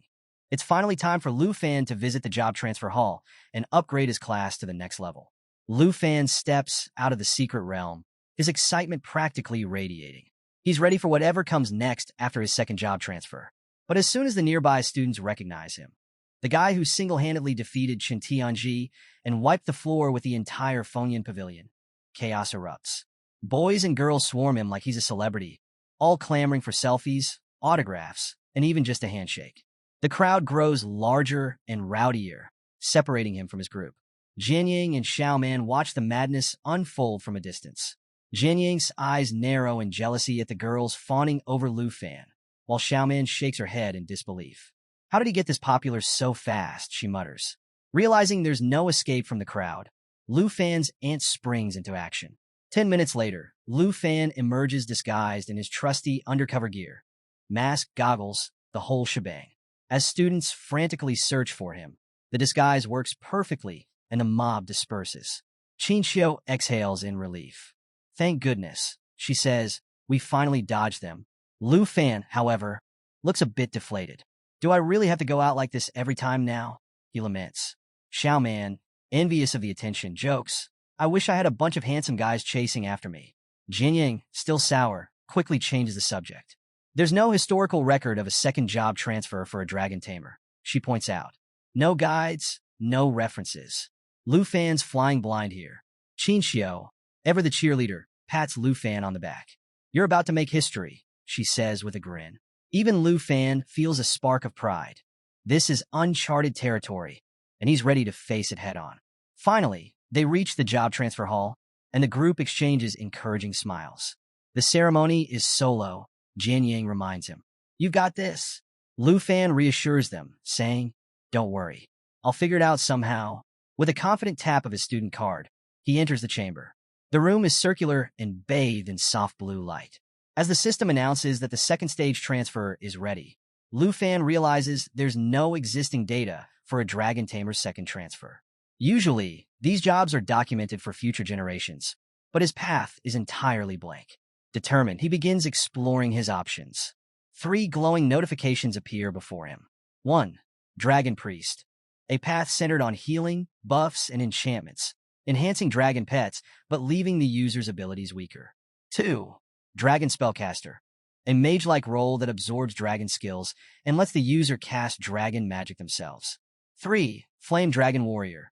A melee-focused class with incredible strength and endurance, allowing transformations into a giant dragon form. Each option has clear strengths, but comes with significant trade-offs. None of them fit Lu Fan's balanced fighting style. Frustrated, he stares at the choices, feeling stuck. Then, as if sensing his dilemma, a 4th option materializes, Dragon Rider. Before him, a suit of powerful armor with a flowing cape appears, radiating energy. The system explains that the Dragon Rider branch enhances skills by synchronizing them with dragon pets. It's versatile, allowing growth in multiple combat styles and further strengthening his bond with his dragons. This is it, Lu Fan realizes, his eyes lighting up. It's a perfect match. Fighting side by side with his dragons is his core strategy, and this path amplifies everything he excels at. With a confident swipe, he selects Dragon Rider. Meanwhile, back outside, the ladies are starting to get anxious. Why is it taking so long? Xiaoman asks, pacing. Hank, trying and failing to stay calm, reassures her, don't be nervous. Lu Fan's just exploring his options. Jianying, ever composed, chimes in. He's making history. He has to be careful. His choice might even change the way dragon tamers are viewed forever. Qin Xiu smiles. This is the end of the 800-year decline of dragon professions. Trust him. Lu Fan knows what he's doing. Just as the tension reaches its peak, the doors swing open. Lu Fan steps out, and the group breathes a collective sigh of relief. They bombard him with questions, eager to know what path he chose. As they walk, Lu Fan reveals his new class, Dragon Rider. My contract slots increase from 2 to 3, he adds with a grin. Xiaoman, ever curious, asks, wait, does that mean you actually have to learn how to ride a dragon now? Laughing, Lu Fan explains, I already found a dragon riding saddle in the cemetery's secret realm. As long as my dragons hit level 30, I can ride them. His aunt raises an eyebrow. The thought of you riding 2 dragons feels weird, she teases. Lu Fan smirks. Don't imagine anything strange. I'm only riding them in full dragon form, not human form. As they approach the villa, Lu Fan spots someone familiar, the mysterious senior sister. She strides over, her presence as captivating as ever. You've wasted enough time, she says playfully. I should have just given you my contact info earlier. The group stares, especially Xiaoman, who immediately realizes this is the senior who trained Lu Fan into exhaustion. She can't help but admire her beauty. The senior sister smiles knowingly. I assume Lu Fan's told you all about me, she says, then turns to his aunt. Are you the famous enchanted cook? His aunt chuckles, confirming it. The senior sister then casually announces that she needs to borrow Lu Fan for a bit. The group freezes in surprise. The senior sister clarifies, we're running errands in Dragon City. Don't get any strange ideas. His aunt waves her off. After all the guidance you've given Lu Fan, there's no need to ask. Just bring him back in one piece. And join us for dinner when you're done. Before Lu Fan can protest, the senior sister grabs his hand. As she pulls him away, her chest brushes against him, leaving him flustered. He glances back at his friends, clearly annoyed that no one bothered to ask his opinion. Later, Lu Fan sits silently in the passenger seat of the senior sister's sleek, speeding car. The engine roars, and they're definitely breaking every speed limit. His phone buzzes with a warning, be cautious around her. She's not even a teacher. His unease grows. The senior sister notices his silence. What's wrong? She asks with a sly smile. Hesitating, Lu Fan finally asks, where are we going? Her smile widens. To get the rare consumable you requested. You'll love it. Realizing what she means, Lu Fan's excitement replaces his worry. This ride just got a whole lot more interesting. After what felt like hours of speeding, Lu Fan and the senior sister arrive at the Dragon Auction House, just as the event is kicking off. As they step inside the Grand Hall, Lu Fan quickly pieces together why they're here. The enchantment scroll he'd been dreaming of is up for grabs. But knowing how rare it is, he's already feeling uneasy about the cost. The senior sister, ever calm, flashes him a confident smile and encourages him to snag it. But Lu Fan, remembering the eye-watering bids during the Secret Realm auction, feels a knot form in his stomach. Forget it, he mutters. It's going to cost a fortune. The senior sister chuckles, clearly amused. Relax, she says. I'm richer than you can imagine. Her casual tone doesn't ease Lu Fan's worries, though. He doesn't like the idea of owing her, especially since her identity is still shrouded in mystery. Determined to find a way to manage on his own, Lu Fan starts brainstorming alternatives. But before he can dwell on it further, the auction begins. The first item on the docket is none other than the rare enchantment scroll, capable of removing level restrictions on equipment. A system announcement booms through the hall, and the starting price is jaw-dropping, 95 million dragon coins. Lu Fan's hope wavers as bids shoot up like fireworks, soaring past 200 million in seconds. Before Lu Fan can blink, the senior sister casually raises her paddle and bids 230 million dragon coins. She leans over to Lu Fan, whispering with a grin, pay attention. You might learn something about bidding. Just as Lu Fan is processing her bold move, a voice from the back cuts through the room, announcing a new bid, 3 billion dragon coins. Lu Fan turns to see the smug face of the bratty princess of the Tai Chi kingdom. Lu Fan is floored. Why does she want the scroll, he wonders. The senior sister, unfazed, leans back in her chair. Her family's loaded, she explains. And trust me, bidding against her could stir up trouble. Curious, Lu Fan asks how she knows so much about the princess. The senior sister shrugs. I'm a well-informed woman, she says slyly. Then, lowering her voice, she adds, I also know all about you. The mention of his past run-in with the princess in Chun Tianji stirs Lu Fan's frustration. The senior sister picks up on his mood and, with a reassuring pat on his arm, says, don't stress about paying for the scroll. It's my gift to you. Before Lu Fan can protest, she raises her paddle again, declaring 4 billion dragon coins. The crowd gasps at her audacity. The princess, trying to mask her frustration, instructs her minion to check their funds. He reports back, they only have 5 billion dragon coins to work with. Not missing a beat, the senior sister makes the decisive move, 5 billion dragon coins. The auction house falls silent. Even the announcer is stunned. Sold, he declares, slamming his gavel. The enchantment scroll is officially hers. The princess is livid, fuming that someone dared outbid her. Spotting Lu Fan, her minion points him out, muttering something about low-class trash. The princess sneers, completely oblivious to the fact that Lu Fan could obliterate her ego in one blow. Her minion tries to calm her, suggesting they can find a similar scroll elsewhere. But the bratty princess, always one for dramatics, pouts and threatens to get her brother involved. Let's see who dares oppose me then, she huffs. Typical. Meanwhile, Lu Fan and the senior sister retreat to the VIP lounge, where they're joined by an elegant woman in a red dress. The senior sister stands, greeting her warmly with a hug. It's clear these two know each other well. The woman, clearly amused, scolds the senior sister. You didn't even say hello when you arrived. Every time you're here, you spend a fortune on the most random things. It's my job to cater to you, you know? Her attention shifts to Lu Fan, her sharp gaze taking him in. And who's this? She asks with curiosity. The senior sister introduces him as her junior, adding that the enchanted scroll was a gift for him. The woman smiles, introducing herself as Sister Duyakyu, the boss of the Dragon Auction House. She warmly invites Lu Fan to return anytime he wants something unique. Still reeling from the introductions, Lu Fan struggles to process the connection. Then, Duyakyu drops the bombshell. She's the senior sister's sister-in-law. Lu Fan's jaw practically hits the floor. Suddenly, the senior sister's endless wealth makes perfect sense. Lu Fan insists on repaying the 5 billion dragon coins someday. The senior sister waves him off, teasing, oh, don't worry. Just think about how you're going to pay me back. It'll be fun. She gestures toward the scroll, inviting Lu Fan to take a look.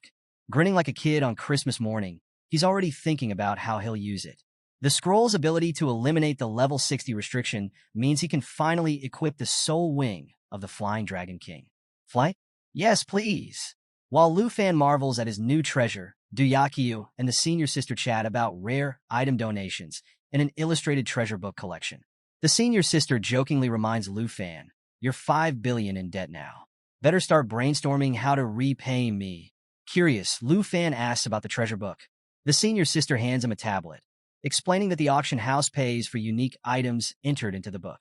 The payout is 3% of the item's estimated value. It's a win-win. Collectors earn money without selling, and the auction house builds its collection.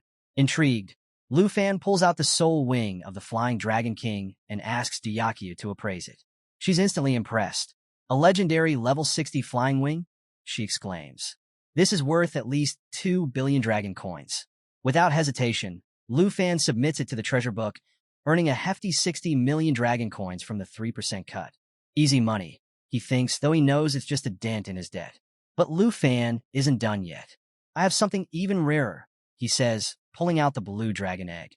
The room falls silent. Duyakyu and the senior sister stare in disbelief as the legendary star dragon egg glows in his hands.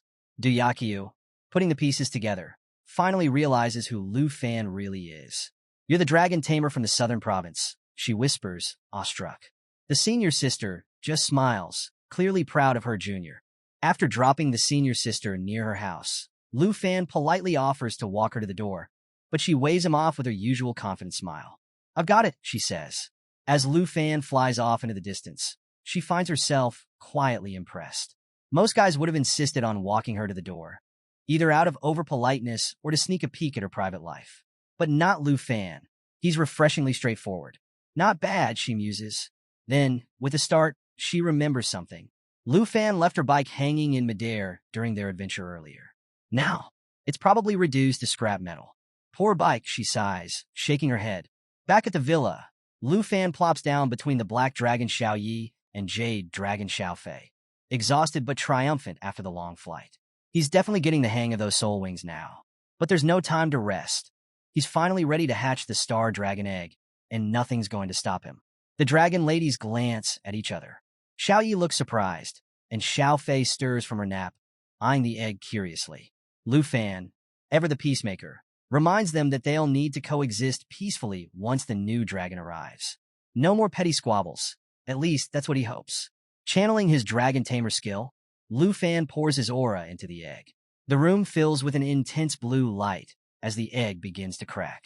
Xiao Fei, being the little mischief maker she is, starts munching on the broken shell pieces, much to Lu Fan's amusement. Suddenly, the light intensifies, and stars seem to burst into the room. When the light fades, there it is, a baby star dragon with sleek black scales, shimmering blue wings, and a starry aura that makes it look like it fell straight out of the cosmos. The star dragon stats are already insane for a level 1 hatchling. 795 strength, 276 agility, and 109 spirit. Its skill set, even crazier. Broken Star summons a star to crash into enemies, causing massive area damage. Starlight Scale Armor absorbs damage for 60 seconds, then reflects it back. Star Surge increases endurance the longer the battle goes on. Star Dragon Bloodline reduces all attribute damage by 50% and boosts self-recovery by a whopping 500%. Lu Fan lifts the tiny dragon, marveling at its potential. It's already stronger than Xiao Yi was at level 1, and Lu Fan knows that once it reaches level 20, it'll be an absolute powerhouse. Meanwhile, the star dragon notices Xiao Fei still snacking on its eggshells and rushes over, giving her a swift smack. Xiao Fei pouts, but Lu Fan can't stop chuckling. He's still thinking about how devastating the broken star skill will be in a dungeon. As the star dragon starts nibbling on its own eggshells, because, why not? Lu Fan realizes it's a girl. Following tradition, he decides it's time to name her. After a lot of brainstorming, he lands on Xingchen, a name that symbolizes the stars. But the dragon ladies aren't impressed. Xiao Fei even starts crying, dramatically lamenting the lack of creativity. It's just a name. Lu Fan defends, but before another argument can break out, Extinction curls up and falls asleep. At least she's low maintenance, Lu Fan mutters. With Xiao Yi and Xiao Fei constantly bickering, having a dragon who loves to nap is a welcome change. Meanwhile, in the Wanli Sand area of the Taichi Kingdom, a level 60 to 70 zone notorious for its dangers, a chilling scene is unfolding. Skeletons hang from crosses, and a campfire flickers ominously. Near the site stands a man in a long cape, his expression cold as he stares at his phone. Meet Jin Xinghan, a top-ranked professional, and more importantly, the bratty princess Jinju's older brother. A voice breaks the silence, asking him what's wrong. Without looking up, Jin Xinghan explains that his spoiled little sister has been pestering him about a trashy boy who had the audacity to hit her. Not once, but twice. She's always been like this, Jin Xinghan says, clearly unimpressed. Nearby, a massive centipede-like monster emerges from the lake, but Xinghan doesn't even flinch. With a flick of his hand, a burst of red energy slices the creature clean in half. I'm a loving brother, he declares, a dangerous smile playing on his lips. And I'll make sure to rid my sister of all her troubles, personally. Back at the villa, a week has passed since Lu Fan hatched the Star Dragon. Life has settled into a new rhythm. Lu Fan regularly trains with the senior sister, who's always teasing him. She loves to remind him that if he ever manages to land a single hit on her, she'll take him to the dragon auction house again. Spoiler alert, he hasn't succeeded yet. During the weekdays, Lu Fan and his team grind hard in the poison spider forest, and their progress is impressive. Jade Dragon Xiao Fei is now level 22. Star Dragon Extinction has hit level 11. Black Dragon Xiao Yi is at level 29. As for the humans, Lu Fan is at level 32. Jianying has reached level 31. Xiaoman is also at level 32. Qin Xiao, the quiet powerhouse, is at level 30. With everyone ready for their second-class transfers, the team is more excited than ever. Xiaoman, in particular, can't stop talking about the advanced dungeons they'll tackle next. Watching it all unfold, Lu Fan can't help but smile. His team is growing stronger by the day, and their synergy is unmatched. So, our crew is standing around, all pumped up about their new powers. Jian Yang, always the first to show off, steps forward and proudly declares she picked the sword dancer class. Why? Because it comes with the sword master skill. And let's be honest, who wouldn't want to twirl swords in style? She turns to Qin Xiao and teases, "Hey, wasn't expecting you to go damage dealer." Qin Xiao just laughs it off and explains, "I thought about being a support, but since Xiao Fei's got healing covered, I went all out with the hidden combat class. Holy Light Judge. Now her light attribute magic is so powerful, it's practically blinding." Lu Fan chimes in with his usual leaderly grin, pointing out how well-rounded their team is now. Physical power, magic, and support. It's like a buffet of awesome abilities, something for everyone. Just as he's about to finish his pep talk, Xiaoman literally bursts onto the scene, glowing with excitement. Seriously, she's bouncing with so much energy that you can feel it. Everyone's curious, and Qin Xiao is the first to ask what's got her so hyped. Xiaoman, grinning like she just won the lottery, tells them to guess. Jian Yang, the know-it-all, gasps and blurts out, "Wait, is it that hidden class from the second level change?" Xiaoman nods, so hard it's a miracle her head doesn't pop off. "Yep, I'm officially a water ripple swordsman. I can control water magic now." Lu Fan raises an eyebrow, intrigued. "Wait, hidden classes of the second level change? Isn't that like finding a needle in a haystack?" Jinying, ever the encyclopedia, confirms, "Yeah, the odds are insane, lower than getting a hidden class at the first level change." Xiaoman gets a little emotional here, admitting she's always felt like the weakest link, but being with the team has helped her find balance. Sweet moment, right? Not for long. Lu Fan can't resist and throws in a jab, teasing that it's hilarious how Xiaoman, once the slacker of the team, is now the proud owner of a rare hidden class. Oh boy, that did it. Xiaoman's face goes bright red, and she looks ready to clobber him on the spot. Fists clenched, eyes blazing. If looks could kill, Lu Fan would be respawning already. But just as things are about to escalate, Lu Fan's phone buzzes. It's Vice Principal Zhao, and suddenly the mood shifts. Lu Fan answers, and his playful expression turns serious. The envoy is coming. He cuts the call and tells the team he's got to go. Xiaoman, still mid-rant, is left standing there, her fury interrupted by the universe itself. Fast forward to the combat class hall at Dragon Capital Academy. The students are gathered, and all eyes are on the stage. Teacher Gahan leans over to Lu Fan and casually drops some info. The envoy. His name's Ruan Changfeng, and he's no joke. A level 76 Holy Shield Knight, 3rd tier powerhouse.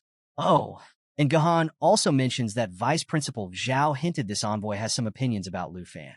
Translation, it's going to be awkward. Lu Fan remembers his sister's warning that this envoy might single him out.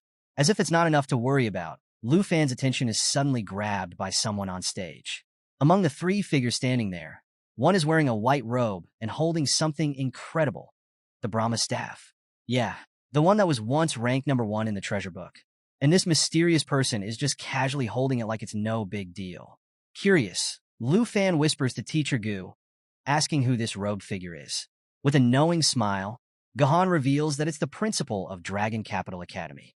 And, get this, the principal is a total enigma. No one knows their gender, their voice is altered, and they never show up to events. Basically, the ultimate mystery boss. Lu Fan quickly pieces it together. If the elusive principal is here, then this envoy must be a seriously big deal. And right on cue, the room erupts as Ruan Changfeng arrives. This guy walks in like he owns the place, radiating authority that makes everyone instinctively straighten up. It's the kind of presence that says, "Better check your shoelaces before I call you out." Without wasting a second, Ruan Changfeng cuts through the tension. No pleasantries, no small talk. Vice Principal Zhao steps forward to greet him, but the envoy waves him off like he's brushing away an annoying fly. He's not here for introductions. He's here for results. He makes it clear that the only person who matters is the principal. Everyone else? Just background noise.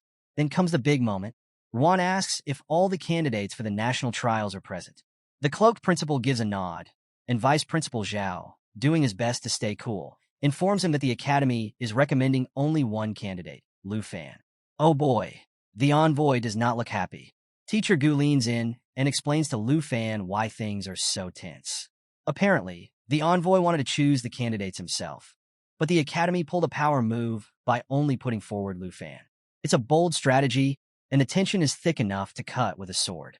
Ruan Changfeng stares down Lu Fan, unimpressed. He bluntly says that it looks like the decision's already been made. But Vice Principal Zhao doesn't back down. He confidently states that the academy has full faith in Lu Fan, and even drops that the principal personally believes Lu Fan will blow the envoy away. Basically, it's a polite way of saying, you'll be eating those words soon enough. So, Ruan Changfeng, our oh-so-charming envoy, is still visibly annoyed. He reluctantly schemes through Lu Fan's file, and let me tell you, this file is stacked. Turns out, Lu Fan's no small fry. He's a level 32 Dragon Tamer, the reigning champion of the Southern Province, and ranks #1 among new students. Oh, and if that's not enough, he's got tales of heroism that V traveled all the way from Jianghai City to Dragon Capital, even catching the attention of the Qin family and the Northern Duke. I mean, this guy's basically a walking legend. But does that impress the old man? No, not even a little. In Ruan Changfeng's eyes, Lu Fan's had it too easy because of his hidden profession. He doubts Lu Fan's ever faced the kind of struggles other candidates have endured. With a smirk that practically screams condescension, he wonders aloud if Lu Fan can hold his own against third-tier experts from other nations, most of whom are sitting comfortably at levels 50 or 60. Yeah, talk about setting the bar. Lu Fan can feel the tension immediately. The vibe coming off this guy is bad, like really bad. He can tell that Ruan Changfeng has already made up his mind, and it's not exactly in Lu Fan's favor. The sneer on the old man's face makes it all too clear. And then boom, out of nowhere, the envoy draws his sword and lunges straight at Lu Fan. That's right, folks. No warning, no hey. Let's have a friendly spar. Just a full-on attack. The man's idea of an assessment is trying to take Lu Fan's head off. But Lu Fan's no slouch. His reflexes kick in, and he blocks the strike with his trusty big black machete. Crisis averted, for now. The crowd? Absolutely losing it. They're shouting, protesting, and calling out the sheer unfairness of the situation. I mean, a level 76 Holy Shield Knight going after a level 32 student? That's like sending a pro wrestler into a middle school dodgeball game. Completely overkill. But Ruan Changfeng? He just shrugs and says if Lu Fan doesn't want to fight, he can withdraw from the national trials. Simple as that. According to him, levels don't matter. Yeah, okay, sure, buddy. Now Lu Fan's stuck. The old man's grinning like he's already won, taunting him to show his full strength. It's a lose-lose situation. Close combat is a death sentence against someone like this, and the cramped auditorium means he can't summon his dragons without risking collateral damage. The guy's got him boxed in literally. Sensing Lu Fan's hesitation, Ruan Changfeng pushes even harder. His tone is mocking, and you can tell he's itching to prove that Lu Fan's all hype. Then, just as things couldn't get worse, the envoy lands a crushing blow. Lu Fan's machete goes flying, and for a moment, it looks like it's all over. The next strike is coming fast, too fast for Lu Fan to dodge. But hold on! Just before the attack lands, the principal steps in, wielding the Brahma staff like a total boss. With their voice magically altered, the principal calmly suggests that maybe this assessment should be taken somewhere else because, destroying the school auditorium isn't a great look. And just like that, a massive crimson-red magic circle appears under their feet. In the blink of an eye, Lu Fan, Ruan Changfeng, the principal, and Vice Principal Zhao are teleported to a wide-open outdoor arena. The rest of the students? Left behind, jaws on the floor. 1 second they're watching a fight, and the next, poof, everyone's gone. It's like a magician's act, but with way more drama. The scene shifts to the new battlefield, a space big enough for Lu Fan to go all out. The envoy, unfazed by the sudden relocation, shrugs it off. For him, it doesn't matter where they are. He just wants to see what Lu Fan's really made of. But here's the kicker. Lu Fan finally realizes why this whole thing has felled off from the start. This isn't just any envoy. Nope, this is the same guy who let Princess Jinju, the spoiled brat of the kingdom, run wild. Suddenly, everything clicks.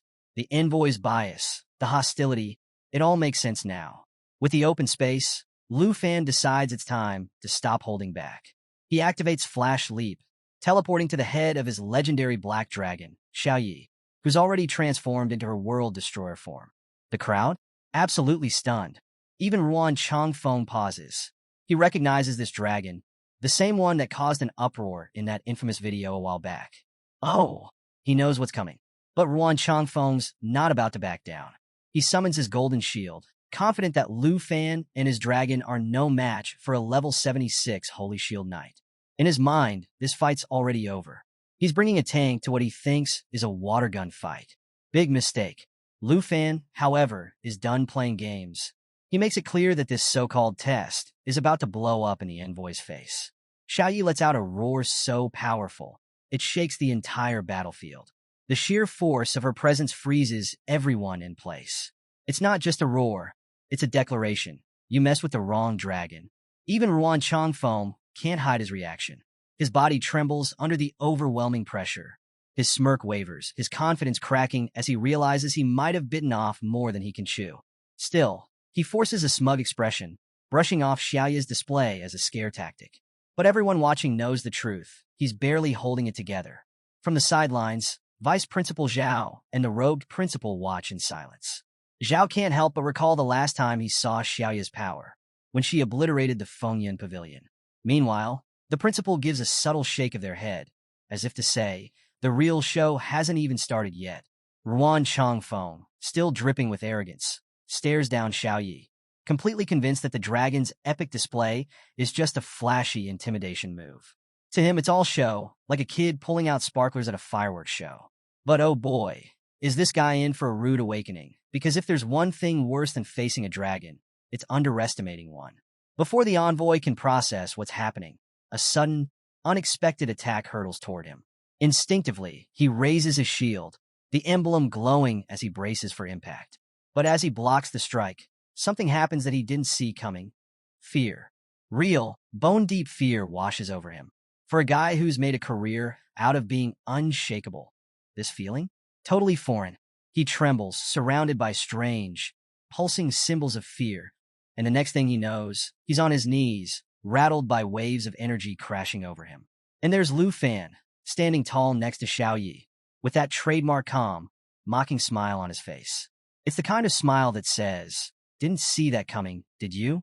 But Ruan Changfeng isn't one to go down without a fight. Forcing himself to breathe through the panic, he activates his special stance, nullifying the fear that's been gripping him. His aura flares with defiance as he grips his weapon tightly and charges forward, sword raised, determined to overpower this so-called rookie. Meanwhile, Lu Fan doesn't even flinch.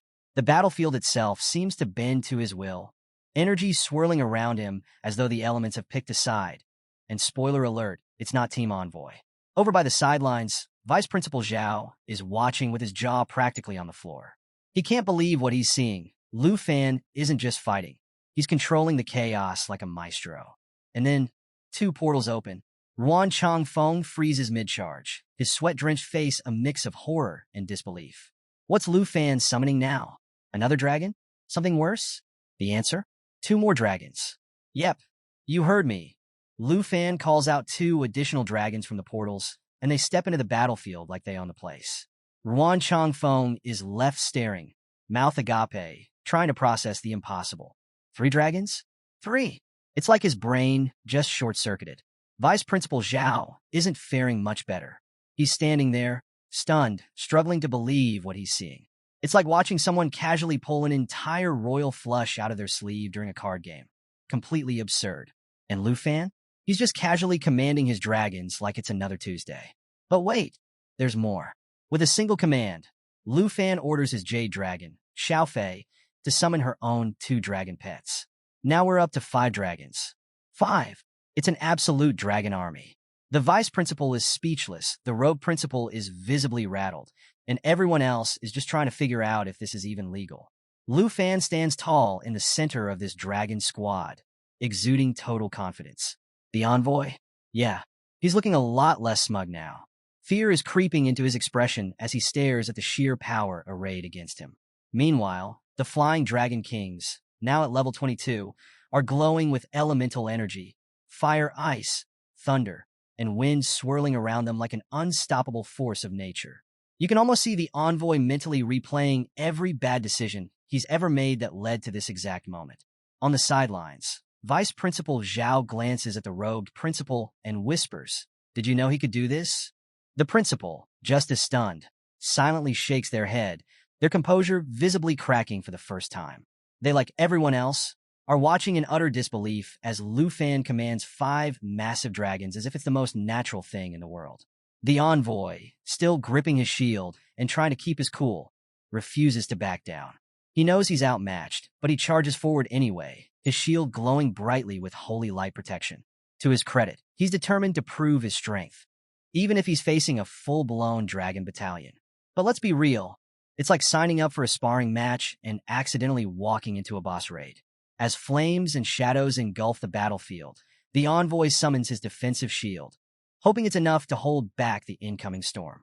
But Vice Principal Zhao watches with a wary eye, ready to step in if this fight spirals completely out of control.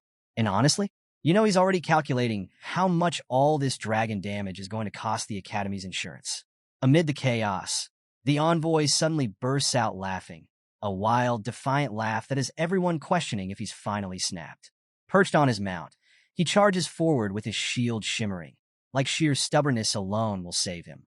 His confidence cracks, but he keeps taunting, sneering that without his dragons, Lu Fan is nothing. It's the kind of overconfidence that makes you wonder if he's been hanging out in an echo chamber of his own hype. With only seconds left on his holy light protection, the envoy makes one final, desperate move.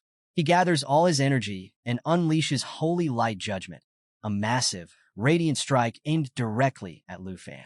The battlefield lights up like a second sun as the attack hurtles toward its target. But Lu Fan? He doesn't even blink. His jade light shield, powered by Xiaofei, absorbs the strike effortlessly. Layer after layer of protection shrugs off the attack like it's nothing more than a minor inconvenience. Lu Fan's calm expression barely changes. He's standing there as if waiting for the envoy to finish throwing his tantrum so they can move on. Realizing his attack has failed to make a dent, the envoy falters, his confidence crumbling by the second. And now, with his holy light protection seconds away from disappearing, he's left staring down 5 dragons and a completely unfazed Lu Fan. Yeah, things aren't looking so good for him. Lu Fan's not holding back now, channeling the Blue Dragon King's roar, and boom, a towering spectral dragon, crackling with raw energy, swirls to life around him. The sheer force of it is enough to make even Ruan Changfeng falter. For the first time, the envoy looks like he's second-guessing every life choice that led him here. He starts to retreat, but Lu Fan delivers a chilling warning, basically letting the guy know he's one step away from being treated like the rookie he's acting like. Before the envoy can even react, the star dragon appears behind him, moving so fast it leaves the man completely stunned. His smug expression melts into pure, unfiltered shock. It's the kind of look that screams, "Oh no, I've made a huge mistake." And honestly, he's not wrong. Lu Fan closes in, his gaze fierce, ready to end this nonsense once and for all. The Blue Dragon King lets out another earth-shattering roar, and purple lightning rains down like judgment itself, slamming into the envoy and knocking him clean off his mount. The once mighty shield knight hits the ground hard. His posture? Gone. His confidence? Completely shattered. The whole arena is chaos, dust and smoke everywhere, tension so thick you could cut it with a knife. Vice Principal Zhao and the robed principal are watching from the sidelines, expressions tight, like they're torn between stepping in and letting this play out. Finally, the smoke clears, and there's the envoy, flat on the ground, coughing, his body trembling from the sheer force of the attack. His mount? Lifeless beside him. Yeah, this guy is having the worst day ever. But wait, it gets better. Even in this state, Ruan Changfeng refuses to throw in the towel. With visible effort, he tries to stand, his body shaking like a leaf in a hurricane. Lu Fan, ever the gentleman, actually apologizes for killing the guy's mount. Of course, it's the kind of apology that comes with a side of sass, reminding Ruan that taking out an opponent's mount is fair game in the national trials. Ouch! Vice Principal Zhao can't believe the envoy is still trying. He's impressed, but also probably thinking, dude, just give up already? But no, Ruan Changfeng doubles down on his stubbornness. He snaps at Zhao, telling him to butt out because it's the envoy's job, and his alone, to decide when this evaluation is over. Even lying flat on the ground, this guy is clinging to authority like it's all he's got left. The principal, watching all this drama, finally steps in with a dose of reality. He calmly suggests letting it go, pointing out the obvious. Ruan Changfeng's pride is the only thing keeping him going, and even that's on its last legs. But Ruan isn't ready to let it go. Oh no. He's seething, muttering under his breath about how someone like Lu Fan, flash damage immunity, dragon tongue magic, and 5 dragons under his command, would be a perfect contender for the trials. Admitting that, though, it'd be like swallowing nails. Instead, his anger takes over, and he rises for one last desperate attack. Fueled by rage, Ruan charges at Lu Fan, hurling every insult in the book. He blames Lu Fan for everything. His fall from grace, being abandoned by the Jiang family, losing his position, and of course, the cherry on top, his dead mount. And yeah, he even throws in an insult about Lu Fan being a smelly poor fool from a dumpling shop. Real mature. Lu Fan? Completely unbothered. He stands there with one hand resting on his dragon, casually dodging Ruan's wild swings. It's almost like Lu Fan's giving him one last chance to get it all out of his system before the inevitable. Ruan, still raging, draws his sword and screams that today is the day Lu Fan dies. Big talk for a guy who's clearly out of moves. Lu Fan, with the kind of calm that can only come from knowing you've already won, delivers a swift, powerful kick that sends Ruan flying. The envoy crashes to the ground again, while Lu Fan approaches, each step slow and deliberate. It's the walk of someone who knows exactly how this is going to end. Standing over the defeated envoy, Lu Fan offers a little wisdom, telling him that losing one's cool in battle is pointless. It's almost like a lecture, delivered with all the authority of someone who just flattened his opponent. He assures Ruan that he won't strike him while he's down, but if Ruan insists the evaluation isn't over, he's welcome to stand up and keep fighting. Bold offer, considering Ruan looks like he's about to pass out. And then Lu Fan addresses the deeper issue. If Ruan really thinks his career with the Jin family was ruined by Lu Fan, he's welcome to take revenge. Anytime, anywhere. But Lu Fan warns him. Next time, there won't be any mercy. The message is clear. Today's defeat is just a taste of what's to come if Ruan doesn't back off. Hearing this, Ruan finally starts to cool off, or at least runs out of steam.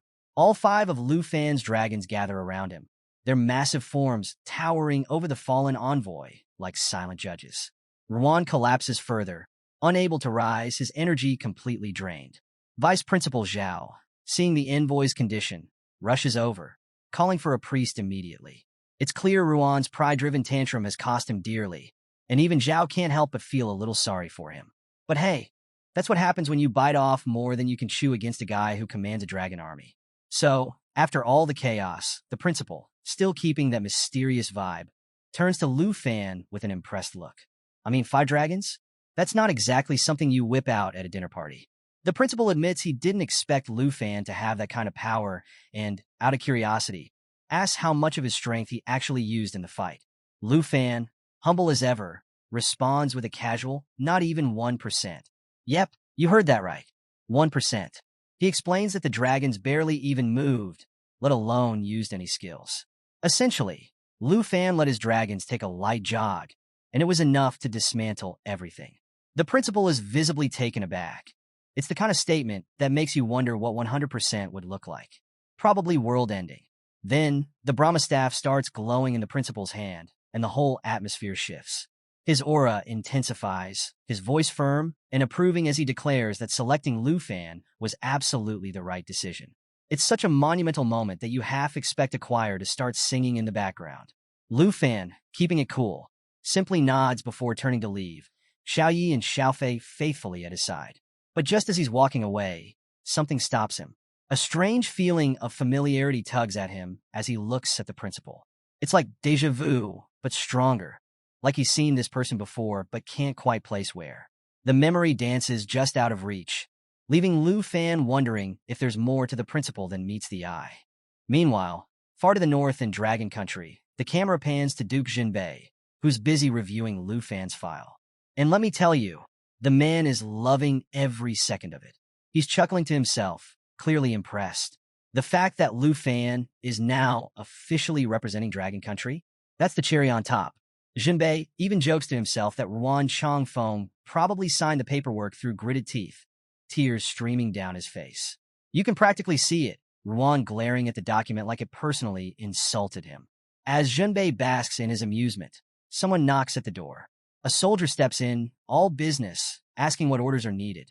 Jinbei, ever the smooth operator, tosses his coat over his shoulder like he's about to drop the next big mixtape and tells the man to prepare the griffin.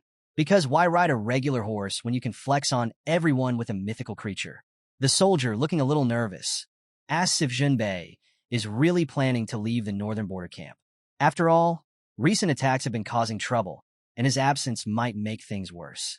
It's a valid concern, but Jinbei brushes it off like it's no big deal. He assures the soldier he'll only be gone for 2 days and orders the routes to stay active as usual. His priority? Heading to Dragon Academy to meet Lu Fan. Because apparently, meeting the guy everyone's talking about is more important than border security. The soldier nods quickly. When Jinbei gives instructions, you don't ask twice. Back at Dragon Academy, Lu Fan is sitting in his room, staring at his system screen with a mix of curiosity and unease. He's been thinking about his next destination, over 3,000 kilometers away. And let's be real, even a hero isn't thrilled about that kind of distance. As he scrolls through, he notices something surprising. Wan Chongfeng has officially approved his national trial qualification. You'd think that'd be a relief, but Lu Fan can't shake the feeling that something's still missing. He briefly considers going on a treasure hunt to clear his mind, but the thought of that 3,000 kilometers journey makes him hesitate. This isn't a quick trip. It's the kind of adventure where you pack extra snacks and a backup plan. Just then, his phone rings, snapping him out of his thoughts. After a short conversation, he declines help from a wizard offering teleportation services. It's just too expensive. Because, of course, even in fantasy worlds, fast travel comes with surge pricing. As Lu Fan is about to hang up, his system pings with a surprise notification.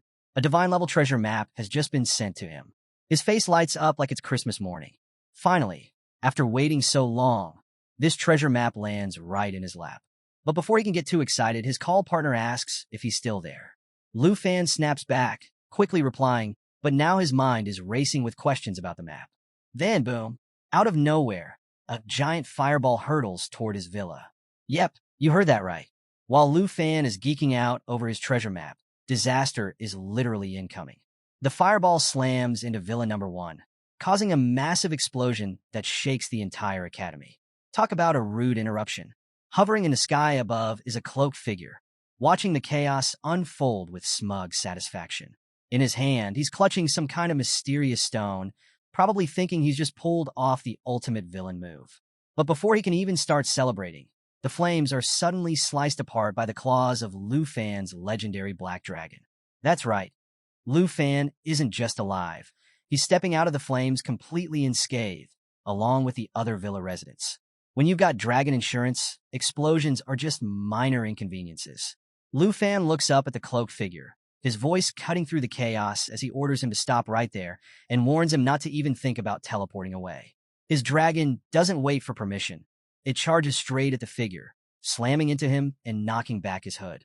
And who's behind the mask? None other than the teacher who was standing with the principal during the envoy assessment. Plot twist. Even in the middle of all this chaos, Lu Fan somehow keeps his cool. He calls out to someone on the ground, telling them to contact the fire department, while the rest of the villa's residents scramble to ensure everyone is safe. Because hey, even in a showdown with a cloaked villain, safety comes first. So, Chinchou wastes no time calling out what just happened. The hooded man had ambushed them with one clear goal: wipe them out. No warm-up, no hello, just straight-up murder vibes. The teacher, now fully embracing his role as the villain of the day, sneers at Lu Fan and declares that since he's been spotted, the only option left is to bind him. Because apparently, tying up the hero with magical fire chains is the go-to move when you're caught red-handed. With a dramatic flourish, the teacher casts a blazing binding spell, locking Lu Fan in place. It's like a magical timeout, but with flames. And here's the kicker. If Lu Fan manages to break free, his speed and casting abilities will be slashed by a whopping 90% for 4 seconds. Talk about a buzzkill. Meanwhile, the teacher's body starts bulking up like he's prepping for the villain version of an action movie poster. He's activating Ultimate Blaze, a last-ditch skill that's basically a walking self-destruct button. The move burns his own life force to charge a flame core capable of dealing 1,250% of his mental attributes as fire damage. Yeah, this guy's going all in, planning to take everyone down with him. Even Lu Fan, cool as ever, realizes this is no joke. Ultimate Blaze is one of the most dangerous tricks a fire mage can pull. The guy's not trying to win anymore. He's ready to blow the whole place sky high, himself included. Qin Xiao and Jian Ying immediately spring into action, weapons raised, shouting that they've got Lu Fan's back. But then the system chimes in with the worst kind of notification. The flame core is charging, and it's already at 59%. Yep, we got ourselves a ticking time bomb. The hooded teacher, now looking more like a fire-filled piñata, taunts Lu Fan, saying there's no escape and death is inevitable. Gotta love a confident villain, even when he's puffing up like a balloon ready to burst. At 72% charge, Lu Fan stays cool under pressure, literally, and commands his Jade Dragon to cast Eternal Guardian. The Jade Dragon springs into action, throwing up a massive barrier to shield Qin Xiao, Jian Ying, and the legendary Black Dragon. Because when you've got a squad, you protect the squad. But here's the kicker. Lu Fan himself is still trapped in those crimson chains, unable to move. Meanwhile, the flame core hits a terrifying 96%, and it's clear the old man is seconds away from blowing everything sky high. Lu Fan, still bound but ever defiant, materializes his big black machete, glaring at the man and calling him crazy. And honestly, that feels like an understatement. Just as the core is about to detonate, something unexpected happens. Out of nowhere, the Brahma staff pierces through the old man's stomach, interrupting his ultimate blaze skill at the last possible second. The entire battlefield freezes. Even Lu Fan looks shocked as the principal's staff saves the day in the most dramatic way possible. Because when your principal shows up wielding a magic staff, it's less school rules and more epic hero entrance. The old man, now visibly frustrated, tries to reignite his plan, but the principal isn't having it. The Brahma staff strikes again, delivering a final blow. The old man collapses, his self-destruct scheme falling apart as he hits the ground. It's safe to say his villainous plan failed, spectacularly. As the dust settles, Lu Fan lands gracefully, just as Teacher Gu and his aunt, Hank, rush over to check on him.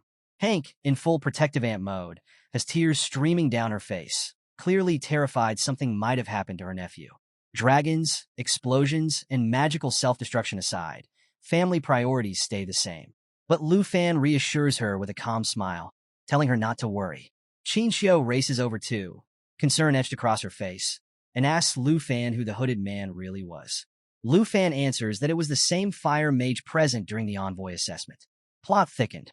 Nearby, Vice Principal Zhao stands over the remains of the old man, looking completely stunned. He admits he never expected such an extreme betrayal. An honorary professor, no less, attempting murder right in the middle of the academy. Even Lu Fan is baffled, struggling to understand how someone so respected could go this far. But Hank is not in the mood for confusion. Furious, she demands that Vice Principal Zhao launch a full investigation, reminding him that her nephew's life was on the line. Qin Xiao, equally outraged, points out just how far the professor was willing to go. He'd rather blow himself up than face the consequences. I mean, that's commitment to being a sore loser if I've ever seen it. Zhao, clearly shaken, tries to reassure everyone, promising to get to the bottom of it. The next morning, we're back in the principal's office, where the usually composed leader looks rattled. He's deep in thought, reflecting on the murder attempt. Even though he managed to intervene in time, he knows this is just the beginning. It's like a bad sequel waiting to happen, more villains, more danger, and probably more explosions. The treacherous professor had been part of the academy for years, and no one had suspected a thing. The principal can't shake the thought that, if he'd been just a second too late, the consequences would have been catastrophic. As the principal sits in silence, his thoughts are interrupted by a familiar voice. Duke Junbei has entered the room, and his first order of business? Criticizing the tea. Yep, nothing says urgent meeting like complaining about bland tea. Junbei, clearly unimpressed with the refreshments, jokes that the principal's office needs better drinks. The principal, visibly annoyed, glares at him, and Junbei quickly changes the subject, laughing it off and assuring the principal he's been paying attention. Classic Junbei. The Duke then explains why he's here. After everything that's gone down, he figured the principal might want to know what's happening in the north, and to meet Lu Fan in person, of course. The principal snaps back to reality, realizing he's been talking about Lu Fan for far too long. Apologizing, he shifts the conversation, asking if Junbei has completed his mission in the far north. Junbei waves off the question, saying the mission's still ongoing. Apparently, even dukes can't escape the grind. But Junbei adds that with the recent attempt on Lu Fan's life, And with the Academy leadership tied up investigating, he's more than willing to step in and help lighten the load. Because when the going gets tough, the Duke brings a griffin and a lot of sass. So, the principal is sitting there trying to figure out what the Duke is getting at, and the Duke, being his usual straightforward self, lays it all out. He plans to take Lu Fan to the far north. Why? Well, it's not because Lu Fan is bad at dodging assassins. Clearly, that's a skill he's got down. But because trouble seems to follow him around like a needy puppy. The Duke argues that taking Lu Fan with him will not only keep him safe before the national trials, but also protect everyone else who's constantly getting caught in his splash zone of chaos.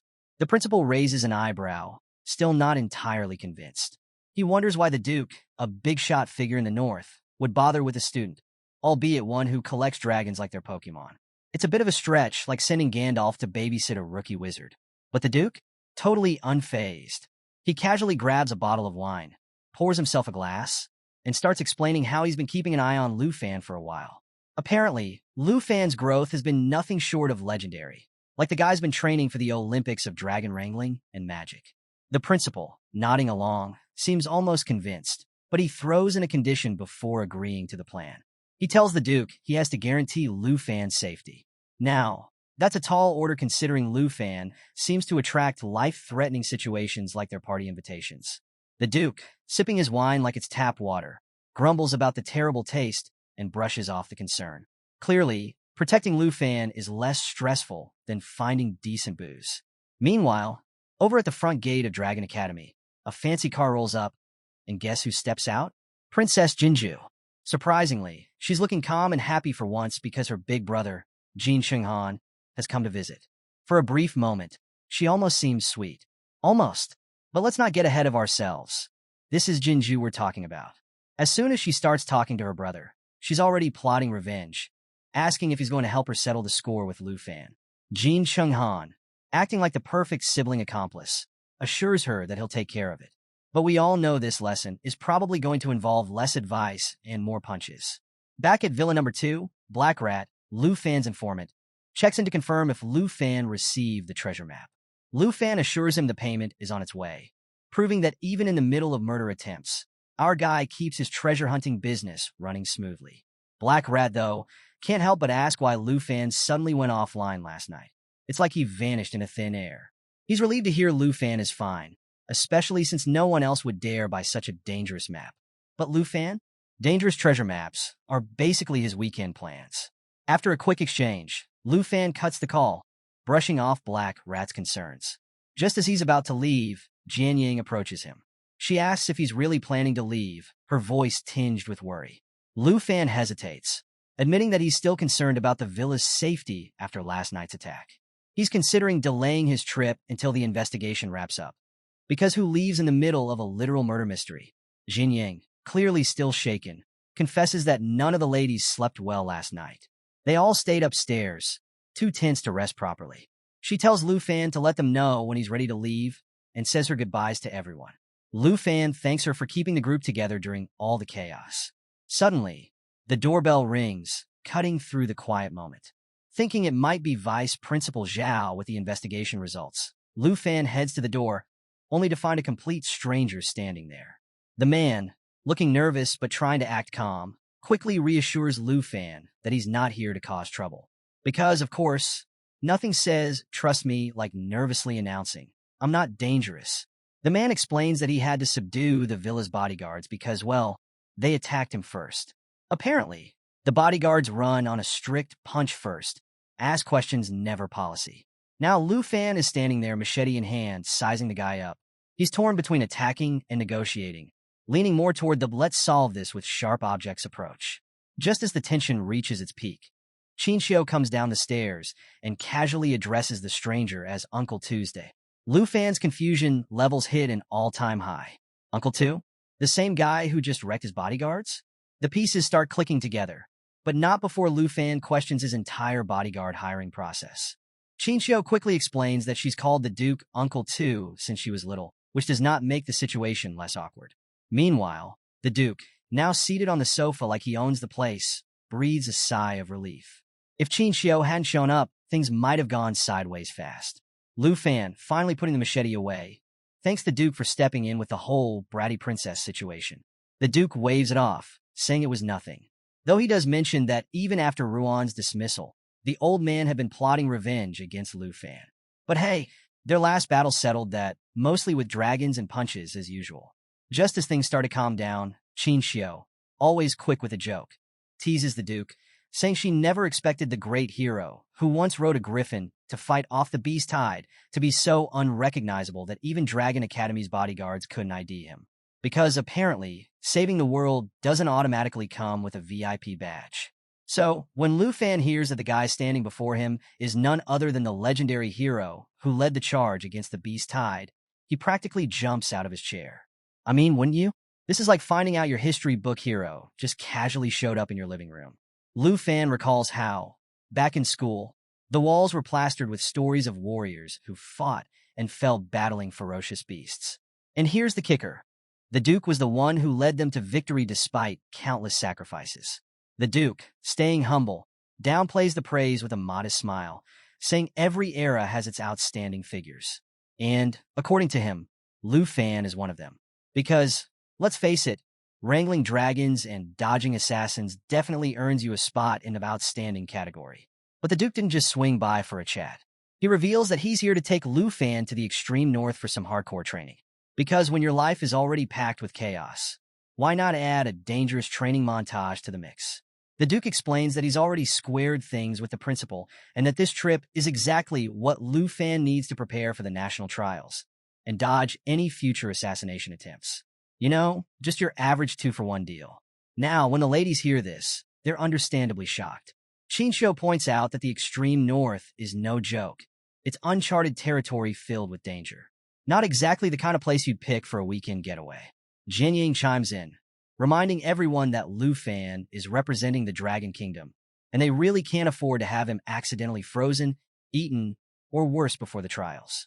No pressure, Lu Fan. The Duke, however, reassures them that the harsh conditions are precisely what Lu Fan needs to grow stronger. Plus, taking Lu Fan away from the academy means fewer people around him getting caught in the crossfire of whatever chaos comes his way. It's like a tactical vacation, minus the pina coladas. Now, Lu Fan's stuck in a classic dilemma. On one hand, the treasure he's been eyeing is in the extreme north, so it's a win-win. On the other hand, he's got a house full of powerful, beautiful women, and he's worried about their safety while he's gone. Because apparently, leaving your dragon-proof villa unattended isn't as easy as it sounds. Before he can overthink it, Jian Ying steps in, telling him he absolutely needs to go. She assures him that all the ladies in the house have advanced to the second level and can handle themselves just fine. Qin Xiu backs her up, promising to personally protect his aunt. That's all Lu Fan needs to hear. With a smile, he realizes he can trust them to hold the fort. Guess no fan service for a while, he jokes to himself, finally committing to the trip. The Duke, clearly pleased, grins and suggests celebrating with some wine and a big meal. But Qin Xiu quickly bursts his bubble, reminding him that strong liquor is banned inside the academy. Because apparently, even legendary heroes have to follow the rules. As if that wasn't enough, Jian Ying, who spends most of her time at Villa Number 1, admits her place is completely out of food. So, no wine and no snacks? Dinner plans are falling apart fast. Lu Fan, ever the problem solver, decides to head out and buy groceries. Because, you know, why not add grocery shopping to the to-do list between assassination attempts and hero training? He also plans to swing by the academy to say goodbye to his senior. But there's still the issue of the bodyguards lying on the floor, courtesy of the Duke. When the Duke wonders if Qin Xiu can heal them, Lu Fan offers a better solution, leaving his Jade Dragon behind to handle the healing. Because why call for a medic when you've got a dragon? Later, Lu Fan's at the academy's training hall, still processing the fact that he just met the hero of the Beast Tide. It's surreal, like meeting your favorite celebrity and realizing they're even cooler in person. Suddenly, his senior lady shows up, waving and asking why he's hanging around so late. She mentions she's been swamped lately, but offers to squeeze in some close combat practice. Before she can finish, Lu Fan interrupts, saying he's here to say goodbye. The senior lady pretends she doesn't know about his trip to the extreme north, but Lu Fan spills the beans, explaining that he'll be gone for a whole month. She teases him, grabbing his cheeks and joking that battling dragons in icy wilderness will give him way more experience than sparring with someone as pretty as her. Lu Fan blushes, so hard you'd think someone cast a fire spell on his face. But beneath the teasing, there's genuine concern. She warns him about the dangers of the extreme north and urges him to be careful. Lu Fan thanks her, his cheeks still glowing, and gets ready to leave. But just as he turns, she suddenly grabs him from behind, making him flustered all over again. He looks like he's about to combust when she pulls out a protective band, placing it in his hand, with a playful grin. She tells him to use it for his safety and then adds, "Bring back some unmelting ice as a souvenir." Before he can even respond, she vanishes into thin air. Classic senior lady, parting with mystery, magic, and a hint of flirtation. On his way back to the villa with groceries in hand, Lu Fan notices something's off. Someone's following him. Without missing a beat, he calls out, telling the stalker to show themselves. And who steps out? None other than Jin Chunghan, the bratty princess's older brother. The guy looks absolutely shocked that Lu Fan spotted him, proving that stealth clearly isn't the Jin family's strong suit. Not knowing who he's dealing with yet, Lu Fan straight up asks for his name. So, the stranger at Lu Fan's door starts dramatically adjusting his cape like he's about to announce himself as the final boss. He smirks and tells Lu Fan that while Lu Fan might not know him, he knows Lu Fan very well. Turns out it's none other than Jin Chunghan, the bratty princess Jinju's older brother. And he's here to deliver a thank you for all the care his little sister has received. Yeah, judging by his tone, this thank you sounds more like a veiled threat. Lu Fan immediately narrows his eyes, sizing him up. He fires off a quick question, asking if this arrogant newcomer is the top recruit from the Tai Chi Kingdom. But Lu Fan knows this guy isn't here for tea and small talk. He's here to cause trouble. Without hesitation, Lu Fan summons his big black machete, because why not bring out the heavy artillery when someone shows up uninvited? He demands that Jinju stop hiding and show herself, knowing full well she's lurking nearby. And wouldn't you know it? Right on cue, Jinju steps forward with her signature smugness, practically glowing with anticipation. She announces that she's ready to watch her big brother teach the dragon Tamer a lesson, like she's front row at her own personal revenge theater. Jin Chunghan, matching her arrogance, says the whole situation can be resolved peacefully if Lu Fan lets the princess slap him a few times. You know, classic conflict resolution. Totally reasonable. But Lu Fan doesn't hold back. He mockingly asks if memory loss runs in their family, reminding the princess of the last time she tried this nonsense. Spoiler alert, it ended with her getting slapped right back, and she definitely doesn't want to relive that. The mention of her previous humiliation hits hard. Jinju flinches, her confidence wobbling for a second before she snaps back in a spoiled brat mode. She hisses at her brother, telling him that negotiating with Lu Fan is pointless and urging him to attack. Obeying his sister's demand, Jin Chunghan steps forward, full of bravado.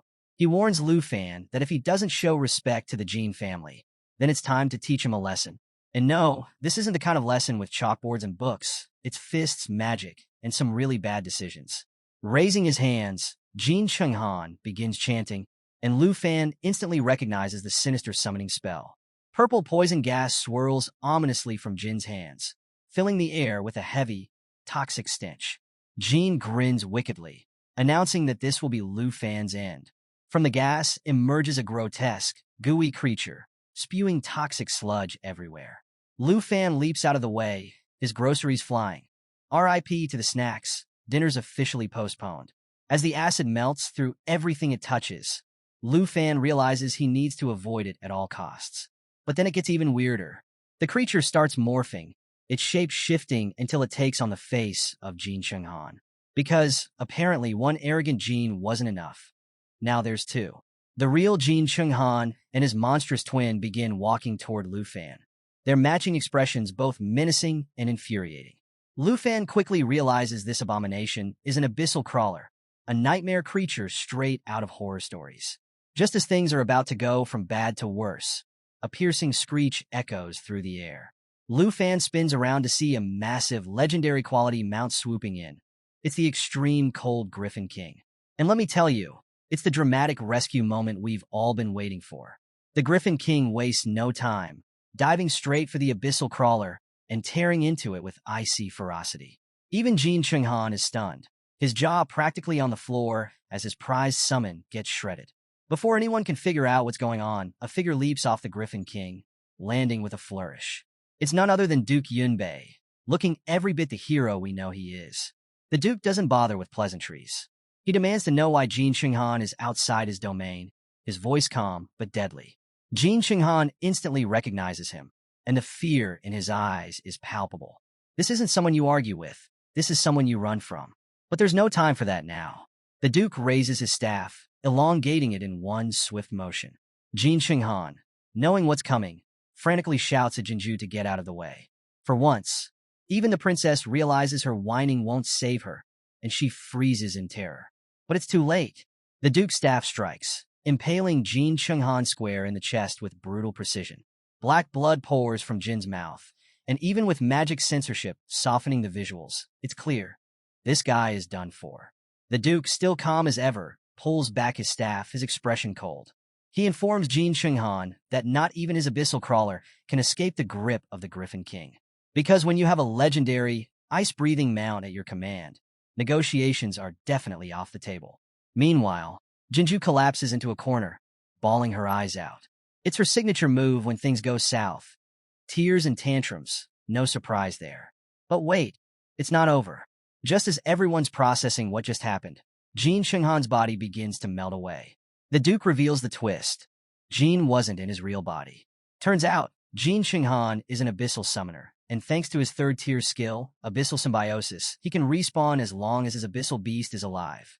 It's basically a creepy, goo-covered get-out-of-death-free card. The Duke doesn't flinch. He warns Jin Qinghan that if he doesn't show himself, the abyssal crawler will be destroyed, and this time, there'll be no coming back. And when the Duke Yunbei makes a threat, you know he means business. Realizing his plan is unraveling faster than wet paper, the abyssal crawler starts morphing. And boom, Jin Qinghan reappears, though he's looking a bit worse for wear. It's not every day you come back to life after a failed attack, only to realize you're still losing. His sister, the bratty Jinju, watches in horror as her brother's resurrection screams, Plan B is already failing. Desperate, Jin Qinghan changes tactics. Brute force clearly isn't working, so he whips out the political victim card. He tells Duke Yunbei that as a representative of the Tai Chi Kingdom, any attack on him before the national trials would provoke retaliation from the 23 nations. Yep, when the goo monsters and arrogance fail, it's time to try diplomacy with a side of threats. But the Duke? Completely unfazed. His expression stays colder than the extreme north. Lu Fan, meanwhile, is floored, watching someone resurrect like it's a normal Tuesday. The Duke, calm as ever, informs Jin Qinghan that when a national trial representative is attacked, retaliation in their defense is entirely justified. Translation? Lu Fan's self-defense is covered by an international loophole, and Jin's victim card is officially void. This hits Jin Qinghan like a ton of bricks. The realization dawns on him. Lu Fan is the Dragon Kingdom's national trial representative. It's a bad moment for Jin Qinghan. A mix of bitter regret and blaming his sister for her earlier failures to stop Lu Fan. The Duke, clearly done with this nonsense, clarifies that he doesn't go around skewering people for fun. But with the Tai Chi Kingdom hosting the trials this year, it's probably best if everyone stops causing trouble. Subtle, but not really. Cornered and out of moves, Jin Qinghan reluctantly agrees to back off. But the Duke isn't letting him leave without a final warning. He makes it abundantly clear that he's never liked the Jin family, a fact that surprises absolutely no one. Then, with one swift motion, the Duke sends a final blow toward the abyssal crawler, making it crystal clear that Jin Qinghan and his sister should stay as far away from him and Lu Fan as possible. When the Duke gives a warning, it's not a suggestion, it's a promise. Defeated, Jin Qinghan grabs his sobbing sister and makes a dramatic exit. But even in retreat, his arrogance shines through. He shouts back at Lu Fan, boldly claiming that he's only safe until the national trial. It's a level of delusion that even Lu Fan finds laughable. I mean, who brags after literally dying and getting a second chance? The Duke, however, cuts through the humor, reminding Lu Fan that they should head back to Villa Number 2 because the ladies inside are probably pacing the floors, imagining the worst. Just as things seem to settle, the Duke casually asks Lu Fan where the groceries are. That's when it hits him. The food and drinks, especially the booze, have all been melted into oblivion thanks to the abyssal crawler's toxic goo. The realization visibly devastates the Duke. Apparently, losing dinner supplies hurts more than battling goo monsters and arrogant royals. Later that night, the long-awaited meal finally takes place, though it's more about letting go of tension than gourmet food. Jian Ying quietly sips her drink while the Duke and Xiao Man are lively, enjoying the rare moment of peace. Lu Fan's aunt can't hold back her tears, repeatedly reminding him to take care of himself. It's classic aunt energy, heartfelt, emotional, and protective. Qinxiu, however, sits quietly, tears streaming as she struggles to say goodbye. Her silence speaks volumes. She's just as worried as everyone else. Lu Fan, always the optimist, reassures them with a smile. He promises to return in a month and insists that leaving is the best way to keep them safe. It's a bittersweet moment, the kind where the hero knows protecting his loved ones means walking away, even if it hurts. The next day, Lu Fan is soaring through the skies on the extreme cold Griffin King, sitting beside the Duke. For a guy who's dealt with nonstop chaos, flying on a legendary mount feels like a well-earned break. As he takes in the breathtaking view of unexplored territories below, he's filled with a mix of awe and determination. The extreme north, with its level 60 challenges and divine treasures, feels like stepping into an entirely new world. But just as he's soaking in the scenery, his attention is drawn to something strange, a blood-red moon hanging ominously in the sky. It's eerie, like a bad omen you can't ignore. Lu Fan, naturally curious, asks the Duke about it, but the old man just smiles cryptically. Classic Duke Yunbei. He hints that the blood moon is part of the reason they're heading north, leaving Lu Fan even more intrigued. When they arrive at the extreme north military camp, it's clear this isn't just some casual expedition. The camp is bustling with activity, and the elite Griffin squad is on full display. These soldiers aren't your average warriors. They're trained for aerial combat, which is basically the fantasy equivalent of fighter pilots.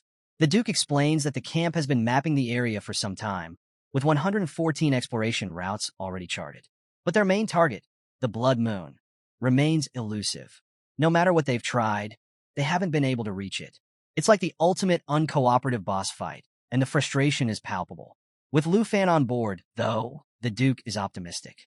Adding a dragon tamer to the mix is like upgrading the squad with cheat codes.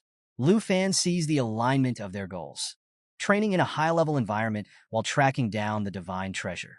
As he studies the map, two routes catch his eye, Route 77 and Route 78, both leading closest to the treasure's rumored location. Without hesitation, he points them out to the Duke and asks to join the exploration team immediately. The Duke, usually the calm and collected type, suddenly gets serious. You can almost hear him thinking, "Great, another bold choice from this kid." He turns to Lu Fan and lays it out. Route 78 isn't a walk in the park. It's crawling with beasts so ferocious that even the bravest soldiers think twice about going there. Basically, it's the kind of place where you don't go unless you've got a solid game plan, and maybe you will. The Duke adds that if anything happens to Lu Fan, the school principal would absolutely end him without hesitation. Because nothing ruins a Duke's reputation like losing the Academy's golden boy to a giant monster. But Lu Fan, in true Lu Fan fashion, counters with his usual confidence. He didn't travel all the way to the extreme north just to take the scenic route. He's here to train, grow stronger, and face danger head-on. After all, safe routes are for tourists, not dragon tamers on a mission. The Duke sighs, probably flashing back to his own reckless youth. With a flick of his wrist, he activates an inventory portal because pulling magical weapons out of thin air is just part of his Tuesday routine. He chuckles, mentioning that Lu Fan's eagerness reminds him of the dumb decisions he used to make back in the day. Ah, nostalgia. From the portal, the Duke pulls out a crimson bow, and Lu Fan's eyes immediately light up. This isn't just any bow. It's a level 70 legendary weapon. You can almost hear Lu Fan's inner monologue screaming, "Is this real life?" The Duke hands it over casually, telling Lu Fan he'll need it to survive what's ahead. Lu Fan blushes slightly, a little overwhelmed by the gift, but the Duke waves him off, saying, "Quit acting modest. Just take it. It's not like I'm giving you socks." The Duke makes it clear that Route 78 is no joke, and Lu Fan is going to need every edge he can get. Lu Fan nods, promising he's ready for the challenge. The Duke, ever the jokester, adds that if he were still young enough to wield the bow, Lu Fan wouldn't be getting it. But hey, one man's too old for this is another man's treasure. Just then, a soldier arrives with a military uniform, and the Duke insists Lu Fan put it on before they head closer to the Blood Moon. Because nothing says ready for battle like a fresh new fit to match your legendary weapon. Lu Fan suits up, brimming with excitement, and declares that he's ready to go. It's clear, he's itching to dive into the chaos ahead. Later, As they soar through the sky on the extreme cold Griffin King, the Duke can't help but poke fun at Lufan. He teases, asking why a dragon tamer is riding a griffin instead of one of his dragons. Lufan sheepishly admits that his dragon's level isn't high enough yet to unlock the necessary skills. Basically, it's like having a sports car, but not knowing how to drive it. Embarrassing, but full of potential. The Duke laughs, taking a swig of his drink, and jokes that maybe Lufan should join the Griffin squad. Once he learns how to properly ride his dragons, of course. But their banter is cut short when Lufan spots something ominous. Owl demons circling in the distance. These level 60 monsters are infamous for their eerie calls that drive their targets insane within seconds. It's like a bad horror movie, but worse. Even as the owl demons approach, the Duke stays perfectly calm, sipping his drink like it's just another boring meeting. Before Lufan can get a warning out, the Duke materializes his staff with lightning-fast reflexes. He casually tells Lufan to stay sharp, reminding him that the reaction speed required for Route 78 isn't a joke. Lufan quickly realizes he's not in the safety of the academy anymore. This is the real deal, no do-overs. As the Griffin squad makes it closer to the Blood Moon, Lufan finally gets a clear look. But what he thought was a moon is actually a giant eye. Yep, you heard that right, a colossal eyeball embedded in the mountains, staring ominously into the distance. It's the kind of thing that makes you question all your life choices.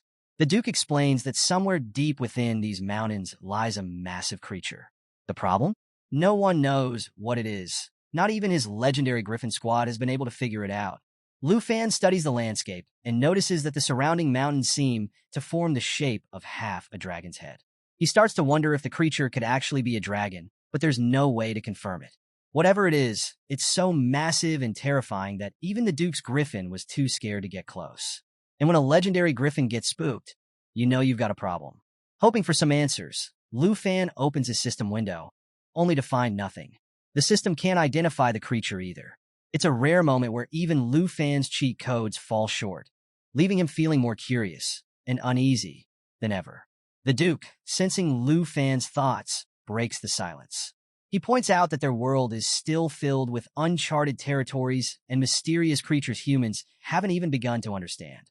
Many of these areas remain untouched, waiting for someone brave or reckless enough to explore them.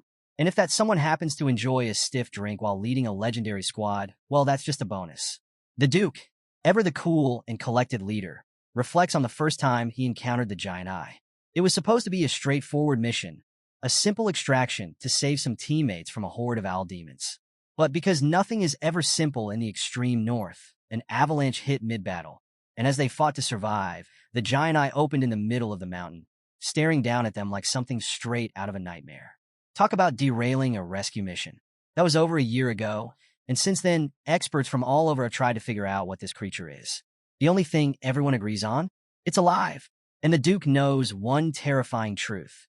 If this thing ever wakes up fully, humanity might be toast. Because let's face it, a giant eyeball monster in the mountains isn't exactly something you just ignore. Just as the Duke is lost in his thoughts, Lufan spots something in the sky and calls out. At first glance, they look like Griffin squad members soaring through the air, but the Duke's expression immediately hardens. He grips his staff and explains that these aren't living squad members. They're fallen corpses, former warriors twisted into level 65 undead horrors. Even in death, they've been cursed to keep fighting, their once proud existence reduced to mindless battle machines. Because in the extreme north, not even dying gets you off the battlefield. Lufan finds himself clashing with one of the fallen creatures, its twisted form still bearing traces of its former self. He can't help but wonder if this poor soul had once been a member of the Griffin squad, fighting valiantly near the Blood Moon. When he turns to the Duke for answers, though, the old man stays silent. Gone is his usual humor. This is clearly a part of the Duke's past he doesn't want to talk about. Instead, he turns his Griffin around and casts an icy net, freezing the fallen corpses mid-flight. Because when you've got a legendary ice-breathing mount, you make the most of it. The freezing damage stops the undead in their tracks. But as they hit the ground with a thunderous crash, Lufan notices something familiar. The Griffin squad capes still draped over their skeletal forms. It's a grim reminder that these creatures were once proud warriors who fought under the Duke's command. Now, they're just shadows of their former selves, trapped in an endless cycle of death and battle.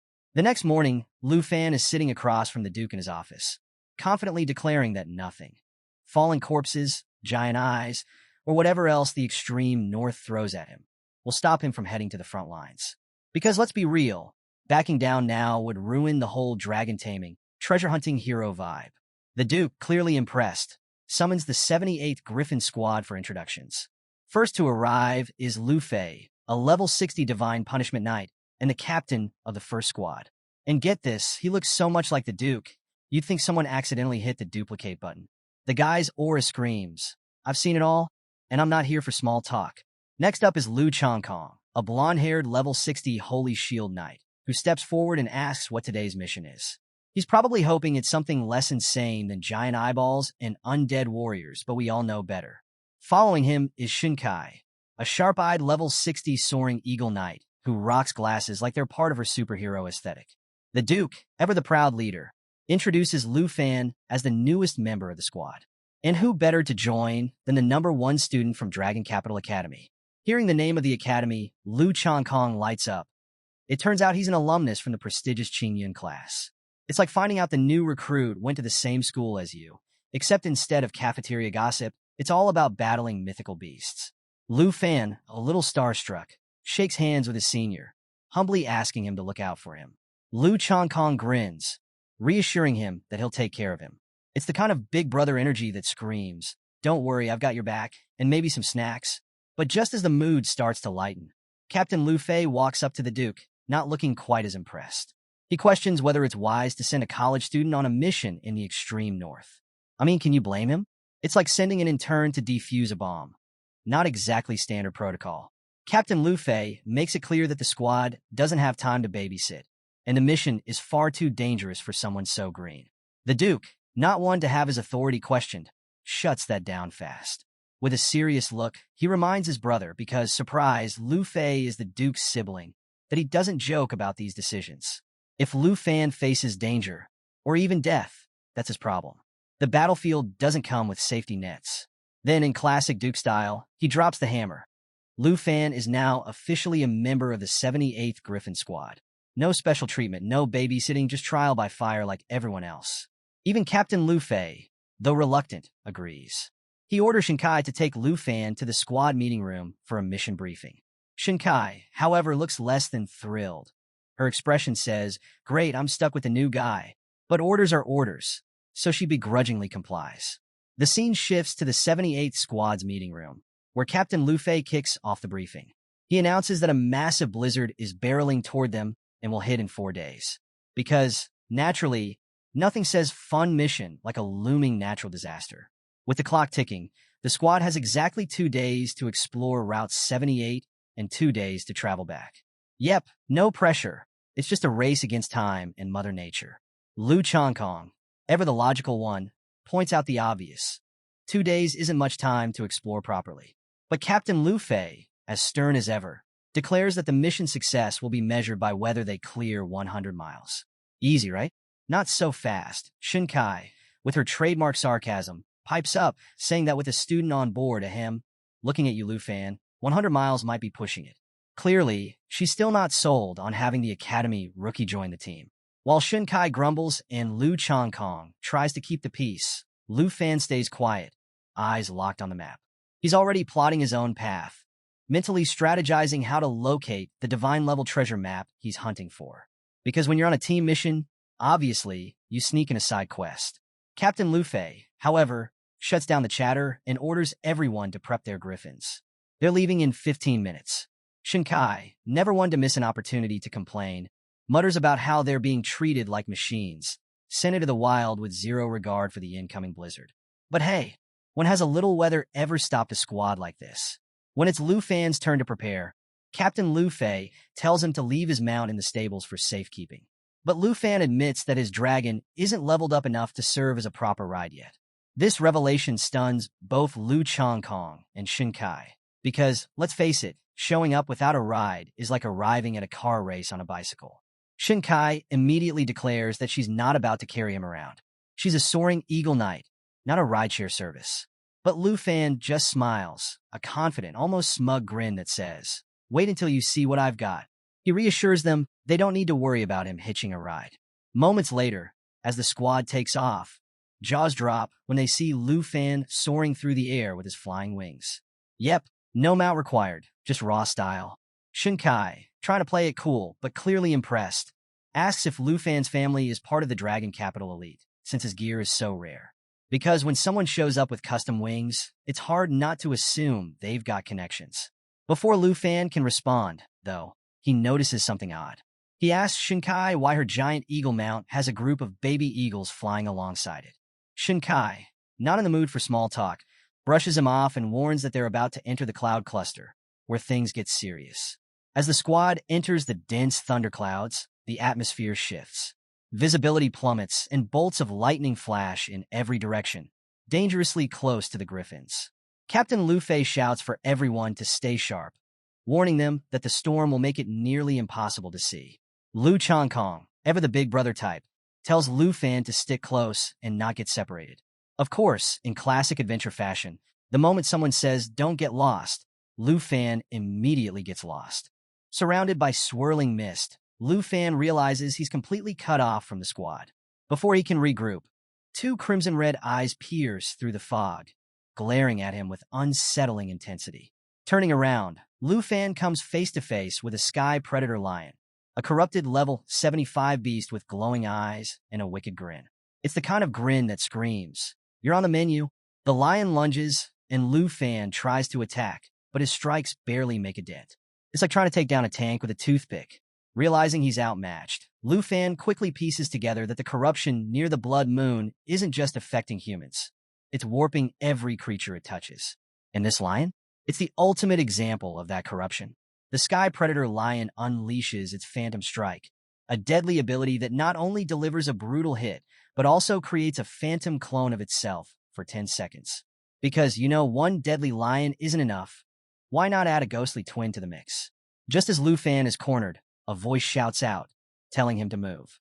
It's Lu Changkong, arriving just in time to save his junior. Before Lu Fan can react, Shinkai's escort hawk swoops in, launching its twin eagle fist attack to draw the lion's attention. It's like watching a bird challenge a lion to a fistfight, a dangerous game of tag. You're it. Shinkai maneuvers behind the beast, yelling at Lu Fan not to let it create any more phantoms. Apparently, one ghost lion is already one too many. She adds that she's already lost one of her escort eagles to this monster and isn't about to lose another. Meanwhile, Lu Changkong orders Lu Fan to stay close, warning him that the storm clouds are crawling with elite monsters. He promises to protect him, calling it just another Tuesday for the 78th squad. But Lu Fan, ever determined, insists that he can't just stand back while everyone else fights. Because if there's one thing Lu Fan doesn't do, it's sit on the sidelines during a life-or-death battle.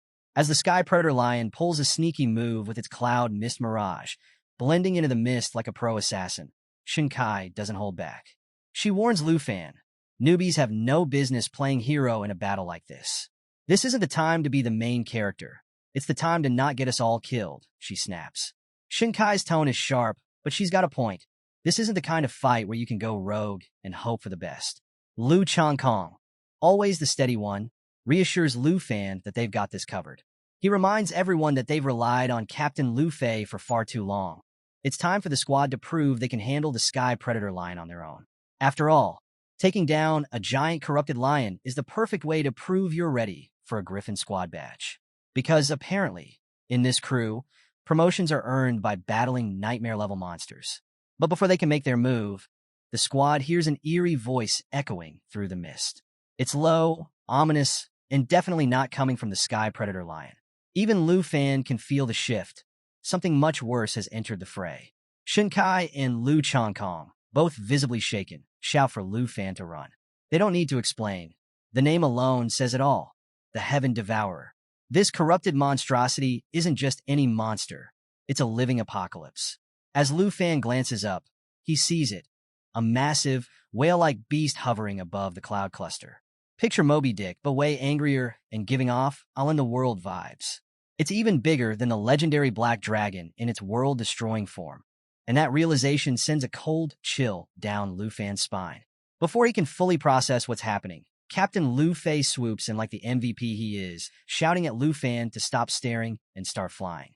Because if there's one rule when facing a giant death whale, it's this: don't stand around like a deer in headlights.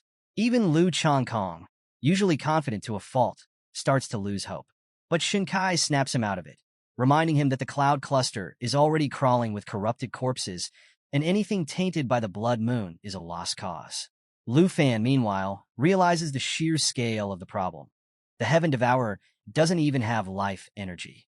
Its presence alone warps reality, turning the battlefield into a living nightmare. Things go from bad to worse when the Heaven Devourer opens its massive mouth. Lu Fan's heart sinks as his health bar takes a nosedive. Just being in the creature's range is draining his health at a terrifying 1.77% per second. It's a race against time, and Lu Fan knows there's no outrunning this thing. Desperate, he considers summoning his dragon, even though he's not sure if it would survive the Blood Moon's corruption. But before he can act, Captain Lu Fei shuts him down. This isn't the time for heroics. Stick with the team, he barks. Even Shinkai, who hasn't exactly been Lu Fan's biggest fan, urges him to stay calm. They're almost out of the cloud cluster. If they can keep it together, they might just survive this. And then, just like that, they burst out of the storm. Shinkai breathes a sigh of relief, announcing that the worst is over. But Lu Fan can't shake the question. Why did the Heaven Devourer suddenly stop chasing them? Captain Lu Fei explains that once the creature leaves the cloud cluster, it can't sustain itself in open air. It'll fall to the ground, taking itself out in the process. Turns out even boss monsters have weaknesses. You just have to know how to exploit them. As predicted, the Heaven Devourer begins to plummet, performing what Captain Lu Fei casually calls its ultimate move: whale fall. Because why just fall when you can make an event? The squad watches as the massive beast crashes to the ground, leaving behind a giant skeletal structure. Even in death, it manages to be extra, creating a landmark that screams, "Future adventurers beware." As the squad lands to regroup, Lu Changkong turns to Lu Fan with a teasing smirk.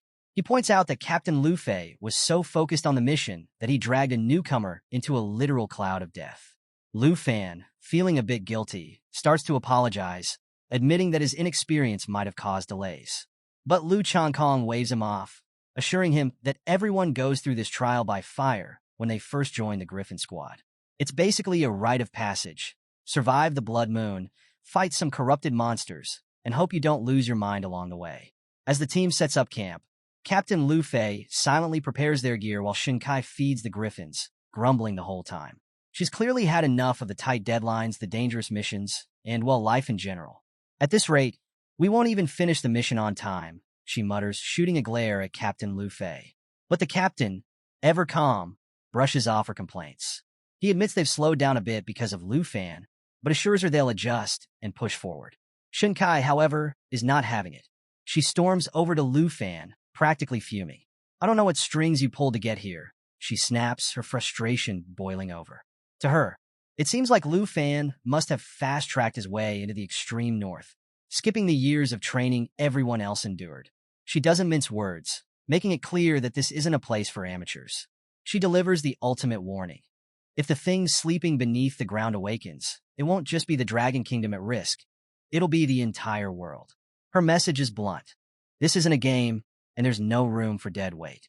If Lu Fan wants to survive, he'd better think twice about what he's getting into. As Shinkai lets her frustration fly, Lu Fan, calm as ever, holds his ground. It's that unshakable calm that says, "I've faced tougher critics in school presentations. This is nothing." He politely assures her that he's been paying attention, learning from the captain and the team, and has a decent grasp of what's going on in the extreme north. It's his way of saying, "Relax, I've got this." Shinkai, however, doesn't seem convinced, her skepticism practically radiating from her glare. Before things can spiral into a full-blown argument, Lu Changkong swoops in like the team peacemaker. He steps between them, defusing the tension just as Captain Lu Fei takes charge with his no-nonsense tone. The captain reminds everyone that the Duke himself placed Lu Fan on this squad, so there's got to be a reason. Translation: when the Duke says jump, you don't ask why. You just make sure you stick the landing. With the squabble resolved, the captain orders everyone to rest up for the next leg of their mission. Shinkai reluctantly backs off, but not before giving Lu Fan one last side-eye that screams, "Don't make me regret this." Meanwhile, The captain quietly tells her to focus on the mission and make sure Lu Fan doesn't accidentally turn their dangerous journey into a disaster movie. No pressure, right? The team barely gets a moment to breathe before the griffins start squawking like an alarm system on steroids. Shinkai, caught off guard, wonders aloud what's happening. But before she can finish her thought, massive ice blocks come hurtling toward them at breakneck speed. The captain barks out orders for everyone to scatter, because nothing screams rest break like dodging giant chunks of frozen death. Lu Changkong, ever the reliable senior, throws up a holy shield to protect the group. But in an unfortunate twist, he missteps, injures himself, and ends up separated from Lu Fan. Meanwhile, Lu Fan is in full survival mode, darting between falling ice blocks and trying to figure out who, or what, is behind this ambush. His first guess? Probably another corrupted corpse, because when in doubt, blame the undead. As the chaos unfolds, Captain Lu Fei keeps calling out for Lu Fan to check in, but there's no response. It's not that Lu Fan's ignoring him. Our boys just realized he's in way deeper trouble than anyone expected. Surrounding him are elite level 80 Icefield Yetis, towering monsters that look like they've been pulled straight out of someone's worst nightmare. These beasts are massive, relentless, and very clearly out for blood. The captain, still trying to keep his team together, orders Lu Fan to respond if he's still breathing. But Shinkai, ever the realist, quickly cuts him off, warning that yelling will only draw more Yetis their way. She mutters under her breath, assuming Lu Fan is already done for, because let's face it, the odds aren't looking great for him. Even the captain realizes they're not in a position to fight all these monsters at once. Their priority is survival, not heroics. Shinkai, trying to think on her feet, suggests using her falcon to launch a fire attack. But before they can put any plans into action, the Yetis close in. One hulking beast looms over the captain, its massive shadow casting an ominous chill. Sensing the danger, Captain Lu Fei orders Shinkai to find Lu Changkong while he holds off the creature. Shinkai hesitates, but quickly realizes there's no time to argue.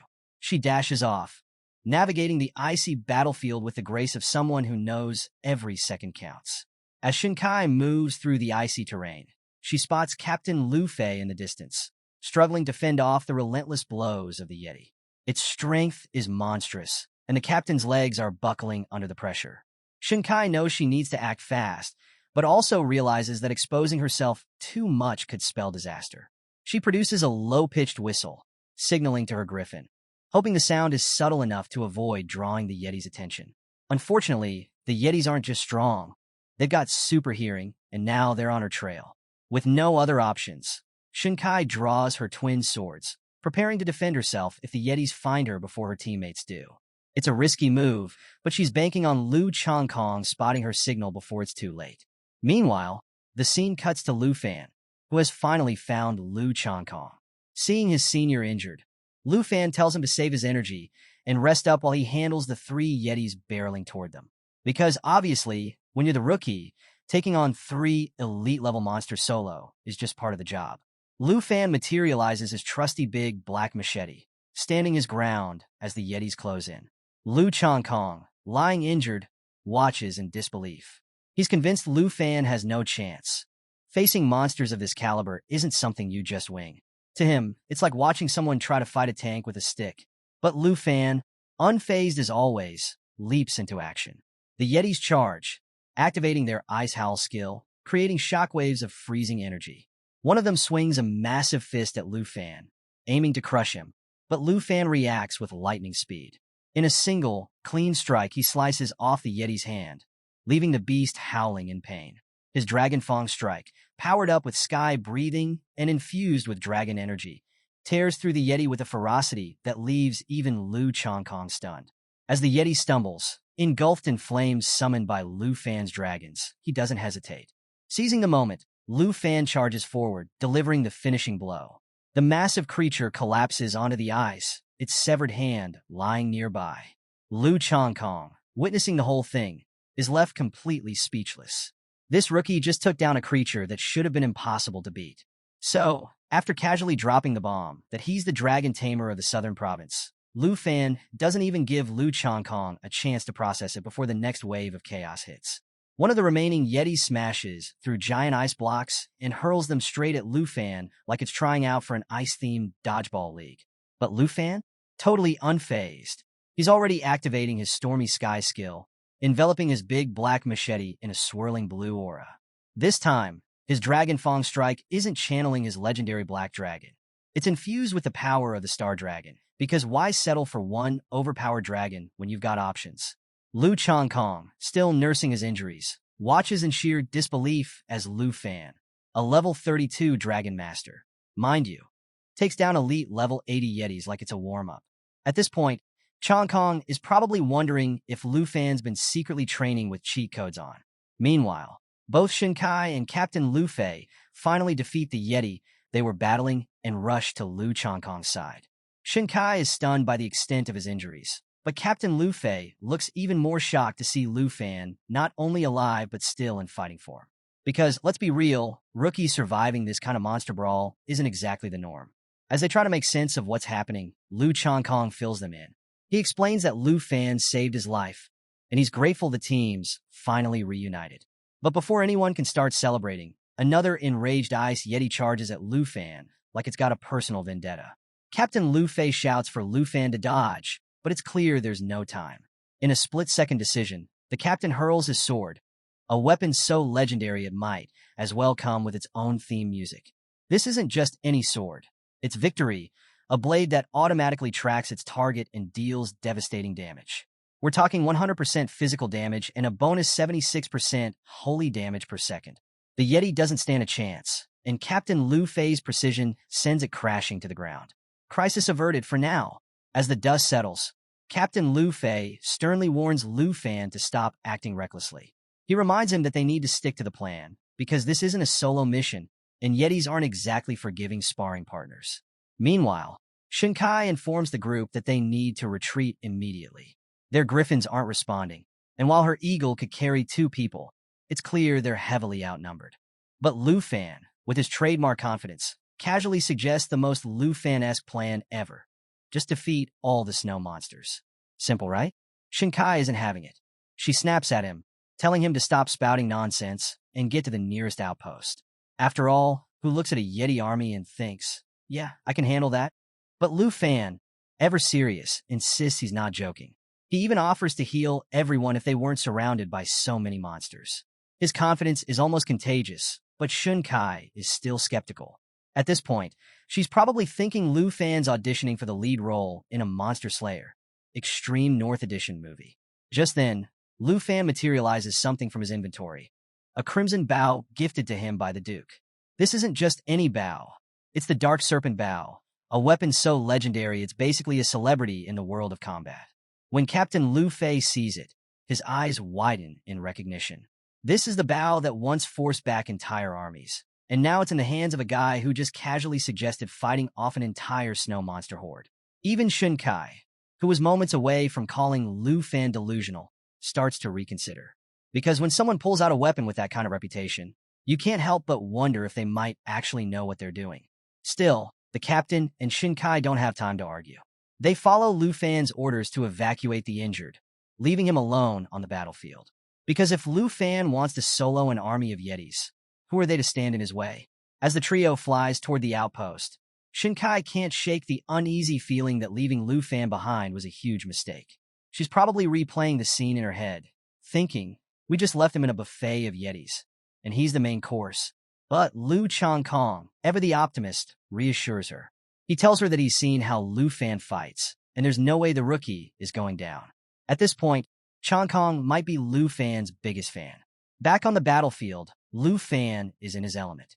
He charges up the Dark Serpent Bow, a fiery red aura swirling around it. It's one of those moments where you know something epic is about to go down. The Yetis, relentless as ever, continue their assault, hurling their ice throw attacks.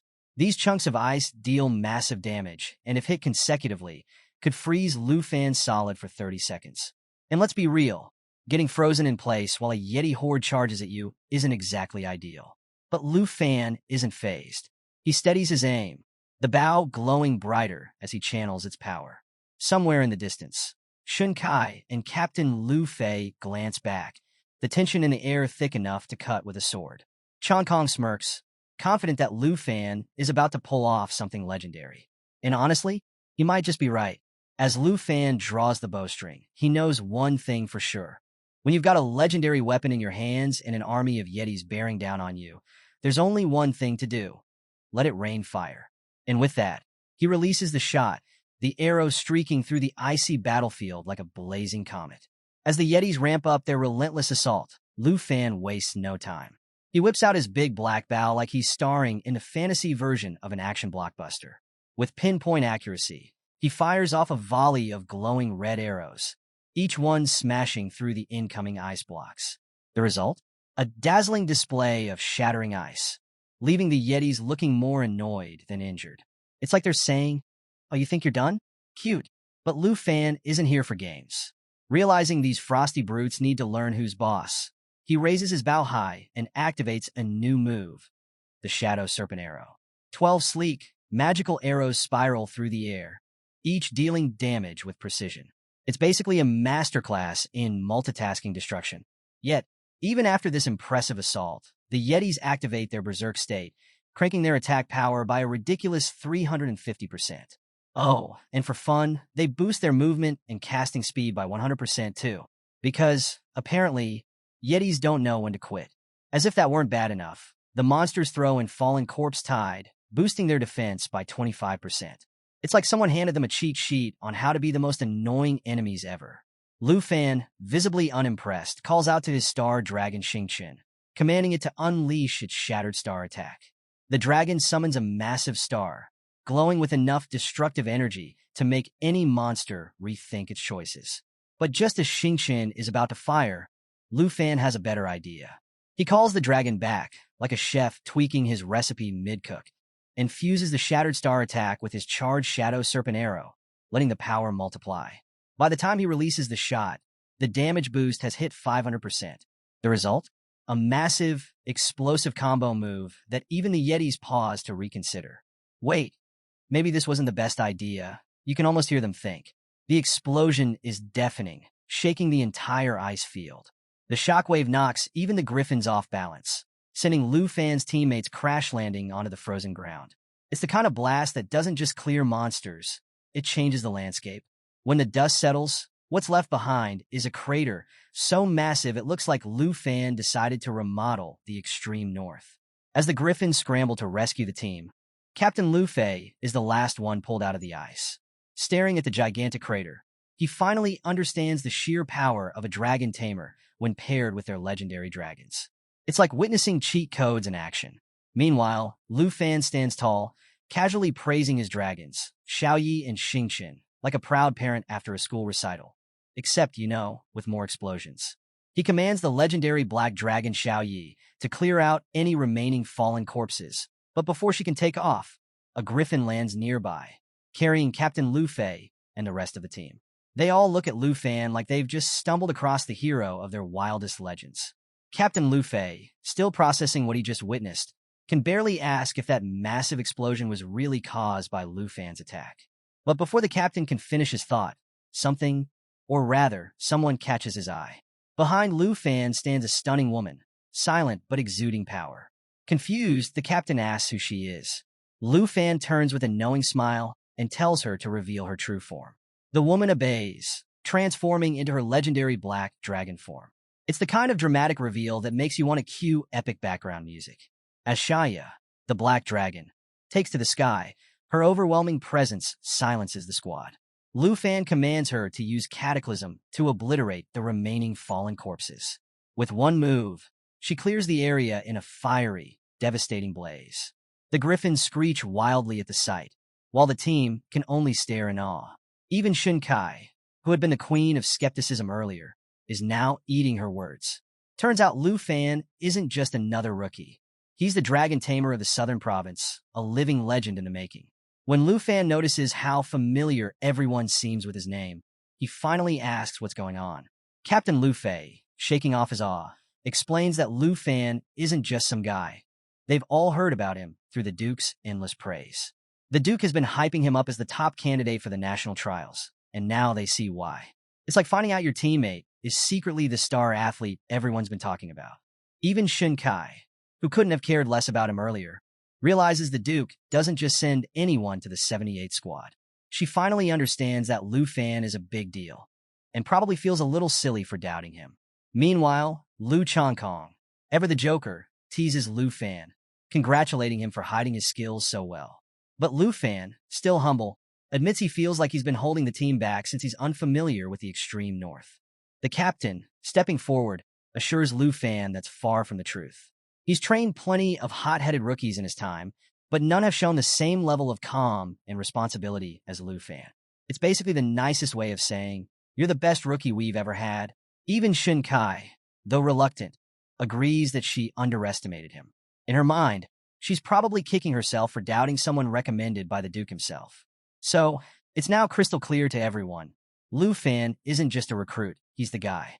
Lu Changkong, grinning like he's won the lottery, tells Lu Fan it must have been fate when they first crossed paths. And now, he's planning to rely on Lu Fan to take care of him.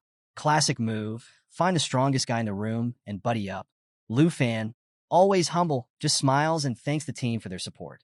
But before things can get too touchy-feely, something jaw-dropping happens. The Black Dragon starts transforming. Yep, right there in front of everyone, she begins to ascend to a more mystical form. And let me tell you, the squad's eyes go wide.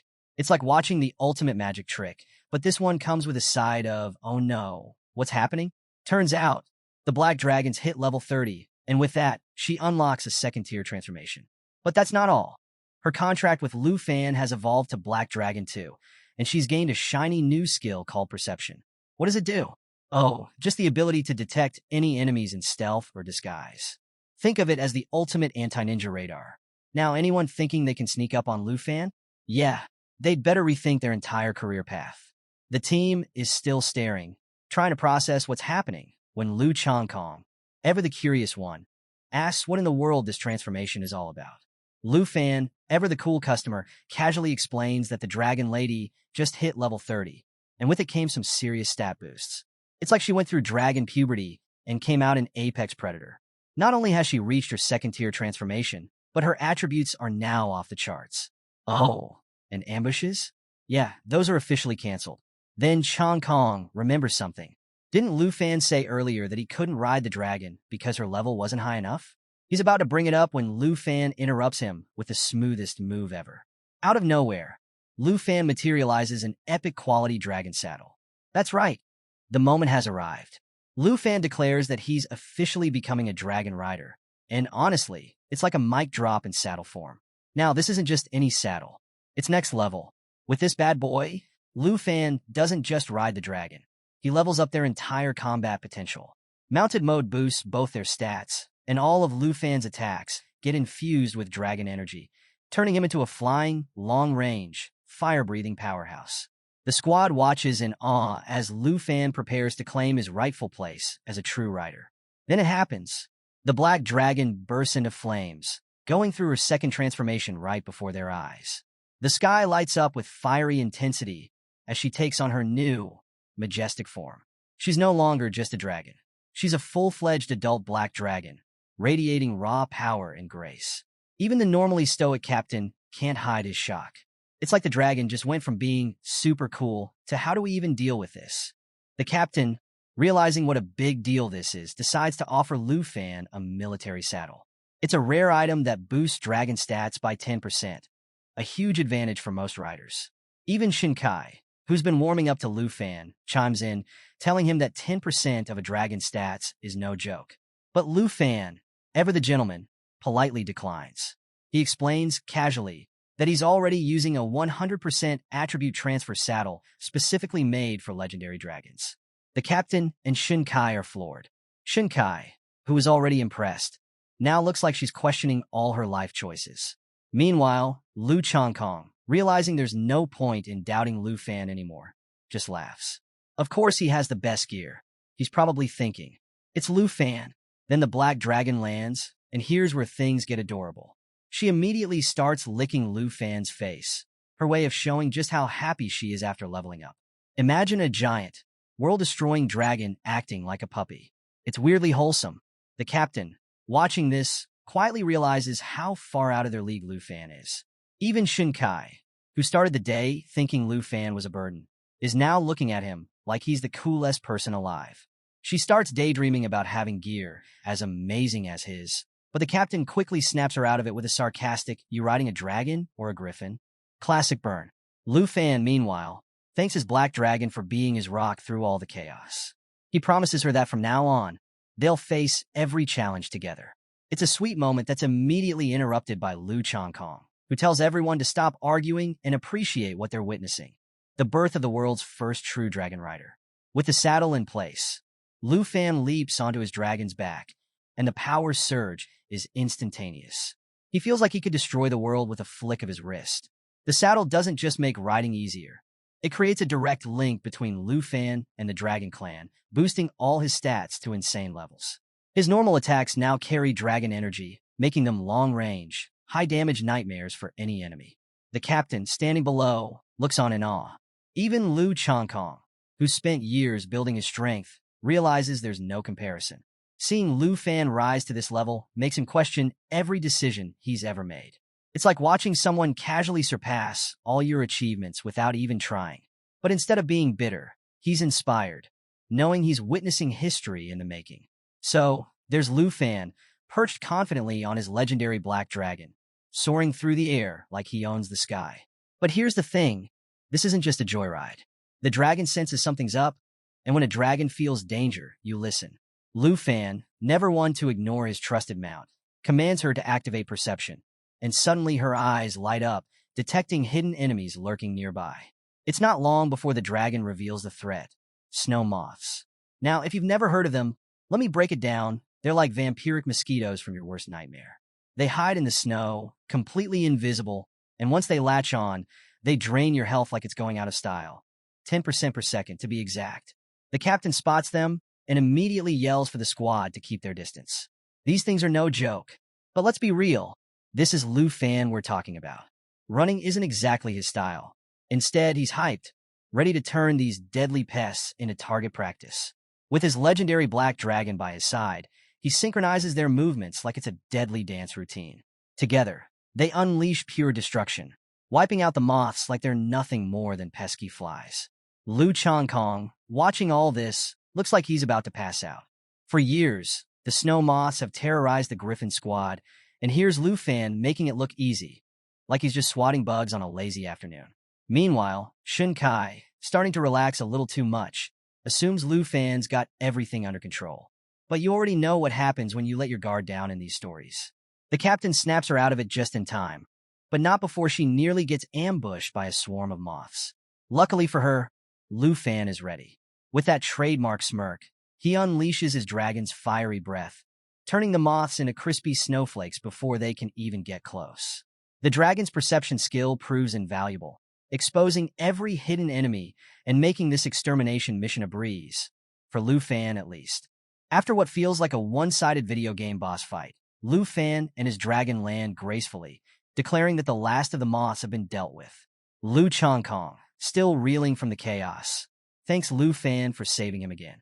But before he can say too much, Shun Kai snaps, telling him to stop relying on Lu Fan like a personal knight. Maybe try doing something useful for once, she grumbles, clearly fed up with his repeated rescues. Lu Fan, as calm as ever, reassures the group that with his dragon's flying abilities and perception skill, they can handle whatever comes their way, even a blizzard.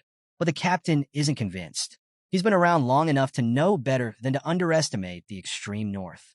Looking at the ominous sky, he warns that the snowstorm might arrive sooner than expected. If it hits tomorrow, they won't even have time to make it back to camp. Shun Kai's worry deepens, and the captain hesitates. He doesn't want to push the squad further, especially with a wounded team member. But Lu Fan, always the optimist, steps forward with a confident grin. He assures them that the snow moths are no longer a threat and suggests that the storm and its dangers could actually be an opportunity for the squad to rack up some serious military merit. He extends his hand, promising to lead them safely through the storm. The captain, probably wondering how his life got to this point, takes Lu Fan's hand after a long pause. With Lu Fan and his dragon leading the charge, the squad suddenly looks fired up. After all, if anyone can turn a deadly blizzard into an opportunity, it's the guy who just roasted thousands of snow moths like they were marshmallows. As they continue their journey, Lu Fan stumbles upon a rare treasure, the unmelting ice. This isn't just any ice. It's the legendary item his senior sister has been wanting forever. Imagine finding a rare Pokemon, but instead of fighting it, you put it in your inventory for bragging rights. Lu Fan smiles, feeling like a treasure hunter, and calls the squad over to see his find. Shunkai, ever the realist, compares the snow moths to earthworms after a rainstorm. Annoying, numerous, and everywhere during a blizzard. Even the captain can't hide his admiration, noting that Lu Fan probably took down thousands of the beasts. But Lu Fan, ever humble, shrugs it off, mentioning that his hands gone numb from all the action. Classic Lu Fan, saving the day without breaking a sweat. Meanwhile, Lu Chongkong, clearly inspired by Lu Fan's heroics, jokes that if he were a level 32 Dragon Rider, he'd wipe out the entire blizzard in one go and earn a shiny gold badge. But before he can finish his sentence, Shinkai whacks him on the head, reminding him that he's not Lu Fan and that he spends more time whining than fighting.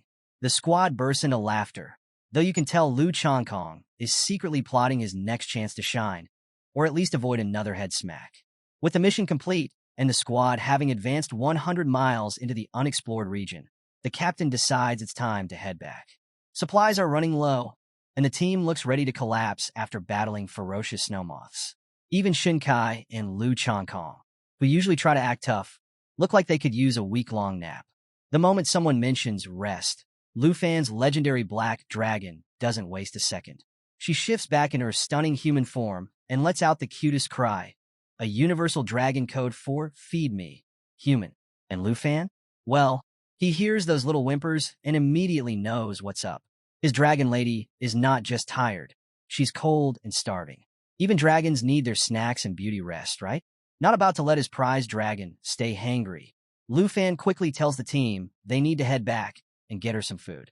Because, let's be honest, a hungry dragon is everyone's problem. The captain, always the practical one, nods and orders Shinkai to set the landmark signal for their return journey. Meanwhile, Lu Chongkong can't help but notice just how pampered Lu Fan's dragon is. It's like watching someone spoil their pet, while Shinkai's poor giant eagle looks like it hasn't seen a decent meal in weeks. The bird's even slumping like it's questioning all of its life choices. But Shinkai, true to form, just brushes it off, telling Chongkong to mind his own business. Clearly, eagle care isn't high on her to-do list. Shinkai pulls a giant red rod from her inventory, because apparently she travels with the magical equivalent of a glowing flare gun. She slams it into the ground, and the marker starts glowing with ominous red light. Two beams of energy swirl out from the rod, giving off some serious "don't mess with this" vibes. She explains it's the landmark signal, basically their hardcore version of a GPS. It transmits their exact location back to the barracks, so when the weather clears, a construction team can come in and set up a temporary outpost. Think of it like laying down a campsite, but with monsters lurking everywhere and no marshmallows in sight. Just as the signal activates, all the griffins, and even Lu Fan's dragon lady, take off toward the barracks on autopilot. It's like someone flipped a switch, and suddenly, the mounts are all.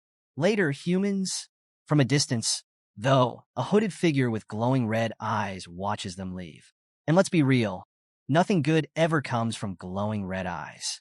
The next day, back at the extreme North Region barracks, the captain orders the team to rest up. They've earned it after all the monster mayhem. While the squad gets a much-needed break, the captain heads off to report everything to the Duke. Because even in a fantasy epic, someone's got to do the paperwork. Meanwhile, Lu Fan is already on a mission. He runs up to Shinkai and asks if there's anyone in the barracks who can work with unmelting ice, that legendary treasure he snagged during their adventure. Shinkai smirks, directing him to the blacksmith at the supply office. But, being Shinkai, she can't resist teasing him, asking if the ice is for his girlfriend. Cue Lu Fan's immediate blush and panicked denial. He stammers that it's for his senior sister, who's just a friend. Thank you very much. Shinkai, clearly enjoying his discomfort, smirks and waves him off, but Lu Fan's already sprinting away with his dragon lady in tow. He shouts something about finding the blacksmith and promising his dragon a feast for all her hard work. You can almost hear Shinkai laughing as he disappears. But then, Shinkai's playful demeanor shifts. She reaches in her chest pocket, pulling out a pendant made of unmelting ice. Her expression softens as she kisses it gently. It's a rare moment of vulnerability from Shinkai, hinting at a deeper story behind that pendant. Even warriors of the extreme north have their soft sides. Over at the blacksmith shop, A giant of a man with arms like tree trunks greets Lu Fan. The blacksmith promises that in 2 days, he'll have a gift so perfect it could make any girl swoon. Lu Fan, grateful, thanks him, but just as he's leaving, someone taps him on the shoulder.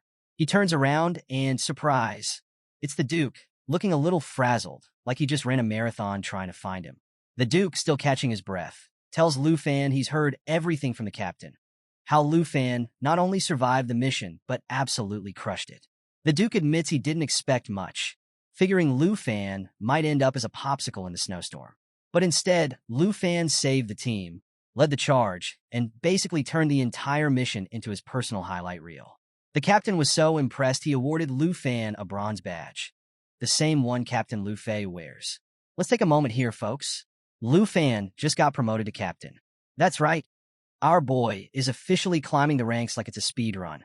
Yesterday, he was slashing snow moths. Today, he's wearing a badge that says, "I'm the boss now." But the Duke isn't done. He reveals that the Griffin Squad's mounts were found by other teams, but there's bad news. They've been turned into zombies. Yeah, that's right, zombie griffins. And unfortunately, the teams had no choice but to take them out. It's a harsh reminder that the Blood Moon's corruption is no joke. Fortunately, Lu Fan's legendary black dragon Xiao Yi was completely immune to the Blood Moon's mind control. Even the Duke admits he's impressed, joking that Xiao Yi's appetite alone should have been a clue that she's built different. Apparently, while other mounts were losing their minds, Xiao Yi was busy feasting like a queen, devouring food like it was an Olympic event. So, the Duke, who was just chuckling about his dragon eating like a buffet commentary a moment ago, suddenly switches gears. His face gets all serious, the kind of serious that makes you sit up and think, oh, this is about to get wild. He tells Lu Fan there's something he needs to show him, no jokes this time. He hands over a stack of confidential documents, and as Lu Fan starts flipping through, his eyes widen faster than a kid seeing a dragon for the first time. The documents contain photos of something massive. We're talking giant. There's this enormous skeleton with what might be wings or hands. Honestly, it's hard to tell. But one thing's for sure. Whatever it is, it's huge. The Duke explains that the skeleton was found near the border of the Star-Spangled Nation in some ancient mountain ruins. The national trial representative from their side, a guy named Charles Morgan, had been sent to explore it. And thanks to some friendly chats, spy work, with the Morgan family, they managed to snag these photos. Lu Fan stares at the pictures, realizing this skeletal giant looks an awful lot like the creature connected to the Blood Moon. Deja vu hits him like a truck, except with extra terror. The Duke confirms that the skeleton was so enormous, it made the workers excavating the site look like ants. And if that wasn't creepy enough, there's a video. Yep, a video. The Duke's intelligence team somehow infiltrated the Morgan family's operation and managed to film inside the sacred mountain ruins. The Duke says this with a straight face, like casually dropping, "Oh, by the way, here's some classified footage of a nightmare." The video starts with two figures, a butler-looking old man and a woman, standing in front of a massive humanoid skeleton. The camera pans to a large temple in the distance. Both of them look absolutely stunned, probably wondering what they just signed up for. Turns out, the entire expedition team that went to investigate the temple has disappeared. And, surprise, surprise, the temple is giving off this eerie golden glow that's turning all the nearby creatures into mutant beasts. It's like nature got an upgrade, and not in a good way. Suddenly, the butler hears footsteps. They freeze. A man appears. It's one of the missing expedition members. But hold on, this isn't the happy reunion they were hoping for. The guy looks like he just walked out of a horror movie. His wings are drenched in blood, and the butler quickly realizes that this isn't their old pal anymore. The man's been transformed into a holy mountain thrall, a creature straight out of someone's worst nightmare. Before anyone can react, the thrall launches himself at the duo. The butler screams for the woman to run, shouting that the man is no longer human. And just like that, the video cuts out. The Duke, now looking like he needs another drink, explains that his informant barely escaped alive to deliver this footage. Otherwise, no one would have believed it. Lu Fan, still trying to process what a holy mountain thrall even is, asks the Duke for more details. The Duke calmly explains, like he's giving a weather report, that thralls are creatures mutated by the insane power of the giant skeleton and the temple. They're like the next-level version of the holy mountain puppets, and trust me, that's not a promotion anyone wants. Suddenly, the pieces start falling into place for Lu Fan. He connects the dots between the thralls and the fallen corpses he's been fighting near the Blood Moon. Both seem to follow the same creepy pattern, ancient powers twisting everything around them into something horrific. The Duke, taking another swig from his flask, because honestly, who wouldn't need a drink right now, tells Lu Fan that scholars at the Academy are already calling these creatures the ancient gods. Yeah, that's right, gods. Apparently, these skeletons and temples are too old to trace, and whatever power they hold is way beyond anything humanity understands. Lu Fan's head is spinning. Where did these things come from? Why are they here? And what kind of power are they hiding? But before his brain can implode, the Duke drops the ultimate mic. Nothing about the ancient gods is known. That's it. That's all we've got. The Duke says it with the kind of nonchalance you'd expect from someone who's just accepted that the universe is full of unsolvable mysteries. The Duke goes on to explain that the creatures corrupted by these ancient powers are divided into two categories: puppets and thralls. The puppets? They're your basic zombie types, mindless, shambling, gross. But the thralls? Oh, those are the elite-level nightmares. They're faster, stronger, and way harder to kill. Lu Fan, sharp as ever, realizes something. He cuts the Duke off and says, "So, the fallen corpses aren't just regular undead, are they? There are puppet fallen corpses and thrall fallen corpses too." The Duke nods, giving him a look like, finally someone gets it. He warns Lu Fan and the captain that while they've mostly been dealing with the basic zombie versions, the real threat, the corpse thralls, are out there waiting. Lu Fan presses for more details, asking what happened after the thrall attacked the Morgan family. And here's where it gets even weirder.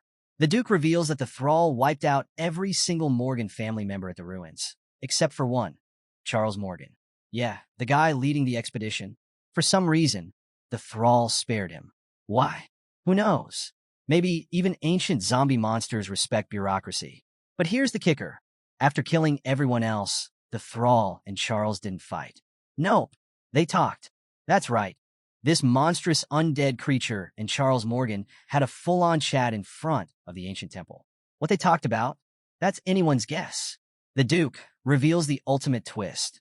The thrall didn't just spare Charles Morgan. It gave him something. And no, it wasn't a pat on the back or a motivational speech.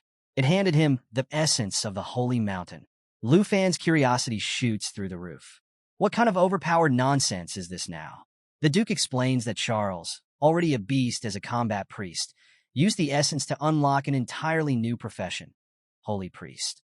And get this, it's a profession that doesn't even exist in the known records. Yeah, Charles basically unlocked the hidden boss level of career upgrades. The Duke's spies tried to dig up more dirt, but the Morgan family had doubled down on security, turning their estate into an impenetrable fortress. Frustrated, the Duke warns Lu Fan to keep an eye on Charles during the trials of nations. With the backing of the ancient gods, Charles is shaping up to be a walking cheat code. But Lu Fan? Oh, our boy doesn't even flinch. He waves it off like the whole thing is a minor inconvenience. In Lu Fan's book, titles like toughest opponent just mean someone standing in the way of his victory lap. Fast forward 2 days, and we're back in the blacksmith shop. The burly blacksmith hands Lu Fan a brand new necklace, his pride practically radiating off him. Lu Fan grins like a kid unwrapping a new toy. He's thrilled with the craftsmanship, calling it top tier, a real masterpiece. But Lu Fan doesn't just take the necklace and walk out. Oh no, he pulls out the Duke's favorite strong drink and gifts it to the blacksmith as a thank you. The guy's eyes light up like he's just been handed a winning lottery ticket, clearly thrilled by Lu Fan's appreciation and his excellent taste in booze. Before the blacksmith can bask in the glory of his creation for too long, Lu Chongkong and Shin Kai show up, interrupting the moment like a couple of chaotic siblings. They casually mention that there's a new exploration mission, and it's time to gear up. Lu Fan bids farewell to the blacksmith, who tells him to drop by any time. You can practically hear the guy mentally adding Lu Fan to his VIP customer list. As Lu Fan steps out, Lu Chongkong's jaw drops when he spots the bronze badge pinned to Lu Fan's uniform. This guy's been grinding for an entire year to level up, and here's Lu Fan, breezing through ranks like it's a video game speedrun. Even Shun Kai, usually cool and collected, can't wrap her head around it. She's low-key wondering if Lu Fan has some divine sponsorship deal they don't know about. The next morning, Captain Lu Fei gathers the squad near the outpost, announcing they've packed enough supplies for 15 days. Everything seems to be going smoothly, until Lu Fan, casually flying overhead with his dragon, notices something strange. The landmark signal rod they placed last time? Yeah, it's gone. Shinkai spots it a few blocks away, but something's off. The rod is damaged, completely wrecked, and there's no way a simple snowstorm did this. Lu Fan's gut tells him something's wrong. It's too quiet. The kind of quiet where you just know something's about to go horribly wrong. Sure enough, as Lu Changkong confidently strides forward, Lu Fan's instincts kick in. He yells for the squad to fall back, his voice cutting through the icy air. But it's too late. Lu Changkong is already within range of a trap. The snow crunches underfoot, the air feels heavier, and then bam, out of nowhere, a swarm of monsters emerges. It's like someone RSVP'd an army of creatures to crash the mission. Lu Changkong freezes, realizing they're completely surrounded. The sheer number of monsters is insane. What are they even doing here? Lu Fan had cleared the area last time, yet now it's crawling with puppets. But none of them attack. They just watch. It's unnerving, to say the least. Lu Fan's sharp mind kicks into high gear. He quickly tells the captain that these monsters aren't acting on their own. They're puppets, controlled by a higher-level thrall lurking nearby. The captain's expression darkens as he recalls the Duke's warning about thralls. Then a low, gravelly voice cuts through the icy wind. It's dark, almost mocking, as it says, "Being a thrall is no shame, for the fallen thralls are the glorious thralls of God." The group whirls around to see a pale, humanoid figure emerging from the shadows, dressed in the same uniform as their squad. Lu Changkong, ever the loudmouth, demands to know who this guy is. But before the figure can answer, Captain Lu Fei and Shin Kai recognize him instantly. Their shock is palpable. This isn't just some random stranger. It's Li Luo, a former member of their team and a hidden class spear knight. The squad stands frozen, disbelief etched across their faces. For Shinkai, the shock cuts even deeper. Tears well up in her eyes as she realizes she's standing face-to-face with someone she thought she'd lost forever. Why? Because Li Luo wasn't just a teammate. He was Shinkai's fiancé. So here's the deal. Shinkai's first days in the regiment? All thanks to Li Luo. He brought her in, trained her, and eventually they got engaged. But then, plot twist, Li Luo vanished during a mission tied to the Blood Moon. Now here he is back again, except, he's a fallen corpse man. Not exactly the heartfelt reunion Shinkai was hoping for. Lu Changkong, ever the pragmatist, snaps. This isn't the time for a therapy session, he barks, clearly done with all the drama. Meanwhile, Shinkai's composure crumbles. She drops to the ground, tears streaming down her face, as she sees the man she thought was gone forever now, undead. And Lu Fan? He's off to the side, awkwardly watching this emotional meltdown, thinking, this just got super uncomfortable. Shinkai sobs, calling out Li Luo's name, begging him to explain why he never came back. Her desperation fills the air, and suddenly, she feels a presence. When she looks up, her breath catches. There he is, Li Luo, standing before her, looking normal, like the old Li Luo she knew. It's a scene straight out of a romance drama, complete with Shinkai flinging herself into his arms, bawling like her life depends on it. Lu Fan watches, unsure whether to clap or cringe. Do we just let this play out, he wonders. Meanwhile, Shinkai hugs Li Luo tightly, babbling about how no one will believe he's back and how everyone will be overjoyed to see him alive. And just when it feels like things couldn't get more emotional, the air crackles with a surge of demonic energy. Li Luo's voice grows cold. He declares, with all the subtlety of a bad supervillain, that he's not going back. Turning to Shinkai, he drops an unexpected bombshell, asking if she'll stay with him. She stares, confused and speechless, as Li Luo pulls her closer, launching into his join me or else pitch. He's rambling about serving some mysterious god that's about to wake up. Romantic, right? Nothing says happy reunion like trying to recruit your fiancé into a creepy ancient deity revival plan. Shinkai's brain short-circuits from the sheer absurdity of it all, and before anyone can react, she faints. Lu Fan catches her mid-fall, panicked, shouting her name and trying to wake her up. He's patting her back, yelling like a concerned parent, while Li Luo just stands there, casually offering Shinkai unimaginable power and the chance to serve a god. Because that's totally what she wanted for her wedding vows. Lu Fan isn't having it. He shouts louder, urging Shinkai to wake up, telling her not to fall for Li Luo's twisted words. It's a classic snap-out-of-it moment, but with way more undead vibes. Shinkai, still dazed, mumbles weakly, begging Li Luo not to do this. But Liluo doubles down, warning her that if she refuses, she'll end up as one of the fallen corpses herself. Real motivational dude. With tension at its peak, Lu Fan's voice finally breaks through Shunkai's confusion.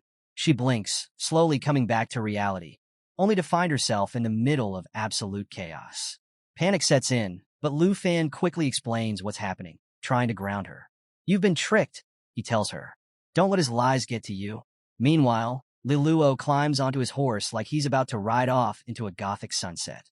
With a cold gaze, he demands an answer from Shinkai.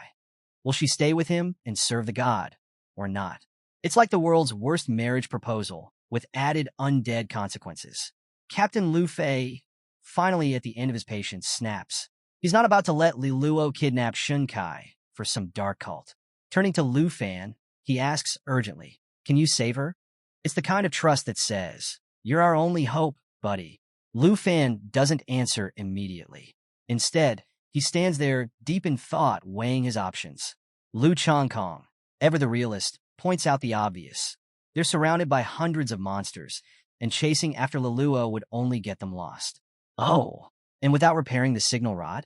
Good luck finding their way back. Captain Lu Fei waves off the logistics. Forget the post, he says. Survival first. It's clear he's ready to bolt. But before he can rally the troops, Lu Fan's face breaks into a calm, confident smile. And you know what that means? When Lu Fan smiles in the middle of chaos, things are about to go down. With an air of quiet authority, he announces, I don't think running is the best idea. The squad turns to him, hope flickering in their eyes. Without skipping a beat, Lu Fan raises his hand, and boom, intense energy starts swirling from his palm. You know it's about to get serious when the glowing hand effects kick in. Lu Changkong, who's clearly seen enough of Lu Fan's creative solutions, shouts in panic, asking if he's about to pull off another massacre. And Lu Fan, ever the king of confident chaos, grins and basically says, yep, watch this. Lu Fan pulls out his divine bow, the thing practically radiating power like it's auditioning for the lead role in an action movie. He declares with zero hesitation that if they've got military capabilities, it's time to use them, because holding back isn't in his vocabulary. Meanwhile, Liluo, looking every bit like the bad guy who's about to overstep, narrows his eyes and makes his move. He declares that rejecting God comes with one consequence: death. And just like that, he orders his horde of monsters to attack, screaming for them to kill the group and turn them into puppets. The monsters rush forward, eyes glowing with malice, their chilling screams filling the air. But Lu Fan? Oh, he's cool as a cucumber. He quickly fires up his Shadow Serpent arrow and shouts for Lu Changkong to activate the Sanctuary Shield. Lu Changkong doesn't miss a beat, throwing up the protective barrier just in time. The shield glows brilliantly, absorbing damage equal to 200% of Lu Changkong's max HP. But the kicker? It only lasts for 10 seconds. No pressure, right? As the Sanctuary Shield hums with energy, Lu Fan turns to Lu Changkong with that trademark confidence and says, you don't need to do anything else. Lu Changkong, understandably panicked, reminds him, this shield only lasts 10 seconds. But Lu Fan just smiles, telling him, relax. 10 seconds is all I need, because of course it is. The countdown starts, and the tension is so thick you could cut it with a sword. As the monsters swarm closer, Lu Fan takes aim with his Shadow Serpent arrow. The air practically buzzes as the energy builds, the black serpent coiling in midair, growing stronger by the second. At the same time, he summons Xiaya, his legendary black dragon, instructing her to unleash her dragon of destruction form. Flames ripple around her as she transforms, her roar shaking the battlefield. With 6 seconds left on the shield, Xiaya lets out a terrifying roar that makes even the monsters hesitate. Lu Fan doesn't waste a moment. He releases the arrow, and the black serpent hurtles through the air, locking onto Liluo with deadly precision. As the seconds tick down, Xiaya and Lu Fan work in perfect sync. She detonates the ground beneath her with cataclysm, fiery explosions ripping through the battlefield. Lu Fan follows up with Cut the Sky, delivering 2 dragon-infused strikes that slice through the chaos like a hot knife through butter. The combo is devastating. Flames erupt, monsters are obliterated, and the battlefield is reduced to a smoking ruin. It's the kind of destruction that makes you wonder if Mother Nature is going to file a complaint. Amid the chaos, Liluo's condition visibly worsens. His once imposing form collapses as his horse, overwhelmed by the battle's toll, falls beneath him. Liluo hits the ground hard, and Lu Fan, recognizing the conflict within him, moves quickly to catch him. Shinkai rushes forward, cradling Liluo in her arms as tears stream down her face. It's Heartbreak City, folks, population, Shinkai. As she holds him, she whispers through her sobs, asking if it's really him. Her words are filled with love, grief, and desperation. She recounts how kind he used to be, how everything changed because of the curse. It's a tearjerker moment, no doubt. But before anyone can catch their breath, a strange purple aura begins to seep from Liluo's body, growing stronger by the second. Lu Fan's instincts scream danger. This isn't over. The energy, dark and ominous, spreads like a warning sign for anyone still holding out hope. As the group watches in stunned silence, Liluo momentarily regains consciousness. His voice is weak but urgent. He begs them to leave, warning of even greater dangers ahead. Shinkai, clinging to him, pleads with him to hold on, tears streaming as she promises that he'll be fine. But it's too late. His strength fades, and his hand, once clutching Shinkai tightly, slips from her grasp. Liluo's body goes still. The moment is gut-wrenching. Shinkai screams, her heartbreak palpable as she sobs uncontrollably, holding his lifeless body. The grief is raw, the kind that rips through the strongest warriors and leaves them shattered. Through her tears, Shinkai whispers that even if it was brief, for those fleeting seconds, she had her Liluo back. It's a bittersweet goodbye, the kind of heartbreak that lingers long after the battle is over. Shinkai was a sobbing mess, absolutely shattered over her fiancé, Liluo. Lu Fan, ever the dependable one, was doing his best to calm her down. But Captain Lu Fei wasn't having it. He was still on high alert, worried about the danger lurking nearby. He gave Lu Fan a serious look and basically said, "Hey man, we're grateful for you and Black Dragon Xiaoyi saving us. But Liluo's situation is anything but normal. We need to haul back to camp." Lu Fan, being the thoughtful guy he is, knew that Shinkai needed a moment to process everything. He told Captain Lu Fei as much, explaining that she was mourning Liluo deeply. But before anyone could catch their breath, a strange purple aura started glowing from Liluo's body. Yep, you guessed it, Liluo wasn't done causing chaos. Captain Lu Fei's jaw hit the floor as he realized what was happening. He's not dead yet? Cue Lu Fan springing into action like the hero he is. With his trusty dragon sword in hand, he figured out what was going on. The energy of the fallen corpse was still inside Liluo, and it was making a beeline for the ominous blood moon. Lu Fan wasn't about to let that happen. He sprinted after the energy, slashing it in half with a dramatic swipe. What happened next? Oh, just a crystal containing the essence of the fallen corpse spilling out, glowing with an eerie aura of gratitude. Lu Fan held the crystal, deep in thought. Could this be the sacred essence that Charles had once obtained? He couldn't shake the feeling that this essence had something to do with hidden powers, or worse, becoming a servant of the ancient god. Captain Lu Fei was understandably freaked out and asked if carrying such a bizarre object was even safe. But Lu Fan, lost in his thoughts, wondered if Charles had also pledged loyalty to the ancient god. He remembered Liluo's chilling words, "Obey me, and I'll give you unimaginable power as a servant of the gods." Lu Fan snapped out of it and made a decision. They'd have to hand the crystal over to Duke Junbei for safekeeping. Captain Lu Fei agreed, but before they could leave, they turned their attention to Shinkai, who was digging a hole in the snow for Liluo's burial. Captain Lu Fei suggested they wait, and Lu Fan, heart heavy, insisted they help her.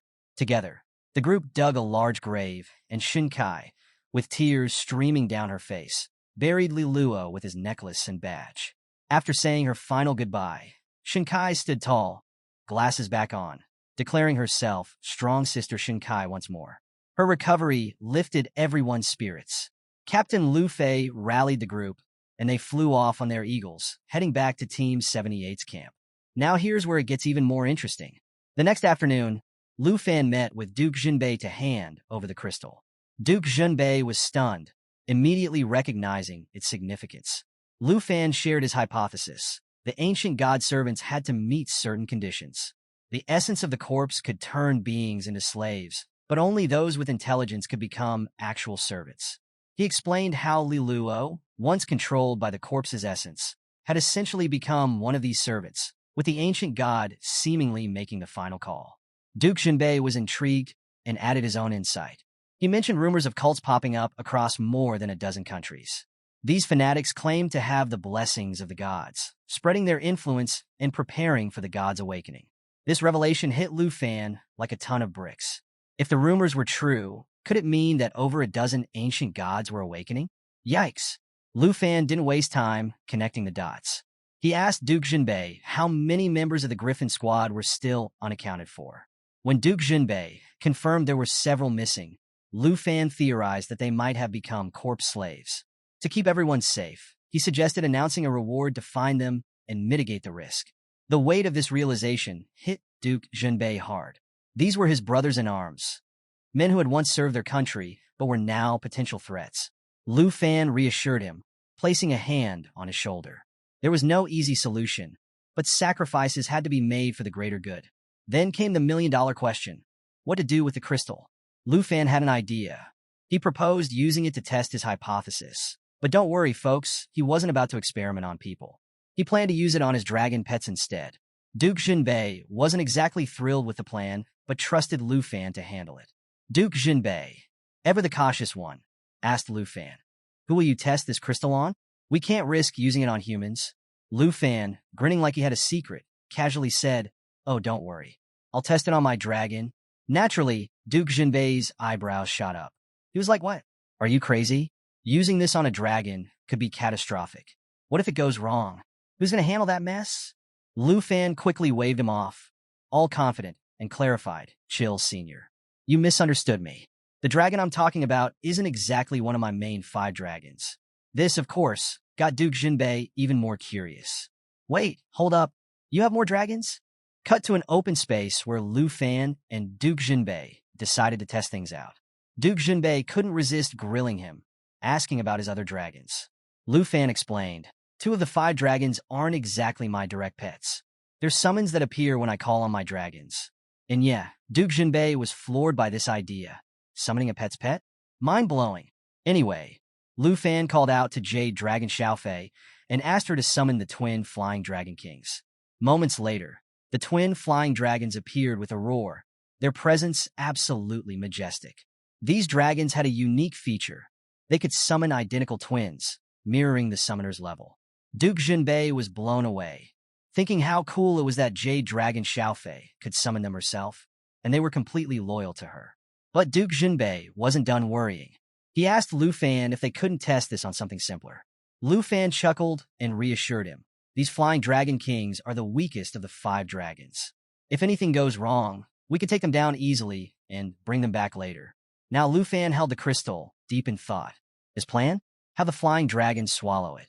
He threw the crystal toward the dragon, and sure enough, it gulped it down. Immediately, the dragon started changing. Its color darkened, and a sinister purple aura surrounded it. It roared, shaking the ground, and even Jade Dragon Xiaofei looked shocked. Duke Jinbei wasn't about to stand by and watch things spiral. He leapt into action, raising his weapon and warning Lu Fan, "We need to act now, before it's too late." But Lu Fan held him back, insisting they wait and observe. One of the twin dragons roared loudly, while the other was enveloped in the purple aura. Lu Fan realized the dragons weren't fully turning into fallen corpses yet, so killing them now wouldn't accomplish anything. Things got even more intense when Duke Jinbei noticed the transformation accelerating. He urged Lu Fan to act, but instead, Lu Fan told Jade Dragon Xiaofei to step in and try to regain control. Xiaofei activated Emerald Light, a blessing that cleared debuffs and boosted ally damage. It was a gamble, but Xiaofei's divine light surrounded the dragons, pushing back against the ancient god's control. For a moment, everyone held their breath. The purple aura didn't disappear, but Xiaofei's constant stream of radiant light started having an effect. Duke Jinbei, still skeptical, asked if this method could really work. Then, suddenly, the dragons roared once more, but this time, they bowed to Jade Dragon Xiaofei, fully acknowledging her as their master. They weren't slaves to the fallen corpse. They had absorbed the ancient god's power without losing themselves. The system updated, revealing that the fallen corpse demon dragon had reached level 22 and gained some insane abilities. Elemental Dragon Breath Demon, magical breath that could resurrect its targets as demon dragon puppets. Soul Charge Demon Dragon. Aura armor that reduced 99% of incoming damage and reflected skills. Dragon Tongue Magic. A destructive spell replacing the dragon's breath attack. Duke Jinbei was shocked but relieved. He admitted that Lu Fan's theory about the ancient god's essence was spot on. The experiment worked. Jade Dragon Xiaofei had reclaimed the twin dragons, and the ancient god's influence was gone. Lu Fan, always ready for the next challenge, couldn't wait to try out the dragon's new skills. But before he could dive into another test, he asked Duke Jinbei about their mission. Was it still ongoing? Duke Jinbei confirmed that the squad's work wasn't done yet. They still had to investigate the ruins connected to the ancient god's awakening. The next morning, the group set off for the ruins. As they trudged through the snowy terrain, Shinkai, ever curious, noticed they were leaving the blizzard area. She pointed out a radiant light ahead, and everyone was stunned by the beauty of the scene. A massive lake stretched before them, with clear skies that felt almost otherworldly. As they landed, Captain Lu Fei spotted a huge chain buried in the snow. He wondered aloud what it could be connected to, and Lu Changkong suggested following it might lead them to the ruins Lu Luo had mentioned. Meanwhile, Lu Fan felt something strange. His system was indicating they had arrived at a treasure map location. Digging into the snow, Lu Fan uncovered a blue dragon egg. His excitement was palpable. The fourth dragon egg was still intact, and it was safe. Just then Lu Fan's sharp eyes catch something else buried nearby. It's a box. Naturally, curiosity gets the better of him. He digs it up, dusts it off, and cracks it open. Inside, he finds an epic-level skill book called Dragon Language Resonance Magic. Epic level, people. This isn't your run-of-the-mill loot, it's the real deal. The skill requires level 35, but Lu Fan's already dreaming big. He's thinking about how this skill will supercharge his magic and boost the power of his future blue dragon. Oh, and he's planning to hit up Sister Duyakyu from the Tianhua auction house to snag a pet slot expansion scroll. Always thinking ahead, this guy. A bit later, while everyone's trekking forward, Lu Fan lags behind to admire the egg and maybe daydream a little about his future dragon arsenal. Shinkai and Lu Changkong notice him hanging back and head over. Shinkai teases him, asking what he's up to, while Lu Changkong jokes about him enjoying the view solo. Lu Fan, caught off guard, quickly hides the egg and skill book. With a sheepish grin, he says, "Oh, nothing, just taking in the scenery." But Lu Fan being Lu Fan, he shifts the conversation to something more intriguing. He points out how vast the glacial lake is and wonders if there's a whole new region beyond it. Captain Lu Fei chimes in, reminding everyone just how massive the far north is, stretching inland with the Blood Moon mountain range going on for over 1,000 miles. Lu Fan takes a mental note of this, piecing together theories about the ancient gods. Could the Blood Moon itself be controlled by these mysterious deities? Or is it their tool? Shinkai, trying to wrap her head around it, imagines the ancient god as a massive mountain chained to the moon. But before things get too heavy, Lu Changkong lightens the mood, patting Lu Fan on the shoulder and suggesting they follow the chain to see what's on the other side of the lake. Of course, Captain Lu Fei isn't about to let them wander blindly into danger. He warns them about the risks and reminds Lu Changkong about the last time he got injured. Lu Fan steps up, volunteering to scout ahead. Captain Lu Fei, reluctantly trusting him, agrees, but not without some caution. And this is where things heat up. Lu Fan summons Black Dragon Xiaoyi in her destroyer form, complete with molten lava vibes. The crew is hyped. This is one epic dragon. As they prepare to rest, Shinkai tells Lu Fan to be careful, and he promises to signal them once it's safe. Off they go, flying over the lake for 2 straight hours. But even after all that time, Lu Fan hasn't reached the end of the massive chain they're following. Suddenly, his system throws up a warning. You have entered the Fallen Corpse Ruins realm. Yep, it's as ominous as it sounds. Lu Fan knows this place matches the clues left by the Star-Spangled Kingdom's discoveries. He's thinking about the sacred temple and those who became sacred slaves, piecing together the mystery of the ancient god's power. Then, Black Dragon Xiaoyi stops mid-flight, roaring loudly. Something's up. Lu Fan looks down and spots a giant black coffin buried in the snow. His system offers no info, just a cryptic label, the mystery of the Fallen Corpse Ruins. Black Dragon Xiaoyi is clearly agitated, roaring uncontrollably. Lu Fan tries to calm her, but it's clear this coffin, and the strange shadow around it, is bad news. He knows they're in over their heads. The shadow seems to notice them. Lu Fan doesn't waste a second. He orders Black Dragon Xiaoyi to retreat, activating his spiritual wind ring to boost their speed. It's a close call, but they manage to escape back to the lake. When Lu Fan finally returns to the group, he's visibly shaken. Lu Changkong rushes over, excited to hear what he found, but Lu Fan's tone is dead serious. He explains the fallen corpse ruins and warns them about the terrifying presence buried in the snow. Everyone looks at him in confusion, trying to grasp the gravity of the situation. Lu Fan doesn't mince words.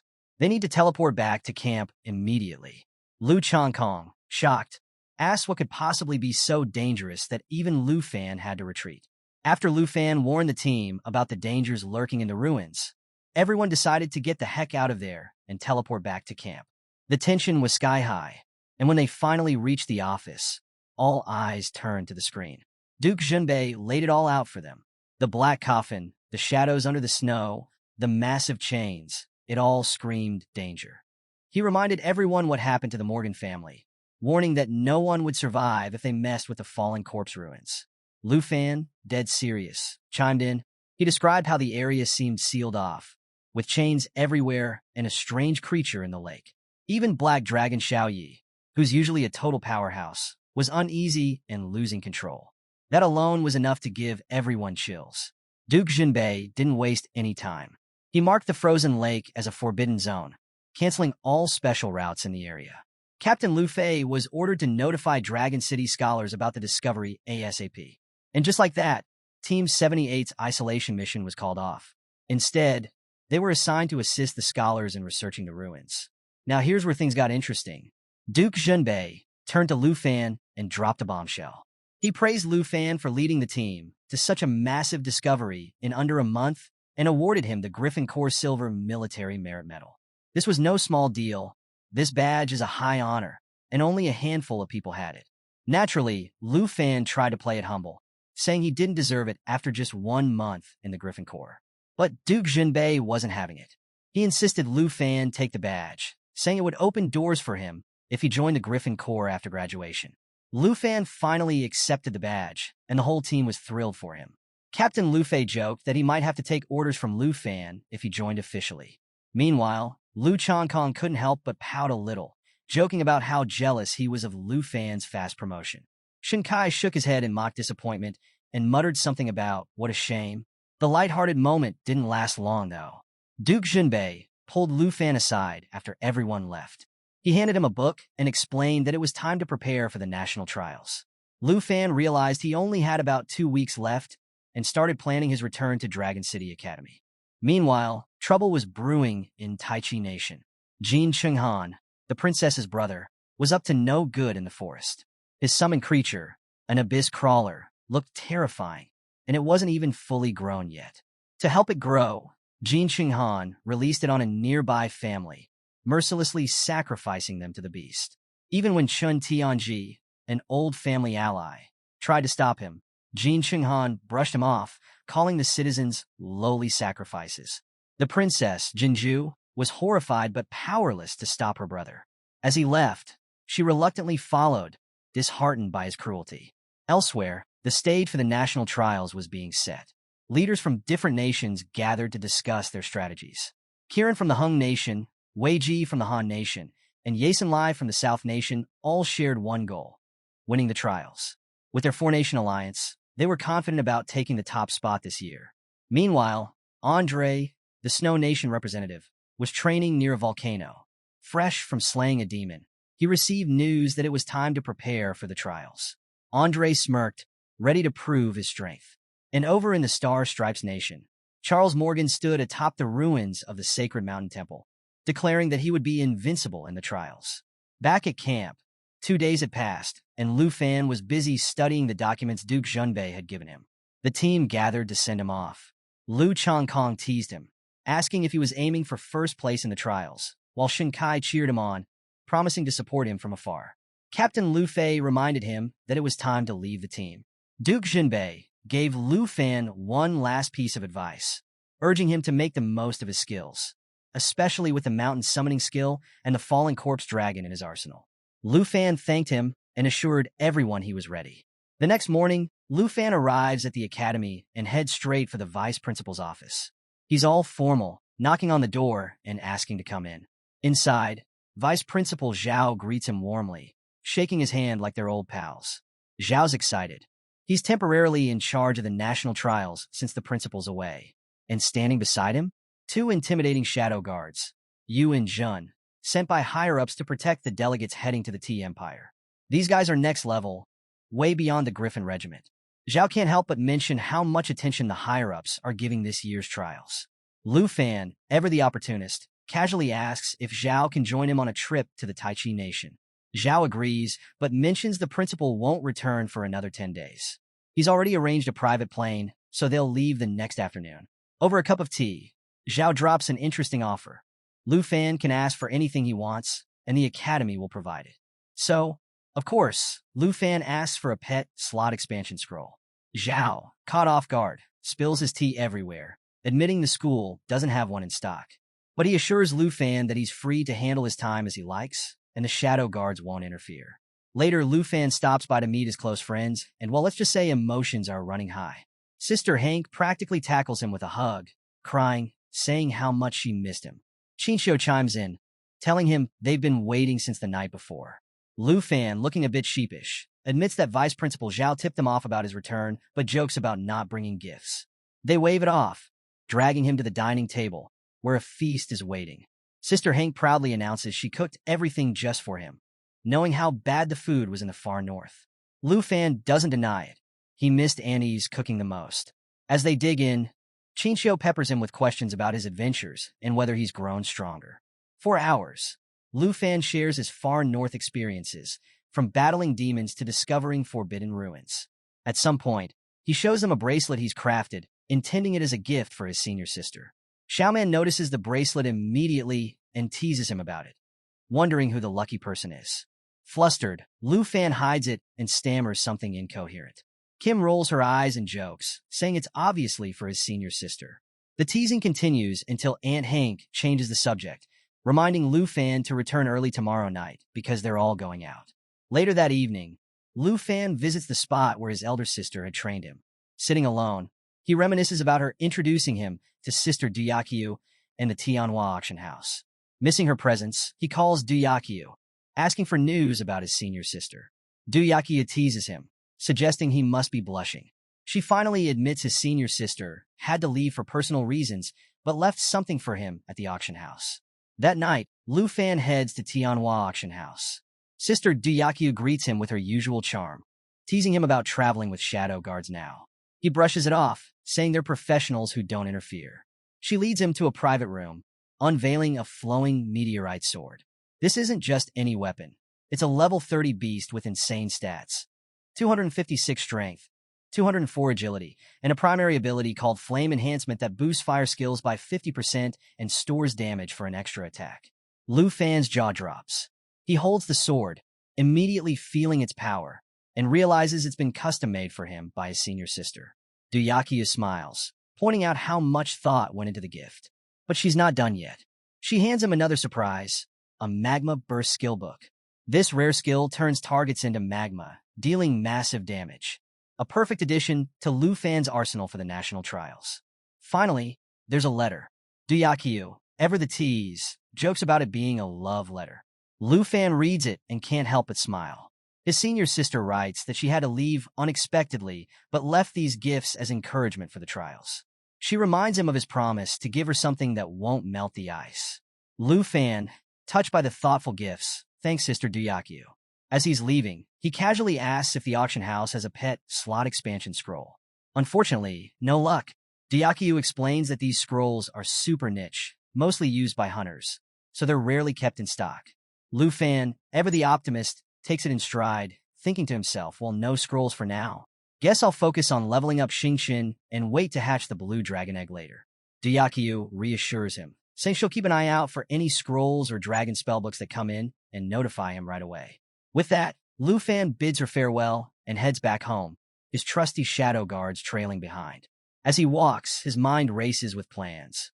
He realizes he'll need to level up during the early stages of the national trials to give Xingxin the proper training she needs. The far north might have sharpened my military skills, but I need some real leveling to stay ahead, he thinks. Just as Lu Fan nears home, he spots Jian Ying waiting for him along the path. She calls out, teasing him about how relaxed he looks despite the looming competition. Lu Fan, grinning, asks what she's doing there alone. Jian Ying gets straight to the point. She wants a practice match before he heads abroad for the trials. Lu Fan, always up for a challenge, agrees. Perfect timing, he thinks, eager to test out his new flowing meteorite sword. The two head to the training hall at Dragon Capital Academy, where Jian Ying draws her sword, ready for battle. Lu Fan unsheathes the flowing meteorite sword, its fiery aura lighting up the hall. Jian Ying smirks, reminding him not to rely too much on new skills. Let's see how far your training in the far north has taken you, she says. The duel begins with Jian Ying's swift attacks, but Lu Fan's new sword makes quick work of them. Its lightweight design and responsive movements amaze him. It's like this sword already knows my next move, he marvels. Activating Wicked Surge, Lu Fan adds a fiery sheath to his weapon, amplifying his power with every strike. Jian Ying, impressed, notes how the bonus attack power keeps stacking. This sword is incredible, Lu Fan thinks. Big Sister was right. It's the perfect match for me. It might be time to retire my permanent dragon scale sword. The battle rages on, with Jian Ying countering using Army Breaker Great Squad, but Lu Fan effortlessly deflects her strikes. She admits she can't keep up with his combat skills anymore, even as she pushes herself to the limit. Finally, Lu Fan activates Mountain Shaker, a devastating move that deals massive physical damage and reduces health. Jian Ying is knocked down, but smiles, acknowledging Lu Fan's growth. You're stronger than ever. You'll definitely win first place in the national trials, she says. The next morning, Lu Fan gathers with his friends and family for an emotional send-off. Sister Han fusses over him, reminding him to stay safe and eat on time. Xiaoman reassures him, saying they'll always be with him in spirit. Aunt Hank wishes him a smooth trip. Lu Fan waves goodbye, thanking them for their support. Vice Principal Zhao accompanies him to the airport, reminding him that the national trials are a big opportunity to prove himself and rise among the elite of Dragon Nation. Lu Fan, reflecting on everything, silently vows to seize this chance. At the airport, Vice Principal Zhao mentions that the Dragon Nation Overseer is already waiting for them. This sparks Lu Fan's curiosity, and he asks who the Overseer is. Zhao explains that every nation sends not just representatives, but also an Overseer to ensure the competition rules are followed. As they arrive, Lu Fan is surprised by the Shadow Guards bowing and kneeling before the Overseer. The air feels heavy, and Lu Fan can't shake the feeling that something's off. Zhao warns him to mind his conduct and stay humble. The Overseer, exuding authority, steps forward and waves for everyone to stand. His attention shifts to Lu Fan, and he acknowledges him as Dragon Nation's representative. Vice Principal Zhao's eyes widened in surprise as he spotted Overseer Han waiting to greet them personally. Wasting no time, Zhao hurried over to express his gratitude, recognizing the extraordinary honor of such a reception. The Overseer, Elder Han, greeted him warmly, downplaying the gesture by insisting it was only fitting to extend this respect to state representatives. Gesturing toward Lu Fan, Vice Principal Zhao introduced him as a second-tier professional from the prestigious Dragon Capital Academy. He also mentioned Lu Fan's dual professions as a beast rider and tamer. Upon hearing this, Lu Fan froze momentarily, realization dawning on him. He had met Elder Han before. This revelation caught Vice Principal Zhao off guard, but Elder Han only chuckled knowingly, confirming their prior meeting. He praised Lu Fan, commenting on the large dragon now under his care, and likened the young man to the legendary heroes of ancient times. Elder Han expressed confidence that Lu Fan would bring glory to the Dragon Empire upon his return from the national trials. Humbled by the high praise, Lu Fan bowed deeply, offering his heartfelt thanks and vowing to live up to the Overseer's expectations. Before departing, Elder Han offered a piece of advice, mentioning his good rapport with Tu Jing. If Lu Fan encountered trouble, he should seek out Tu Jing first. If that proved insufficient, Elder Han himself would intervene. With these parting words, Elder Han climbed into his car, his bodyguard holding the door for him. Just before the car sped off, he reminded them to prepare for the evening's banquet. As the vehicle disappeared into the distance, Lu Fan turned to Vice Principal Zhao, asking if Elder Han was truly one of the 3 elders of the Dragon Empire. Zhao confirmed this with a nod, emphasizing Elder Han's vast influence and standing within the empire. The revelation left Lu Fan stunned. The three elders were the most powerful decision-makers in the Dragon Empire, their authority surpassing even the dukes. Yet, Elder Han's demeanor lacked the overpowering presence one might expect from a combat master. This contradiction puzzled Lu Fan. Curiosity gnawed at him, and he voiced his thoughts to Zhao, wondering if Elder Han might be concealing his true strength.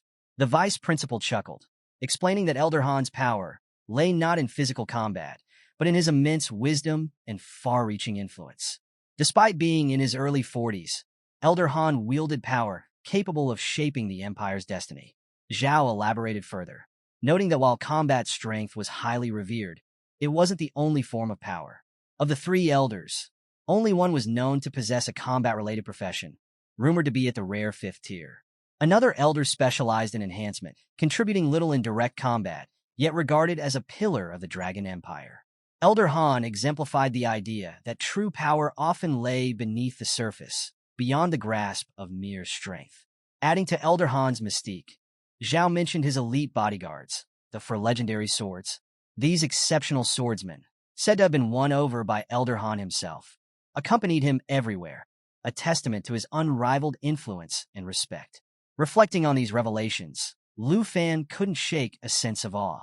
The rumors surrounding the three elders were as enigmatic as the individuals themselves. Their true strength and capabilities remained shrouded in secrecy, fueling endless speculation. Yet one thing was certain: their power wasn't confined to battlefields. It extended to wealth, wisdom, and their ability to steer the Empire's future. Lu Fan couldn't help but smile to himself, intrigued by Elder Han's secretive nature and the layers of mystery surrounding him. One thing was clear: there was far more to learn from people like him than what met the eye. Just as this thought crossed his mind, the car rolled to a stop, pulling Lu Fan's attention to the lively scene outside. What greeted him was no simple arrival. It was a spectacle. A sea of reporters and onlookers had gathered, their excitement palpable. Cameras flashed incessantly, and the crowd buzzed with chatter, eager to catch a glimpse of the Dragon Nation's representative. Feeling the weight of all the attention, Lu Fan stepped out of the car, escorted by Vice Principal Zhao, who stayed close to shield him from the swarm of journalists. The reporters wasted no time, their questions flying in rapid succession. Microphones were thrust toward Lu Fan as voices clamored over one another, asking about his unprecedented ability to control a dragon. The chaos only grew as more questions poured in. One reporter inquired about his supposed feud with the Jin family, while another pressed him about his plans for the championship and whether the Dragon Nation was ready to defend its title this year. Overwhelmed by the barrage of questions, Lu Fan found his mind drifting back to thoughts of Elder Han and his enigmatic strength. The reporter's enthusiasm reminded Lu Fan of the growing importance of his own role. He glanced around, taking in the bustling scene, and couldn't help but marvel at how quickly life had changed since his days in Jin City. The lively spectacle felt almost surreal, like a circus that had descended upon the hotel. Vice Principal Zhao, ever composed, raised his voice above the noise, firmly announcing that it wasn't the time for interviews. His commanding tone managed to restore a semblance of order as the bodyguards cleared a path. Before long, Lu Fan was ushered into the hotel and up to his room, finally getting a moment of peace. That evening, the dinner hall was alive with chatter as more representatives arrived. As the conversation swirled around him, Lu Fan casually remarked on the crowd of reporters outside, noting how their presence made even a simple stroll seem impossible. Vice Principal Zhao, ever the strategist, suggested that staying inside where it was calm would be the wiser choice. After all, stepping into the chaos wouldn't achieve much. Scanning the room, Lu Fan's attention shifted to a new thought. He asked Vice Principal Zhao about Charles, the representative of the Star-Spangled Empire, curious as to why he hadn't arrived yet. The vice principal, unfazed, explained with a knowing smirk that representatives from the Star-Spangled Nation had a habit of showing up just before the competition began. Nothing unusual there. Before Lu Fan could dwell on it, his eyes caught sight of Jin Qinghan seated near the front, observing quietly. Just then, the overseer from the Taichi Nation, Jin Zion, stood and began making his way over. Seeing him approach, Lu Fan's mind raced. Was this man going to greet Elder Han? Sure enough, Jin Zion introduced himself to Elder Han, offering a respectful handshake as he addressed him as the overseer of this year's national trials. Elder Han responded with a firm handshake and a genuine smile, his calm demeanor radiating authority. Around the room, whispers erupted like wildfire. The crowd was abuzz with speculation about Elder Han's identity.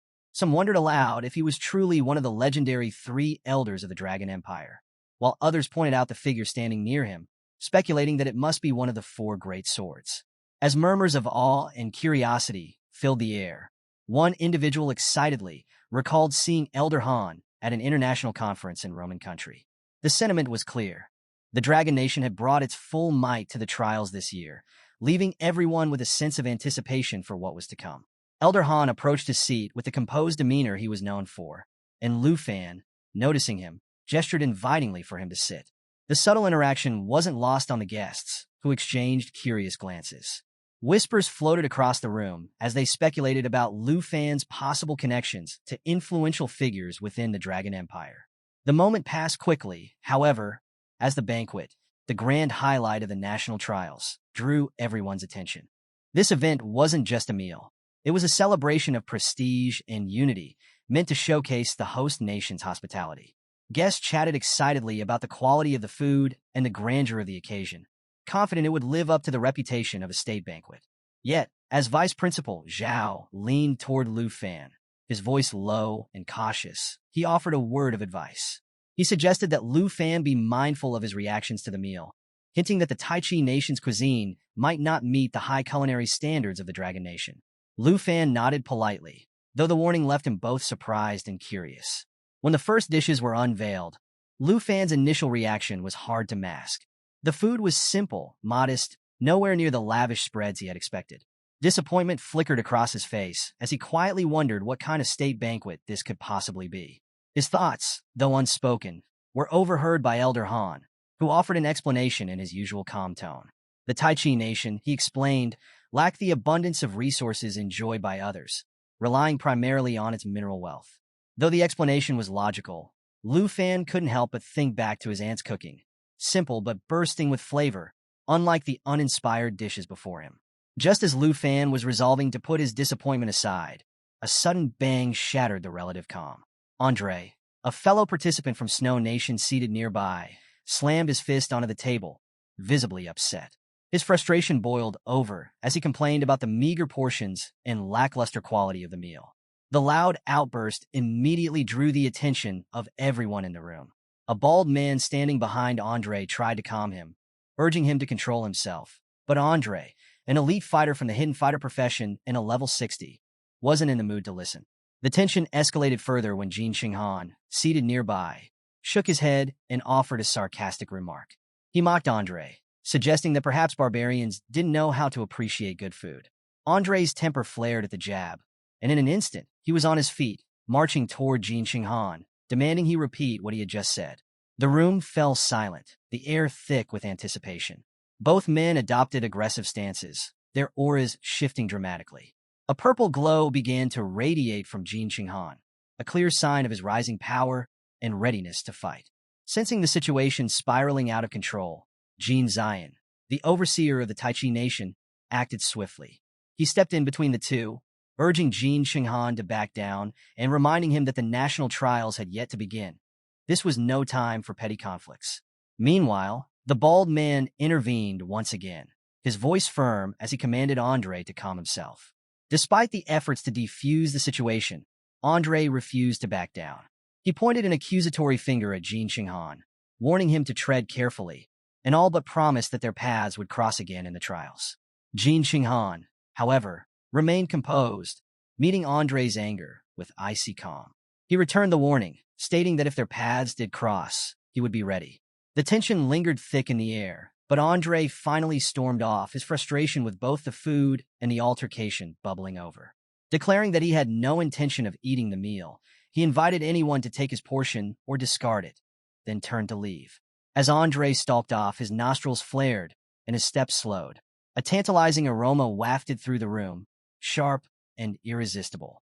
Confused, he stopped in his tracks, his head turning as he searched for the source of the heavenly scent. The unexpected fragrance captivated not only him, but also the others nearby, breaking the tension and leaving everyone intrigued by the sudden change in the atmosphere. The irresistible aroma drew Andre straight to Lu Fan's table. Unable to resist his curiosity, Andre approached, his eyes narrowing in disbelief as he zeroed in on the source of the heavenly smell. At the table, Elder Han commented on the delightful fragrance, noting that it was a far cry from the bland dishes served by the Tai Chi nation. Vice Principal Zhao, equally intrigued, turned to Lu Fan and asked, in a surprised tone, how he had managed to get such appetizing food. Lu Fan, wearing a casual smile, explained that his aunt had packed the meal for him. Knowing that he might have trouble adjusting to Tai Chi Nation's cuisine, she had made sure to send something special to keep him well fed. Andre, now standing right beside Lu Fan, inhaled deeply, the enticing scent clouding his frustration. He opened his mouth to speak, but found himself momentarily speechless. With an amused chuckle, Lu Fan gestured to the food and teased Andre, suggesting he join in and taste something far better than the so-called royal banquet offerings. Andre, unable to resist any longer, nodded enthusiastically, clearly enticed by the idea of savoring authentic Dragon Nation cuisine. With a friendly grin, Lu Fan handed him a freshly steamed momo. Andre held it up to his nose, taking a long sniff as the rich aroma filled his senses. His eyes lit up in astonishment, and he declared that the smell alone was pure magic, almost like the momo held the secret to happiness itself. Lu Fan laughed, assuring Andre that there was no need to stand on ceremony. He invited Andre to sit and enjoy the meal to his heart's content. Overcome with gratitude, Andre accepted the invitation, settling down beside Lu Fan and eagerly digging into the meal. Each bite seemed to elevate his mood, and he couldn't help but express his admiration for the exquisite flavors. As the two shared the meal, Lu Fan turned to Elder Han and Vice Principal Zhao, inviting them to try the food as well. Elder Han, intrigued by the enthusiasm, couldn't resist. He chuckled as he took a bite, his curiosity rewarded by the burst of flavors. Nearby, Jin Qinghan watched the scene unfold with growing irritation. The sight of Andre, once furious, now blissfully enjoying Lu Fan's meal, along with the murmurs of approval from others drawn in by the aroma, made his blood boil. The audacity of Lu Fan's food upstaging the Tai Chi Kingdom state banquet gnawed at him. His displeasure was impossible to miss, his fists clenched tightly as frustration bubbled under the surface. Vice Principal Zhao, savoring each bite, praised Lu Fan's aunt, declaring her a masterful chef. He added that she deserved nothing short of the highest praise for her remarkable cooking skills. The compliment only deepened Jin Qinghan's simmering anger, as a scowling expression made clear. Jin Zion, noticing Jin Qinghan's escalating frustration, acted swiftly. He leaned in close, placing a firm yet gentle hand on Qinghan's shoulder, urging him to remain calm. Jin Zion understood that the situation could spiral into unnecessary chaos if left unchecked. To defuse the tension, Jin Zion stood, clearing his throat loudly enough to command the room's attention. Conversations halted, and all eyes turned to him. Before Jin Zion could say a word, a sudden beep from the sound system filled the air. The signal drew everyone's focus, indicating that something important was about to happen. The room fell into an expectant hush, the tantalizing meal momentarily forgotten as anticipation hung thick in the air. The atmosphere in the room shifted dramatically as all eyes fixed on Jin Zion. With a confident gesture, he used a remote to display the map and rules for this year's national trials on a large screen. The map unfolded in vivid detail, and Jin Zion began his explanation, pointing out the key regions and their significance. Lu Fan leaned forward, studying the layout intently. The map revealed 9 distinct regions, each home to unique and fierce beasts. His heart raced with excitement as he realized the vast size of the map indicated a prolonged competition. For Lu Fan, this was the perfect chance to hone his skills and build his strength. Jin Zion highlighted that this year's map was the largest in the competition's history, surpassing anything from previous years. Tai Chi Nation had selected 9 regions from across the globe, each teeming with fierce beasts ranging from levels 50 to 80. He explained that the points awarded for defeating these beasts would depend on their strength and rarity. The stronger and rarer the beast, the higher the points. Then came the twist. Jin Zion announced the introduction of mission points. Every region would feature specific missions, and participants could earn additional points by completing them. As he elaborated, the room buzzed with intrigue. Lu Fan's expression grew serious as he listened intently. The missions, Jin Zion explained, would be entirely random, adding an element of unpredictability to the trials. Each participant could only undertake one mission at a time and would need to complete it before taking on another. Lu Fan processed the new rules carefully. On the surface, the mission seemed like an innovative way to earn points. But the more he thought about it, the clearer it became. These rules were paving the way for something much darker. He began to visualize a grim scenario where participants might resort to eliminating each other to steal points. This wasn't just a competition anymore, it was a battle for survival. His expression hardened as he grasped the brutal reality of what lay ahead. Elder Han, sitting nearby, watched silently, his thoughtful gaze suggesting he too was piecing together the implications of the new rules. Suddenly, a participant raised his hand and asked about a peculiar skull symbol marked on the map. The question drew murmurs of curiosity from the room. Jean Zion, with a knowing smile, explained the ominous icon. The skull symbol, he revealed, was tied to a new challenge centered on the Dark Towers. The screen shifted to show a towering, ominous structure that loomed large over the map. Its dark, foreboding presence sent a shiver through the room. Jean Zion continued, describing the towers as rotating structures in each region, imprisoning ancient armies of beasts from history. At the heart of these towers resided their commander, the Demon of the Nine Realms. His voice grew heavier as he emphasized the significance of this revelation. The participants were visibly shaken as he revealed that this was no ordinary enemy. The Demon of the Nine Realms was the same terrifying being that nearly destroyed Tai Chi Nation 50 years ago. Gasps rippled through the room. One participant, unable to believe what he was hearing, exclaimed in disbelief. A large woman seated nearby muttered that this was madness, her stunned reaction mirrored by many others. Amid the growing murmurs and shocked expressions, Lu Fan's mind raced. He couldn't help but wonder about the Demon of the Nine Realms. What kind of being could instill such fear, even decades after its defeat? Vice Principal Zhao, noticing Lu Fan's curiosity, leaned in to explain. The Demon of the Nine Realms, he said, was an ancient and unimaginably powerful entity that had nearly annihilated Tai Chi Nation. 50 years ago, a catastrophic accident had unleashed the demon and its army, bringing the nation to the brink of destruction. The horror of that time remained etched in the memories of those who had lived through it. Elder Han, who had been silently observing until now, decided to share more about the Demon of the Nine Realms. He explained that the demon was ultimately sealed away by 5 fourth-stage experts, heroes now revered as supreme national icons of Tai Chi Nation. The room listened intently, the weight of Elder Han's words hanging heavy in the air. Lu Fan, absorbing the gravity of what he'd just heard, couldn't hide his awe. If it had taken 5 fourth-stage experts to seal the demon, the creature's power was far beyond anything he had ever imagined. The atmosphere grew even tenser when someone asked whether the demon in this trial had been weakened, as was usually the case for trial challenges.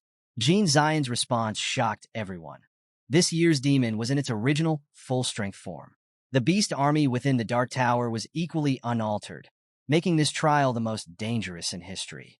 A long-haired girl voiced her fear, wondering aloud what would happen if the demon and its army managed to escape the test area. She recalled the devastation the creature had caused decades ago in Tai Chi Nation, where millions had perished. Her concerns stirred murmurs throughout the room. Andre, clearly shaken, attempted a quick calculation. At his level 60, he estimated that at least a team of 10 strong individuals would be needed to take on the demon. However, with all 23 representatives competing and scheming against each other, forming such a team seemed impossible. Breaking the tension, Lu Fan raised his hand, drawing the attention of the room. His question took everyone by surprise.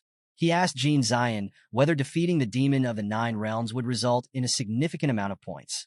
For a moment, the room fell silent as participants exchanged incredulous glances.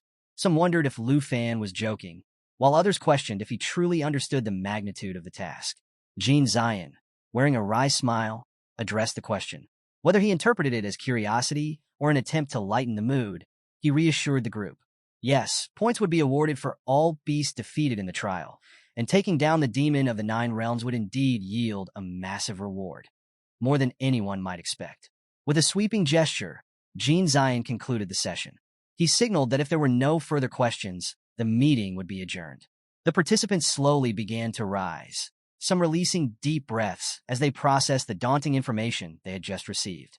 As the crowd dispersed, Elder Han turned to Vice Principal Zhao and suggested that Lu Fan should get some rest. With a hint of amusement, he added that they would meet again tomorrow. Zhao nodded in agreement, and he and Lu Fan bowed respectfully before heading out. Elder Han watched them leave, a knowing smile on his face. He murmured to himself, reflecting on Lu Fan's earlier question about defeating the demon. The thought stirred something in him, an excitement he hadn't felt in years. This young man, he mused, will make things very interesting. Later that night, Lu Fan lay in his room, his mind a whirlwind of thoughts. The challenge ahead was far more perilous than he'd initially anticipated. The mention of the ancient beasts and the allowance for participants to kill others for points weighed heavily on him. The stakes were no longer just about glory. They were about survival. Though he wasn't entirely sure what Jin Qinghan would do, he felt certain that Kim Sung-han, another participant, would act decisively to secure an advantage. Seeking some clarity, Lu Fan reached for his phone. He decided to check the trial rankings, hoping to get a better sense of the competition. Opening the app, he scrolled through the national trial predictions. The list displayed the names of all 23 representatives, their ranks clearly labeled. His breath caught when he spotted his own name. Under Dragon Nation, next to T1, was his name. Lu Fan stared at the screen, stunned. He couldn't understand how he had been ranked so high. He stretches, still groggy, and glances at the list again. The notion of placing him and Jin Qinghan at the top feels utterly absurd to him. Scoffing, he scrolls through the app, shaking his head in disbelief. The rankings, in his eyes, feel misplaced, almost laughable. For a media outlet claiming to be reputable, Lu Fan thinks their predictions are anything but reliable. As he scans the list, his gaze stops on one name, Musashi Ten from Sakura Nation. A chill runs down his spine. He knows that name all too well, and it leaves him uneasy. This is a contender worth watching closely, and the thought lingers as he prepares for the day ahead. The trials officially kick off later that morning. The air buzzes with excitement as participants line up in their designated spots. A booming voice fills the arena, announcing that the national trials, organized by Taichi Nation, are about to begin. The crowd stirs with anticipation, eager to see the competition unfold. Look to the sky, the voice commands. Lu Fan and the other participants tilt their heads upward, spotting a swirling blue vortex forming high above them. It sparkles with streaks of light, a mesmerizing tornado of energy. The portal to the secret area is ready, and the participants prepare to step forward. Suddenly, the voice booms again with a bizarre command. The trials will not commence until everyone has liked this video.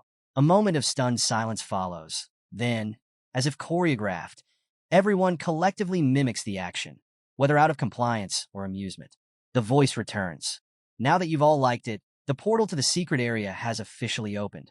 Without further delay, the participants move toward the portal as one. Lu Fan stands firm, calm yet focused, his mind already mapping out strategies. He knows the portal is his ticket to the trials, and with full confidence, he steps into the shimmering vortex. Elsewhere, the event has captivated spectators. In a villa, Lu Fan's teammates Jianying, Qinxiu, Xiaoman, and Hank sat together, glued to the screen. They try to mask their unease, but the weight of the trials looms heavily over them. They trust Lu Fan's abilities, but even the strongest contenders feel the pressure in moments like these. Meanwhile, Captain Lu Fei, Lu Changkong, and Shin Kai watch with excitement, their confidence in Lu Fan unwavering. They eagerly anticipate the moment he takes center stage, certain he will rise to the challenge.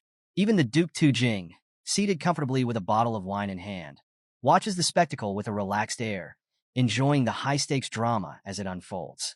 Vice Principal Zhao and Elder Han, seated side by side, are equally invested.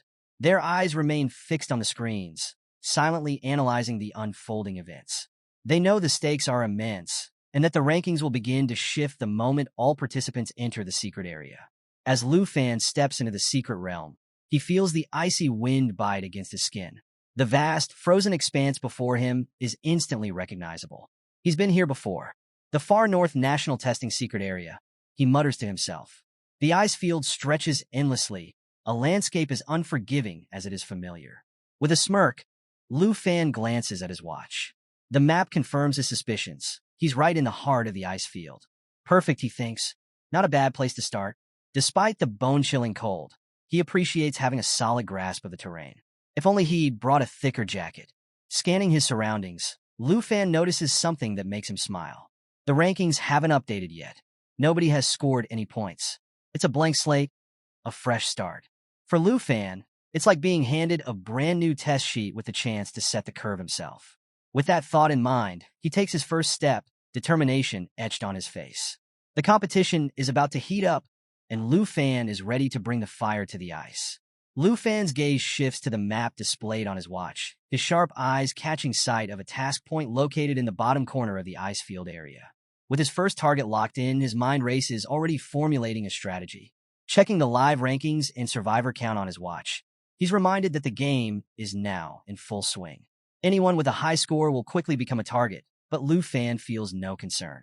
If others want to come after him, they'd better be ready for the fight he's prepared to give.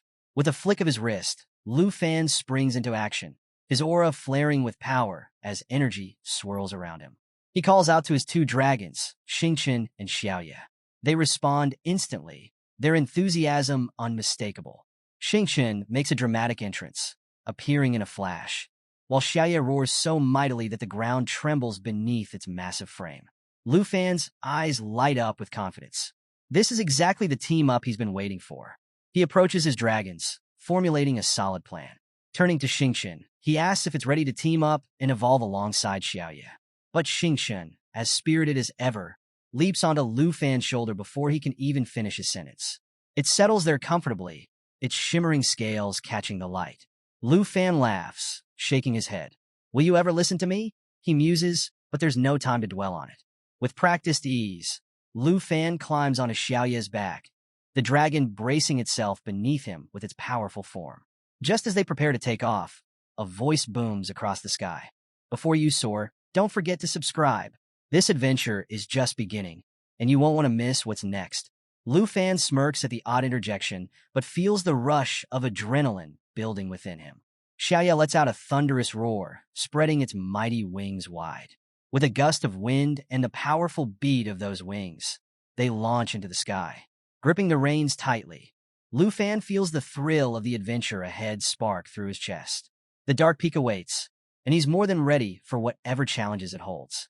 Meanwhile, across the expanse of the National Testing Secret Area, Jin Qinghan trudges through the heat of a sprawling desert. The familiar terrain stirs memories as he smirks to himself. "Back here again," he mutters, already adjusting to the oppressive heat and barren emptiness surrounding him. Raising a hand, Jin Qinghan summons his beasts. These are no ordinary creatures. They resemble him in fragmented, eerie ways, their distorted forms pieced together like living puzzles. His skill, Fragmented Ambush, is equal parts brilliant and unnerving. Pieces of the abyss split off and hide in strategic locations, creating a chaotic network of traps and surprises. It's a unique advantage that sends chills through anyone who encounters it. As the beasts take shape, their tiny legs skittering across the desert sand, Jin Qinghan watches with satisfaction. The system interface appears before him, displaying the details of his ability. The Abyss Symbiosis effect stands out as the cornerstone of his power. As long as his Abyss-summoned beasts live, Jin Qinghan shares their symbiotic strength. More unnervingly, if he dies, it's no problem. He can revive within any of the Abyss summons. This ability makes him a near-immortal force, almost like a one-man army. Well, sort of, he muses aloud, his grin widening. He counts his chances, 9 revivals in total, thanks to his beasts.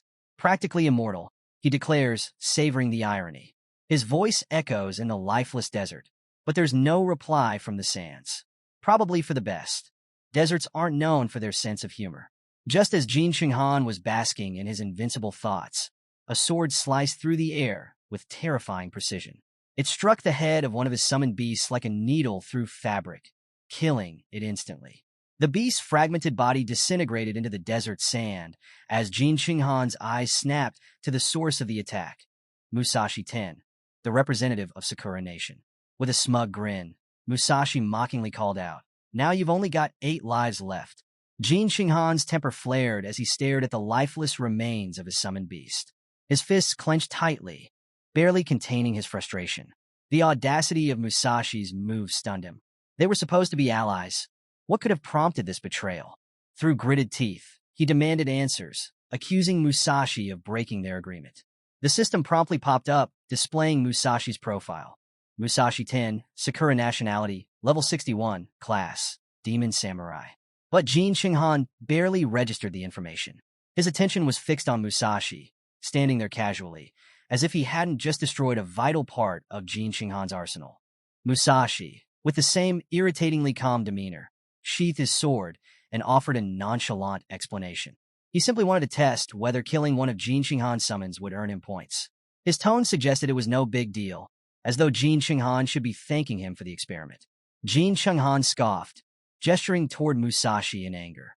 "If you're so desperate for points," he spat, "why didn't you target Lu Fan instead?" His voice rose as he reminded Musashi of their pre-match agreement, emphasizing that eliminating one of his summons was a direct blow to his survival chances. Pointing an accusing finger, Jin Qinghan demanded to know what Musashi was thinking. But Musashi remained unbothered, shrugging off the accusations. "You still have 8 lives left," he remarked casually, as if to say it was nothing to get worked up about. Then, with a smirk, he offered compensation, a boss fight of all things, as if that could somehow make up for the loss of a resurrection. Jin Qinghan's fury simmered, though the absurdity of the offer managed to diffuse his anger just slightly. He sighed, muttering that he didn't have time to argue. Gesturing for Musashi to move aside, he reluctantly decided to let it go. Musashi, ever the opportunist, fell in a step beside him, cheerfully calling out for him not to leave his ally behind. As they moved forward together, Musashi revealed a surprising tidbit. Jin Zion had teleported him under the Overseer's radar, placing him at Jin Qinghan's side. This, he claimed, was to ensure their alliance remained intact. "You'd better protect me," he added with a mischievous grin. Jin Qinghan snapped, telling Musashi to lower his voice so the Overseer wouldn't catch wind of their discussion. He then laid out their plan. Their alliance had been formed under the committee's orders. As for Lu Fan, Jin Qinghan assured Musashi that he would handle him personally. Musashi, on the other hand, was tasked with dealing with a black dragon Xiaoya. In a more serious tone, Jin Qinghan shared a critical piece of information he'd been withholding. "There's something Jin Zion didn't mention about the Dark Spire," he began. He explained that the spire moved randomly across the map, and if it detected a participant, it would launch an attack. Musashi's expression shifted to one of alarm. "Why didn't you tell me this sooner?" he demanded, realization dawning on him. "No wonder you've prepared so many resurrections." Jin Qinghan's lips curled into an ominous grin, his eyes glinting with mischief. He didn't bother justifying himself further, leaving Musashi muttering in irritation. The demon samurai scowled. "So if I face the demon of the 9 realms at the peak, and you die, you just resurrect. But what happens to me if I fall?" Jin Qinghan turned toward him, raising his hand as a sinister purple aura swirled around it. "Don't worry," he said with a wicked smile. "Since we're allies, I'll protect you." Without warning, Jin Qinghan unleashed his power in Musashi's direction. The sudden burst of energy caught Musashi off guard, but he didn't flinch. Instead, with a puzzled expression, he asked what exactly Jin Qinghan was doing. Jin Qinghan, in his usual dry tone, explained that it was an abyss contract. A powerful aura enveloped Musashi, and within moments, he let out a scream of pure agony. The pain was overwhelming, but somehow, Musashi managed to endure it. As the energy subsided, Jin Qinghan calmly informed him of the terms. From this moment on, Musashi could also be resurrected through the Beast Jin Qinghan summit. But there was a price. Their fates were now intertwined. If Jin Qinghan died, Musashi would share the same fate. Musashi, still recovering from the ordeal, struggled to his feet, his composure slowly returning. Jin Qinghan, completely unbothered, continued walking away without sparing him a glance. Gritting his teeth, Musashi called after him, frustration evident in his voice. He accused Jin Qinghan of holding back, treating him with distrust despite their so-called alliance. Musashi insisted he had no intention of betrayal. Jin Qinghan dismissed the reassurances without even looking back. "Working with Taichi Nation is the right choice for me," he said coldly. "When this trial is over, I'll end the Abyss contract." Not wanting to fall behind, Musashi hurried after him, suggesting they track down Lu Fan together. But Jin Qinghan remained focused, explaining his strategy with chilling calm. They wouldn't act immediately. Instead, they would let the demon of the 9 realms do most of the work, eliminating the other delegates first. Once the field was cleared, they would proceed with their plan. "The less effort we need to expend," Jin Qinghan said flatly, "the better." As they walked, Musashi spotted a mission point in the distance and suggested they accept it. Jin Qinghan turned toward him, his tone icy. That's a trap mission, he explained. Jin Zion marked those locations on purpose. Once you accept a mission, you can't take on any others. Musashi frowned, glaring at Jin Qinghan. What makes it a trap, he demanded. Jin Qinghan met his gaze with a sharp, murderous intensity. You'll understand soon enough, he said, his voice low and foreboding. It's impossible for anyone to complete. Hours passed, and the overseers watched the unfolding events from their monitors. Jin Zion leaned back in his chair, mocking the situation as he observed the rankings. It seems the big three nations, Dragon Nation, Star Nation, and Snow Nation, are nowhere to be seen this time, he said with a smirk. Another overseer turned to him, curious. What exactly are you trying to say? Jin Zion gestured to the screen, where the current rankings were displayed. Look at Dragon Nation, he sneered. Their representative, Lu Fan, was hyped as Tier 1 by the media, but he's ranked dead last with only 257 points. The overseer raised an eyebrow. What's going on with Dragon Nation? Their rankings are usually solid, but this year, maybe it's all just hype because of that dragon pet of his. Jin Zion chuckled. Must be overrated. Even killing a few basic beasts should have earned more than 257 points by now. Behind them, Elder Han sipped his green tea quietly, the faintest of chuckles escaping his lips. He didn't correct them. Let them underestimate Lu Fan. It would make his inevitable rise all the more satisfying. Meanwhile, Lu Fan wandered through the secret area, frustration growing with every passing minute. He checked his watch again, 257 points. No change. His anxiety deepened as he muttered to himself, questioning the location of the peak of darkness. He had been searching for what felt like forever, but there was no trace of it, not even a hint.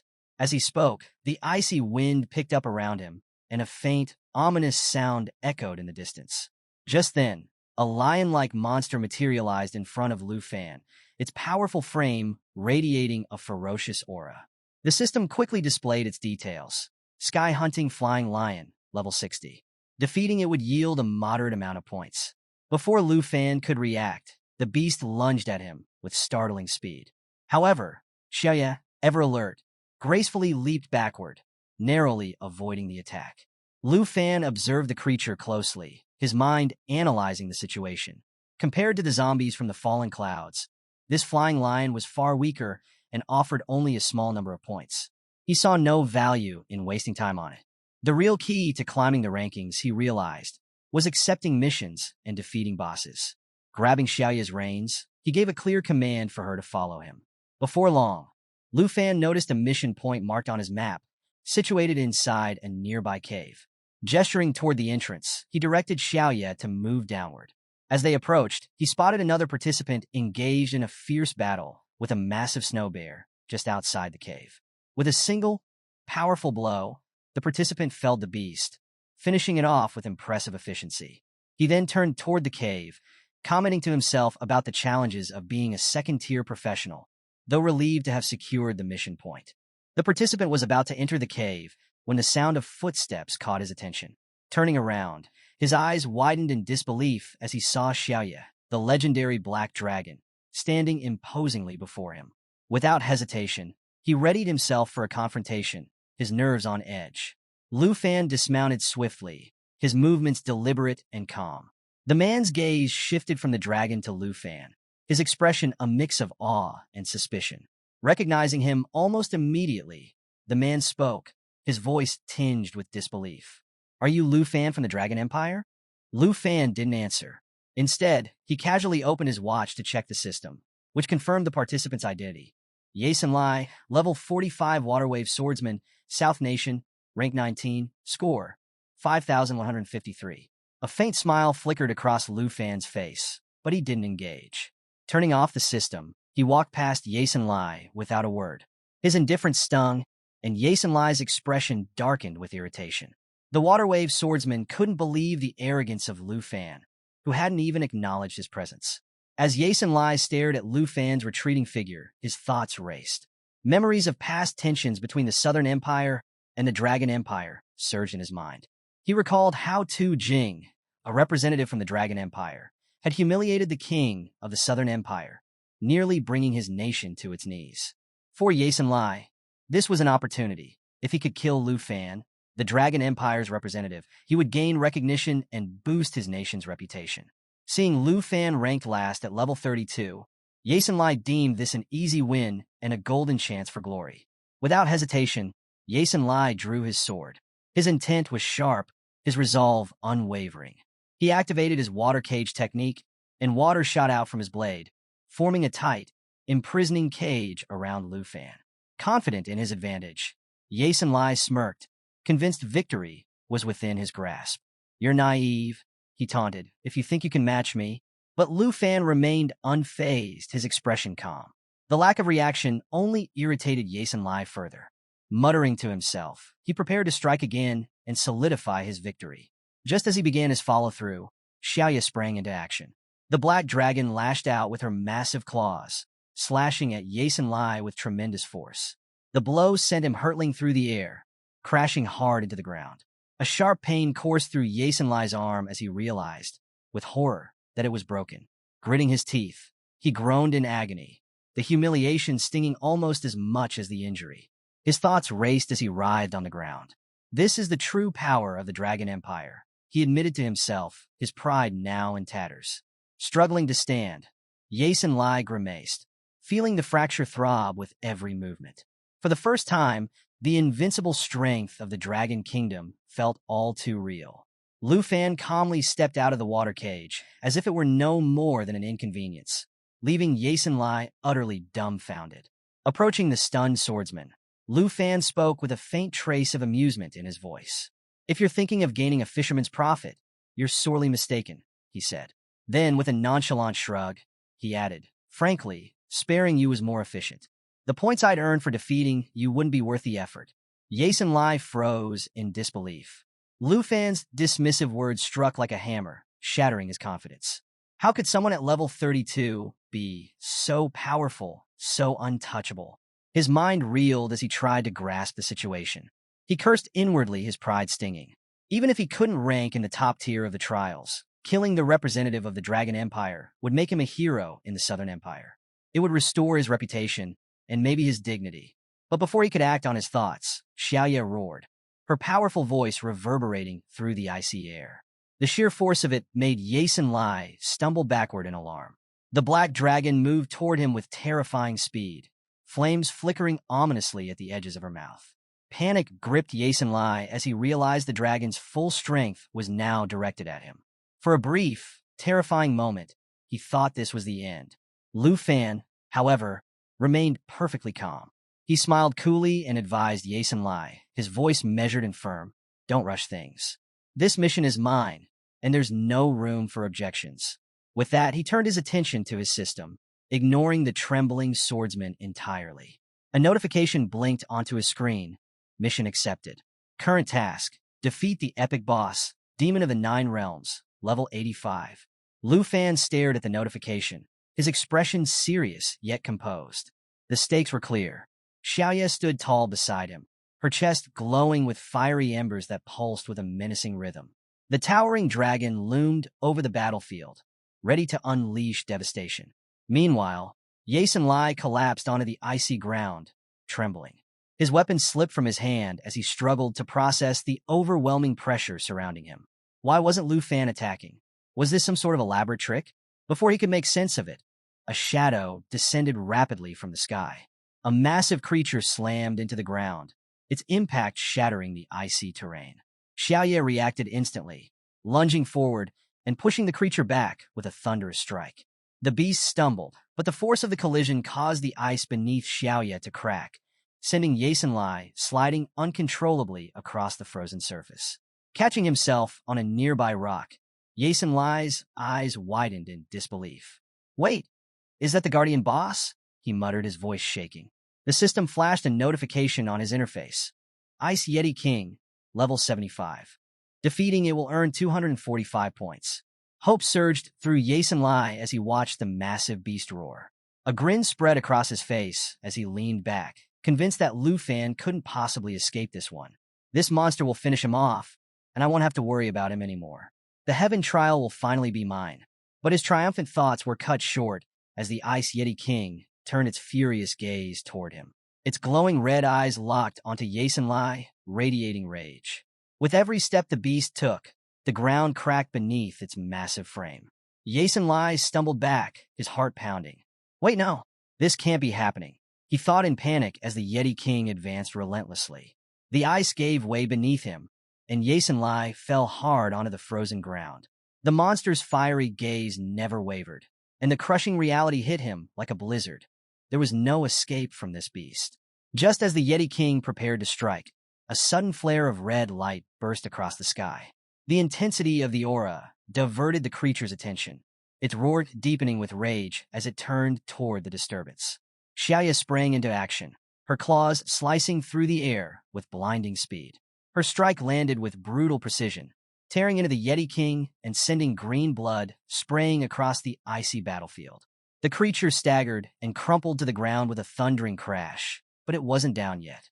Before the beast could recover, Xiaoya lunged again, her claws poised for the killing blow. But the Ice Yeti King lashed out with its massive claws, catching Xiaoya midair. With a primal roar, Lu Fan sprang into action, channeling the devastating power of Break Sky, a signature Dragon Key attack. The move unleashed 2 consecutive strikes, which triggered Xiaoya to mirror the attack with her own ferocious claw slashes, thanks to their synchronized bond. The Ice Yeti King, overwhelmed by the relentless assault, faltered. Its massive claws loosened their grip on Xiaoya, and the beast crashed to the ground with a thunderous impact, utterly defeated. Lu Fan landed gracefully beside the fallen creature, his smirk as casual as if he'd just brushed off a minor inconvenience. Big sure, he muttered, his tone light and dismissive, but not all that powerful. Behind him, Xiaoya stood tall, her imposing form radiating triumph as she let out a roar of approval. The system chimed in, updating Lu Fan's tally with an additional 245 points, bringing his score to 502. The ground trembled from the aftermath of the battle, and a nearby rock formation cracked, creating a jagged gap near Yasin Lai. The young swordsman, still trembling from the fight, could only stare in disbelief at what he had just witnessed. Lu Fan had shattered the Guardian boss with ease, his level 32 seemingly irrelevant to the sheer strength he had just displayed. Yasin Lai's mind raced as he tried to comprehend the power gap. A chilling thought struck him. What would have happened if that devastating attack had been directed at him instead of the boss? Terror gripped his chest, and panic rooted him to the spot as Lu Fan began walking toward him. Every step Lu Fan took seemed to amplify Yasin Lai's dread. When Lu Fan finally stopped in front of him, Yasin Lai closed his eyes, bracing himself for the inevitable strike. But no blow came. Instead, Lu Fan simply stood there for a moment, then turned and walked away, sparing Yasin Lai without a word. It took Yasin Lai a few moments to realize what had happened. Slowly opening his eyes, he saw Lu Fan already walking into the distance. The faintest smirk played across Lu Fan's lips as he muttered under his breath, "I can't waste my time on people who don't even subscribe. They're just not worth it." Yasin Lai could only watch, stunned. Lu Fan had spared him, deliberately choosing to walk away instead of finishing him off. It was baffling, almost surreal. Just as Yasin Lai began to process this unexpected turn of events, a bright light appeared beside him. Squinting at the glow, he realized it was another mission prompt. His eyes widened in disbelief as he read it. Epic Boss Mission, Demon of the 9 Realms, Level 85. The absurdity of such a mission shook him. How can such a thing even exist? He muttered, recalling Lu Fan's calm demeanor. It dawned on him why Lu Fan hadn't killed him. It simply wasn't worth the points. But now, the thought of Lu Fan actually taking on the Demon of the 9 Realms filled Yasin Lai with terror. Was he truly planning to face such an impossible challenge? Far away, in the observer's room, the scene was being broadcast on a massive screen. Vice Principal Zhao, watching intently, looked visibly distraught. He muttered in disbelief. How can a mission like this exist in the secret area? His frustration mounted as he saw Lu Fan accept the mission, the tension in his voice betraying his worry. Turning sharply to Jean Zion, Zhao's anger boiled over. "This mission is impossible," he snapped. "The risks are too great. What happens if the mission card gets stuck? And how could Lu Fan possibly earn points from it? It's absurd."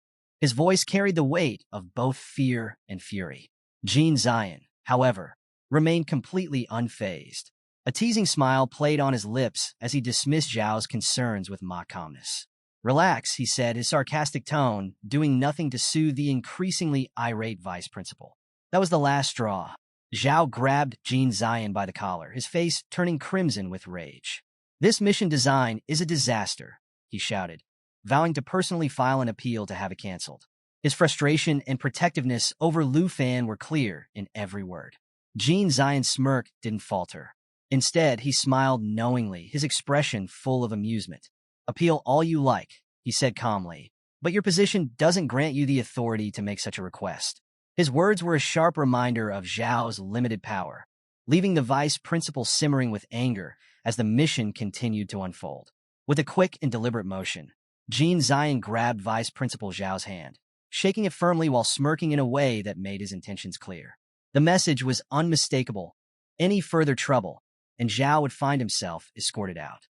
Elder Han, seated nearby, observed the tense exchange with a calm and measured demeanor.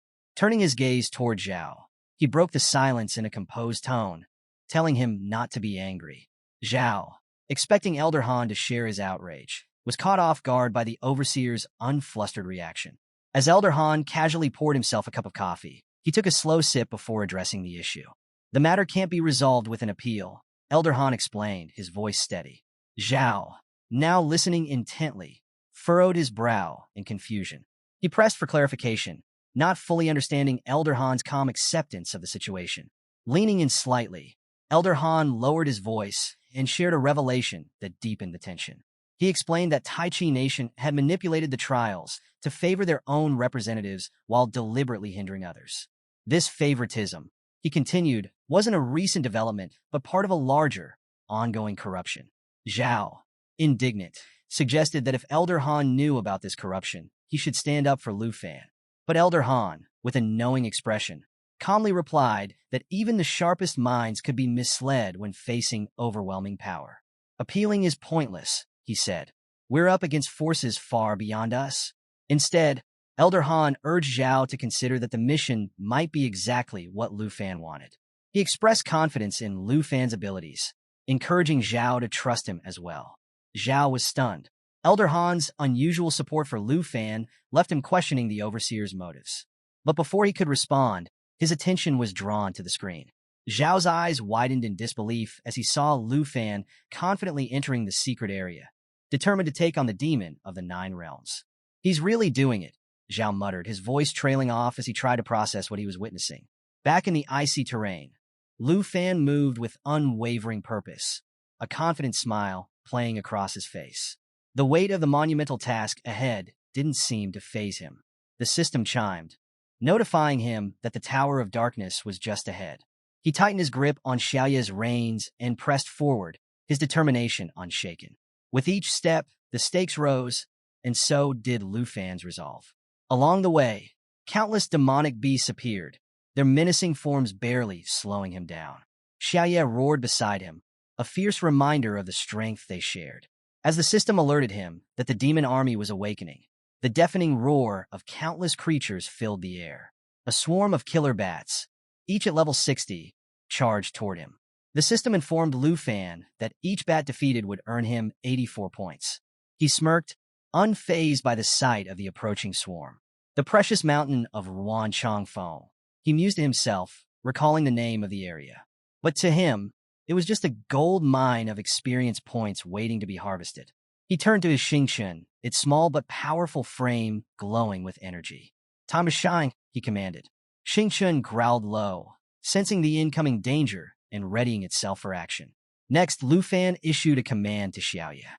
Transform into your destroyer form, he ordered. Xiaoya responded immediately, her massive form shifting as her strength, agility, and stamina surged to incredible levels. Strength, 5124 agility, 9,431 stamina, 10,474. In her destroyer form, Xiaoya let out a thunderous roar, the power of her transformation crackling in the air. She lunged at the swarm of killer bats, tearing through them with terrifying speed and precision. The bats' cries echoed as they fell one by one, their points adding steadily to Lu Fan's total. Despite his approval of Xiaoya's performance, Lu Fan's sharp eyes noticed a new threat. He quickly warned Xiaoya to keep an eye on the ground. From below, another wave of monsters emerged, burrowed demon. The system chimed again. Defeating these creatures would earn him 127 points per kill. Lu Fan was already on the move, his sharp eyes scanning the battlefield with precision. A confident grin spread across his face. It was time to obliterate everything in his path. Xiaoye, his loyal and formidable dragon, was quick to respond, transforming yet again.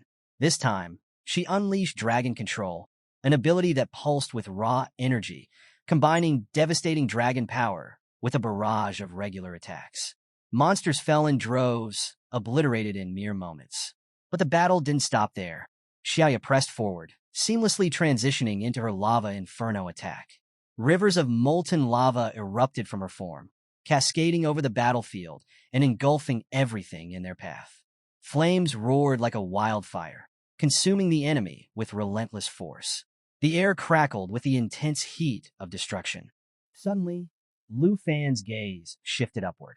His instincts flared as he spotted a new wave of monsters descending from the sky. These airborne beasts radiated a dangerous aura that set them apart from their ground-bound counterparts. A slight frown crossed Lu Fan's face. Taking them out one by one will take too long, he thought. A new strategy is needed. Wasting no time, Lu Fan tapped into the power of Dragon's inspiration. Raising his hand, a radiant golden light enveloped him and his dragons. The ability surged through them, increasing their attributes and attack power by 30%. Sensing the surge, Xiaoye let out a deafening roar, her body now surrounded by a molten aura. Her already fearsome stats skyrocketed: strength, 6,661, agility, 12,260, mental power, 26728, and stamina 13,614, making her a force to be reckoned with. Lu Fan, eyes narrowing with determination, drew his divine bow. Time to bring disaster, he muttered. Signaling Xiaoye to follow his lead, he knocked a snake arrow, its dark energy swirling with concentrated power. Xingqian, perched nearby and brimming with energy, twitched impatiently, eager to join the fray. Lu Fan's strategic mind raced. He instructed Xiaoye to prepare for her ultimate move, Cataclysm, and with precision, released the snake arrow from his divine bow. The arrow's trajectory was flawless, cutting through the air with lethal intent. Infused with the energy of the underworld snake bow, the arrow stored power for 3 seconds before unleashing its devastating effect.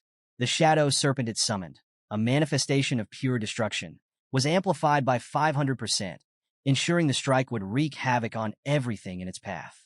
Simultaneously, Xiaoye charged her mental power to over 26,000, her molten form vibrating with anticipation. With Cataclysm, her ultimate move, she prepared to devastate the battlefield. The destroyer dragon flew high, her fiery form leaving a blazing trail as she ascended. She let out a thunderous roar, the sound so powerful it reverberated through the ground, shaking the very earth beneath her. The energy coursing through her body surged to its peak, radiating an oppressive, destructive pressure that even the sky seemed to tremble under. And then the world erupted. Xiaoye detonated the area beneath her with a catastrophic blast, reducing everything within its range to ash. Monsters disintegrated in an instant, their cries drowned by the deafening explosion. Before the approaching wave of beasts could even react, as Lu Fan released the snake arrow from his divine bow, its trajectory aligned perfectly with the area targeted by Xiaoye's destroyer dragon form. The moment the arrow hit, an explosive firestorm ignited, consuming everything in its path. Amplified by Xiaoye's immense mental power, the attack's damage skyrocketed to a staggering 500%. The battlefield was engulfed in flames, the air thick with the acrid scent of burning flesh. The sound of a final, earth-shaking explosion marked the end of the relentless onslaught. The system chimed with a notification. Dragon Nation's Lu Fan has earned 22,758 points. Current rank, number 1. Lu Fan stood tall, surveying the battlefield. His gaze swept over the smoldering ruins of the demon army, his faint smile betraying his satisfaction. Not a single creature remained. The system delivered another update. Xingqian has reached level 12, and Lu Fan's level has risen to 33. Progress was undeniable, and the momentum was his. At the monitoring station, disbelief filled the air. The room buzzed with murmurs of astonishment as Lu Fan's name surged to the top of the rankings. The 3 great families, long overshadowed, were once again in the lead, with Lu Fan claiming the #1 spot. Amid the chatter, someone exclaimed, "We didn't think he'd actually take on the dark forces and succeed." Charles and Andre, who had been given the same mission, were now stagnant, their scores failing to rise. Vice Principal Zhao watched with a mix of awe and pride, a sense of satisfaction creeping in. Maybe Elder Han was right, he thought. Perhaps I should have trusted Lu Fan. What Zhao had once considered a trap now seemed like nothing more than a warm-up for someone like Lu Fan. Elder Han, ever composed, observed the scene with quiet amusement. Turning to Vice Principal Zhao, he chuckled lightly. "Look at that battered black dragon of his," he remarked. "And yet, Lu Fan hasn't even summoned all of his dragons." Zhao, taken aback by the comment, hesitated before offering to bring Elder Han some tea. But the overseer waved off the suggestion. "No need for tea just yet," he said with a faint smile. "The real matter at hand is watching Lu Fan's performance. We can't afford to miss him taking on the demon of the 9 realms." Jean Zion, seated nearby, watched the exchange with a satisfied grin. In his mind, everything was going exactly as planned. The demon of the 9 realms had yet to appear, and when it did, he was confident Lu Fan would exhaust himself collecting the remains of his dragons and facing the true challenge. Back on the battlefield, Lu Fan's momentary satisfaction was cut short. The ground trembled as the stone chain suddenly broke, sending a shockwave through the area. The air crackled with energy as a massive, pyramid-like structure began to collapse rapidly. Lu Fan's expression shifted to one of seriousness. This challenge was far from over. The rumbling earth gave way as a massive door swung open, releasing a flood of ferocious beasts. These creatures were far more vicious than he had anticipated. A grim realization hit him. He should have waited for all the enemies to appear at once, eliminating them in a single, decisive attack. Cursing under his breath, Lu Fan quickly adjusted his focus. Drawing his sword, he prepared to face the incoming horde. The system updated rapidly, identifying the new threats. Wandering pavilion beasts, level 75, 135 points each. Two-headed ogres, level 80, 297 points each. Demon scouts, level 60, 50 points each. Lu Fan's mind calculated the opportunity before him. A grin began to form. This isn't a setback, he thought. It's a jackpot. Xiaoye, sensing the intensifying battle, shifted back into her destructive form, her molten body pulsing with renewed energy. Lu Fan, fully aware of the scale of what lay ahead, felt a surge of determination. "This is exactly what I needed," he said to himself, eyes gleaming. More points, more monsters to destroy. Calling out to his team, he ordered them to prepare for the fight. With a nod to the Xingqian, he signaled it to join the fray. Xingqian's eagerness surprised him as the dragon surged forward, almost as if it had been waiting for this exact moment. Watching Xingqian charge in a battle with reckless enthusiasm, Lu Fan couldn't help but ask, "Are you planning to fight them all by yourself?" Xingqian let out a sharp, determined roar in response, and with that, the next phase of the battle began. The battlefield is a symphony of chaos as waves of monsters charge forward, their roars merging into a deafening cacophony. At the center of it all stands Lu Fan, steady and resolute. Xingqian lets out a thunderous roar, unleashing a blast of icy breath that freezes enemies in their tracks. Her powerful wings create gusts of wind so strong they scatter enemy ranks, breaking their formation. Meanwhile, Xiaoye, the legendary black dragon cloaked in flames, stands fiercely beside Lu Fan. With firm authority, Lu Fan commands, "Protect Xingqian." Xiaoye responds with a fearsome roar, her fiery aura expanding into an unstoppable inferno, ready to incinerate anything in her way. Above, a radiant light descends from the sky, drawing the attention of the monsters. A massive two-headed brute leads a pack of goblins, all roaring furiously as they surge toward Lu Fan. But atop Xiaoye, Lu Fan stands unshaken, his fiery eyes glowing with deadly intent. Surrounded by swirling flames, the dragon roars mightily, ready to annihilate everything in her path. Lu Fan's focus shifts to Xingqian. He notices her moving with a fierce independence, her latent power beginning to emerge. A brilliant blue energy pulses from Xingqian's core, revealing a combat potential that is yet to be fully unleashed. Now's the time, Lu Fan thinks, his anticipation rising. Xingqian surges forward, her body radiating an intense blue aura. As her combat energy peaks, the air freezes around her, signaling the activation of her star armor, an ability that absorbs all incoming damage for 60 seconds and redirects it back to enemies. The battlefield erupts as Xingqian unleashes a devastating wave of energy, sending goblins flying in all directions. The force of her attack shatters their ranks, leaving nothing but frozen fragments behind.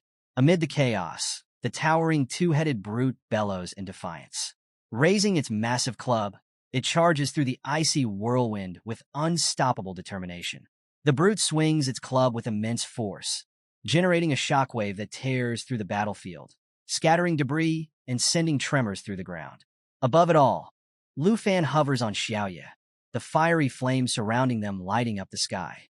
The brute's blazing red eyes lock onto Lu Fan, its challenge unmistakable. Lu Fan's gaze is icy, his fiery aura intensifying as he prepares to strike. But then he notices something. He signals Xiaoye to stop, saying calmly, "It seems we don't need to worry about this brute anymore." The system display confirms it. All damage has been absorbed and redirected. A confident smirk spreads across Lu Fan's face as he watches Xingqian dominate the battlefield with overwhelming power. The brute roars and raises its weapon again, determined to crush everything in its path. But Xingqian doesn't wait for a command. Reacting instinctively, she unleashes a flurry of icy blades, freezing the ground and slicing through the air with deadly precision. Her radiant wings glow brighter than ever as she soars through the battlefield, her Xingqian armor absorbing all damage and reflecting it back in a catastrophic shockwave. The force of her attack flings enemies into the air like ragdolls, shattering their formations and leaving destruction in her wake. A chilling blue aura spreads across the battlefield as Xingqian's power reaches its peak. The two-headed brute roars furiously, its red eyes blazing with anger. It prepares to retaliate, but Xingqian is already one step ahead. From her core, she summons her ultimate power. A radiant crystal forms, glowing with an intensity that illuminates the entire battlefield. Witnessing Xingqian unleash her full potential, Lu Fan feels a surge of pride. "She's going all out," he mutters, not wanting to hold her back. He commands Xiaoye to fly farther away, giving Xingqian the space she needs to unleash the full extent of her power. Xiaoye, surrounded by a roaring inferno, let out a deafening roar. Her crimson eyes burned with unrelenting intensity as she soared higher, gaining distance from the chaos below. Meanwhile, Xingqian unleashed her frost-laden fury. Her icy aura formed a glowing sphere of destruction, freezing enemies midair before shattering them into icy shards with explosive force. A massive tidal wave of freezing energy swept across the battlefield as Xingqian fully released her power, her mastery evident in every calculated move. The two-headed brute bellowed in defiance, but Xingqian's freezing surge overwhelmed it, encasing the beast in a relentless cage of frost. Above the frozen chaos, Lu Fan and Xiaoye cut through the battlefield, Xiaoye's blazing flames a sharp contrast to the icy wasteland below. The battlefield trembled as Xingqian's power intensified, forming a swirling vortex of frost that captured enemy forces mid-flight. Winged creatures screeched helplessly as the freezing winds disrupted their flight and reduced them to shattered remnants. At the heart of the storm, Xingqian descended like a living blizzard, her radiant wings slicing through the frozen air. Waves of energy radiated from her, freezing everything in her path. Her overwhelming strength dominated the battlefield, leaving the enemy with no chance of recovery. Lu Fan watched her with a mix of pride and admiration.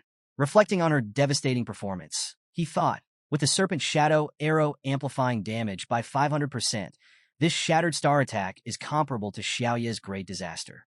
He called out, "Well done, Xingqian." A notification confirmed his level up to 34, highlighting the massive damage Xingqian had absorbed and unleashed, further cementing her status as a destructive powerhouse. Lu Fan smiled knowingly.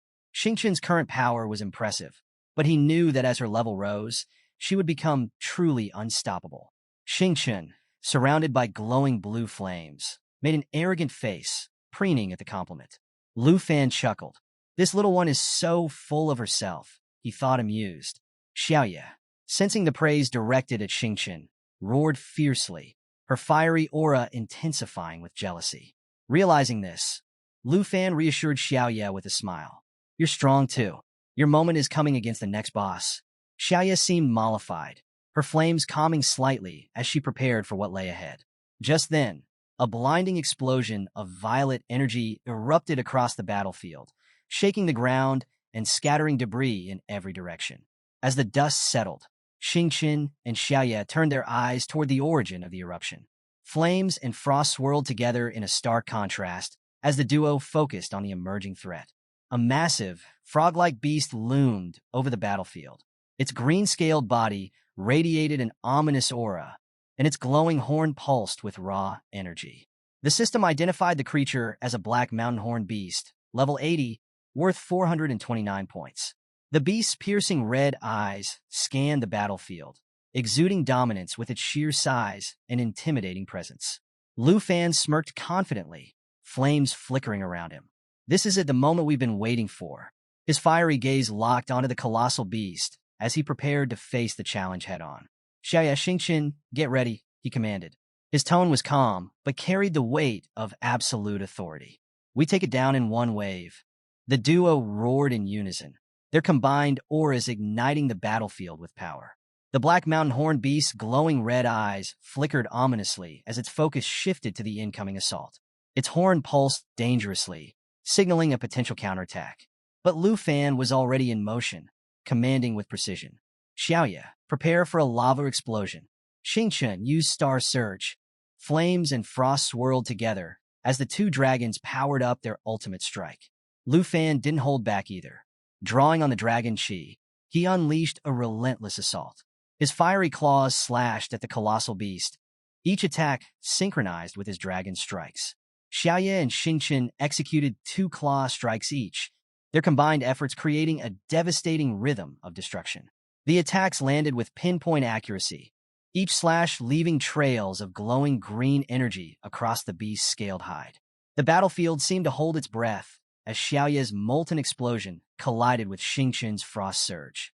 The synchronized attack created a catastrophic blast of elemental power, engulfing the black mountain horn beast in a vortex of flames and frost. The massive creature bellowed in agony as it struggled against the relentless force of their combined might. The beast's glowing horn pulsed brighter, spiraling with ominous green energy that crackled like a coiled serpent ready to strike. The battlefield trembled as the pulsating power reached its peak. With a sudden burst, the horn unleashed a concentrated blast of green energy that tore through the air at devastating speed. The force of the attack split the ground, carving a path of destruction that sent shockwaves rippling across the field. Lu Fan, undeterred, leapt into the air, his sword gleaming with raw power. Show this beast your true strength, he urged Xingqian. Below, the Xingqian responded with a thunderous roar, her body glowing with an intense blue energy. In an instant, she unleashed her ultimate attack, a radiant torrent of energy that blasted through the battlefield with unrelenting force. The brilliance of the attack overwhelmed everything in its path, surging toward its target like an unstoppable tide.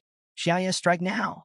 Lu Fan commanded, and the black dragon responded instantly, igniting into a blazing inferno. Flames erupted from her chest as she towered over the battlefield, radiating unmatched power. Her devastating attack, Lava Burst, tore through the air in a fiery surge, engulfing the battlefield in a tidal wave of destruction. The molten flames created a searing pool of lava, trapping enemies and inflicting continuous damage. The colossal beast roared in agony as the combined attack struck its massive frame. Unable to withstand the overwhelming power, it collapsed to the ground, its body writhing in pain as the flames engulfed it entirely. Desperation filled its glowing red eyes as it struggled to escape the molten chaos. In a final, panicked move, the beast coiled itself into a defensive ball and launched upward, attempting to flee the relentless inferno. The sky burned with fiery streaks as it ascended, its desperate flight marking the battlefield below in smoldering destruction. But Lu Fan was already moving. Soaring through the chaos, he struck with pinpoint accuracy. The ground erupted as his attack landed, sending shockwaves rippling outward. The beast let out an agonized roar, signaling a critical blow. Above, Xingqian spread her wings majestically, her energy surging as she created a shimmering field of light. The battlefield seemed to hold its breath, awaiting the next move. Lu Fan and Xingqian unleashed a perfectly coordinated strike. Their precision was unmatched, their timing flawless. The attack hit its mark with devastating force, and the colossal beast let out a deafening cry as its defenses shattered completely. Amidst the chaos, Lu Fan grinned confidently, recognizing the seamless teamwork that had led to their victory. The battle's outcome not only solidified their strength, but also sent their ranks skyrocketing. The scoreboard lit up with new rankings, and Lu Fan's name shot to the very top. His dragons perched proudly beside him, their auras glowing with satisfaction. "Look at that score," Lu Fan mused, reveling in their triumph. The awe-inspiring points left the competition stunned. In the supervision room, murmurs of disbelief rippled through the audience. Vice Principal Zhao watched with growing enthusiasm, marveling at Lu Fan's transformation during his journey to the northern regions. Elder Han acknowledged the feat with quiet approval, his eyes twinkling with amusement. Jean Zion, however, was far from impressed. Panic and frustration gripped him as he stared at the screen, his disbelief mounting. How could Lu Fan, a representative of the Dragon Nation, achieve such an unprecedented feat? His gaze locked onto the scoreboard, where Lu Fan had not only wiped out the Warcraft army, but surpassed Jin Qinghan by a significant margin. "This is impossible," Jean Zion fumed, his voice dripping with anger. Struggling to comprehend the situation, he issued strict orders to his subordinates. "Verify the data from the Black Tower immediately," he demanded, his tone sharp and unrelenting. "Find out if there's any exploitation or abnormalities. Report to me the moment you find anything suspicious."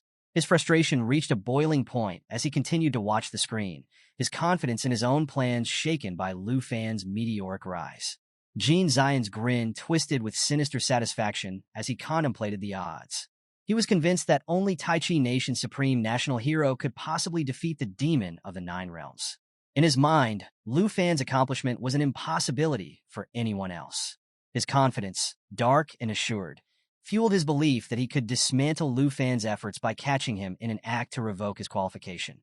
Half an hour later, at the entrance of the supervision room in Jean City Arena, a security guard reported to Jean Zion. "The inspection is complete," the guard said nervously. "The trial system, including the Dark Spire section, is functioning properly. No weaknesses were detected." Jean Zion's expression darkened. Furious, he grabbed the guard by the collar and snarled, "How could you overlook something so critical?" The subordinate stammered an apology, promising to reinspect the system immediately to avoid further mistakes. But Jean Zion was unforgiving. He lashed out at his staff, calling them incompetent, and ordered them to inspect again, this time without failure. The panicked guards scrambled to comply, retreating quickly to avoid further wrath. Jean Zion seethed with frustration. The mechanism designed to intimidate the other representatives had become a weapon in Lu Fan's hands. Consumed by rage, he resolved to manipulate the stats of the demon of the Nine Realms, intending to force Lu Fan into surrendering. His focus shifted to the rankings, placing his hopes on Jin Qinghan and Musashi Tan. Confident in their second-stage classes and levels above 30, he believed they were capable of turning the tide. With a stern expression, Jean Zion stormed into the supervision room. Elder Han, seated calmly in a corner with a teacup, glanced at him but said nothing. Jean Zion's anger faltered for a moment as his eyes darted to the big screen. He froze, his confidence crumbling. "Impossible!" Jean Zion shouted in panic. On the screen, Lu Fan had nearly conquered the entire field. In the arena, flames engulfed the battlefield, casting shadows through the chaotic inferno. Soldiers struggled to navigate the blazing terrain, their efforts dwarfed by the relentless power radiating from Lu Fan. Standing at the center of it all, he was bathed in a radiant blue aura. His weapon pulsed with unyielding energy, casting an indomitable light across the battlefield. Behind him loomed Xiaoye, her dark form blending seamlessly with the fiery depths, her eyes burning with fierce determination. Across the battlefield, a legion of demonic creatures emerged from the shadows, their crimson eyes burning with malice. At the forefront stood a massive armored entity, its pulsating blade of dark energy exuding a menacing presence. The system identified the boss, level 86. Lu Fan's gaze sharpened as he analyzed the challenge ahead. This is no ordinary fight, he thought, realizing that Xiaoye alone wouldn't be enough to handle this opponent. Without hesitation, he made the call. He knew splitting the experience points was necessary to win. "Xiaofei, it's time." The battlefield roared with chaos as Lu Fan summoned Xiaofei, the Emerald Dragon. A brilliant flash of green light illuminated the area as Xiaofei appeared in her Eternal One form, towering above the battlefield. Her presence radiated strength, her blade glowing with otherworldly power. Lu Fan stood resolute, ready to lead the charge. Xiaofei unleashed her Emerald Dragon bloodline, amplifying the effects of all allied dragon skills. A radiant glow surrounded the battlefield as Xiaofei activated Life Pulse, casting Emerald World Blessing across the area. The aura enhanced all allies within range, boosting their abilities by up to 400%. The tide shifted dramatically in Lu Fan's favor. Xiaofei roared, releasing an Emerald Blessing that surrounded Lu Fan, Xiaoye, and Xingqian with 32 stacks of dragon energy, massively amplifying the damage of their next attack. At the same time, Xiaofei activated Emerald Light, enveloping the trio in protective layers that removed debuffs and boosted their attributes by up to 60%.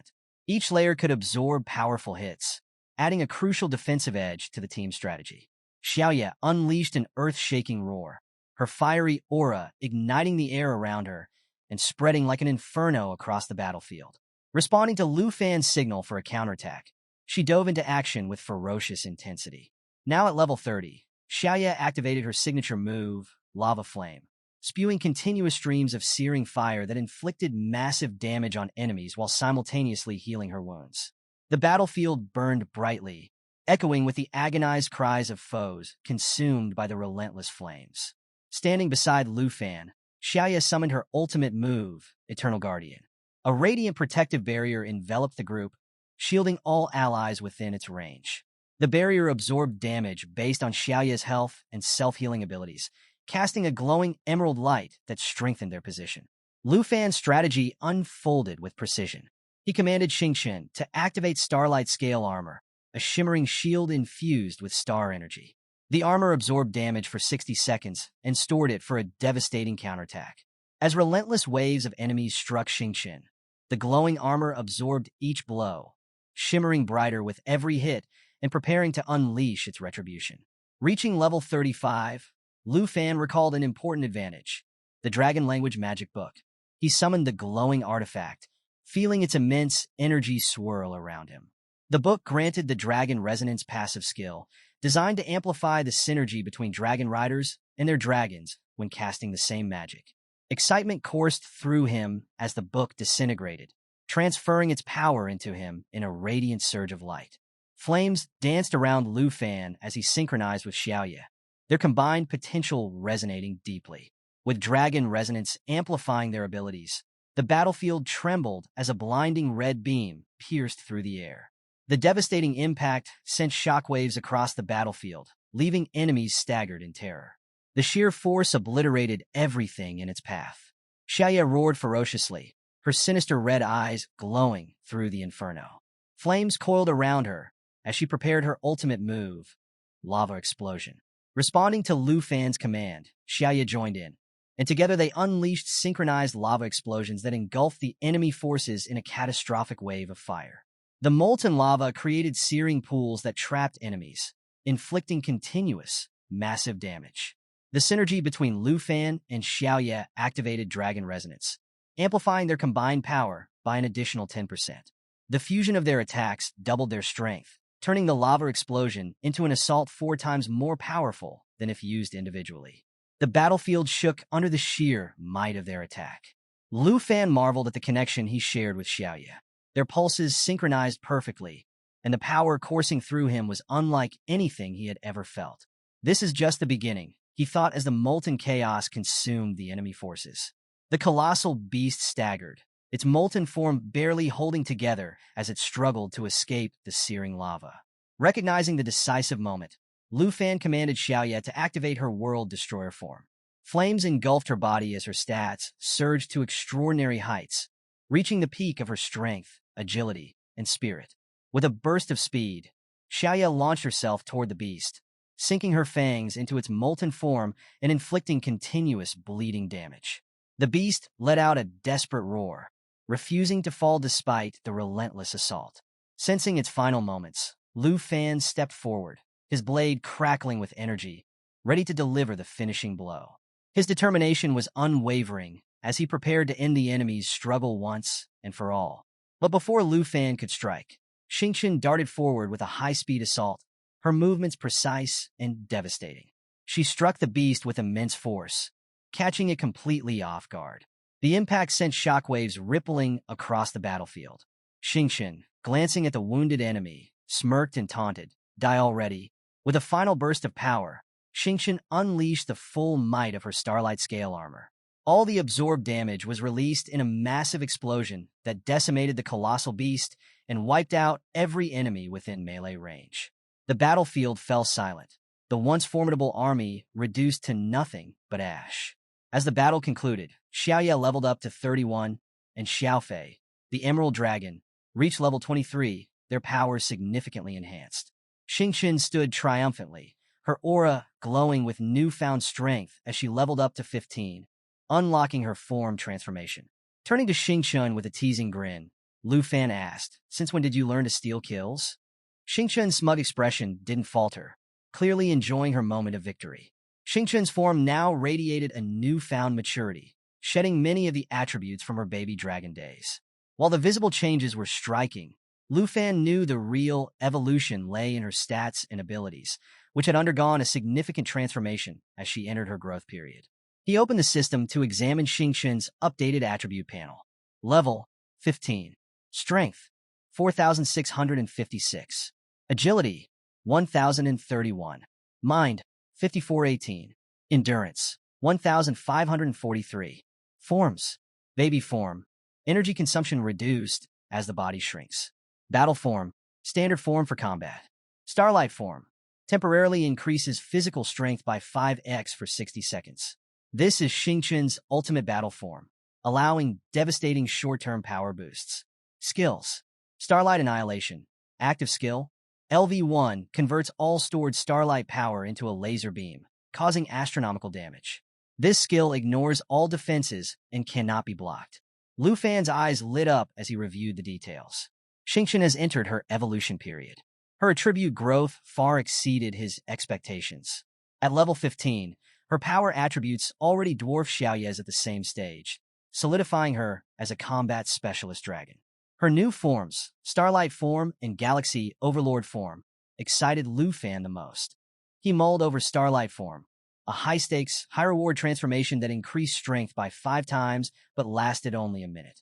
The form, combined with Starlight Annihilation, made Xingqian an unstoppable force capable of ignoring even the most formidable defenses. Lu Fan grinned, imagining her annihilating powerful opponents with a single, unblockable strike. The second form, Galaxy Overlord form, offered its own surprises. With 3 new skills, it promised an even greater range of destructive potential. Starfall, passive, automatically attacks enemies within a radius, similar to other Dragon's Chi abilities. Nebula Star, a crowd control skill for immobilizing enemies. Neutron Nebula Annihilation, a devastating attack that could potentially outclass even Shatterstar. Lu Fan's excitement grew as he imagined the synergy between Xingqian's forms. "We'll need to find monsters to test this power properly," he thought, determined to test the theory later. He shifted focus back to the battlefield and the looming hell Demon Peak. The Dark Castle Gate lay fully open, but no additional demons had emerged since the death of the Demon General. This silence made Lu Fan suspect something. The Hell Demon must still be inside the castle, he thought, refusing to show itself. "Are you really so reluctant to come out and face me directly? Fine. If you won't come to me, I'll come to you." To prepare, Lu Fan ordered Xiaoye to use the Qi perception skill. A radiant light beamed from Xiaoye's eyes, scanning the area. The Qi skill could reveal hidden or stealthy enemies, and activating it removed all stealth from nearby targets. Meanwhile, Xiaoye also activated her version of the skill, illuminating the battlefield with divine light. Lu Fan paused, strategizing. The Hell Demon is likely hiding inside the Dark Castle, waiting for the perfect moment. If it won't come out willingly, I'll flush it out myself. As Lu Fan rode Xiaoye into the foreboding Dark Castle, the atmosphere grew thick with tension. His dragons followed closely, their powerful forms cutting through the dark air as they entered through the massive gate. Upon entering, Lu Fan dismounted and stepped forward cautiously.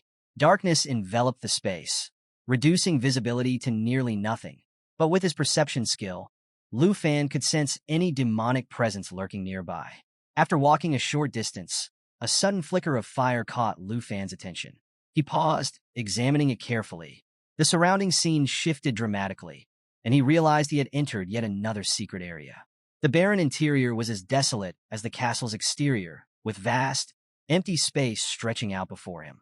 Floating torches illuminated the cavernous chamber, revealing just how vast it was, large enough to hold the army of over 10,000 demons he had previously vanquished. Lu Fan proceeded slowly, the eerie silence amplifying his awareness of every step. At the far end of the castle, a massive throne came into view. Its immense size dwarfed him, radiating an ominous presence. His dragons growled uneasily, their instincts picking up on the danger. As Lu Fan stared at the throne, a strange figure materialized before him. The system identified the creature as the Earth Shadow Demon, a level 85 nightmare boss. Its stats were intimidating. Strength, 37,551. Agility, 39,034. Spirit, 30,582. Endurance, 40,658. Abilities, 1. Shadow Layers. Shadow-infused attacks that penetrate targets up to 5 layers, with each layer increasing damage by 4%. 2. Phantom Walk. Grants complete stealth, allowing movement undetected. The effect ends upon attacking or executing melee actions. 3. Bloodblade Claw.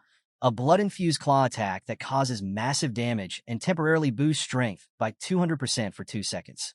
The demon's voice boomed, full of arrogance and disdain. A human and a dragon, it sneered. I remember, long ago, humans killed me. I lost my body, and this is not even my palace. I've been sealed here. The eerie figure moved closer, chains visible on its bound hands, and an unsettling eye stared menacingly from its chest. Yet, foolish humans have protected my soul, it continued mockingly. I am one of the demons of the 9 realms. Even in death, you've turned me into a toy, imprisoning me here. How pitiful. Lu Fan watched cautiously, the demon's words dripping with malevolence. What do you hope to achieve? Have you and your little dragon come to seal me once again? The demon raised a chained hand, its tone mocking. Dreaming of becoming a hero, are you? The demon's hand shot forward, brimming with shadow energy. Now, get ready to die, worm. Say your last words. It roared, launching an attack at Lu Fan. The demon activated its shadow layer ability. Lu Fan reacted instantly. The protective shield from Xiaofei absorbed the incoming attack, layers stacking as they increased the defensive power.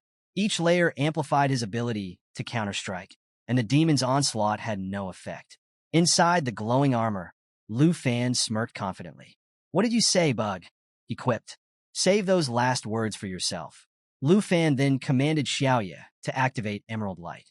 A radiant shield enveloped him, providing additional layers of defense that absorbed 2 hits each. The skill also removed all negative effects while boosting all attributes by 60%.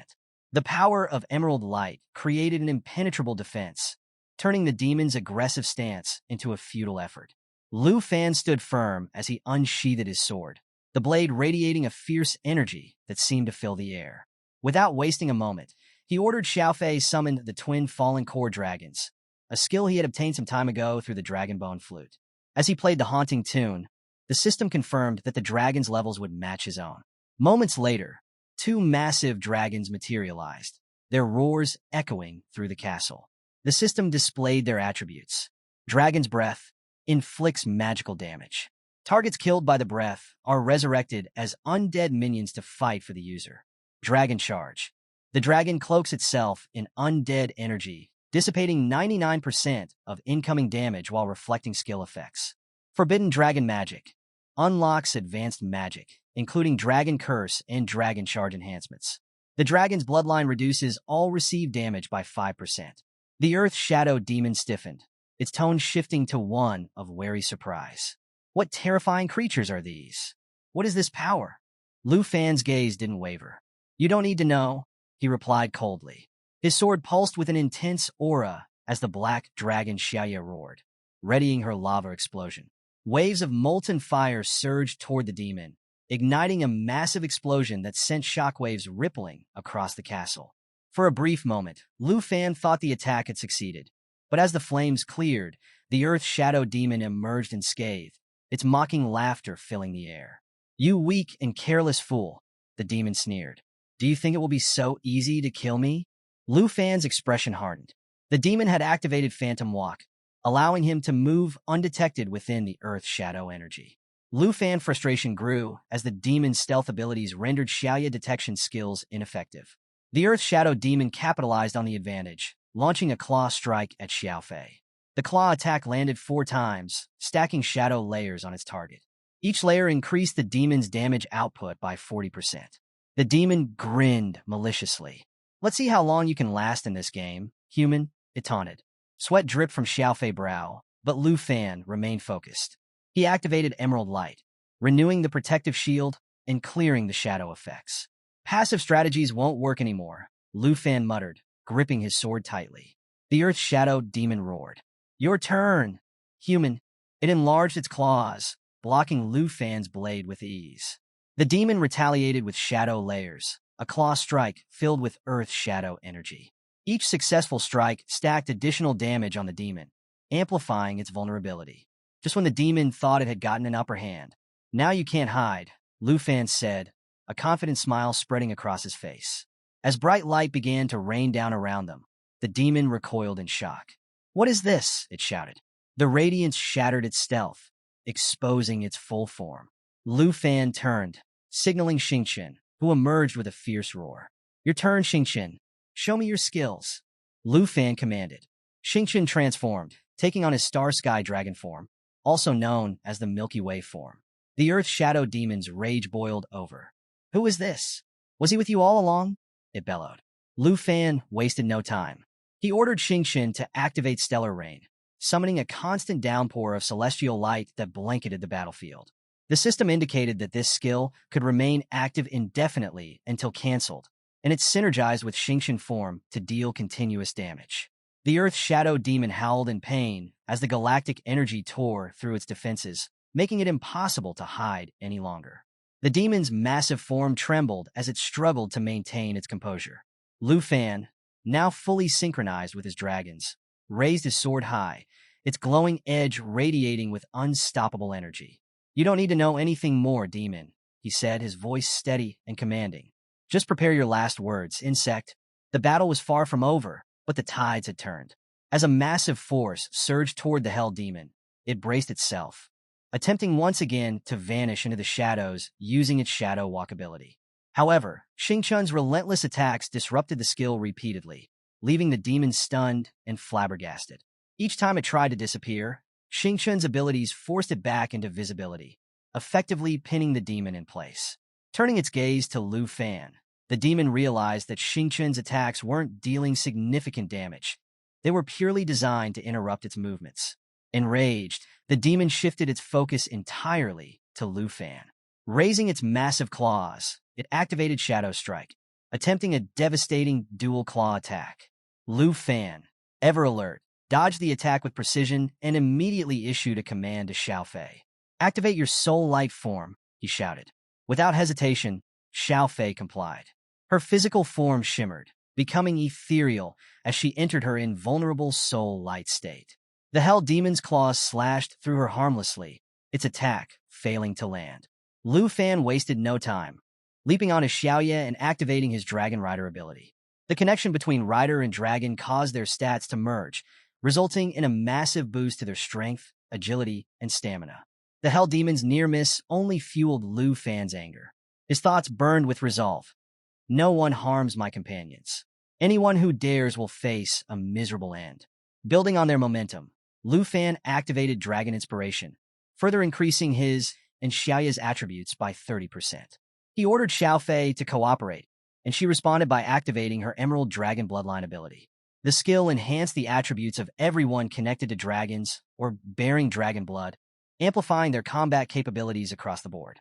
To further reinforce their position, Xiaofei activated her Soul Protection ability, linking a soul light to Xiaoya.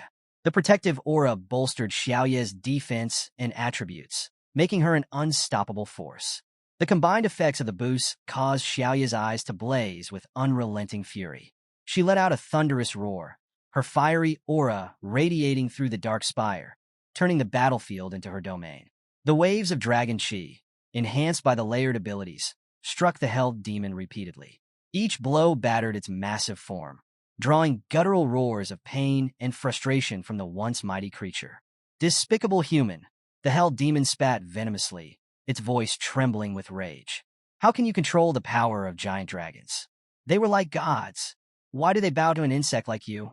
Desperation etched across its face. The held demon clawed at the surging streams of dragon chi, trying to deflect the relentless assault. Unmoved by the held demon's taunts, Lu Fan's voice cut through the chaos with sharp authority. Xiaoye, enhance the offensive chi, he commanded. Without hesitation, Xiaoye responded, intensifying the fiery assault. The relentless waves of chi battered the demon, forcing it backward under Xiaoye's unyielding strikes. Despite the demon's incessant bickering, questioning why the dragons followed a human, Lu Fan ignored its words entirely. His focus was absolute as he drew the underworld serpent bow, the dark energy radiating from it matching the intensity of the battlefield. At the same moment, the twin fallen corpse dragons entered the fray.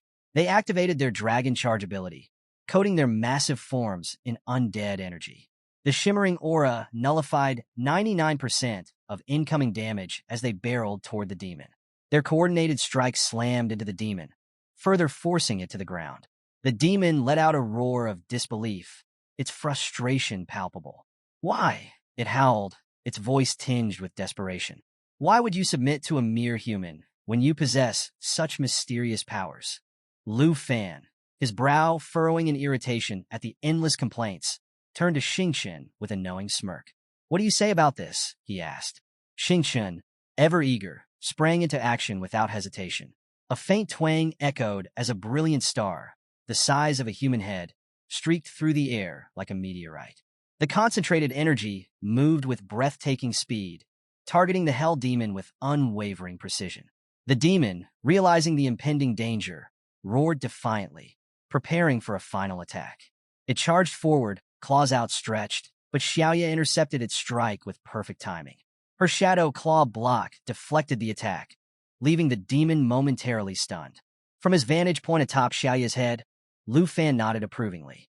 Excellent work, Xiaoye, he said, his voice filled with admiration. With that, he began charging the serpent bow, its energy building layer by layer. Hold it off until the attack is ready, Lu Fan ordered. Both Xiaoye and Xiaofei complied, their focus unwavering. As the energy at the bow's head reached its fourth layer, Lu Fan activated the Snake Shadow ability, further amplifying its destructive power. Sensing imminent danger, the Hell Demon activated its Blood Blade Claw ability, launching a ferocious strike at Lu Fan. However, Xiaoye deftly dodged the attack and, in a swift counter, ensnared the demon's arms with her claws. The demon roared in panic, struggling violently against Xiaoye's grip.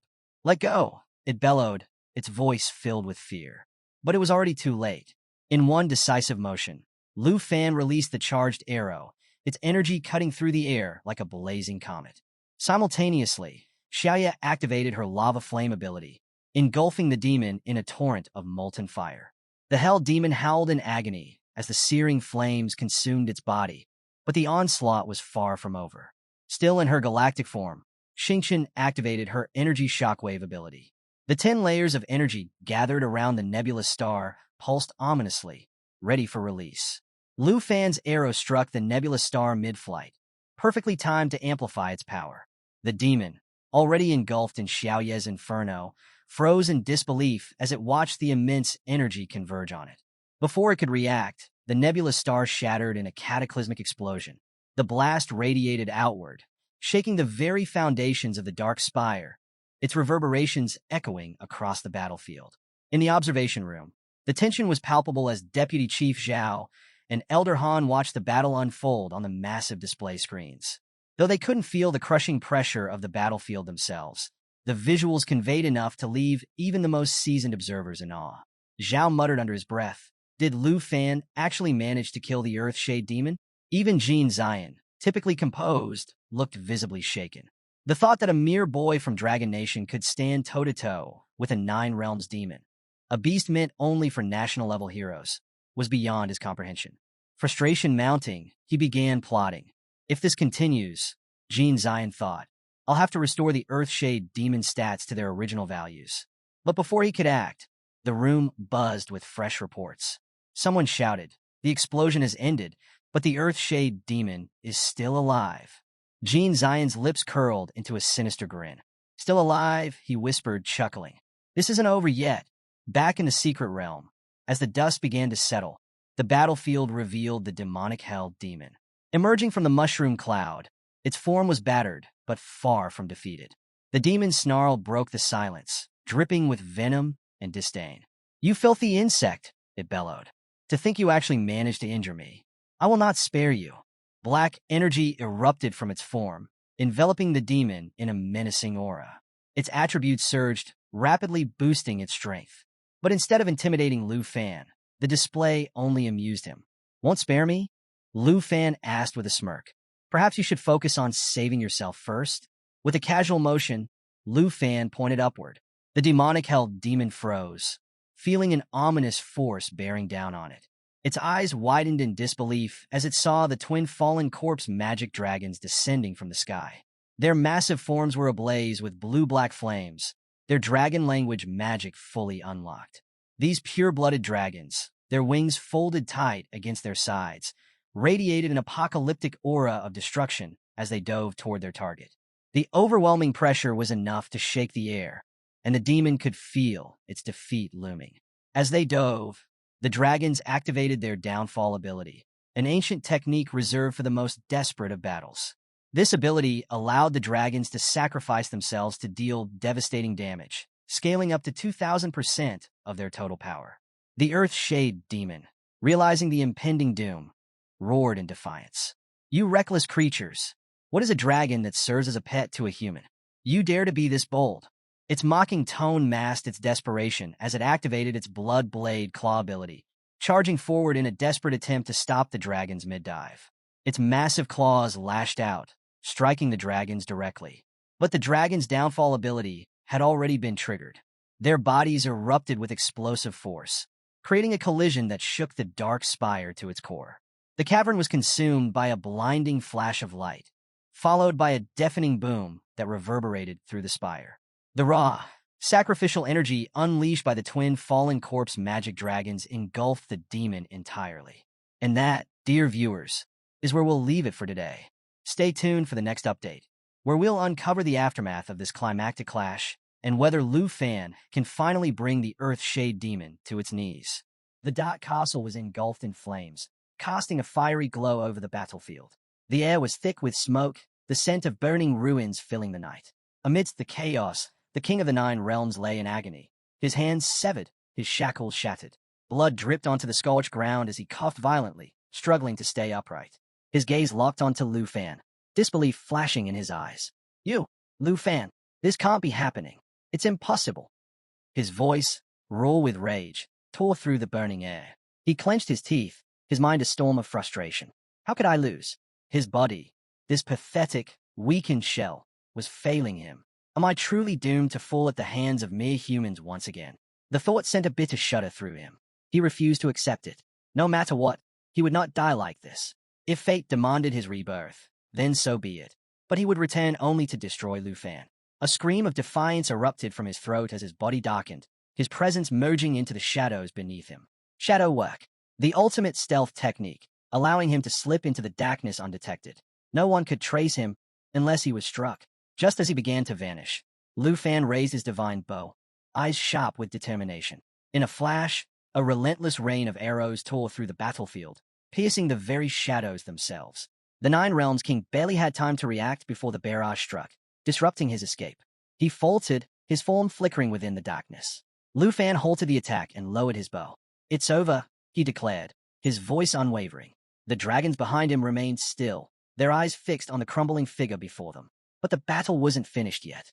The Demon King let out a ragged breath, his mind racing. No, this isn't over.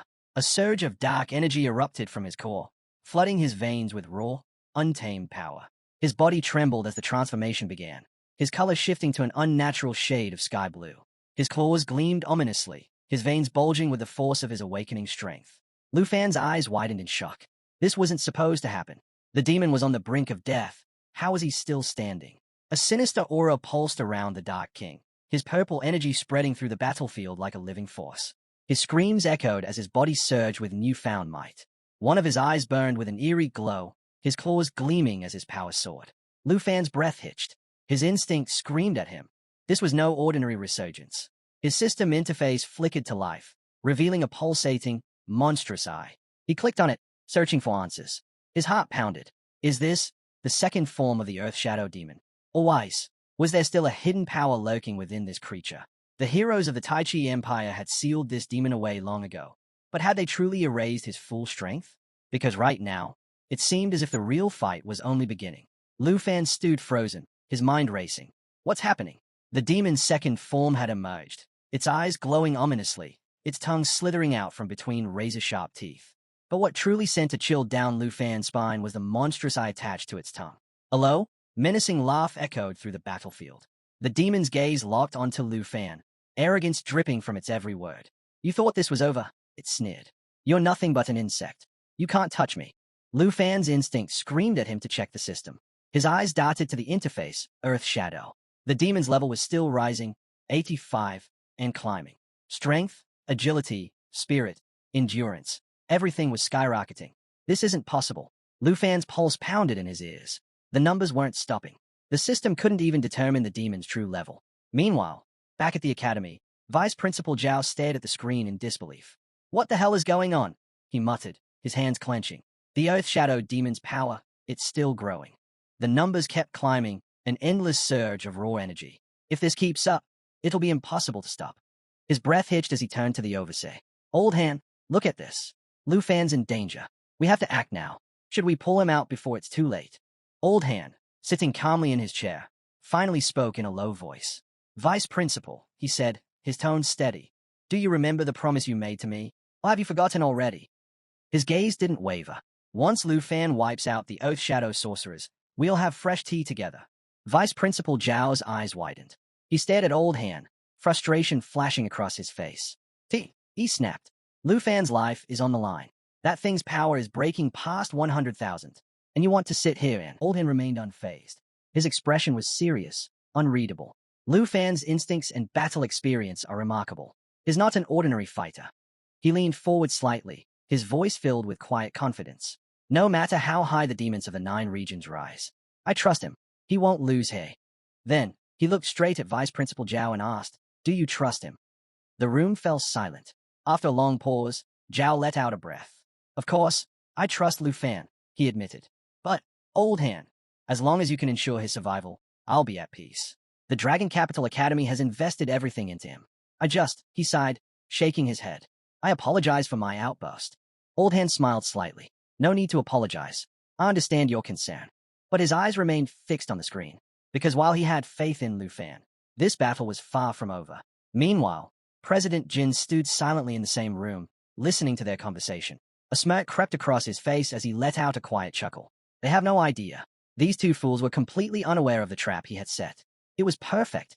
Just moments ago, he had sent an encrypted message to his officials, ordering them to enhance the powers of the 9 world wizards. He had also commanded them to push the monster's strength to its absolute limit. They think they are in control, but they don't even know what's coming. Even the mighty heroes of the Tai Chi Empire had failed against the 9 world wizards, so how could Fan possibly stand a chance? And now, these two were waiting for Lu Fan's death, completely oblivious to the storm about to be unleashed. Jin let out another amused laugh, his eyes gleaming with satisfaction.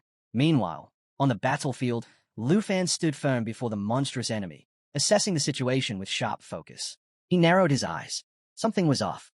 Why is your transformation so unnatural? He muttered. Your strength keeps increasing, but you're already acting like you've won. Don't celebrate too early. Without hesitation, Lu Fan gripped his divine bow. I can't let this thing keep growing stronger. If I don't stop its stat increase now, we're doomed. Realizing there was no time to waste, he activated his ultimate weapon. A pulse of energy surged through the air as he summoned the twin fallen dragons, 2 colossal beasts, perfectly synchronized with his own power through the technique of natural assimilation, known as the dragon's Ming flute. A deafening roar split the sky as the dragons circled above. The battlefield trembled under their presence. Without hesitation, he summoned the fallen dragon Drano. As the creature materialized, a brilliant light radiated from within. At the same time, the forces of the 9 worlds surged into action. Their power ignited, glowing nails, burning eyes, their strength reaching terrifying levels. The monster's gaze locked onto Lu Fan, and its voice rumbled with malice. Worm, you're already as good as dead. Then, with terrifying speed, the beast lunged toward Lu Fan, its roar shaking the entire battlefield. Without missing a beat, Lu Fan leaped onto his black dragon. Xiao Yi, activate World Destructive Roar. In an instant, a massive, earth-shaking roar erupted from the dragon's maw, rippling through the air like a force of nature. The sheer pressure of the attack sent shockwaves in all directions, inflicting devastating damage and weakening everything in its range. But the monster didn't flinch. It merely sneered. Pathetic. You and your dragons are nothing to me. You can't kill me. Lu Fan's eyes darkened. Then let's see if you can handle this. He activated Dragon Unleashed, a forbidden technique that unlocked the full potential of dragon language magic. In an instant, his demon dragon breath transformed into something far deadlier. His blade rose, power surging through it. A golden energy ring formed around his sword, while a deep purple aura ignited in front of the dragons. The battlefield stood on the brink of an all-out clash. The real battle was just beginning. Lu Fan roared, his voice cutting through the battlefield. The fallen dragon has unlocked dragon language magic. Without hesitation, he activated the forbidden husband dragon mantra, unleashing a massive wave of dark energy. The air filled with an eerie force, swirling with countless spectral figures, remnants of fallen warriors trapped within the cursed power. The energy crashed into the Nine Realms demon with a force so devastating that the very ground trembled. The demon let out a deafening scream, writhing in agony. His rage burned hotter than ever. Enough, he bellowed, his voice shaking the sky. His burning gaze locked onto Lu Fan, hatred radiating from his entire being. You dare insult me as if I were one of the ancient beasts. You will pay for this with your life. The dignity of the Nine Realms demon cannot be tarnished. But just as he prepared to strike back, something unexpected happened. A strange force surrounded him, locking him in place. He struggled against it, his massive form straining as invisible chains held him still. Confusion flickered in his eyes. What is this? He snarled, realizing he couldn't move. Lu Fan smirked. Too bad for you. Now it's time for you to learn true Fei. At that moment, the star dragon began to transform, shifting into its ultimate starlight form. A brilliant, celestial glow erupted from its body as it soared into the sky, illuminating the battlefield with a dazzling radiance. Lu Fan's voice rang out, filled with confidence. You underestimated a dragon tamer, and now, you'll pay the price. The system's notification flashed in his mind. A starlight form activated, time remaining, 59 seconds. The power surge was immediate. Star Dragon Strength, 4,656, 23,280. Agility, 548, unmatched. Without wasting a second, Star Dragon unleashed its most devastating ability, Morning Starlight. The Nine Realms demon howled in agony as the celestial energy surged through him. He trembled, his massive form barely holding together. This young dragon, he stammered, disbelief in his voice. But the attack wasn't over. With an earth-shaking roar, Star Dragon activated its final, ultimate ability, Starfall Burn. A colossal beam of condensed starlight erupted from its mouth, piercing straight through the demon's body. The attack ignored all defenses. It couldn't be dodged, blocked, or resisted. The sheer force of it warped the air, melting everything in its path. The Nine Realms demon convulsed as his limbs disintegrated into nothingness, his once mighty form dissolving into the wind. He let out one last, defeated cry. No, this cannot be. I had just regained my strength. How could I lose it all again? His voice faded as his body was reduced to ashes. The only thing left behind were his eyes, glowing remnants of his former self. But even they flickered and vanished into the air moments later. Silence fell over the dark castle. Lu Fan and the dragon stood motionless, the weight of the battle still lingering in the air. The victory was theirs, but something didn't feel right. Lu Fan glanced upward, his instinct warning him of something unseen. This isn't over. Then, a chilling realization hit him. The Earth Shadow Demon. He's trying to drag us down with him. The peak is collapsing. Without hesitation, he turned to Zhao. Get everyone out of here, now. Zhao wasted no time. With a powerful leap, he surged forward, leading the charge to escape before the battlefield crumbled beneath them. The final battle was over, but a new threat loomed just beyond the horizon. Cracks spread across the rocks, and within moments, they shattered completely, collapsing to the ground in a massive explosion. Sensing the danger, Lu Fan shot into the air, his dragon soaring alongside him. As he ascended, the system notification flashed before him. The Emerald Dragon had leveled up to 24. The Star Dragon reached level 16, and Lu Fan himself had climbed to level 36. His excitement grew even more as he noticed Xiao Yi, the Black Dragon, had reached level 32. Lu Fan smirked. Despite the sheer destruction from the explosion, the vast space inside the dark castle gave him enough room to evade any damage. Looking down at the battlefield, he thought, this fight went on longer than expected, but in the end, I won. Defeating the Earth Demon twice in a row. Totally worth it. Then, something caught his eye. His points. When he last checked, there were 459,792. But now, he could tell they had skyrocketed. The system confirmed it. He had officially reached rank 1. A grin spread across his face as he read the notification. Mission complete. The 9 Regions Clan's Land Demon has been eliminated. With over 500,000 points, Lu Fan let out a satisfied breath. I can finally sleep peacefully tonight. Meanwhile, back at the office, an air of disbelief swept through the spectators. Shocked expressions filled the room as they processed what had just happened. The 9-World Demon is dead, someone muttered. Unbelievable. His level kept climbing. How is that even possible? The discussion erupted, voices overlapping with awe. He's a genius, a full 440,000 points ahead of rank 2. Did you see that final decisive laser strike? His coordination with his dragons was flawless.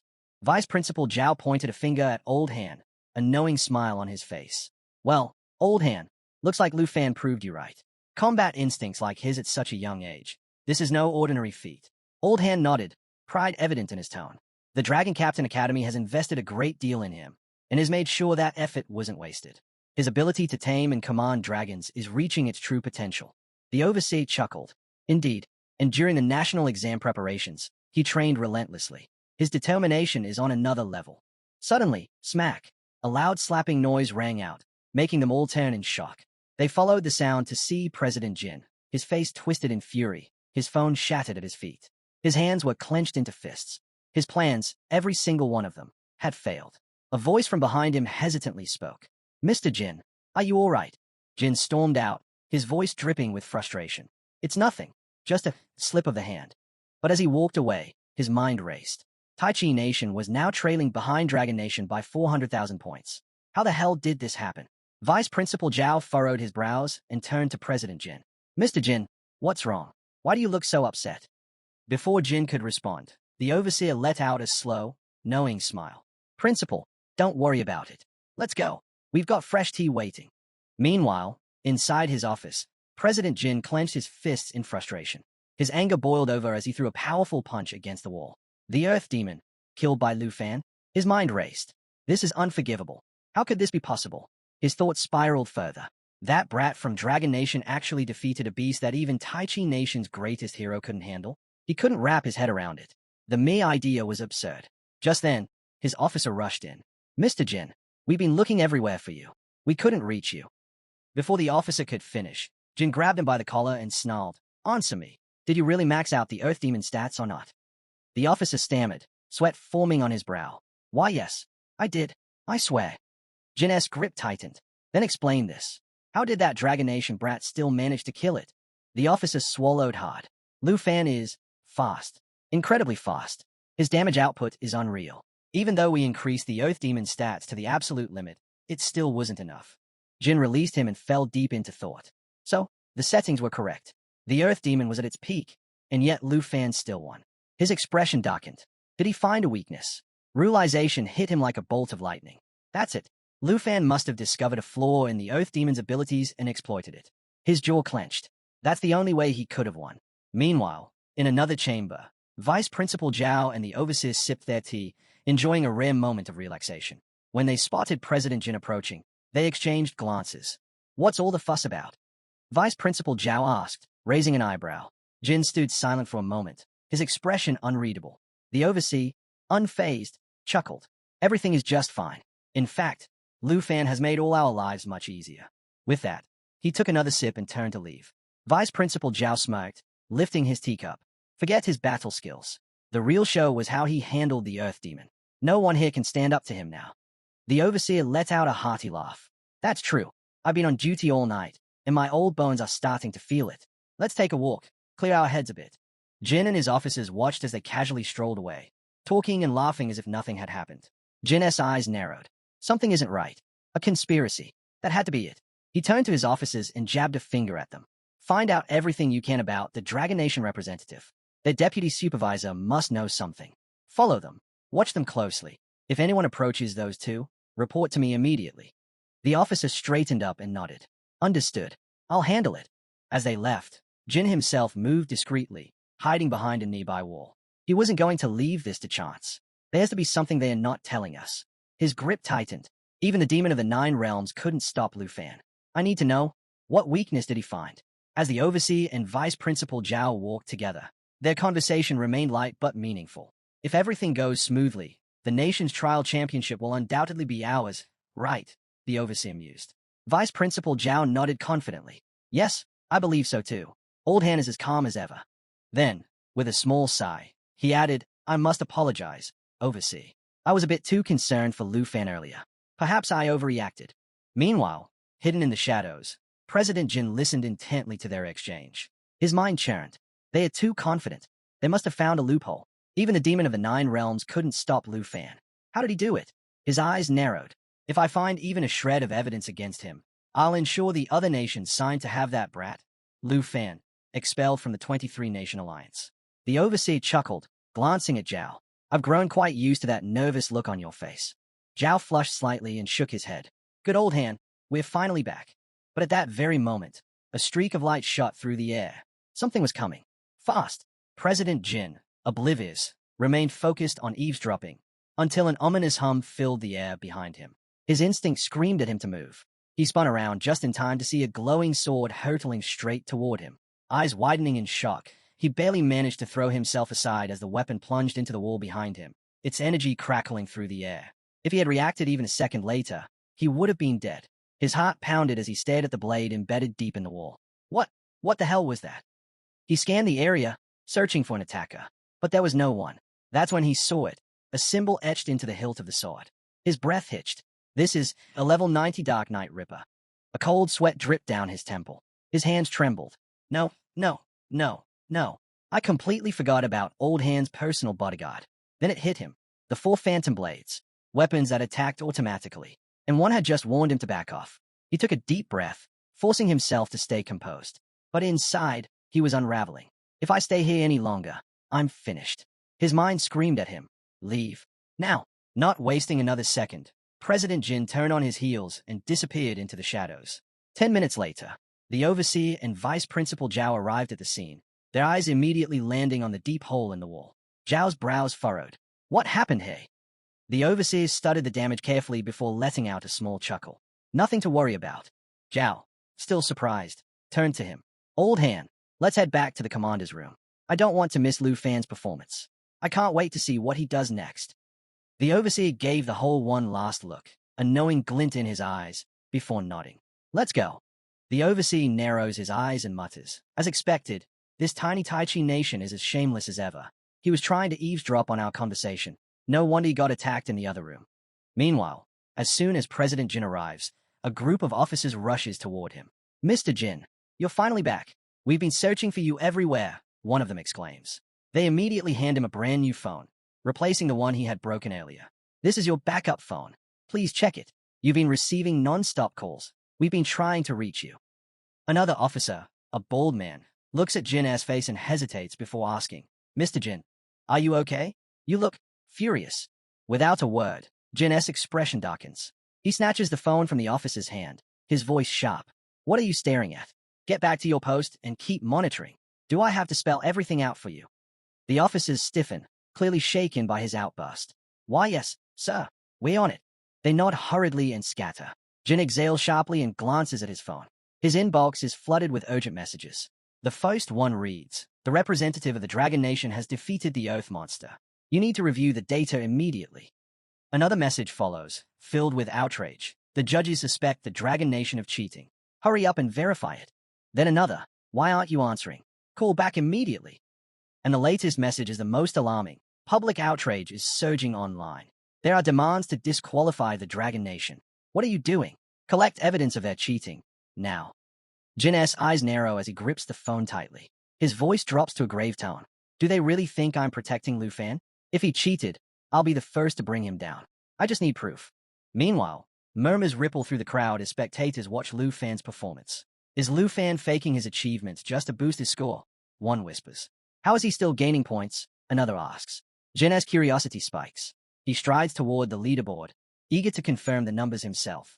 But when his eyes land on Lu Fan's score, he freezes. The points are still rising. Impossible, he mutters. His score is going up on its own. How is this happening? Jin's eyes lock onto the leaderboard. Lu Fan's points have skyrocketed to 529,035. His mind races. How is this even possible? Then suddenly, a realization strikes him. His lips curl into a triumphant smack. Finally, I've caught Lu Fan cheating. Wasting no time, he yanks out his phone and dials. I've got him. Lu Fan made a fatal mistake. His excitement is palpable. If Lu Fan really exploited a loophole to rack up points, the Dragon Nation will be eliminated from the test. Just as he revels in his discovery, a sharp voice crackles through the phone. Hello? Hello? Finally, you called back. What are you doing? Public opinion is turning chaotic. We need concrete proof that the Dragon Nation representative is cheating. Now. Jin's excitement fades. Something isn't right. His gaze flickers to the screen, and what he sees stuns him to his core. His eyelids twitch. What is happening? The Earth Demon, the very monster that should be long dead, has come back to life. And worse, it's not just alive. It's helping Lu Fan. An entire army of demons now fights alongside Lu Fan, cutting down the others. With every fallen demon, Lu Fan's points surge even higher. Jin's heart drops. This can't be real. He whispers, his hands turning cold. Meanwhile, Lu Fan calmly takes a seat amidst the chaos. The battle rages around him, but he barely moves. Even the dragons, exhausted from the endless fight, can barely stand. Lu Fan exhales, stretching his arms. Finally, I can rest for a while. And just like that, the scoreboard updates again. Minute by minute, Lu Fan's points keep climbing. President Jin's breath catches in his throat. His hands tremble as he watches the screen. The Demon of Nine Worlds is helping Lu Fan earn points. His mind reels. This is impossible. But there's no mistake. The once-dead demon is now under Lu Fan's control, twisted into a fallen corpse, and it's fighting for him. Jin's shock deepens. How did Lu Fan do this? How could he manipulate such a terrifying creature? 1 hour earlier, high above the battlefield, Lu Fan's black dragon bursts through the top of the tower, its massive wings slicing through the air. As it emerges, Lu Fan glances down at the structure below, murmuring, "This tower is far bigger on the inside." That climb took forever. Seated atop his dragon, Lu Fan exhales, reflecting on his brutal battles. His body is battered, but his efforts have paid off. I finally killed the Earth Demon, he thinks, feeling the surge of power coursing through him. His strength has grown, his level has increased, and for the first time in a long while, I can finally rest. Leaning back on his dragon, Lu Fan allows himself a brief moment of relief. He's earned it, but as he gazes at the spirit dragon beside him, something clicks. This dragon isn't just a companion. It's a true partner. Flashes of past battles fill his mind. Time and time again, his dragon has fought beside him, never faltering. Through countless skirmishes, it has become a force of nature, capable of going toe-to-toe with the deadliest creatures. Suddenly, a deep tremor shakes the ground. Boom! A massive claw erupts from the tower's foundation. Smoke and debris billow into the air as something colossal begins to emerge. Lu Fan, unshaken, narrows his eyes. Looks like I don't get to rest after all. His mind races, formulating a plan. As his dragon hovers near the mysterious tower, Lu Fan recalls an important truth, a story buried deep in his memory. A battle in the far north. 2 mighty dragon kings had fallen, their bodies corrupted into monstrous versions of themselves. From the hands of an ancient god, Evershao had reclaimed the fallen king. That decision had changed everything. By seizing control of the fallen dragon's power, they had gained its immense energy, without succumbing to its curse. Lu Fan's mind sharpens as he remembers a lesson from his master.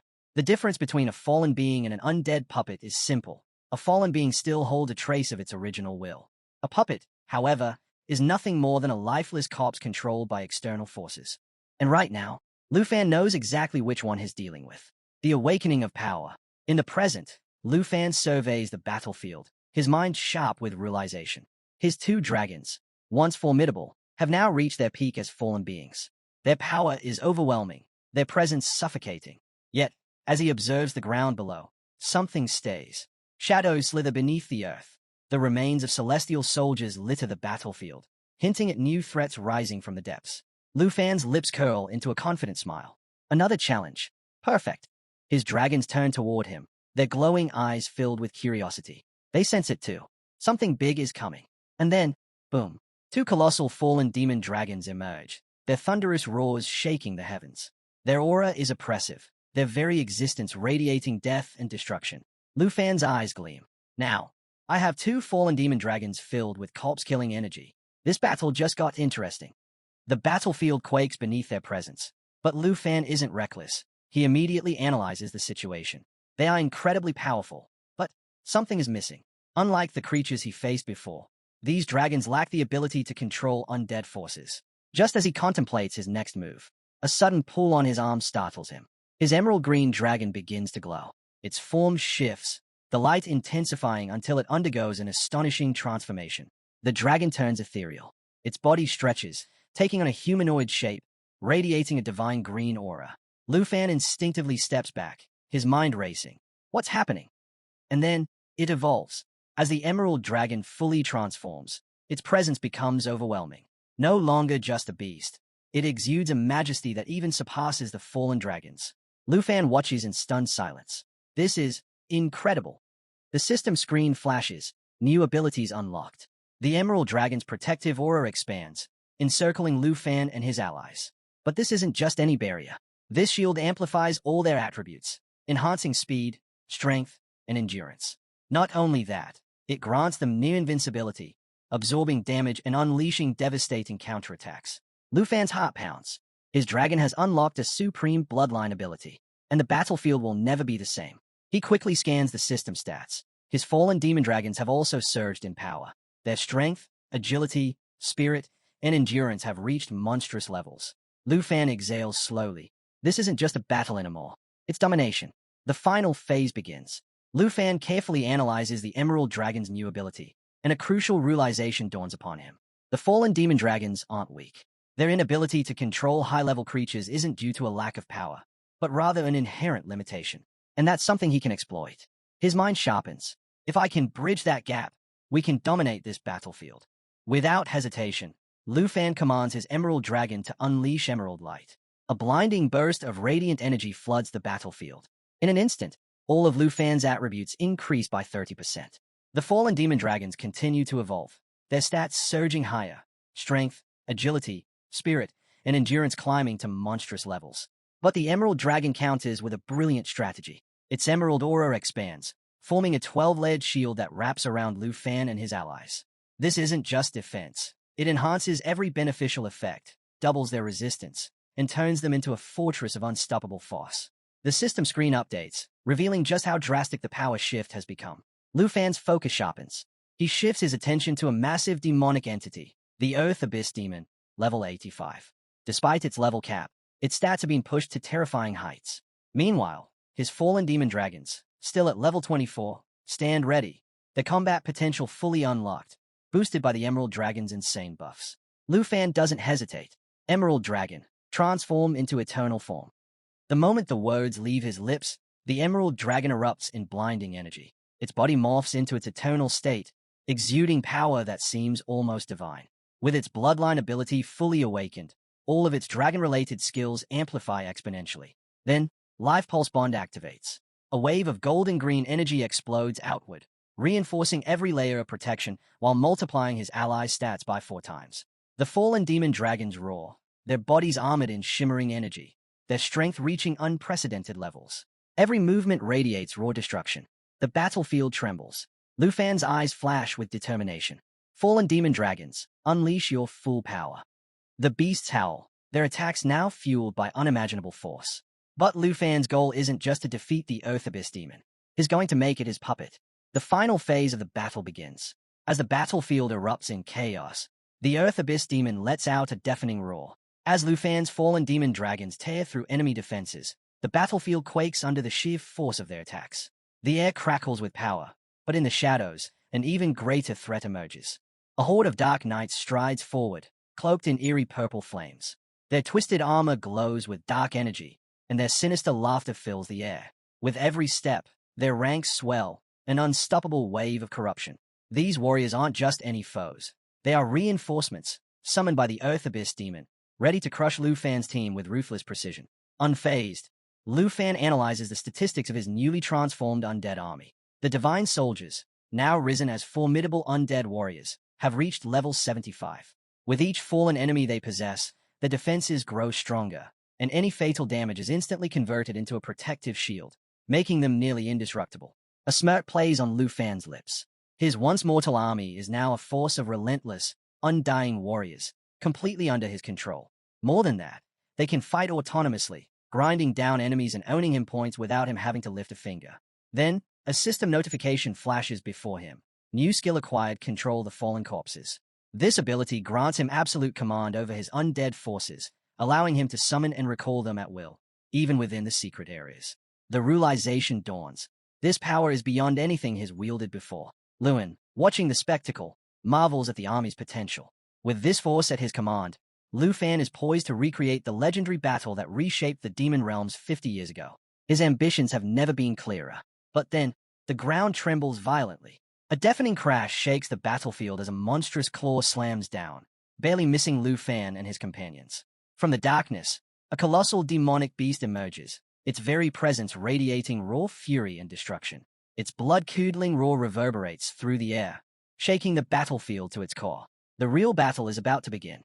As a monstrous entity readies itself to challenge Lu Fan and his newly risen army, he calmly analyzes the latest addition to his forces, the transformed Earth Abyss Demon Puppet.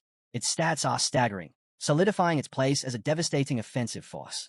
Among its abilities, one stands out, Shadow Mark, a skill that layers its target in darkness, amplifying the damage they take. But the real game changer is its critical surge. Whenever it suffers a critical hit, its power explodes by 200%, turning it into an even deadlier force the more it's attacked. Lu Fan smirks, reveling in his success. Taming a creature of this magnitude, a beast once thought too powerful and independent to be controlled, only proves his dominance. Meanwhile, back in the control room, Jin stays at the live feed in disbelief. The Earth Abyss Demon, a creature known for resisting even the strongest wills, is now completely under Lu Fan's command. His mind races to make sense of it. Then it hits him. His grip on his phone tightens, frustration bubbling over. This wasn't supposed to happen. The shift in power is more than just unexpected. It's catastrophic for their plans. The phone slips from his grasp, hitting the floor with a sharp clack. Beyond the control room, chaos erupts across the online world. Forums are flooded with disbelief, heated arguments breaking out as players and strategists scramble to process this unprecedented turn of events. Across the room, Old Hand chuckles, shaking his head. Well, that settles it. Lu Fan is officially at the top. He muses, his tone a mix of admiration and amusement. Leaning forward, he steeples his fingers and scans the room, his sharp eyes assessing the situation. Everyone, stay calm, he orders. We need to adapt. If the balance shifts too much, the global competition loses its edge. And where's the fun in that? A knowing smirk tugs at his lips. We're not about to let things get dull, are we? Jin, still reeling from the online backlash, clenches his fists. The Jin family's reputation is now on the line. With public opinion toning against them and their strategy in shambles, he has no choice but to act. Gritting his teeth, he turns to Lu Fan. I'm leaving this to you. Lu Fan exhales, his confidence unwavering. Everything has gone exactly as planned. With a simple command, his Emerald Dragon unleashes the fallen demon dragons, which in turn take control of the Earth Abyss Demon. The chain reaction continues as celestial troops are deployed, securing their dominance. Beside him, his comrades relax, watching as the system tallies their skyrocketing points. Lu Fan studies the intricate layers of their strategy, acknowledging its brilliance. They've optimized every move to squeeze the maximum benefits from their forces. But just as he settles in, a sharp notification chime cuts through his thoughts. Lu Fan pulls up his communications device. A new mission location flashes on the map. His rank, number 1, but a fresh challenge looms ahead. A bigger test of his abilities is waiting. A thick layer of snow blankets the ground, marking the start of a new mission. Suddenly, a brilliant ray of light pierces through the sky. A boy, holding his breath, quickly ducks behind a tree. His heart races, but a smirk forms on his lips. His mission is complete. I got lucky this time, he mutters to himself, though the thought of encountering Lu Fan at the checkpoint still lingers in his mind. With no one else in sight, he boldly claims the mission as his own. But his confidence is short-lived. His triumphant grin fades as a massive dragon appears in the sky. An ominous presence looms closer, and his stomach tightens with unease. From above, Lu Fan soars through the air, his majestic black dragon cutting through the icy winds. Its aura alone is enough to send chills down the spine. The boy's excitement quickly turns into dread as he realizes Lu Fan is here again. Lu Fan moves toward the mission point with his usual steady, unshaken steps. In the distance, he spots Lu Fan. A wave of frustration washes over him. Not again. No matter how carefully he chooses his mission points, Lu Fan always manages to cross his path. His irritation grows. This was supposed to be an easy job, But now everything is spiraling out of control. And if Lu Fan is here, that means his last mission is already complete. Did he actually take down the Earth monster? The boy clenches his fists, his confidence wavering. Meanwhile, Lu Fan sharpens his senses. A faint mist swirls around the area. Something feels off. Someone is here. He stops, scanning his surroundings, then suddenly turns back. The boy freezes. A cold sweat runs down his back. He's been spotted. Scrambling to compose himself, he blurts out, I was just talking too loud. It was a mistake. Just pretend I'm not here, okay? His voice cracks as he pleads, desperate not to be noticed. Lu Fan, however, isn't interested in excuses. With a single command, his dragon surges forward. A blazing energy erupts around him, shaking the ground with sheer power. The boy stumbles back, panic setting in. W8. Lu Fan, you said you'd let me go last time. Why are you doing this? But his words are drowned out by the deafening roar of the black dragon. The attack comes swiftly, mercilessly, leaving him with no chance to resist. Cornered with nowhere to run, the man braces himself as waves of destructive power surge toward him. At the same moment, the status window flickers. 245 points have been added. Nearby, the boy hides behind a tree, barely breathing. Clenches his fists as he realizes the real danger isn't over yet. A ferocious beast is chasing him. His pulse pounds in his ears. But then, something clicks. Lu Fan's attacks weren't directed at him. He wasn't even on Lu Fan's radar. A wave of relief washes over him. He lets out a quiet, shaky laugh, celebrating his narrow escape. I'm safe, he mutters under his breath, his luck holding out once again. Meanwhile, Lu Fan pulls up the status window, scanning the details of the mission. The boy hesitates, then cautiously steps forward. He scratches his head, forcing himself to speak. Thanks for, saving my life. His voice is unsteady, but the gratitude is genuine. He knows the rules. If Lu Fan had killed him, all his points would have transferred over. But Lu Fan didn't. That alone is worth thanking him for. Lu Fan, however, barely spares him a glance. It was just cooperation, he says flatly. Nothing more than temporary assistance. Without another word, he turns back to his own tasks, as if the boy isn't even there. The boy shifts uncomfortably. Even though Lu Fan brushes him off, he can't ignore the fact that he owes him. That feeling lingers. Lu Fan's gaze briefly flickers to the boy's status window. Manhwa Yasonglai. He raises an eyebrow. Rank 17. He scoffs. After an entire day. The boy laughs awkwardly, rubbing the back of his neck. Hey, I haven't even slept, okay? I've been fighting deadly beasts non-stop. I worked hard for these 23,705 points. Lu Fan studies him for a moment, then exhales. He could kill him right now and take those points. But the number is too low. It's not worth it yet. He learned from his last encounter. Better to wait. Let him earn more first. Smirking, Lu Fan places a firm hand on the boy's shoulder. Your progress is embarrassing. Only 17th place. You're letting the Southland down. The boy's grin fades instantly. His shoulders slump. Without waiting for a response, Lu Fan turns away, raising a hand in a casual wave. Work harder next time. Let's hope that when we meet again, your ranking is actually worth noticing. The boy watches him leave, stunned. Was that encouragement? His mind races. His entire life, he had been told that the Dragon Nation was arrogant, ruthless, and unreasonable. But Lu Fan wasn't anything like that. He wasn't cruel. He wasn't boastful. He had saved him, encouraged him, and yet, I wanted to kill him. A pang of shame settles deep in the boy's chest. What kind of person does that make me? For the first time, he realizes how foolish he's been. Lu Fan pulls up the next mission details, his eyes scanning the screen. Just as he does, the boy beside him clenches his fists, determination burning in his gaze. I'll earn more points for the dignity of the Southland. And next time, I won't let Lord Lu Fan's glory overshadow me. I'll work harder. I'll meet expectations. With that resolution in mind, he watches as Lu Fan climbs onto his dragon. With a single command, the mighty beast spreads its wings and soars into the sky, leaving behind only the chilling sound of its roar. Meanwhile, Lu Fan focuses on his next task, a mission. His target, a rank 6 opponent hiding in a swampy region. The weight of the challenge is clay. Even though it's only the second day of the test, life and death are already on the line. He briefly considers who the opponent might be. Kim Sung, Han, Charles, all strong contenders. But in the end, it doesn't matter. Whoever it is, they'll fall just the same. A confident smirk tugs at his lips. Xiaoyi, let's go. With a powerful flap of its wings, the black dragon ascends, slicing through the sky. Its deep, resonating roar echoes across the battlefield as they make their way toward the swamp. The scene shifts. A murky, swampy land stretches far and wide, filled with lurking threats. A massive boar with glowing red eyes prowl through the thick mist, its heavy footsteps sinking into the mud. Hidden in the shadows, a snake watches, silent, patient. Then, with a sudden burst of speed, the snake strikes. Its fangs sink deep into the boar's flesh. The beast lets out a deafening roar of agony, thrashing wildly, but resistance is futile. The snake's deadly grip tightens, its strength undeniable. From within the snake's coiled form, a figure watches, a shadowed presence, amusement flickering in his gaze. He mutters to himself, entertained by the spectacle before him.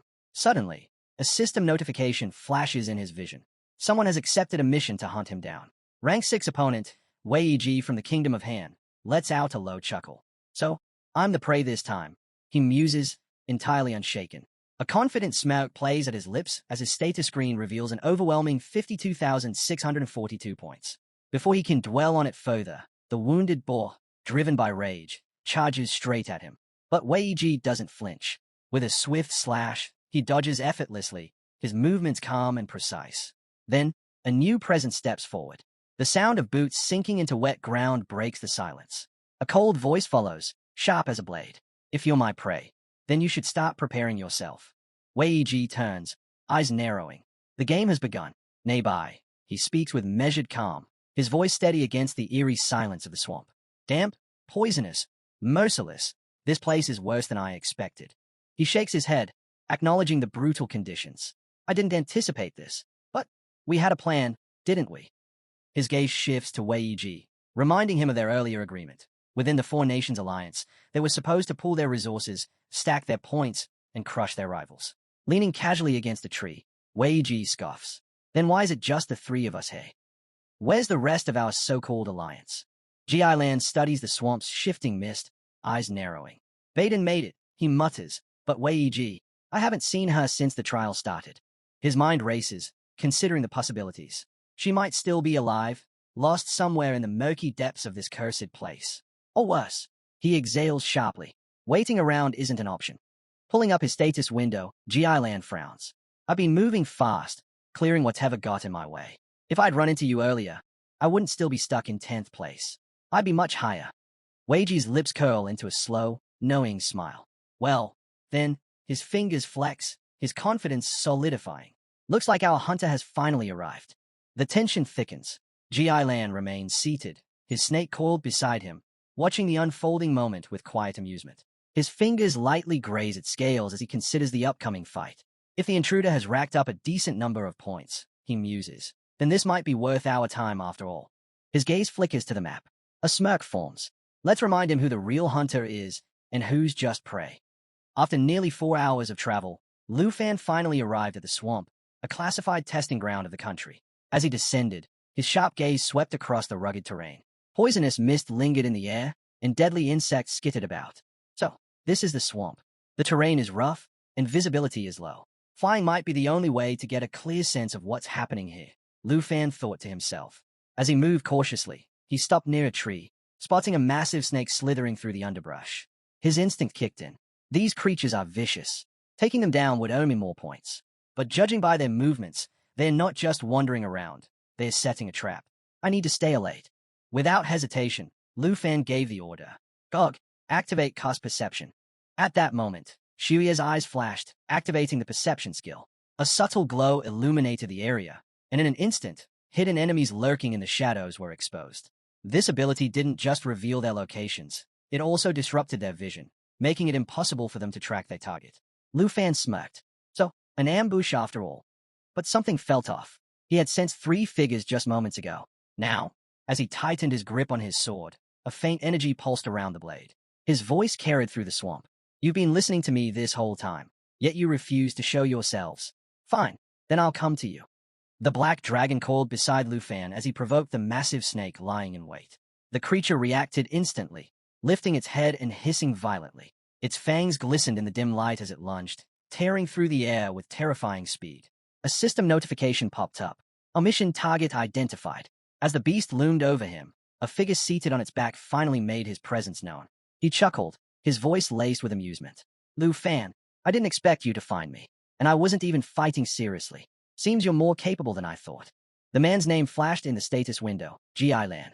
Nationality, Kingdom of Hing.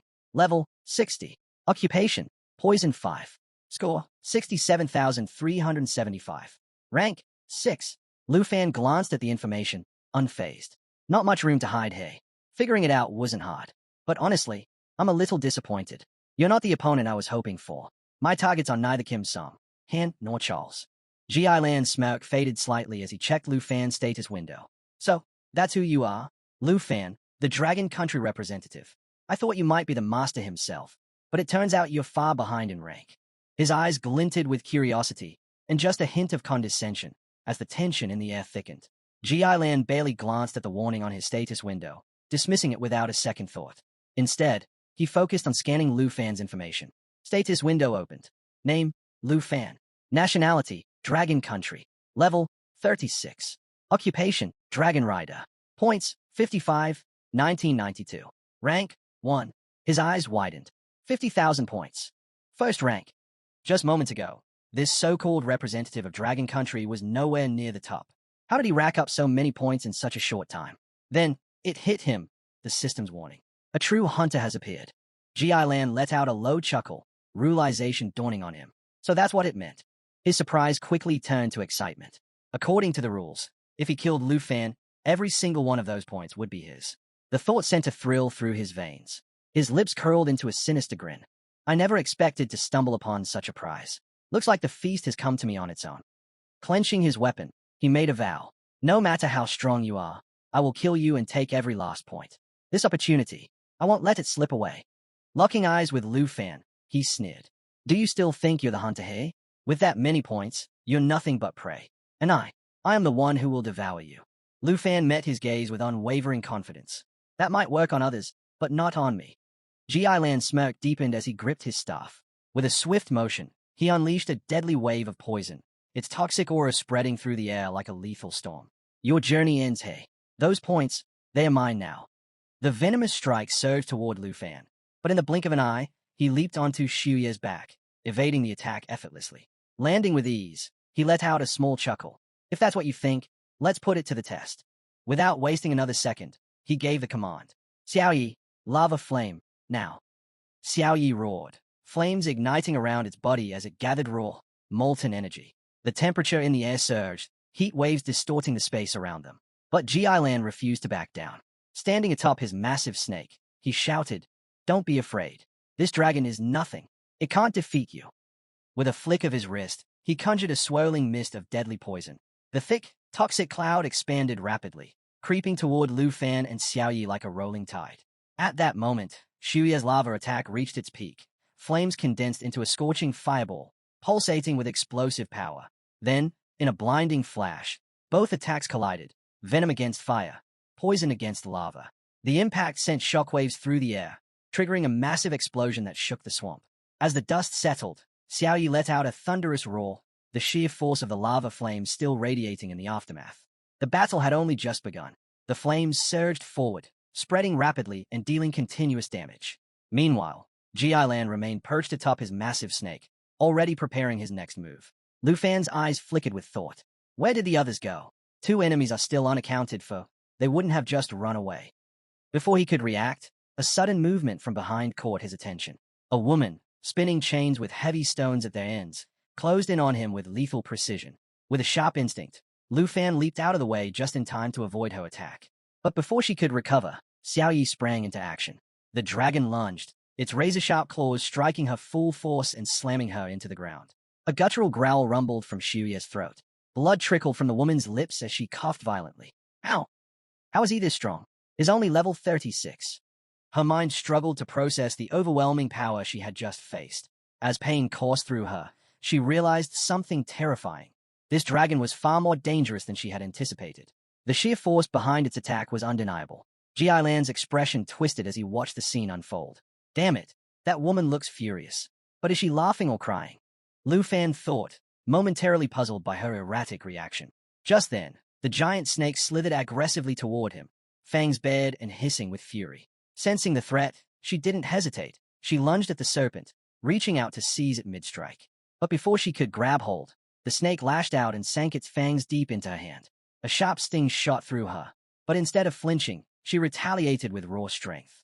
With her free hand, she gripped the snake's thick neck, squeezing hard before lifting its massive body and slamming it into the ground. A thunderous roar erupted from her as the swamp trembled beneath them. Ji Lan's eyes widened in shock. No, impossible. He let out a furious yell. Are you okay? At that moment, the third combatant finally stepped forward. He smiled, shaking his head. Miss my mark again. Lu Fan studied him through the system window. Status window opened. Name, Baden. Nationality, Jingu country. Level, 57. Occupation, Dark Father Hunter. Total score, 34,831. The woman, still catching her breath, wiped the blood from her mouth and forced herself upright. This isn't looking good, she admitted. If we keep this up, we might actually lose. Or worse, die. Ji Lan growled in frustration. This guy, he isn't normal. No way he's just a level 36 fighter. He exhaled sharply, then clenched his fists. Still, no matter how strong he is, we have no choice. If we take him down, we'll be in the top 3. Lu Fan, still smiling, met their glaze head-on. Your ambush was a joke. If you really think you can take my points, tell me, what chance do you have of actually winning? The woman's eyes flared with anger. Don't get ahead of yourself. She spat. You're stronger than we expected, but that doesn't mean this is over. The real fight starts now. Lu Fan raised his sword, the steel glinting under the dim swamp light. His stance was steady, unwavering. Then let's settle this up close. Let's see whose body gets buried in this swamp. The air grew heavy with tension as the final battle loomed. Qilong wasted no time. Now, spray the poisonous mist, he commanded. The giant snake obeyed instantly, releasing a thick, toxic fog that spread toward Lu Fan, its venomous properties designed to weaken and corrode anything in its path. But Lu Fan was ready. Sensing the danger, he swiftly defended himself before barking out a countercommand. Xiaoyi, finish that snake, now. The moment the poison dissipated, the black dragon unleashed its bloodline power, a legendary ability that reduced incoming damage by 50%, granted immunity to all negative effects, and amplified its healing ability by 500%. With terrifying force, Shuye's claws clamped around the massive serpent. In one brutal motion, she slammed it into the ground and ripped it apart. A deafening roar echoed through the swamp as green blood splattered everywhere, soaking the battlefield in the remains of the beast. Ji Lan's face twisted with rage. My little snake. You killed my snake. Now, no one can save you from me, he bellowed. Meanwhile, the third fighter assessed the situation. Lu Fan had gained the upper hand. If they didn't act now, they would lose their chance. We need a new plan, he said, gripping his bow. He turned to Ji Lan. I'll cover you. Move in. Lu Fan's eyes narrowed. What does he mean by that? Before he could react, a blinding light enveloped the area. Something was coming. Ji Lan raised his staff high. Lu Fan, my magic circle is complete. Just wait a few more seconds. Lu Fan tensed. Magic circle. The ground trembled as the air filled with an ominous hissing. Then, in a sickening wave, 10,000 snakes manifested out of thin air. Their furious hisses sent a chill through the battlefield. This was no ordinary attack. This was one of the 5 world magician's forbidden spells. 10,000 snakes summoned. The true terror of this technique wasn't just the overwhelming numbers, it was the secondary effect. Once activated, the caster could summon an endless wave of poisonous snakes at will, each one dealing 50% damage to their target's spiritual energy while inflicting a deadly venom. The writhing mass of snakes surged forward like a living tide, all set on one target, Lu Fan. For a brief moment, the sheer scale of the attack made Lu Fan hesitate, but he took a deep breath, gripping his sword tightly. No choice but to cut them all down. Slashing relentlessly, he carved through the endless waves of serpents. Their hisses grew louder, more vicious, as they lunged at him from every direction. Lu Fan gritted his teeth. This will take forever. There are just too many. But he didn't stop. He couldn't stop. The battle had only just begun. Lu Fan raised his hand high, his voice echoing through the battlefield. Lu Fan won't escape my 10,000 snakes formation. Now, it's your turn. Go forward and take down that black python. The fighter behind him hesitated, his face tense with doubt. Are you serious? How are we supposed to harm that massive black dragon? And if we step into that sea of snakes, won't we get caught in the poison too? The woman clenched her fists. We don't have time to hesitate. If we wait any longer, we'll lose our chance. Let's finish him now. Meanwhile, the swarm of 10,000 snakes had completely swallowed Lu Fan from sight. The slithering mass coiled tighter, venom dripping from their fangs as they prepared to strike. Then, without warning, a massive burst of flames erupted from within. Xiaoyi roared. unleashing an inferno that incinerated hundreds of snakes in an instant. Their charred bodies fell away like ash, clearing a burning path through the writhing mass. G.I. Lufan's eyes widened in panic. What? No, this isn't possible. But even as the fire raged, he gritted his teeth and snarled. Don't get cocky. You won't escape. Not now. Xiao Yi let out another oath-shaking roar, a devastating attack that sent shockwaves through the battlefield, dealing massive damage to everything within range. Flames expanded outward, scorching the remaining snakes and sending embers spiraling into the air. As the chaos unfolded, Lufan finally emerged from the inferno, a red aura blazing around him. His hand had transformed into a dragon's claw, shimmering with raw power. With one powerful swipe, he tore through the remaining snakes, shredding them apart with effortless precision. His voice was calm, yet cutting. Your formation, it's nothing more than an annoying spectacle. Activating the Dragon Claw's ability, Lufan launched into rapid combos, his strikes swift and lethal. The skill allowed him to attack from 6 different distances, perfectly synchronized with his dragon. Each strike landed with a devastating impact. G.I. Lan's face twisted with fury as he locked eyes with Lufan. You're going to regret that, Lufan. Now, you'll suffer the punishment. With a fierce cry, he raised his staff high into the air. The moment it activated, a massive magic circle appeared overhead, pulsing with ominous energy. The cut-up remains of the fallen snakes began to stir. Then, horrifyingly, they started rising. The severed bodies fused together, reforming into new monstrosities. Hurry, hurry, G.I. Lan commanded. At the same time, the woman launched her attack, swinging her chain circle with full force, aiming straight for Lufan. But just as it was about to ensnare him, Lufan caught it mid-E with his dragon claw. The force of the impact sent cracks rippling through the ground beneath them. Lufan's grip tightened. He looked up, eyes blazing. Nice try. The battle was far from over. The warrior's eyes widened in shock. How did he stop my attack so easily? Lufan still held his ground, gripping the chain effortlessly. Xiao Yi stepped closer, her piercing gaze fixed on him. But just then, the ground trembled. Lufan's instincts flared. An earthquake. No, this sound, what is it? A sinister laugh cut through the air. G.I. Lan had been waiting for this moment. Come back to life, he roared. The battlefield shifted as a horrifying spectacle unfolded. The 10,000 fallen snakes twitched, their lifeless bodies suddenly reanimating. The slithering mass twisted together, fusing into a single monstrous entity, a colossal, poison-drenched serpent. Toxic fumes oozed from its scales, filling the air with a sickening stench. Status window update. Crazy Dragon resurrected. Created using the spiritual power of the 5 Wish Magicians. Cannot die as long as its master lives. Can be revived infinitely by injecting spiritual power. If destroyed, it will split into multiple giant pythons. Lufan's breath hitched. It keeps reviving as long as is alive. But the true horror was yet to come. Another deadly ability of this 10,000 snake formation was that even in death, the summoned snakes wouldn't truly perish. Instead, their bodies would merge with the environment itself, turning the entire battlefield into a death trap. Incoming effect. A poison fog detected. Mental damage increased by 900% per second. Lufan clenched his jaw. This python, it's not just a summoned beast. It's a manifestation of his entire profession's power. And if I cut it apart, it just multiplies. He knew what had to be done. Xiao Yi, get to me, now, he commanded. As the venomous mist thickened, its deadly effects took hold. Even the woman, one of G.I. Lan's own allies, began to choke and struggle. Gasping, she turned to Ji Lan with fury. Are you insane? You're poisoning your own ally.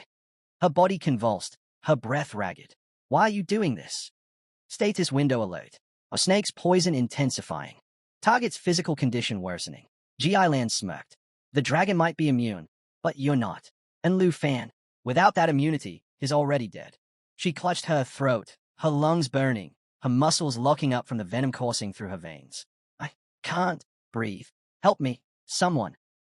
She stumbled, body trembling violently, vision blurring. Help me, she choked out again. But G.I. Lan simply watched. Unmoved. Cold. It doesn't matter if you die, he thought. If both of you fall to my poison, my score still rises. She collapsed, her body writhing on the ground, her skin rotting before their eyes. The man beside her stepped forward, eyes filled with shock. Hey, are you okay? He turned to G.I. Lan. Damn it, help her. But before anyone could react, a white aura shimmered above her head. Something was happening. The tide of battle was about to change. Within moments, the woman's body began to heal. The decaying flesh restored itself, and she slowly sat up, gasping for breath. Status window update. Poison neutralized. Effect of hemolytic protection activated. It was G.I. Lan who had intervened, using hemolytic protection to remove the poison's effects. He exhaled and spoke with a hint of regret. That was my mistake. I should have granted my allies poison immunity before the battle even started. He turned to the woman, adding, as an apology, I'll transfer 10,000 points from Lu Fan's account to yours. Status window updated. Hemolytic protection effect. Grants poison immunity for 6 minutes. If poisoned, all negative effects are removed immediately. G.I. Lan's mind raced. Andre, Charles, it's not time to abandon the Four-Nation Alliance just yet. He waved his hand dismissively. All right. You're fully protected now. Go check if Lu Fan is dead. The woman steadied herself, brushing off the remnants of her near-death experience. We'll deal with this later. First, I need to confirm if Lu Fan is actually dead. The other fighter nodded. I'll go too. But as they approached, a chilling sight met their eyes. Lu Fan was sitting atop Xiao Yi, smiling. A shiver ran through them. How is he alive? Lu Fan met their stunned expressions with a smirk. No need to check. Of course, I'm still alive. Disbelief spread through the group. They examined him carefully, scanning for injuries, but there were none. Then, a notification appeared. Status window update. Lu Fan's level, 3668. Lu Fan raised a hand, amusement glinting in his eyes. This is quite the show. Your so-called alliance is nothing but a joke. In that instant, Xiao Yi let out a thunderous roar, the force of it shaking the battlefield. A black dragon bloodline activated. All damage received reduced by 50%. Immune to all negative effects. Self-recovery increased by 500%. One of the fighters took an instinctive step back. Impossible. He's not dead, and now he's even stronger. Another's voice trembled.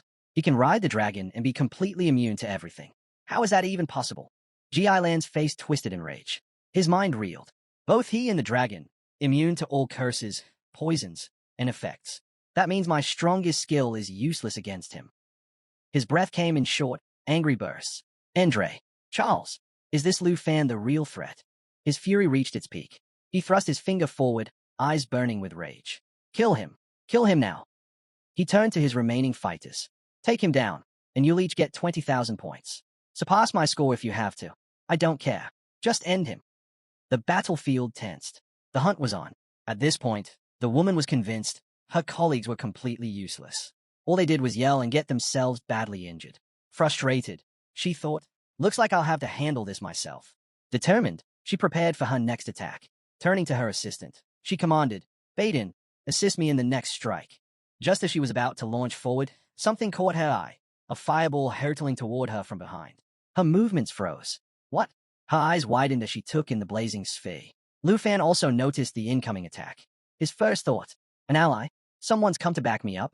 But the woman wasn't so sure. A flicker of doubt crossed her mind. Could it be Yasenlai?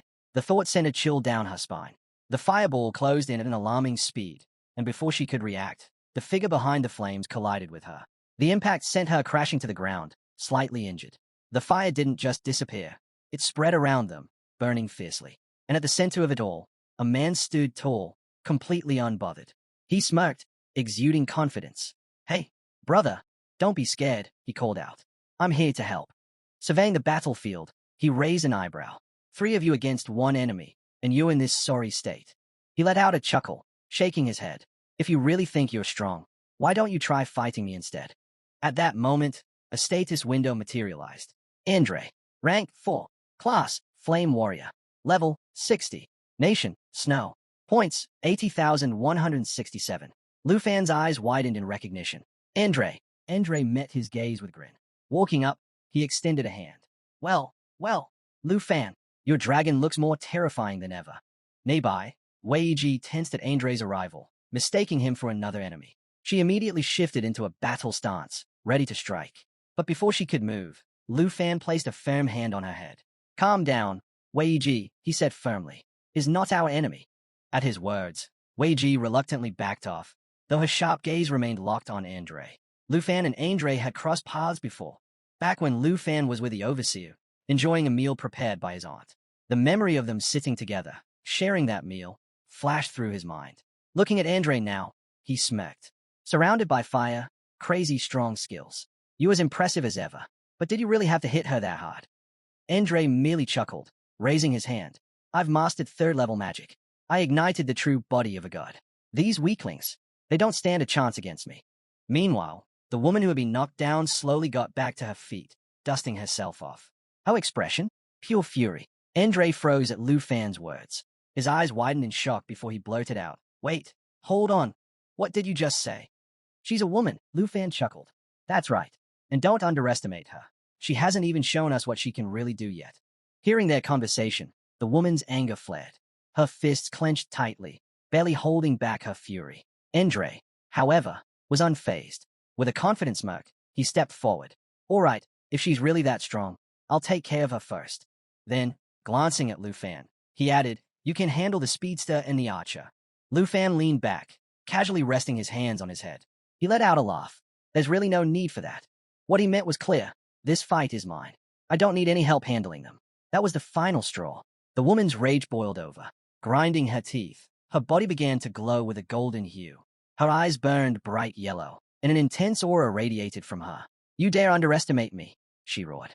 In an instant, her body morphed, growing larger and more powerful. Muscles expanded, fur sprouted across her body, and with a deafening roar, she completed her transformation, a towering, battle-hardened beast. "I'll make you all pay for this." She had activated her strongest ability, God Bear Doto. With this power, her strength and stamina skyrocketed by 20%, though it came with a cooldown of 16 hours. But right now, all she cared about was crushing the ones who had belittled her. Without hesitation, the giant bear charged straight at Andre, shaking the ground beneath her. As she closed in, she let out another earth-shattering roar. Andre, unfazed, gripped his weapon tightly. The moment the beast lunged at him, his blade erupted with fiery energy, crackling with raw power. As their attacks clashed, a shockwave of energy burst through the battlefield, flames swirling wildly around them. Through the blaze, Andre shouted, "Lu Fan, worry about yourself. This one's mine. I won't let her get away." His body ignited as he activated his Flame Lord True Body, summoning the power of the Supreme Fire God. Every attribute increased by 1%, granting him permanent flight and explosive flames, the intensity controlled by his mental strength. Meanwhile, Lu Fan sat comfortably atop his dragon, watching the chaos unfold below. He smirked to himself. Andre's got good intentions, but he's still a handful. He had no plans to rely on backup. There was no need for earth mags or reinforcements. This fight was his to win alone. Without another thought, he spurred his dragon forward. From above, he spotted a figure below, a man riding a massive snake, bow in hand. The archer took a shot and missed. Lu Fan shook his head and smirked. "Shame on you. Ji-Lan, I missed again." Ji-Lan clenched his fists. He finally understood. Defeating Lu Fan was no simple task. And now, with Andre joining the fight, things had become even more difficult. Realizing this, he sighed. "This is bad. We have to stick to the plan." Without wasting another second, he turned to his massive snake and commanded, "Xiaoqi, spray the poison mist, now." Poison mist, a deadly ability that released a thick, multicolored toxic fog, poisoning anyone caught in its range. At his master's command, the giant snake's mouth opened wide, unleashing a swirling cloud of venomous mist straight toward Lu Fan. From above, Lu Fan watched the attack unfold and smirked. "Really? You do know that neither my dragon nor I can be harmed by this, right?" A completely useless move. But just as he was about to brush it off, something caught his attention. His eyes narrowed. "Wait, something's off." A realization hit him. That's not the same snake. The other one is gone. Before he could react, two massive snakes lunged at him, one from the front and the other from behind. Lu Fan quickly pieced it together. So that's their plan, huh? But he was ready. Without hesitation, he activated Void Slash. This powerful ability, linked to his dragon's aura, unleashed 3 consecutive strikes in the blink of an eye. In a flash, the twin snakes were sliced clean in half, their massive bodies crashing to the ground, lifeless. Lu Fan exhaled and patted his dragon. "They were too slow. Let's move on." Meanwhile, Ji-Lan stared at the remains of his snake, shaking his head. "Disgusting," he muttered. But then, a sly grin crept onto his face. "Did you really think that was enough to stop Xiaoqi?" Lu Fan frowned at his words. Ji-Lan continued, his voice filled with confidence. "My Xiaoqi is immortal. He can't die. In fact, he has the power of regeneration." A dark energy pulsed around the severed bodies, and within moments, the snakes began moving again. Their bodies knit back together, reforming as if nothing had happened. Lu Fan's eyes widened in shock. "I cut them clean in half, so how are they still alive?" The realization hit him like a ton of bricks. "No matter how much I cut them, they'll just keep coming back." Looking at the writhing beast, he gritted his teeth. This thing isn't a snake, it's a damn tangled worm. For the first time in this fight, he hesitated. How the hell am I supposed to deal with this? Lu Fan quickly formulated a plan. Without hesitation, he drew his sword and commanded, Xiao Yi, transform into a destructive dragon. Burn them all to ashes. In an instant, the black dragon underwent a terrifying transformation, its power surging to new heights. A status window appeared. Xiao Yi, destructive dragon. A level, 32. Strength, 33,828. Agility, 15,697. Spirit, 8,453 338 12. Stamina, 7,382. The moment Shuya's transformation was complete, she unleashed lava flame. Fire erupted around her, spreading forward in an unstoppable wave, both dealing massive damage and healing her in the process. The flames engulfed the battlefield, swallowing everything in its path. The giant snake shrieked in agony as the fire consumed it, its body writhing under the relentless heat. Meanwhile, the archer, watching the battlefield unfold, gripped his bow tightly. Baden, are you ready for this? He called out. A dark, ominous aura pulsed from his weapon as he pulled back the bowstring. Fixing his sights on Lu Fan, he smirked. Recharge complete. Then, without waiting for a response, he snapped, Gi Lan. Cover me, now. Silence. Irritated, he growled, damn it, fine, go to hell, both of you. Without hesitation, he activated evil thunder power. A massive surge of lightning crackled to life, swirling around the shadow arrow in his grasp. This wasn't just any attack. It was the Evil Eye, a deadly ability that combined darkness and thunder attributes to deal 4 times the normal damage. Meanwhile, Shuya's lava flame continued to roar forward, devouring everything in sight. Lu Fan narrowed his eyes, watching the archer's attack charge up. A lightning-based skill, he muttered. Then he scoffed. I know this kind of magic well. It won't work on me. With a calm, unshaken expression, he extended his hand forward. Now, let me show you the true power of dragon language magic. As he chanted, the battlefield trembled. A deafening roar erupted, the roar of Azure Dragon King. The sheer force of the attack sent a shockwave tearing through the air, a crushing force imbued with the power of the Dragon King. The moment the attack landed, a powerful explosion followed, causing massive destruction. But that wasn't all. Every subsequent strike was now enhanced with a 20% thunder attribute boost and had a 20% chance to paralyze the target. What Lu Fan didn't realize, however, was that attacking the snake wasn't the key. The real target was its master. The snake's life force was tied to its owner, and as long as he remained untouched, the creature would continue regenerating. But that didn't stop Gi Lan from panicking. Eyes wide, he stammered. He has thunder attribute magic too. No, that's impossible. That's dragon language magic. As the spell activated, a terrifying purple aura surged outward, consuming the battlefield. The overwhelming energy disrupted Gi Lan's skills, his confidence crumbling in an instant. Lu Fan's light energy spell clashed against Gi Lan and Baden. While Baden couldn't manage to resist the overwhelming power, he immediately called on Gi Lan to block it for him. But Gi Lan, realizing he had no chance, made a swift decision. He summoned Xiao, Chi's serpent's breath sleep, slipping away alone. Baden panicked, shouting, What are you doing? Don't leave me. But his cries were ignored as Gi Lan and his serpent disappeared into the ground. In reality, the serpent had used its Ash Giant Serpent ability to carry its master underground, maintaining a stealth state for up to 22 minutes, while also recovering 2% of his max HP per minute. It was a tactical retreat, but it meant abandoning Baden to his fate. Now alone, Baden was nothing more than easy prey. Lu Fan wasted no time, launching attacks from all directions, roasting him completely. A notification appeared. Ju Baden has finally died. Lu Fan smirked. Betraying your allies? What a false alliance. You can't escape, Gi Lan. With that, he commanded his dragon to coordinate with him, preparing to unleash dragon language eco. Flames erupted as the dragon rained fire upon the ground, determined to burn every inch of the murky pond until it was reduced to nothing. The dragon language eco lava burst took effect as a massive eruption of flame created a pool of molten lava that pulled everything nearby into its scorching depths and inflicted continuous heavy damage. When a dragon knight and dragon pet use dragon whisper together, the spell's power doubles, making the onslaught even deadlier. As the dragons continued their relentless assault, Lu Fan looked at the ground. This is where you'll be buried, Gi Lan. The intense flames incinerated everything, wiping out even the remains of hidden creatures, including Zaoki the serpent.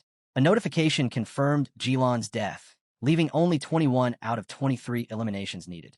Lu Fan's Dragon Nation points skyrocketed. His total mission score reached 700,000, an increase of nearly 160,000 points since the last battle. Though PvP missions were brutal, the rewards were undeniably worth it. His Dragon Nation rank had secured the #1 spot. But just as he basked in victory, a voice called out from behind. Turning toward the flames, Lu Fan saw Trial of the World Nation's swamp, a massive, enraged bear with glowing yellow eyes. But standing in front of it was Giant Andre, who had just turned rampant to finish the fight. Without hesitation, Andre raised his massive axe and slammed it down, instantly killing the bear. As its body reverted to its original form, Andre scoffed. Rats that hide in the dark and plot against others don't deserve mercy. Lu Fan wasted no time. With his dragon by his side, he activated his special magic, asking, "Are you willing to hand over your points?" According to the rules of the Trial of Nations, eliminating a representative earns you their points. Meanwhile, Lu Fan, wielding the underworld serpent separation, readied his magic arrows, which didn't even require drawing a bow, each one inflicting 20% damage. Seeing the opportunity, he mused, "There's no reason to refuse such a good offer." With Lu Fan's Dragon Nation points increasing yet again, he grew restless. Andre hesitated at first, but eventually chose not to argue, making it clear that he had come to help. He admitted that at first, he thought he was simply outnumbering Lu Fan 3-1, but it turned out to be necessary. Lu Fan smirked, unfazed by the situation, and remarked that he wouldn't mind doing this kind of thing for free a few more times. Andre simply shrugged, unfazed himself, and noted that it was no problem since Lu Fan had given him such delicious dishes for the Dragon Nation. As the dust settled, the two stood above the aftermath of the intense battle. Andre glanced at Lu Fan with curiosity and asked if he had any more delicious meals from the Dragon Nation. Andre sat comfortably, munching on the delicious food from the Dragon Nation, completely satisfied. Grateful for the meal, he casually offered, "How about this? I'll trade you 5,000 points for a piece of chicken." Lu Fan shook his head. "I don't need the points. If you want to eat, just take it." Nearby, Lu's dragon, now in a female humanoid form, was also enjoying the feast, lounging in a relaxed posture. The atmosphere was calm and laid back, but Henry couldn't wrap his head around what he was seeing. That's impossible. Each piece should be worth at least 2,000 points. His disbelief only deepened when Lu Fan casually opened his professional stats and revealed that he had accumulated over 700,000 points. Henry was completely shocked and struggled to understand how Lu Fan had so many points. At the same time, Lu Fan glanced at Andre's stats and noticed something interesting. Andre had also received the task to defeat the demon of the 9 realms. Andre let out a sigh and mentioned that with all these points, if Lu Fan destroyed the Dark Tower, then something significant would happen. Lu Fan interrupted without hesitation and stated that he had come for the Dark Tower from the beginning. The stronger the beast, the more points they were worth, which made it the best place to rack up points. Henry couldn't believe what he was hearing. What kind of monster is Lu Fan? Without his professional features, even Andre wouldn't have survived the 3rd wave of monsters of the Dark Tower, but Lu Fan has been using it to level up. Meanwhile, Andre was silently relieved that he hadn't ended up as Lu Fan's enemy. He couldn't help but think that Charles and the others, who were also stuck in this mission, stood no chance against Lu. Shaking his head, Andre admitted, "I was originally going to ask you for tips on increasing my points, but that seems like wishful thinking now." Lu Fan smirked and admitted that the Dark Tower where the demons of the 9 realms lived was indeed strong and had taken him a lot of effort to clear. Andre sighed and remarked that having a dragon pet made a huge difference, which explained why Dragon Rider was one of the top 3 hidden professions. His eyes drifted to Lu's dragon, which suddenly shot him a fierce glare. A chill ran down his spine as he muttered that the creature was truly terrifying. Lu Fan chuckled and asked if Andre had attempted the Dark Tower mission before and failed. Andre nodded and explained that he had barely made it out alive, and that as long as the mission remained on him, he could not take on any other quests. Lu Fan paused for a moment before smirking and suggesting that they should work together. Andre was about to respond when he noticed something unsettling. The dragon was still staring at him with its sharp teeth bared. He gulped and asked why the dragon looked like it was about to eat him. Lu Fan dismissed his concern with a casual wave and explained that dragon bats were naturally fierce and did not like strangers, but as long as he was there, it would not bite. In reality, Lu Fan knew exactly why his dragon was acting up. It was because Andre had eaten Xiao Ye's rations. With that settled, the two made their way toward the Dark Tower. As they approached, a warning notification appeared. A swarm of carrion eagle monsters, all at level 60, were roaring ahead. Among them, giant horned beetles of the same level lurked, waiting for their next battle to begin. Standing before their enemies, Andre asked, "How are we going to continue this fight?" Lu Fan surged mana from his hand, replying, I'll fight my way, and you fight yours. Summoning a sword, he added, let's rely on our own abilities. The monsters hovered over them and prepared to attack. Lu smirked and remarked that with their strength handling a carrion eagle and a deadman creature should not be a problem.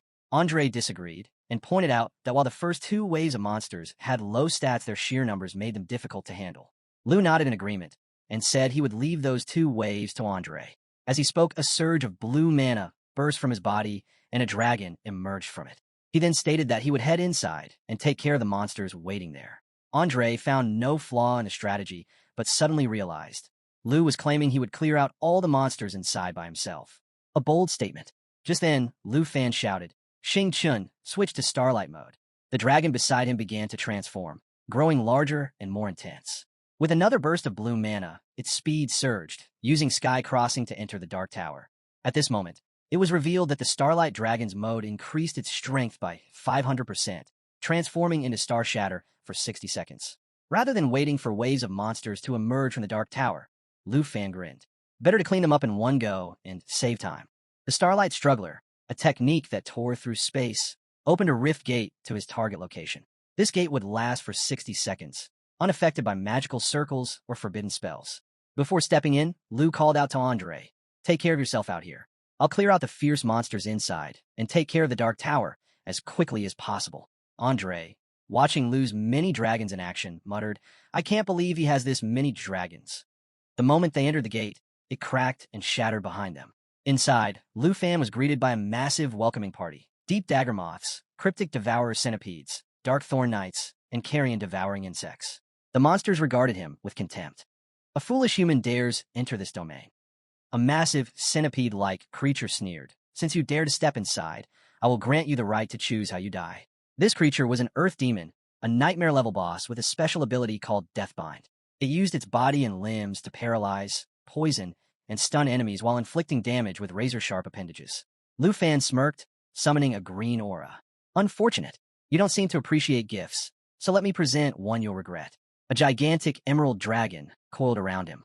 Though its level and stats were low, its special ability doubled the effects of dragon and bloodline-linked allies. Xiao Fai's Serpent Shelter, Lu shouted. This skill granted the targeted ally a 100 to 200% increase in all attributes. Additionally, every time damage was received, it was absorbed, generating air control layers. Upon reaching 10 layers, a devastating impact would be unleashed, equal to the total absorbed damage. With 30 seconds left in Starlight mode, Lu charged forward. Your numbers alone won't be enough to stop me.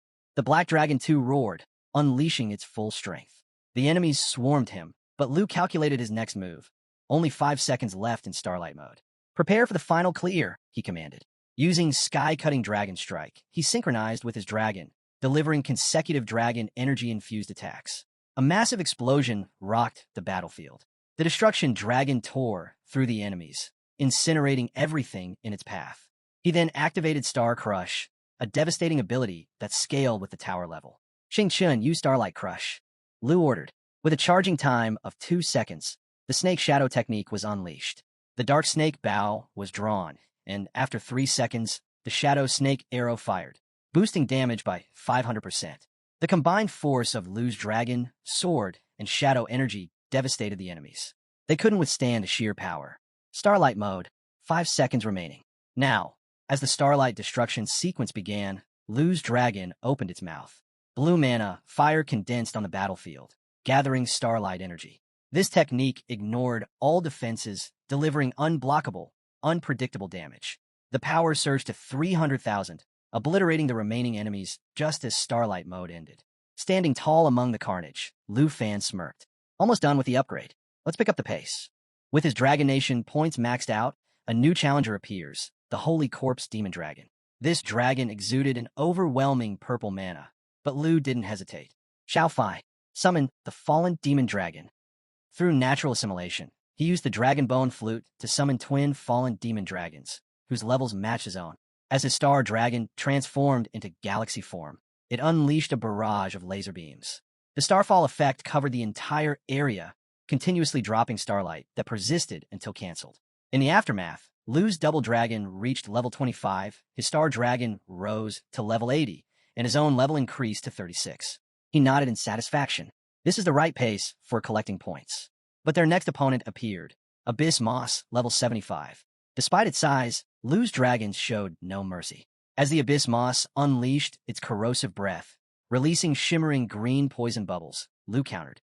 Striking the moss, it died instantly, triggering a black hole effect.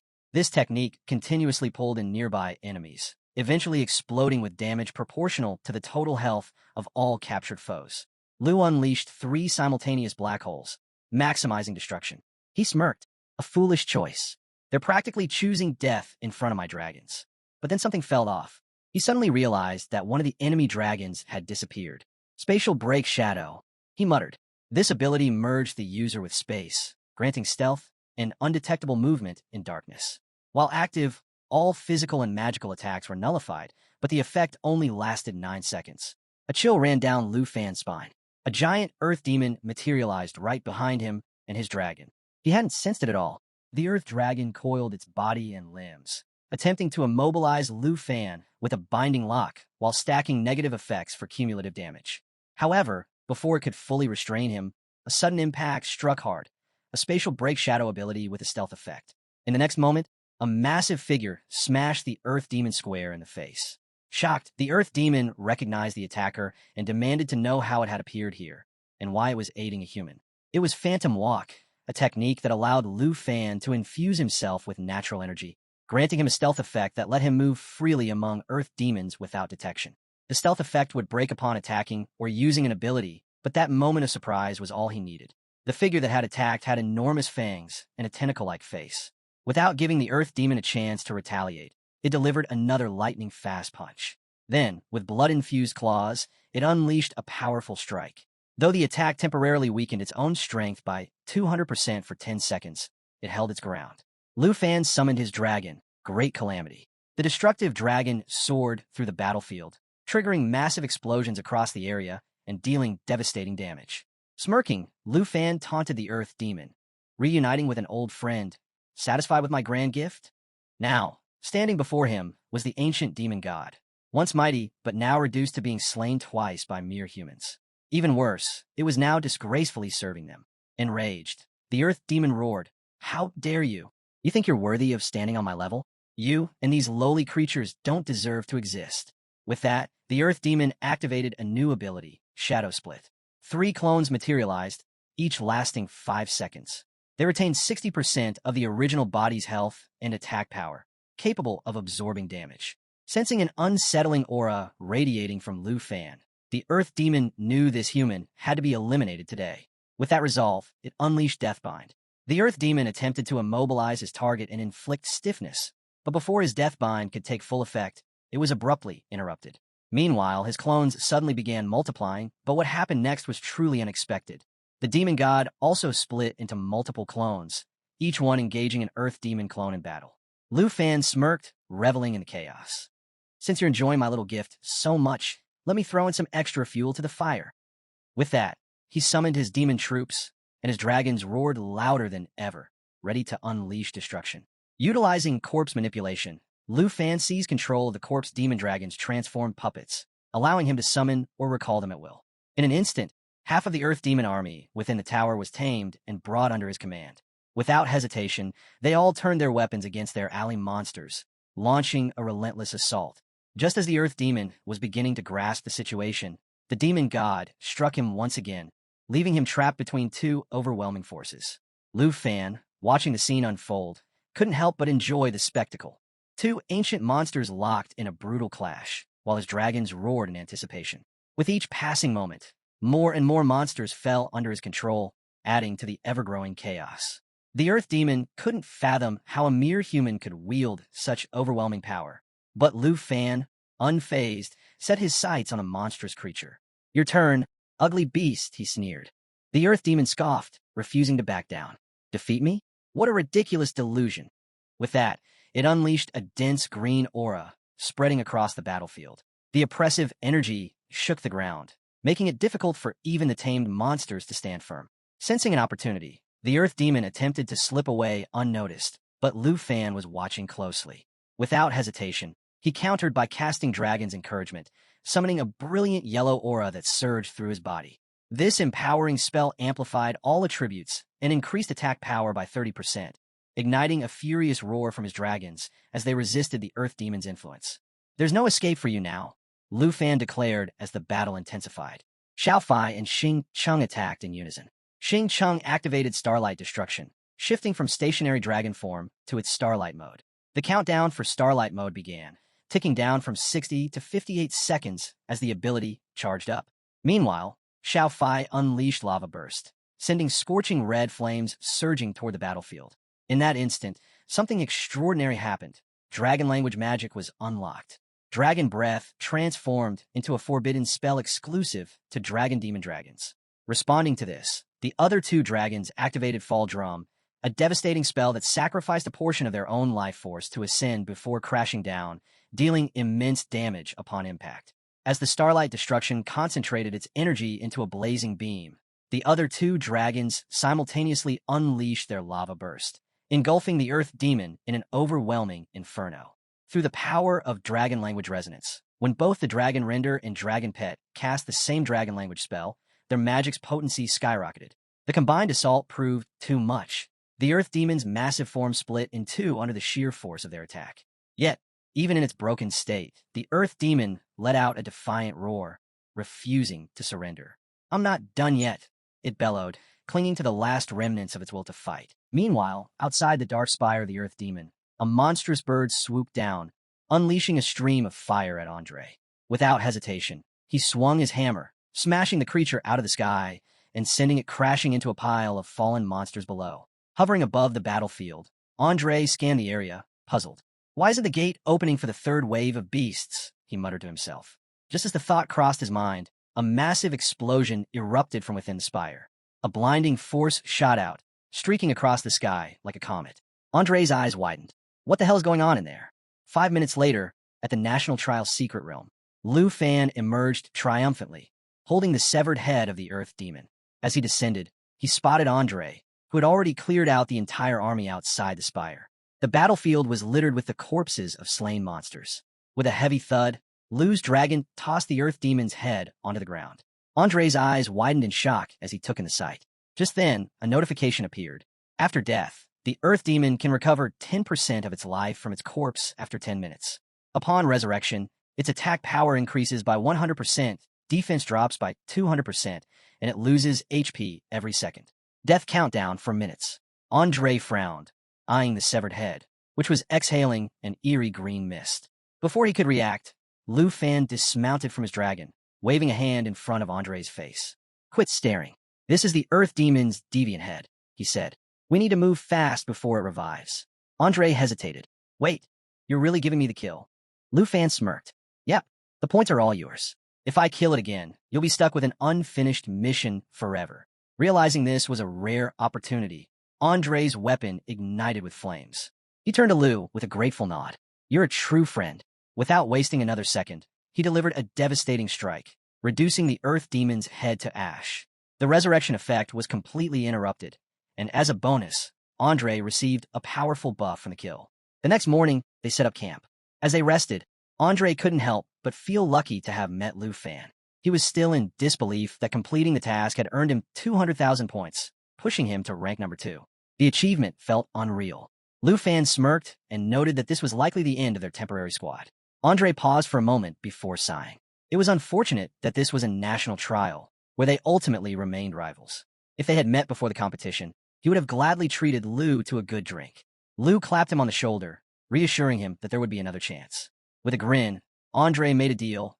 Once the trial ended, no one was allowed to die, and they would celebrate with a big drink, which he would cover. With a firm handshake, they sealed the promise. Just then, a notification popped up. "Point operation. Current points transfer in progress." Andre hesitated. "Wait, does Lu have to accept these points?" He glanced at Lu, watching as the numbers changed.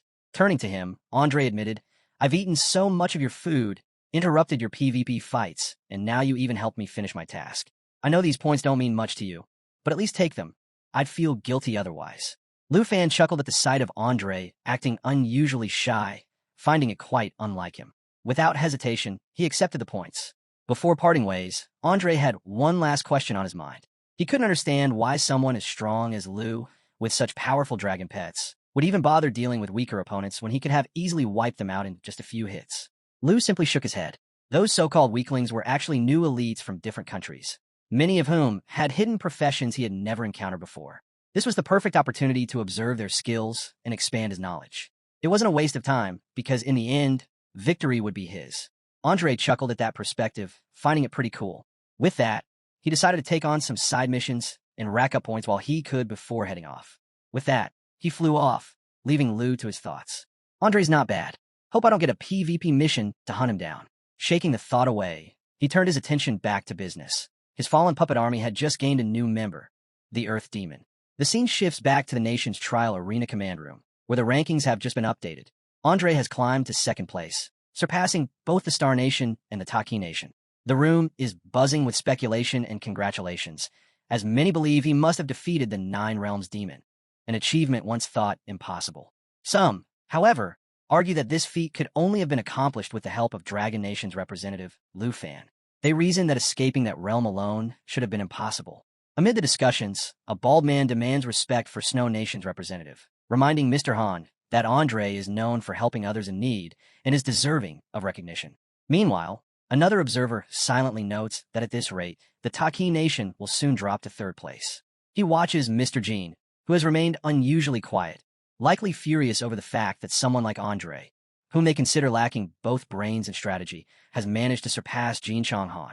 Many in the room strongly believe that Dragon Nation's influence played a role in boosting Andre's rank, and if this trend continues, Star Nation won't be able to hold on to third place for much longer. Mr. Jean, clearly frustrated, quickly types out a message. He acknowledges that manipulating the task assignments hasn't worked, and that adjusting the Nine Realms dragon count hasn't made a difference either. That leaves only one option. Just then, an assistant rushes in with urgent news.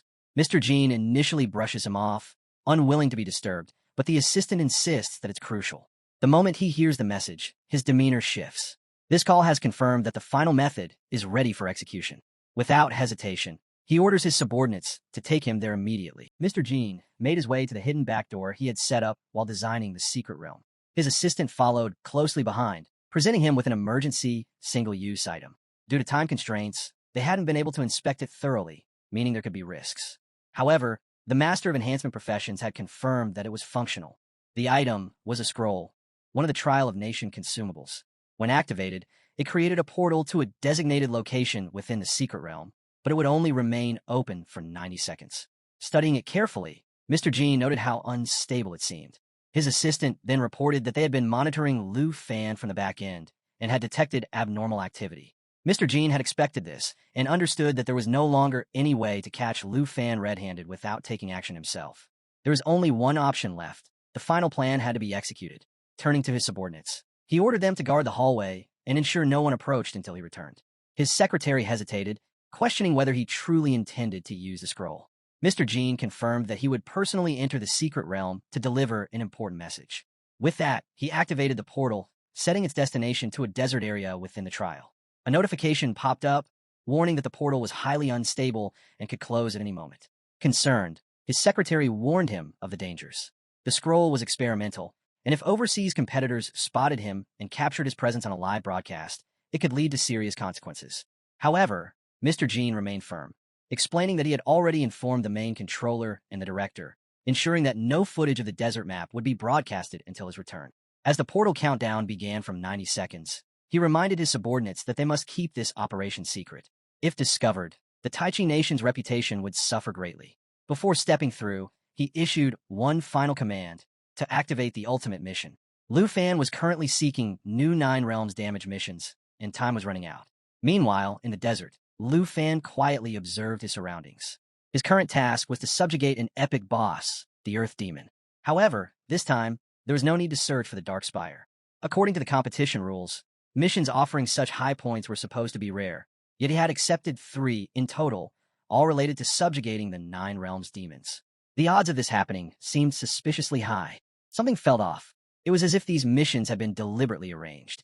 To confirm his suspicions, he called Xiao Yi and ordered him to head toward the Dark Spire. Flying through the air, he started piecing things together. The Taichi Nation, which was hosting the competition, seemed to be full of hidden tricks. Multiple monsters had been stationed at different locations, as if waiting for him. Without wasting time, he summoned Xiao, Yi, and Xingchen, informing them that their break was over.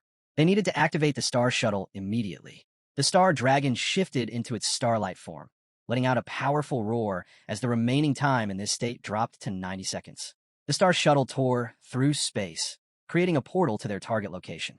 This portal, lasting only 60 seconds, was immune to formations and curses. Without hesitation, they leaped inside, arriving at the Dark Spire. Inside, a level 9 Earth demon sat menacingly. The moment Lu Fan appeared, the demon let out a thunderous roar, demanding to know how he dared trespass into its territory. The surrounding monsters joined in, hissing and growling as they prepared to attack. Lu Fan remained unfazed as he casually apologized for the intrusion, while making it clear that he was not the one who would die today. Turning to his dragons, he gave a simple command. It was time to finish this. He had no time to waste. Using his puppet control ability, he commanded all the undead creatures that had been converted by the fallen corpse's Imperial Dragon. Any undead that were destroyed would simply be absorbed back into the fallen dragon's energy pool, allowing him to continuously summon his fallen dragons back into battle. In the middle of the vast desert, a towering tribal warrior was on his knees, desperately begging for his life. The man standing before him, sword in hand, smirked at the pitiful sight and decided to toy with him a little. With a sly grin, he ran his blade near the warrior's face and asked mockingly how he intended to beg. The warrior, named Upson, hastily offered everything he had. He promised to transfer all his points and forfeit the match entirely. Anything to be spared. The swordsman Musashi found it dull. Simply killing him would grant him the points anyway. Instead, he came up with a more amusing idea. He moved his sword even closer, eyes gleaming with mischief, and ordered Upson to lick his boots while shouting that everyone from the micronation were pigs and dogs. Upson hesitated, his pride warring with his fear. Seeing this, Musashi's expression darkened. His voice carried a dangerous edge as he pointed out that Upson clearly wasn't willing. Unable to argue any further, Upson swallowed his dignity. He reluctantly lowered himself, licked Musashi's boot, and began to mumble the humiliating words. Musashi wasn't satisfied. He demanded that Upson speak louder. With no choice left, Upson raised his voice and shouted the degrading words while still licking his boot. Musashi burst into laughter. So you really would do anything to live, huh? But before he could continue his twisted game, something unexpected happened. A sharp strike pierces through Upson, a notification flashing before his eyes. Upson had died. Blood spurted from his body as he collapsed lifelessly onto the ground. Musashi's grin vanished. He spun around and glared at the culprit. Jin Chenghan, what the hell are you doing? I haven't finished having fun. Jin Chenghan, a representative of the Taichi nation and currently ranked 3rd, remained indifferent. He was going to die anyway. You don't seriously expect me to believe you were going to let him go. Musashi clicked his tongue in frustration. That's not the point. Killing him was inevitable, but it had to be me. You just stole my points. Jin Chenghan dismissed the complaint. You were too slow. I didn't kill him for points. I did it to complete our mission. Hearing that, Musashi let out a breath, finally sheathing his sword. The conversation shifted as a faint blue glow suddenly flickered from behind. Both men immediately noticed it. Jin Chenghan's expression turned serious as he realized it was an urgent message from the overseas command. At that moment, Mr. Jin appeared before them out of the blue. Musashi narrowed his eyes, barely able to process what he had just witnessed. Was teleportation like this even possible? Lightning bolts struck down upon the monsters as the Earthblood demon activated its phantom tiger step, instantly splitting into multiple transparent tiger illusions that flickered unpredictably around the players.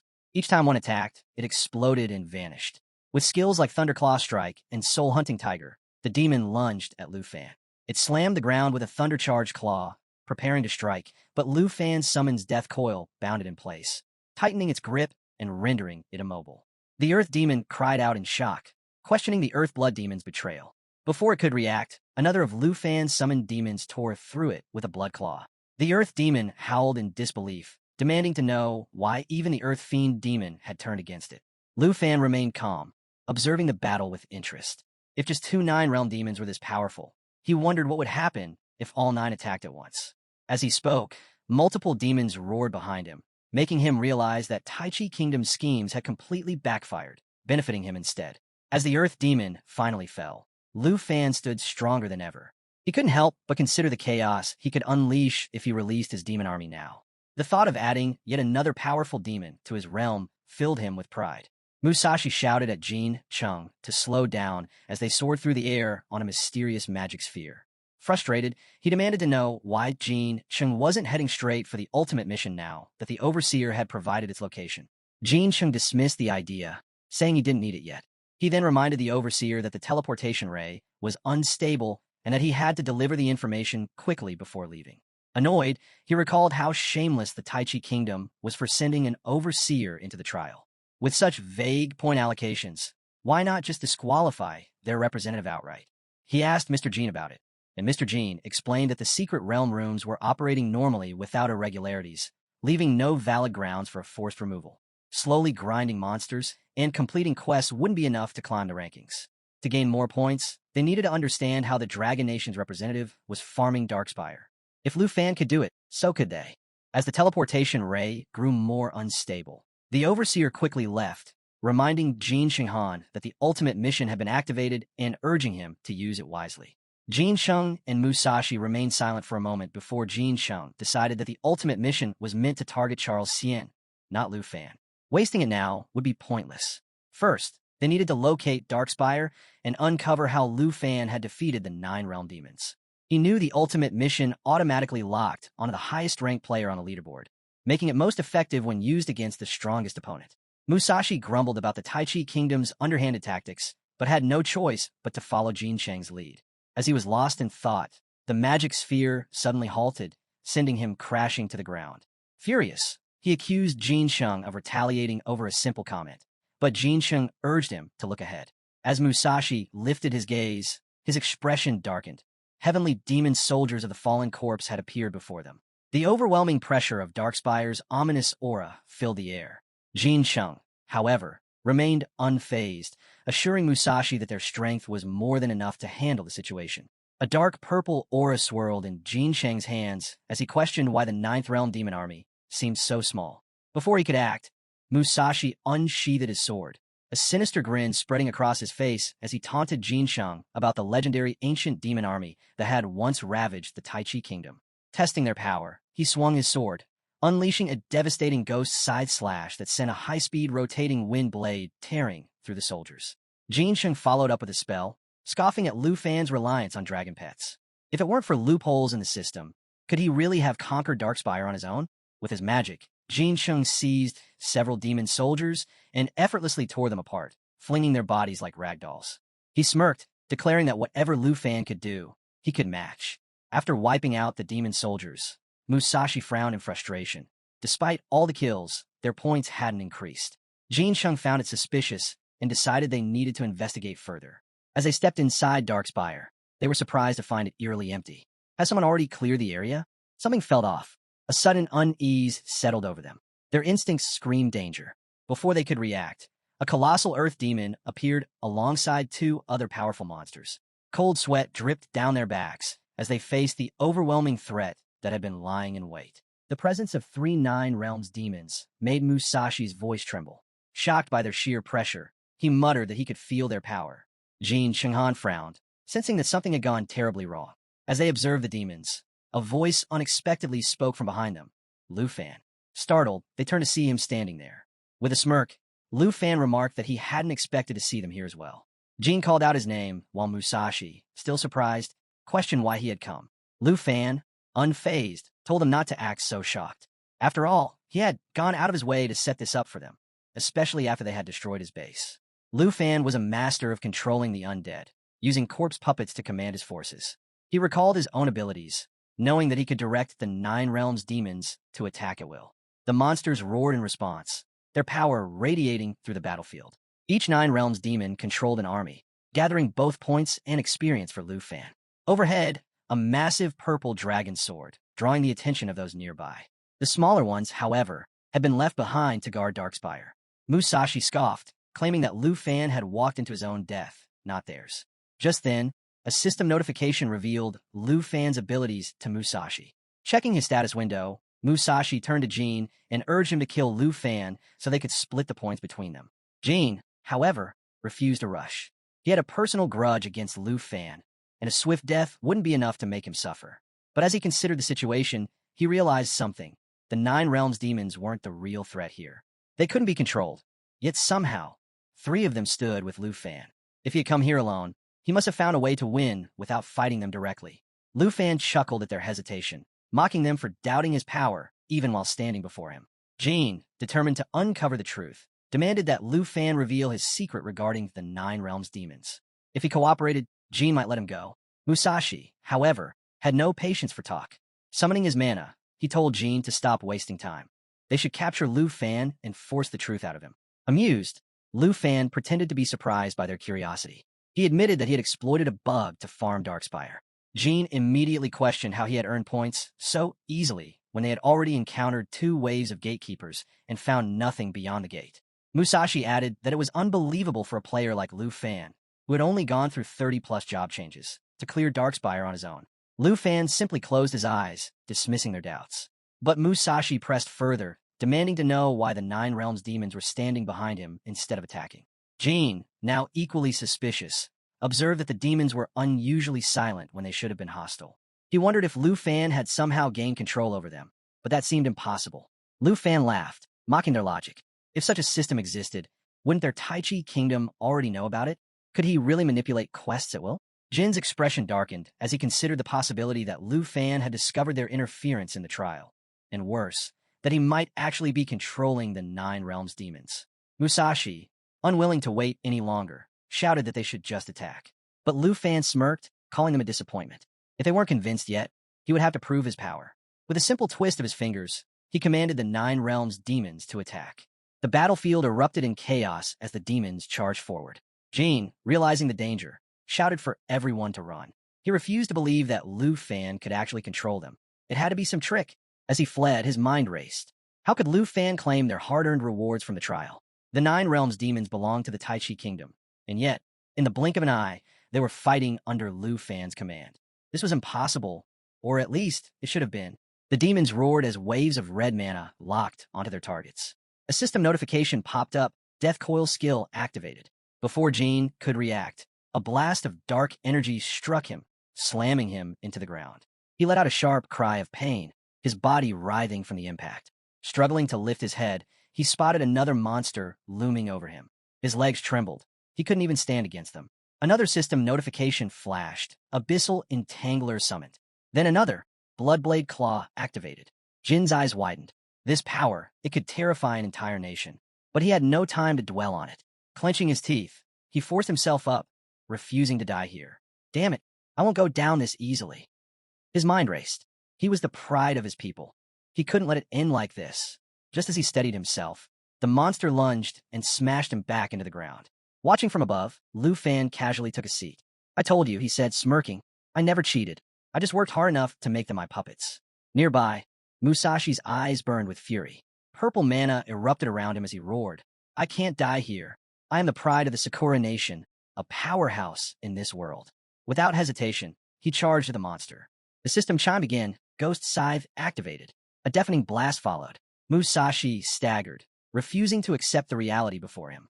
Lu Fan tilted his head. You guys dream of being the greatest, but without the right moves, you're just easy targets. He pulled up his status window, expecting a surge of points, but nothing. His brows furrowed. No increase. Then it hit him. Of course, he muttered. Jin Chenghan can revive through his summoned beasts, and Musashi 10 has the same ability. The scene shifts to the National Trial Secret Realm, where the scorching sun blazes over an endless desert. Musashi and Jin trudge through the sand, their faces filled with frustration. System notification. Split hibernation skill activated. Musashi suddenly collapses to his knees, coughing hard and realizing that the revival is real. Another system notification follows, indicating that the abyssal symbiosis cooldown is in effect. Trying to steady himself, he forces a weak grin while noting that at least their chances of survival remain high. Jin, however, stays cautious and warns him not to get ahead of himself, reminding him that Lu Fan still has 3 Nine Realms demons along with an entire army. If they fail to eliminate him, they will continue reviving until their lives are completely depleted. A sudden system alert makes Musashi freeze as he notices their remaining split hibernation points, now reduced to only 5. He whirls toward Jin in shock, demanding an explanation for the wasted revival points. Jin ignores him deep in thought. We need to find another Darkspire and figure out how Lu Fan tamed the 9 Realms demons. If he can do it, then I can too. His eyes sharpen. He's a dragon tamer, but that doesn't explain beast control. There's a trick to this, and I need to uncover it. Musashi smirks, pushing himself up. Fine, then let's kill him within these 5 lives. But the moment he takes a step, his legs buckle, and he falls again. System notification, weakness debuff active. Jean glances at him and frowns. Your energy is too low. You'll need at least 9 minutes to recover. Musashi's face pales. You mean we're vulnerable right now? We're sitting ducks. Jean exhales. We need to move carefully and find a dark spire near the ultimate mission before it's too late. Just then, boom. A massive fire explosion erupts behind Jean, sending sand flying. He whips around, heart pounding. Who the hell just attacked us? A voice echoes through the desert, remarking on the luck of encountering such weak opponents in this godforsaken place. Jean turns to see Musashi's body slumped lifelessly in the sand while a young man stands over him with a smirk. The prince of the Jean family should know better than to wander into this desert. He taunts, reminding Jean that he had already warned him and does not spare anyone in the secret realm. Jean stiffens, fully aware that he is in no condition to fight since the system has already notified him about his weakened state. A system notification appears, identifying the opponent as Andre of Snow Country.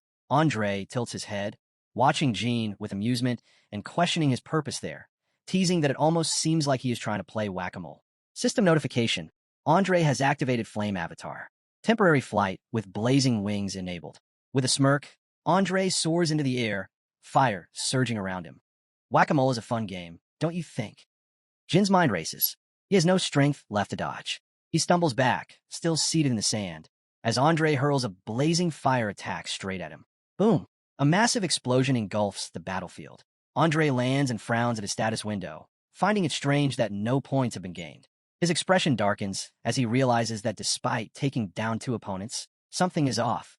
10 days later, on the 14th day of a national trial, commentators in Jade City's National Trial Arena analyze the ongoing event, which is being broadcasted by the Taichi Kingdom.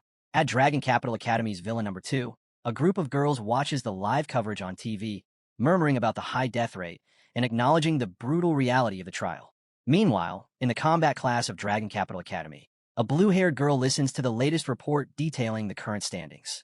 Out of 23 participants, 11 have died, 10 remain on the battlefield, and 2 have surrendered, with the top 5 representatives securing their ranks. She leans forward, realizing that the trial is proving to be far more brutal than anyone had anticipated. At the northern border, inside Tu Jing's office, a man examines the computer and notices that while demon hunting and missions are not directly tied to ranking levels, hunting still plays a significant role. In the lava volcano of the National Trial Secret Realm, Musashi launches an attack against a monster, while Makashi from Sakura Country secures the 5th rank with 460,000 points. Prince Jean, however, holds the 4th rank with 510,000 points. Across the grasslands of the National Trial Secret Realm, Enrel from Snow Country, who currently holds the 3rd rank, rests on the ground and enjoys a brief moment of refreshment. However, he realizes that maintaining his position will only last for 4 more days. Within the lava volcano, Charles from Starstrip Country stands at the 2nd rank, having accumulated his points by eliminating 5 participants. Bowing before his master, he expresses his confidence in being close to his ultimate goal. At the very top, Lu Fan dominates the rankings with an overwhelming 7 million points. The lava volcano itself serves as the dark spire of the Earth Demon. The system issues a notification regarding the elimination of specific targets, signaling the defeat of the 9 realms monsters as the last one falls. With the taming of these creatures, Lu Fan whispers to himself that his army is nearly complete. The system updates him on his rank, and as all the monsters gather before him, they bow in submission. A notification follows, announcing that he has unlocked a new skill, bringing him a sense of satisfaction. Lu Fan extends his hand and glances at his watch as a system window appears, displaying information about the Dragon Realm. In this domain, dragons and related beings possess over 50 additional attributes, while others are completely restricted, unable to use summoning skills or any abilities. As he studies the status window, Lu Fan reflects on the power of the Dragon Clan's domain. A sense of satisfaction washes over him, knowing that Little Phi will gain the full advantage of these attributes. However, the reality of isolating non-dragons from this world lingers in his mind. If Kim Han were placed here, he would lose the ability to summon the Abyss Entangler and remain trapped in the Dragon Realm, making it effortless to end his existence. Turning to Phi, Lu Fan remarks on their newfound ability to control that troublesome brat. Before he can dwell on it further, a notification appears, indicating that someone has marked him as a hunting target. A smirk forms on his face as he considers the opportunity to gain even more points. Deep within the volcano of the National Trial Secret Realm, a man clutches a glowing blue globe, while those around him question the existence of such a rare object. A notification confirms the acceptance of a new task. Charles studies the globe carefully, realizing that this was the very trick used to secure the top rank. The others turn to Charles, questioning whether he really intends to go through with the plan. In response, he reminds them of his strength, which convinces them to join him. Jean, watching from a distance, recalls how he and Musashi had to strike the lava giant 3 times before finally gaining the upper hand. Yet Charles had brought it down with a single attack. The thought of hunting Charles under the ultimate task seems almost reckless. Though Jean expresses his trust in Charles, he remains skeptical about their chances against Lu Fan. Musashi agrees, recalling their previous battle against Lu Fan's army and Nine Realms demons. They were completely outmatched. A smirk crosses Charles's face as he dismisses their concerns. He explains that the ability to control the Nine Realms demons doesn't actually belong to Lu Fan. Rather, Lu Fan has merely been manipulating someone else's power. Jean, stunned by this revelation, immediately asks for more details. Charles, aware of Jin's curiosity, reminds him of how eager he had always been to uncover the loophole Lu Fan exploited to control the demons. He promises to explain everything in just 3 minutes. Meanwhile, at the Arena Control Center, 2 men sit at their computers, monitoring the ongoing events. One of them expresses concern over Mr. Kim's absence since the teleportation sequence, wondering if it might cost them their jobs. The other speculates that Mr. Kim may have taken full control of the situation, eliminating the need for his presence. He recalls that their only task was to keep an eye on Lu Fan, ensuring they stayed out of unnecessary trouble. A woman suddenly storms into the room, her expression filled with aggression. She insists that she is not mistaken about something, while one of the men shouts to his colleague, urging him to listen. Without warning, she bites him from behind, sinking her teeth into his neck. A sharp cry of pain escapes him as he instinctively covers his mouth. The black-haired man, caught off guard, turns toward the scene with wide eyes. Before he can react, the woman grabs him from behind, pressing a knife against his throat. Her voice is calm but firm as she warns him to remain silent unless he wants his life to end. The man, panicked, pleads with her to stop. After a moment, she releases them both and strides toward the system. One of the men, still holding his phone, urgently calls out to Sizzle, asking how much longer it will take. The 3-minute deadline is nearly up. She reassures him with a calm voice, stating that the Morgan family has never failed. Meanwhile, an announcement about technical issues spreads, causing people to gossip about the sudden interruption. Questions arise about why the live stream was cut off, and many demand an explanation from the Starstripe country. In the midst of the confusion, a secretary quietly asks Old Han whether Tai Chi country is behind the disruption. Old Han simply replies that his country is not as simple as it seems. One of the officials turns to Mr. Kim, requesting a report on the issue since he is in charge. However, to their surprise, he is nowhere to be found.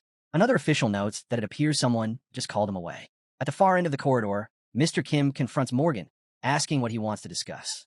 Morgan receives a message and casually states that he only needed 3 minutes, but now he has nothing more to say.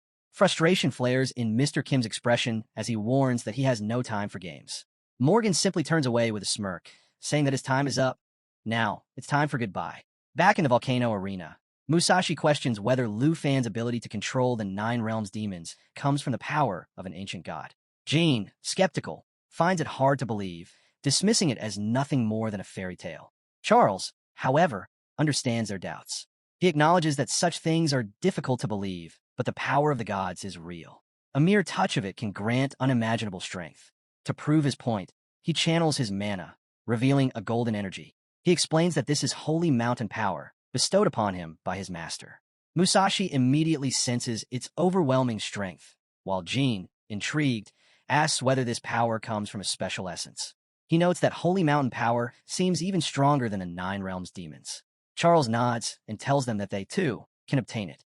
Jean questions whether this power has the ability to transform them, while Musashi remarks that something this powerful surely doesn't come for free. Charles clarifies that it's more of a deal. If they accept his master's power, the Morgan family will continue their search for the ancient gods in Tai Chi and Sakura countries. Jean contemplates the offer. As a prince, he knows they wouldn't dare deceive him. Besides, the gods' power combined with the essence could make them significantly stronger. Musashi, considering the possibilities, asks if they can formalize the deal. Jean, determined, agrees but insists that once Lu Fan is eliminated, the Morgan family must negotiate with the Kim family. Musashi is taken aback by Jin's aggressive tone, but Jean remains firm, refusing to let Lu Fan surpass him. He sees this as an opportunity to claim the power of the ancient gods for himself. Charles hands Musashi a portion of the essence, asking if he's ready to take the next step and witness the world beyond. Musashi accepts, and Charles advises him not to resist the transformation. The greater the changes in his personality, the stronger he will become. Finally, Charles looks at the last remaining portion of essence. He smirks and declares that this one is reserved for Lu Fan, to turn him into a holy mountain puppet. In the national trial arena, two men lie dead in the management control center, their blood staining the floor. A staff member notes that the security cameras failed to capture the killer, as both the live broadcast footage and war room recordings have been erased. The secretary turns to Mr. Kim, asking if he intends to report the incident, but Mr. Kim firmly refuses. A cameraman discreetly records the scene. Mr. Kim explains that they cannot risk exposing the situation and will handle it internally. As he processes the event, his mind drifts to Morgan, and he quickly deduces that this must be his doing. The scene shifts to the National Trial Realms volcano, where Lu Fan soars above the molten landscape on his Shao Dragon. He had anticipated that, in the later stages of the competition, mutual hunting would become inevitable. However, he is also well aware that his own hunters are closing in. Opening his status window, Lu Fan is taken aback to see that the avatar displayed is Nango. With a few quick commands, he traces Nango's location. Turning to his dragon, Lu Fan instructs Shao to remain nearby so that he can meet an old friend. The dragon lets out a powerful roar in response before continuing to glide over the volcano.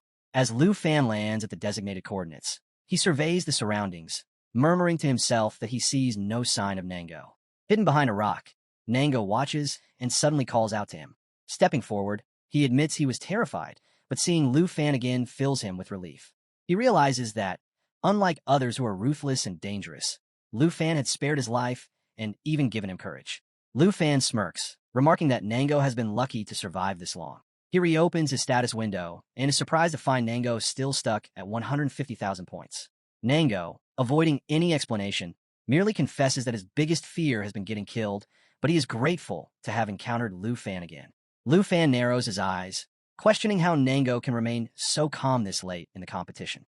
Closing his eyes for a moment, he warns Nango that at this stage, no one can be trusted as a friend.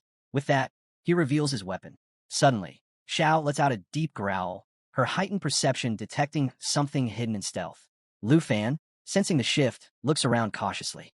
He quickly realizes that a massive surge of mana surrounds Nango. From behind, a colossal monster emerges, raising its paw high. It is a summoned beast. It roars before lunging at Nango, who panics and screams for help. Observing the scene, Lu Fan immediately recognizes that this creature is tied to Kim Song and carries the distinct traits of a holy mountain golem. Without hesitation, Lu Fan conjures a protective barrier and fires the serpent arrow, an attack that inflicts 100% damage against the beast. However, before the arrow can land, the monster engulfs Nango, whose desperate cries fade as he is consumed. A system notification flashes in the lava volcano of the National Trial Realm, announcing Nango's death. Jean appears, sneering as he greets Lu Fan once more. He apologizes for stealing his points, but mockingly reassures him not to be upset, as Lu Fan's own points will soon belong to him. Lu Fan studies them carefully and acknowledges their newfound strength, scoffing as he labels them holy mountain slaves. A status window materializes, revealing the power levels of Kim Song and Musashi. Lu Fan pieces everything together, realizing that both of them have allied with Charles, meaning Charles is the one orchestrating this hunt against him. Right on cue, Charles steps forward, smirking as he addresses Lu Fan. He assumes Lu Fan must already recognize the power they wield now.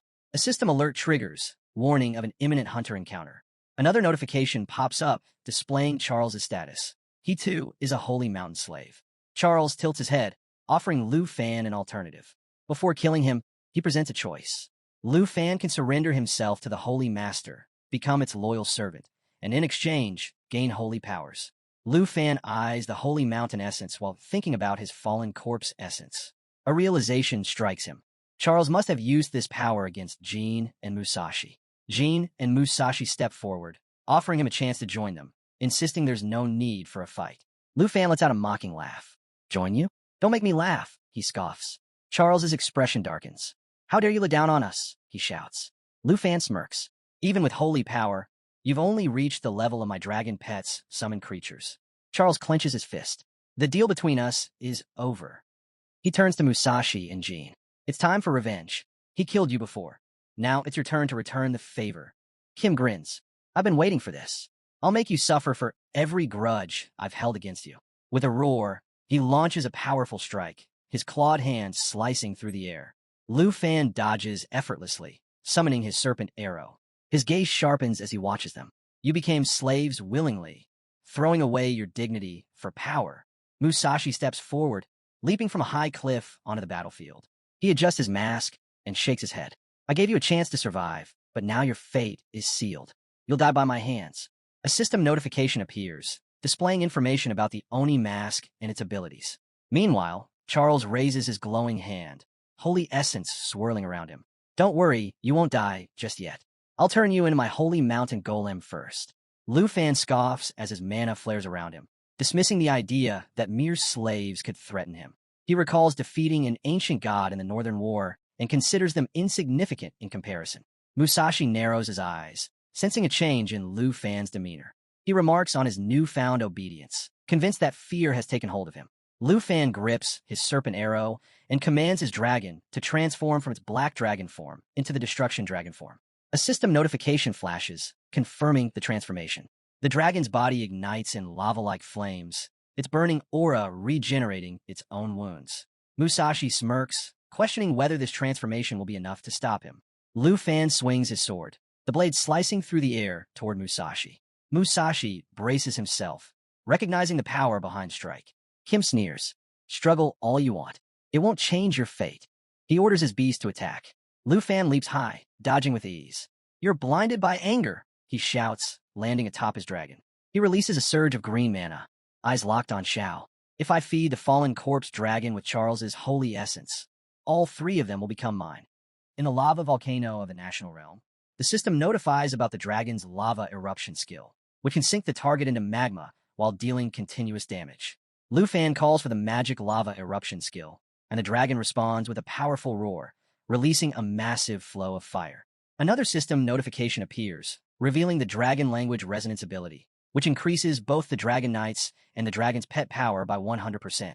Kim Suk watches in shock as the dragon's flames engulf the battlefield and instinctively tries to escape. Musashi struggles against the intense fire, crossing his swords in an attempt to endure the heat while crying out in pain. Lu Fan observes their desperation and remarks that they should summon stronger beasts instead of relying on weak underlings if they truly wish to challenge his dragon. Kim Suk hesitates, confused by the statement, as he has already called upon his strongest holy abyss excavator. Lu Fan mocks their exhaustion, noting that just a small attack has left them breathless. Musashi wonders how such a young dragon, not yet fully matured, could possess so much power. Lu Fan smirks, appreciating Charles for his generosity in sending them as easy prey, knowing that their deaths will only add to his points. Charles frowns, irritated by the remark, and draws his holy sword, declaring that Lu Fan will face his punishment. As he speaks the incantation for the flame of divine punishment, a rain of fire descends. The system notifies the activation of this ability, stating that it deals 500% damage and inflicts an additional 20% holy burn damage for 10 seconds. Lu Fan remains unimpressed, concluding that if this is the best Charles can offer, then his master must not be very powerful either. Lu Fan swiftly activates the Dragon Annihilation ability, launching a rapid 6-strike attack while simultaneously casting spell damage to evade the incoming flames. Charles, growing frustrated, calls him an idiot and shatters the holy essence in rage, creating a surge of yellow mana as a warning. He then declares that he will reveal the true power of the ancient gods. Channeling his mana, Charles summons his beast, prompting Lu Fan to wonder if he's been gathering energy for a greater attack. Without hesitation, Lu Fan unleashes his serpent arrow skill, aiming directly at Charles. The arrows hit their target, but Charles remains unaffected. Lu Fan quickly realizes that the power of the ancient god is shielding him and is even stronger than the Nine Realms demons. Without wasting time, he activates the Dragon Encouragement skill, boosting his attack power by 30%. The dragon roars in response, and the system displays a notification detailing Xiao Ye's increased strength. At the same time, Lu Fan activates the Shadow Serpent Arrow skill, which deals 500% damage, and the system provides an update on the dragon's current form and charge level. With precise coordination, Lu Fan commands the dragon to cast the Lava Eruption skill, and the system immediately registers the charge increase as both attacks lock onto their target. Charles braces himself, preparing for impact, as the dragon's Lava Eruption skill is unleashed the system records an increase in charge count to 3. Lu Fan follows up with a series of serpent arrow attacks, instructing the dragon to use its abilities simultaneously. A system message confirms the skill activation, and a massive explosion engulfs the battlefield. Charles, unfazed, proclaims that his master's power surpasses all of this and calls forth his beast to engage in battle against the dragon. The black dragon, mid-battle, shifts into its world-ender form, and the system acknowledges the activation of this skill. Lu Fan, wasting no time, combines the serpent arrow attack with the ghost scythe demon, and a system notification displays their combined power. Musashi counters the dragon's attacks with unexpected strength, leaving Lu Fan momentarily surprised. He swiftly dodges each incoming strike, crossing his swords in defense.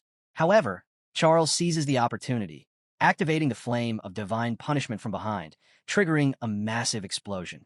Lu Fan notices the attack too late and attempts to counter it with a cross-slash of his sword, but his efforts fail. Kim Suk sneers, claiming that without his dragon, Lu Fan is powerless. Musashi affirms that their plan has succeeded. Charles, confident in their strategy, explains that by separating Lu Fan from his dragon, they have weakened him. Before they can celebrate their victory, Lu Fan suddenly appears, soaring through the air with his wings spread wide. He questions whether they truly believe they have trapped him. The unexpected sight leaves them all in shock. Charles demands to know what he means, while Kim Suk and Musashi insist that his arrogance will not lead him to victory. Lu Fan calmly steps forward, and at that moment, the 9 realms demons materialize around him. The sudden appearance leaves everyone stunned. Musashi, overwhelmed, shouts in disbelief, demanding to know when Lu Fan summoned these demons. Lu Fan smirks and explains that he had been aware of their plan all along, but pretended otherwise to keep their attention focused elsewhere. By playing along, he had successfully distracted them while setting his own strategy in motion. Charles, gripping his holy sword, points it at Lu Fan, asserting that these fallen corpse puppets will not be enough to defeat them. Lu Fan twists his fingers with a smirk and casually agrees, admitting that they are indeed outnumbered. Without hesitation, he summons all his monsters, taunting his enemies with a smile as he declares that perhaps their numbers are still too small to ensure victory. The 9 realms demons materialize and lunge at their enemies, attempting to seize them. Shocked by their sudden appearance, everyone calls out their names in trembling voices. Charles furrows his brow, struggling to comprehend how Lu Fan managed to command the 9 realms demons in such a short time. Lu Fan smirks, taunting them as he declares that the outcome of this battle is now clear. Charles raises his arms, his body enveloped in yellow mana, and channels his power into his sword, enlarging it with divine energy. Gritting his teeth, he glares at Lu Fan. It doesn't matter how many corpses you summon. You can't win against the chosen warriors of the holy mountain god. With a roar, he activates his divine sanctuary skill and charges forward, a radiant holy mark glowing above his head. The skill amplifies his divine powers, increasing all attributes by 100% for 60 seconds. Musashi and Kim let out triumphant shouts as divine energy surges through them.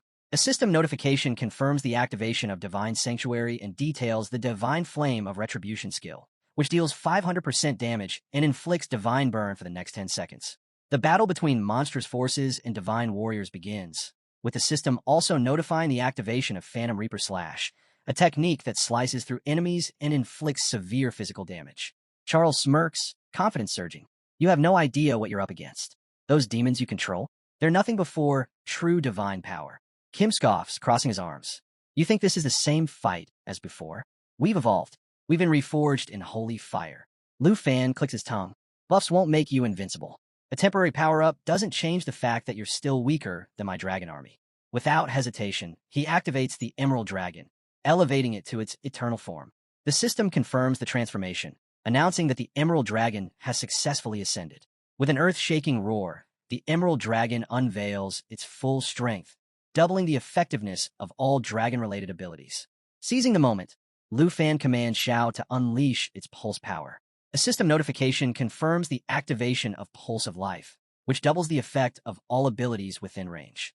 At the same time, the Emerald Blessing skill is triggered, applying 6 stacks of the Emerald Dragon's aura to enhance the next 6 attacks. The system acknowledges the activation, confirming the applied buffs. A dazzling light floods the battlefield, bestowing 36 text blessings upon Lu Fan and his allies. These blessings significantly boost all attributes, increasing them by 30 to 60%. The system immediately registers the enhancement, confirming the applied buffs. The monsters respond with deafening roars, their battle cries echoing across the battlefield as they prepare to launch their assault. Kim grits his teeth, eyes widening. What? What is this pressure? Musashi grips his sword tightly, trying to steady himself. This isn't just some power boost. This is something else entirely. Empowered by the blessings, the dragon surges forward, engaging the beast summoned by Charles. Another system notification announces the applied blessings, granting an additional 50% bonus to attack power. Fueled by its newfound strength, the dragon lets out a thunderous roar that shakes the ground beneath it. As its fury reaches its peak, it unleashes a devastating torrent of scorching flames, setting the battlefield ablaze. Charles steps back, covering his face from the intense heat. His hands tremble as he grips his sword tighter. This isn't possible. How can you wield such power? Lu Fan smirks, his voice dripping with amusement. You holy mountain dogs talk too much. I thought you wanted to fight. He raises his hand, signaling another attack. Let's see how long you can last. The system announces that the dragon has activated Just Strike, delivering a devastating bite that inflicts massive damage over time. The beast, engulfed in flames, staggers backward, its body scorched and battered by the fierce assault. Charlie's eyes widen in disbelief. This shouldn't be possible. Have the powers of the holy mountain truly been lost? He shouts in alarm, sensing an immense surge of mana radiating from Lu Fan. Lu Fan smirks. Open your eyes, Charlie. The real excitement is just beginning. With a swift motion, he raises his hand, revealing a glowing orb of mana. Dragon Domain, activate. The system immediately confirms the activation of Dragon Domain. Effective range, 10 meters. All attributes increased by 50%. As the domain takes effect, the air around Lu Fan and his dragon distorts, wrapping them in an intense golden aura. The atmosphere crackles with energy, signaling the start of an intense battle. Everyone is stunned. Mustache exclaims, unable to believe what he's witnessing. A player below level 30, using a demon skill? Charlie scoffs, flashing a mischievous grin. It doesn't matter if you use a domain skill. I'll crush you with divine retribution. A massive swirl of yellow mana surrounds Charlie. System notification. Divine Flame of Retribution activated. Damage increased by 500%. Charlie taunts, I'll show you the power gap between us. Prepare to face the consequences. Lu Fan remains motionless, floating in midair, until a majestic eagle suddenly soars forward from behind him. Charlie turns to face it, his expression shifting from confidence to shock. What? My 50% damage boost. Neutralized by a basic counter. He stares in disbelief. This can't be happening. Mustache chimes in, sensing something is wrong. Charlie, your power's weakening. Kim suddenly panics. I can't call my beast. It's like I lost my connection to it. Charlie grits his teeth, realization dawning. This isn't just weakening us, it's strengthening their side. Kim and Mustache are stunned. They shout orders at their monsters, trying to retreat. Meanwhile, Lu Fan remains calm, his expression completely relaxed. You won't die here, he says confidently. Above him, the eagle soars as the monsters launch a relentless assault on their enemies. Charlie's expression darkens. Drawing a symbol on his palm, he mutters, I plan to free you, to give you a chance to serve the ancient god of the holy mountain, just like me. His gaze hardens. But now I see, you're far too uncontrollable. His mana flares violently. Your death will serve my master. You'll become his puppet. A radiant yellow mana shield envelopes Charlie, his beast standing guard at his side. Suddenly, a brilliant surge of yellow energy erupts from the ground, drawing the beast's attention. Endless Holy Light, activate. Charlie roars. System notification. Endless Holy Light activated. Holy damage increased by 200%. Additionally, an unremarkable holy spell has been unleashed. As the skill takes effect, Charlie's body radiates an intense, holy glow, illuminating the battlefield. The sheer brilliance signals the start of a fierce clash. A man with glasses watches in astonishment, turning to the old man beside him. Can Lu Fan really dodge that? In the next moment, Charlie crashes to the ground, kneeling in defeat. Mustache and Kim fall silent, frozen in shock. Charlie gasps, struggling to comprehend. Impossible. My spell. It had no effect on Lu Fan or his monsters. He stares in disbelief. How? How did he survive a direct attack infused with the ancient god's essence? System notification. Eternal Guard activated. Lu Fan is now invulnerable to attacks. As if that weren't enough, the system delivers another revelation. System notification. Murderous dragon bloodline detected. All attributes doubled. Self-regeneration increased by 5,000%. Lu Fan smirks. You look disappointed, Charlie. Was it your final move? He raises his hand. The black dragon roars. System notification. Intimidation skill activated. All enemies within range suffer a depressive aura and dizziness. Mustache clutches his ears, wincing in pain. Charlie collapses to his knees, overwhelmed by the crushing pressure.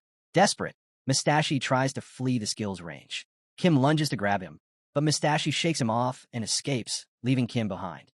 Lu Fan swings his sword, his tone calm, yet chilling. Looks like today isn't your lucky day. His smirk deepens, and this time, I doubt you'll be coming back. Suddenly, Mustache vanished from sight. Kim tries to stop him, but it's too late. His eyes widen in horror. I can't sense Mustache anymore. His voice shakes as he stares at Lu Fan. This can't be happening. Kim struggles to understand why he can't establish a connection with his beast. Panic sets in as Charlie grabs his hand, his eyes burning with desperation. He demands that Kim sign a contract with him, refusing to die alone. Kim, terrified by the sudden request, recoils and firmly refuses. Before he can process the situation further, Lu Fan approaches from behind, his sword resting in a yellow scabbard, radiating a brilliant golden mana. With a casual tone, he dismisses Charlie's plea, stating that it's too late now since revival is no longer an option. Lu Fan grins and reminds them that under the dragon domain, no one besides him can use summoning techniques to call their beasts or monsters. Without his beast, Kim has no way to form a contract with Charlie. The system promptly notifies that Lu Fan has earned 1,000 points for successfully executing his strategy. Charlie glares at Lu Fan, his voice rising in frustration as he realizes he had never considered such a vast gap in their power. Despite both being servants of the gods, he cannot comprehend why he isn't as strong as Lu Fan. Determined, he reveals the holy essence, holding a sphere of yellow mana in his grasp. He had prepared it for Lu Fan, but scoffs, stating that Lu Fan's eyes fail to recognize the true grace of divine power. With a furious roar, Charlie invokes the holy words of his master, summoning the essence of divine magic. But before he can fully unleash its power, Lu Fan swings his sword, smirking as he questions whether Charlie truly thought he would stand idly by and let him prepare. Charlie shouts with all his might, calling forth divine magic, but in the next instant, he crashes to the ground. The holy essence floats above him, encased in a golden glow. Lu Fan gazes at the essence with curiosity, pondering aloud if Charlie's master has abandoned him, leaving him helpless in his struggle to survive. He remarks that Jing Chong cannot escape using his skills and swiftly moves behind the holy essence, mocking Charlie for thinking he could flee when he is nothing more than a parasite, clinging to borrowed power. His eyes remain fixed on the essence, knowing he has waited a long time to obtain a complete piece of the holy mountain essence. Meanwhile, in another location, a man watches the screen and informs the others that players from Star Country, Taichi Kingdom, and Sakura Country have vanished from the leaderboard. Shock spreads among the onlookers as they question whether the Dragon Nation player single-handedly eliminated them all. A bespectacled man calls out to Old Han, who remains silently fixated on the screen, taking a deep breath. As tension mounts, the bespectacled man hurriedly exits the room, rushing outside as panic grips him. He wonders how he will explain this to the Jin family now that their strongest warrior has been slain. The grim reality sets in. Jin Shinghan had been their last hope for victory in the trial, and Taichi Kingdom had poured all its resources into his success. But now, Jin Shinghan is gone. At that moment, a dark void begins to form, tendrils of shadowy magic stretching outward like the limbs of a monstrous octopus. The man's breath catches as he stares into the abyss and calls out, asking if his master has arrived. A deep, resonant voice responds, questioning whether his son is truly dead. The man immediately drops to his knees, his voice trembling as he takes full responsibility. With unwavering resolve, he accepts whatever punishment his master deems fit. The bespectacled man kneels before his master, his voice trembling. Master, the Dragon Nation representative is too strong. I tried to stop him, but I failed. Charlie from Star Country and Musashi from Sakura Country, they're both dead. He killed them. A heavy silence follows. Then, the dark figure chuckles, his voice laced with cold amusement. I had a bad feeling about this, and now, it seems my instincts were right. Before the bespectacled man can react, a shadowy tendril lashes out, coiling tightly around his neck. His breath catches as he's lifted off the ground, eyes wide with fear. The man slowly raises him toward the ceiling with the octopus limb. I made a promise before this trial began. Now my son is dead. Our kingdom has lost. The bespectacled man gasps for air, his hands clawing at the tendril. Please, master, just one more chance. I won't fail again. After a brief pause, the tendril releases him. He crashes onto the floor, his head bouncing against the cold ground. The man's voice remains cold and unwavering. Ensure Lu Fan's demise at any cost. Keep him trapped in Tai Chi Kingdom by any means necessary. The bespectacled man scrambles to his knees, nodding frantically as sweat drips down his face. Why, yes, master. I'll gather my 4 men. We'll make him disappear, just like we did with the others. In the volcano arena of the national trial, Lu Fan holds the glowing holy essence in his palm. A smirk tugs at his lips. 3 men had to die for this stone. Let's see if it was worth it. A system notification pops up, detailing the holy essence's abilities. Lu Fan's gaze shifts to his black dragon. A thought crosses his mind. If the corpse demon's dragon devours this, what will it become? He steps closer to his dragon, raising the essence high. Let's put this thing to the test. With a flick of his wrist, he tosses it into the air. The black dragon locks its glowing eyes onto the essence, sensing its immense power. Lu Fan chuckles. Go ahead, show me the power of the holy mountain essence. The dragon snaps its jaws shut around the stone. In an instant, a brilliant yellow mana explodes from its body, radiating in all directions. A deep, earth-shaking roar echoes through the arena, initiating evolution activation. Lu Fan watches in stunned silence as his dragon rises into the sky, its body shifting, growing. The golden glow intensifies before fading, revealing something entirely new. The once black dragon now gleams with pure white skin, its presence more overwhelming than ever. In the Tribe of Nations' secret realm, now under Dragon Nation's control, 2 dragons soar through the sky, their bodies glowing with a golden mana aura. Loop and Little Fee watch in awe, realizing that the corpse demon's dragons have gained 2 new skills. A system notification appears, revealing the newly acquired abilities, Holy Light Gate and Holy Light Blessing. The system further provides details about the corpse Holy Dragon, which has now reached level 35. At this level, the dragon can deal 99% damage to its enemies. However, with Holy Light Blessing, its damage output surges to 230%. Additionally, Holy Light Gate allows the dragon to release Holy Mountain Essence, reducing incoming damage by 75% and nullifying all negative effects. Lu Fan is astonished by the corpse demon's blessing and the continent's healing power. While the healing effect isn't overwhelming, the 30% boost is more than enough to greatly counter the corpse prophet's army. Stroking his chin thoughtfully, Lu Fan considers the strategic advantage of Holy Light Gate. Previously, both he and Xia were required to summon the corpse demon and 9-headed demon, but now, he can call them forth at will. His gaze shifts to the corpse holy dragon, realizing that with more ancient god essences, it could evolve even further. Looking at the twin demons, he murmurs with excitement, I can't wait to see your final form. Just then, a notification flashes across his status window. Lu Fan's expression hardens as he whispers, it's over. Little Fee stares at the status window, struggling to make sense of the text. Fi turns to him and asks, what does it say? Xiao glances over and responds, it means we can go home now. However, Lu Fan understands the deeper meaning.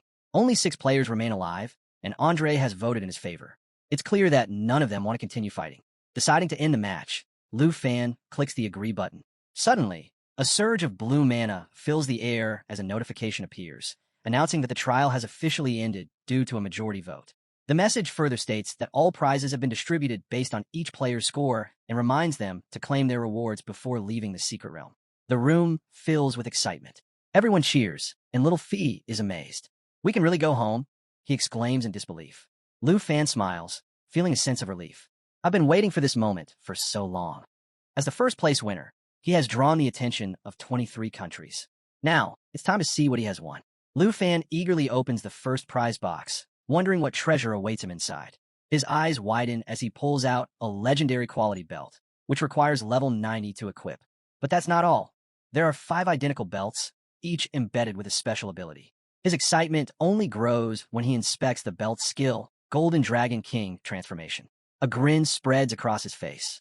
If I were all 5 belts, will I be able to fight like a true dragon warrior? The next reward is a level 30 skill book that allows him to copy dragon language magic. Lu Fan's eyes light up. I can learn this right away. With this skill, he won't need to master different language spells manually. Instead, he can directly copy a dragon's special abilities and trigger dragon language magic with ease. Finally, he turns to his last reward, a random expansion pack. The system explains that the scroll expansion pack is a legendary quality consumable, granting him 3 scrolls of rare or higher quality. As he opens the scroll box, he ponders the Secretary Arm rewards and marvels at how well Tashi Kingdom is played. I hope I get something good, he mutters, wishing himself good luck. As he opens the box, 3 mysterious items emerge, each enveloped in a glow of yellow mana. The first item holds a skill. The second is an enchantment that can upgrade an item's quality by 1 tier. The third is an enchantment level removal skill. Lu Fan is astonished by the rewards, realizing that such rare items are difficult to find, even at the auction house. The small slot expansion scroll arrives at the perfect moment, allowing him to hatch the blue dragon egg before it reaches its 3rd growth stage. Holding his new rewards, he quickly recognizes the true value of the level removal skill. With it, he can equip the legendary belt immediately rather than waiting until level 90. Examining the equipment, Lu Fan wonders how legendary quality gear compares to regular legendary items. Testing its potential, he throws his weapon forward, deciding to enhance it using the quality upgrade scroll. A system notification appears, confirming the successful upgrade of the Meteor Fire Sword from Legendary to Ultra Legendary. The sword's attributes and effects surge in power, unlocking 2 new abilities of Blazing Star and Blazing Dragon Warrior. Lu Fan mutters to himself, realizing that his 2 newly enhanced weapons have significantly boosted his strength. Gripping his equipment, he reflects on the immense potential of his newfound dragon-like spellcasting. Thanks to language replication and language resonance, he can now cast spells as naturally as a dragon. His gaze then shifts to the blue dragon egg, which now possesses a remote hatching slot, further amplifying its power. As he absorbs everything, his eyes flash with a dragon's image, and an overwhelming energy surges through him. The supreme belt resonates, awakening the Golden Dragon King's power within him. A system notification blinks. The Belt King effect has been activated.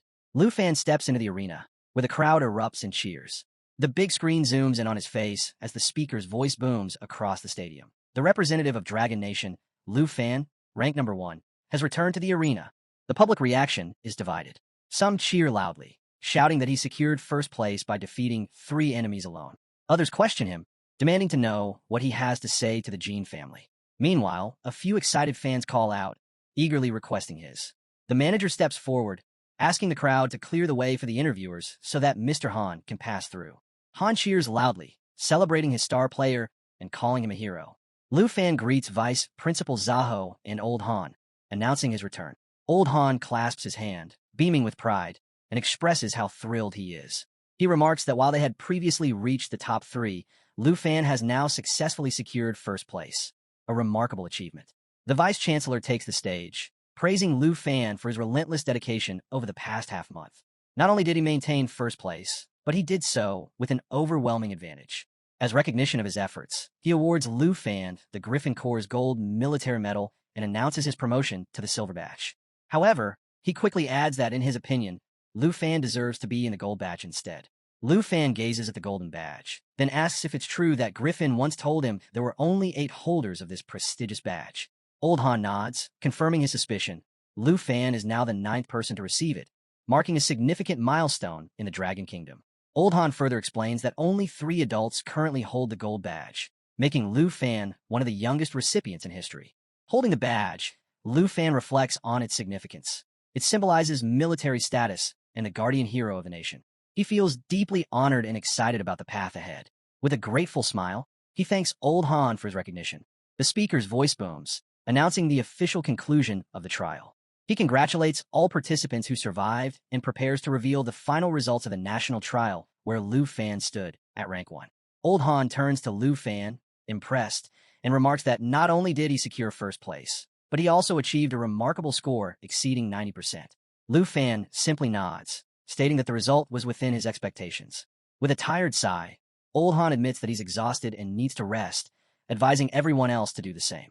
The Vice-Chancellor chuckles, telling Old Han to take care of himself. Before leaving, Old Han shares one final piece of news. They will return to Dragon Nation first thing tomorrow morning. The elders have prepared a national reward for Lu Fan in recognition of his achievement. Curious, Lu Fan asks about the reward. The Vice-Chancellor grins, replying with a knowing look, Lu Fan, you've hit the big time. In the VIP hotel room of Genuine City, Lu Fan holds the 9th gold badge in Syria and remarks that he is second only to Senior 2. Lying on the bed, he thinks to himself that he can finally make amends with those he has wronged. He then stands up, deciding to store the gold badge in Syria before moving on to the main event, something that leaves the dragon surprised. Lu Fan opens a scroll box containing items infused with yellow mana and says that he has waited a long time for this moment. He can finally unlock a slot to hatch the blue dragon. Staring at the blue dragon egg, He tells everyone to focus as the system displays its level through the status window. Everyone is eager to learn more about the egg and wonders if they are ready to welcome another member into their family. Using his yellow mana and dragon teaming technique, Lu Fan initiates the hatching process. The egg begins to crack, releasing a brilliant blue light. From within, a small dragon with striking blue eyes emerges. The system immediately updates them on the dragon's abilities and powers at level 1. Everyone watches in awe, and Lu Fan quickly realizes that the dragon is male. Excited, he exclaims that they now have a handsome little guy in their group. The other dragons look at the newborn affectionately, clearly pleased with the new addition. Lu Fan reaches out to touch the dragon, admiring its stunning appearance and imagining how formidable it will become in the future. He eagerly anticipates combining forces with the blue dragon and King's Door to deliver devastating attacks on his enemies. Suddenly, the blue dragon nuzzles Lu Fan's finger, catching him off guard. A sharp pain shoots through his hand, and he yelps. Little One looks on with concern, while Star giggles at the situation.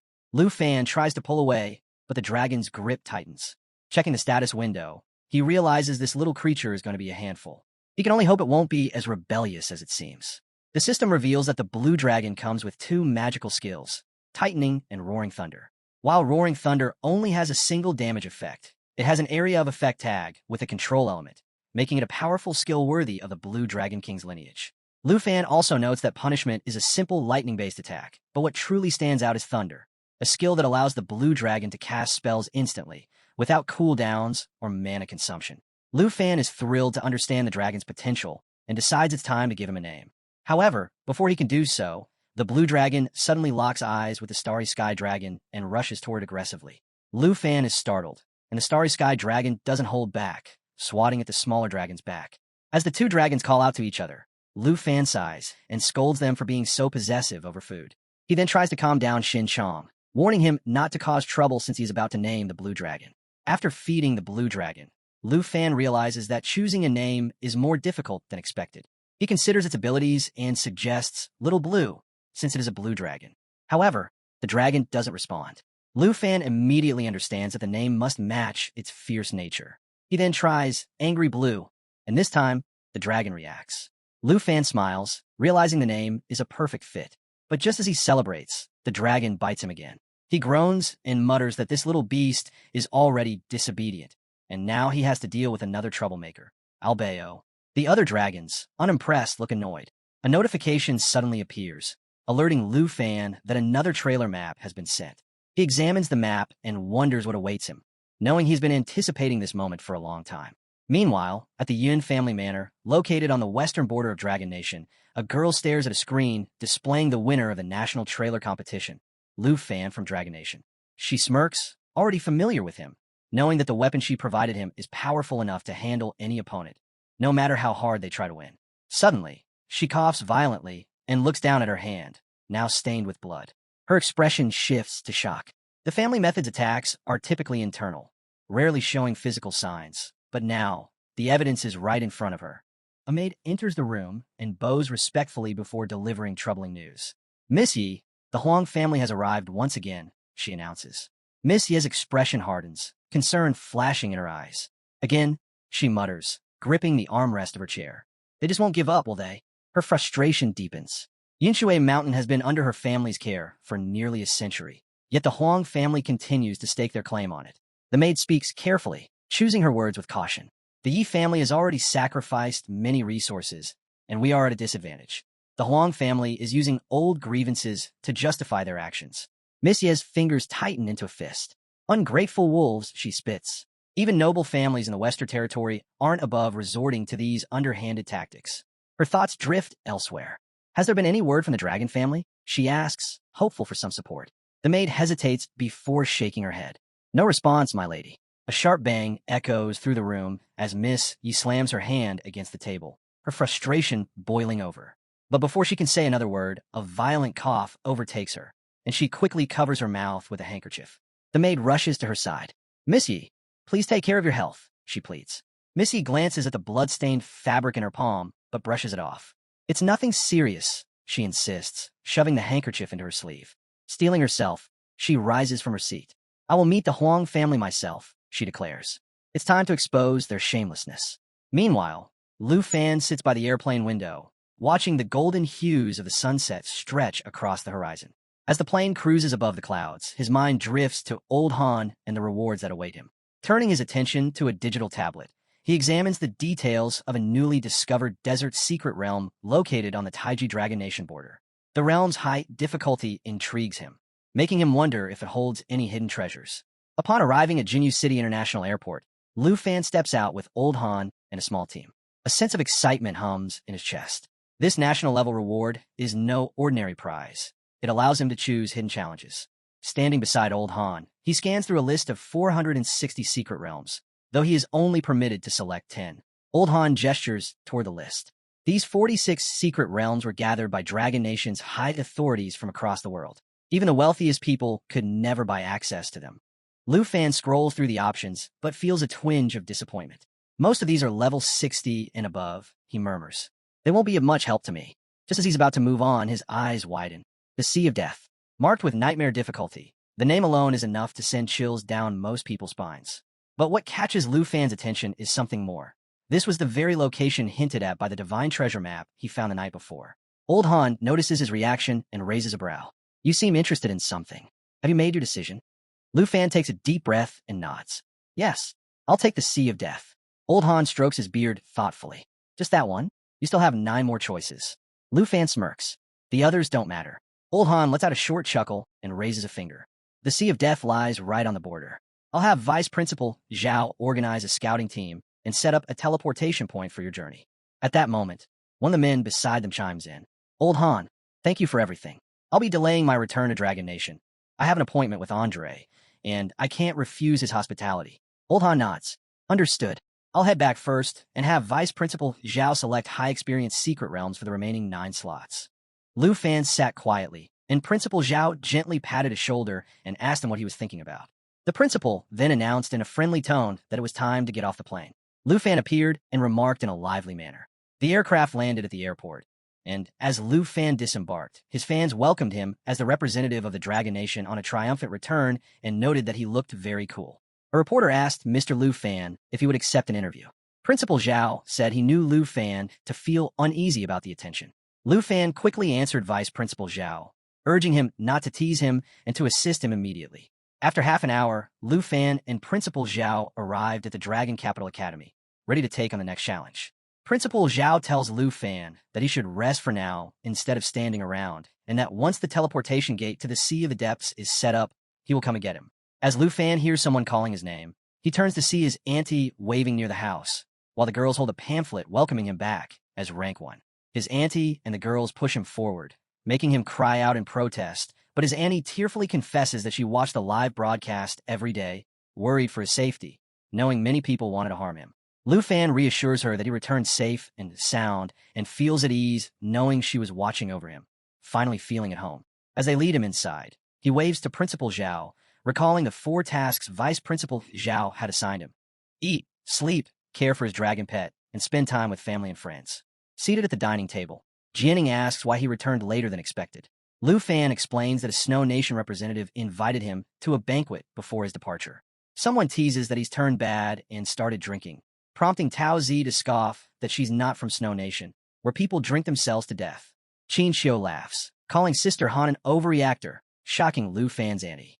Grateful to enjoy his auntie's cooking and be with everyone again, Lu Fan feels his hardships fade away, wondering if his older sister knows he achieved Rank 1. Meanwhile, at the Jean residence reception hall in Jinyu City, a Mr. Jean rushes in, reporting that Jinyu City Airport confirmed Lu Fan is heading to the Sea of Death's secret realm. A man rises from his seat, confirming that the Sea of Death lies within the forest of the divine bonds, between Taiji Nation and Dragon Nation. He orders the Gods Legion and War God Legion to mobilize there. The Mr. Jean, shocked, is suddenly overpowered as the man pushes him to the ground, declaring that for his son's revenge, even the nation's full power isn't excessive. He vows to ambush Lu Fan at the secret realm, personally leading the 4 guardian heroes to eliminate him. The story takes a sudden shift to the Forest of the Divine Bones, located at the border between Dragon Nation and Taiji Nation. As Lu Fan and the girls step out of the portal, an air of excitement surrounds them. The girls can hardly contain their enthusiasm. I can't believe this is actually happening, one of them exclaims. We're about to take on a national-level dungeon. Another nods eagerly.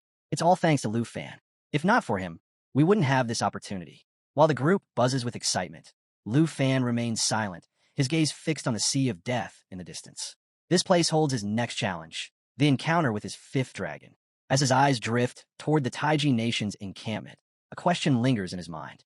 Why are there people stationed here? Before he can voice his thoughts, a calm voice speaks from behind. Ever since construction on the teleportation array began, personnel have been deployed to the border, a woman explains. Their numbers aren't too high, so there's no need to worry. The group turns to see the familiar figure of Teacher Gu standing behind them. Teacher Gu, what are you doing here? One of the girls asks in surprise. She offers a reassuring smile and pats Lu on the shoulder. No need to be nervous, she says. The academy was concerned something might go wrong, so they sent me to assist you. She said, if you ever run into any problems here, feel free to come to me anytime. The academy really plans ahead. Lu Fan couldn't help but admire their tactics. Meanwhile, the girls started complimenting Dad. Comparing people really makes you mad. Is this what being a student is like? One of them whispered for the other to keep his voice down, while another thanked him for taking such good care of Zhao Fan. Meanwhile, the teacher said, follow me. I'll take you to the dungeon entrance. As they arrived, she reminded them, make sure to enjoy every moment of your rewards to the fullest. At the break of dawn in the Sea of Death, Lu stepped into the dungeon and spotted a decayed skeleton gripping a sword. He hadn't expected there to be a gatekeeper. However, Tao Zi reassured him. We can handle this one, so don't worry. Lu Fan relaxed a little. This elite monster, a minion of the tyrant, had some decent skills, but the girls weren't fazed. Lu wasn't the only one growing stronger. Everyone needed to improve. Tao Zi summoned a water split, slashed her sword, and unleashed 4 water chains that wrapped around the skeleton, freezing it with ice damage. Gue followed up with starry inhalation, igniting the frozen skeleton in flames. Lu Fan couldn't help but admire their flawless teamwork. Over the past 2 months, they've been training hard to close the gap between them and Lu. Now, their coordination was seamless. They were determined to fight alongside him as equals, not burdens. Lu was impressed. They had just taken down a level 65 elite monster despite being barely past level 30. Even students from Dragon Capital Academy wouldn't make it this far. Suddenly, something struck him. Alarmed, he reacted instantly, drawing his bow and firing Serpent's Arrow, a dark serpent skill that unleashed 12 magic arrows. The arrows shot past Tao Zi, causing her to snap. Lu Fan, what are you doing? But before she could finish, the arrows struck multiple skeletons that had been silently creeping up behind them. The girls were stunned. Lu had instantly taken down 8 elite monsters that they hadn't even noticed. They felt like a joke for missing such an obvious threat. One of them spoke up. If we're your dragons, then bring us out so we can level up together. Lu hesitated before admitting, I actually got a new dragon recently, but his temper isn't the best. The girls were shocked. He had 6 dragons now, but instead of feeling intimidated, they got excited. Summon him already. We want to see what element he is. Lu finally gave in. Fine, but if he causes trouble, I'm sending him back. Suddenly, lightning tore through the clouds, startling the girls. Does he always make such a dramatic entrance? A small blue dragon surfaced, radiating overwhelming magical energy. The girls were left speechless. Lu smirked. Can't you keep a low profile for once? The dragon roared, summoning multiple lightning strikes, creating a storm zone that paralyzed and damaged nearby monsters. Lu realized this was no ordinary dragon. It was a blue dragon king. Despite its small size, its sheer power made it feel like a colossal beast. Lightning surged from its body, unleashing electric charged attacks. With dragon resonance, both the dragon rider and the dragon could use the same dragon language magic, doubling the spell's power. Lu recognized the skill. Abayo had just activated Blue Dragon King's roar. By using it together, they triggered dragon resonance, allowing the blue dragon to level up to level 2, raining down destruction with lightning. Just then, a dungeon quest notification appeared. Collect the map fragments to piece together the tyrant's retreat route and locate the tyrant's hidden treasure. As Lu takes out a fragment of the tavern's retreat route map, the others ask if they're supposed to search for the tavern's treasure. Jin Yang explains that by collecting 500 fragments, they can piece together the full retreat route map and locate the treasure. But 500 fragments is a lot, and they know they can't afford to waste time. What are we waiting for? Let's flatten this desert and start searching, someone exclaims. However, Lu stops them. Don't rush. This entire area is a desert, and we have no idea what's buried beneath. If we move carelessly, we might trigger the wrong trap. Realizing the risk, they turn to Lu. Do you have a plan? Lu smirks. I do, and I have just the right scout for the job. With that, he summons his dragon, and alongside it, twin fallen corpse holy dragons emerge. Their presence alone radiates immense pressure. These dragons aren't just powerful, they come with unique abilities that could aid in the search. Next, Lu channels fallen corpse energy, summoning fallen deadly demon soldiers. The group is left in shock. How is this even possible? Someone gasps. You pulled these puppets straight out of the dungeon. Lu calmly explains. The fallen corpse holy dragon has the ability to open the holy light gate, allowing it to teleport itself and all the fallen corpse puppets to any location, completely unrestricted by distance, domain barriers, formations, or even dimensions. Jin Yang is stunned. This is on a whole different level compared to hidden glass necromancy. Tao stares at the summoned army and asks, "Did you just bring out the entire 9-round demon city?" Lu chuckles. Well, I wouldn't let such powerful miners go to waste. Suddenly, a giant monster surfaces, letting out a deafening roar. The girls flinch in fear, but Lu remains unfazed. Let them handle the path clearing. The fallen demon soldiers charge forward, engaging in battle with tyrants, servant skeletons, and desert spiders. Within moments, chaos erupts. More monsters emerge from the ground, and the entire area turns into a full-scale battleground. Above them, thunder roars, and lightning strikes repeatedly, forming a storm zone that sweeps across the battlefield. The girls can only stare in disbelief at the insane spectacle before them. Tao mutters, I spent 2 months training hard, proud of my progress, but this guy just wipes out an entire dungeon like it's nothing. How is anyone supposed to survive in this world? The others are speechless. Suddenly, a notification pops up. Congratulations. The host location matches the coordinates of the dividing treasures map. The treasure map has been successfully used. Lu quickly checks the treasure, expecting a dragon egg. Instead, he finds something even more valuable. The will of the blazing dragon warrior, a top-tier item. He doesn't need to level up his battle power anymore. This alone is a massive boost. Then, his eyes land on the Shadow Dragon King contract blueprint. It's literally a divine artifact. Without hesitation, he activates natural assimilation, consuming the contract. It fuses into him, becoming a permanent summon skill, just like his fallen corpse holy dragon. As the fragment collection reaches completion, another notification appears. Do you wish to assimilate the tavern's retreat route map? Lu clicks yes without hesitation. He hadn't expected to complete the mission so quickly. Suddenly, the scene shifts. The focus moves to a battalion of soldiers marching. A commander at the front suddenly raises a hand. Stop!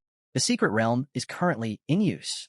Before he can say anything more, a heavily armored soldier wielding a giant sword steps forward and cleaves the captain in half, cutting off his protest entirely. Another soldier, witnessing the scene in horror, quickly fires a light gun into the sky, sending out an emergency signal, an alert to all guards that an enemy attack is underway. Teacher Goose suddenly notices the chaos unfolding and wonders what's happening. As he looks deeper into the battlefield, he sees blood gushing in all directions, soldiers being cut down, and the onslaught continuing relentlessly. Confused, he shouts, "What's going on?" Before he can react, a soldier suddenly crashes into him, knocking him out of the way just in time to save him from an incoming strike. The enemies, they're from the Taiji Nation. We need to retreat, the soldier urgently tells him. We have to get word back to Dragon Nation. Gu understands the gravity of the situation and immediately heads toward the teleport gate. But his heart sinks. The path is completely blocked by an enemy guard. With no other options left, he reaches into his belongings and finds a single-use random teleportation scroll. This is his only way out.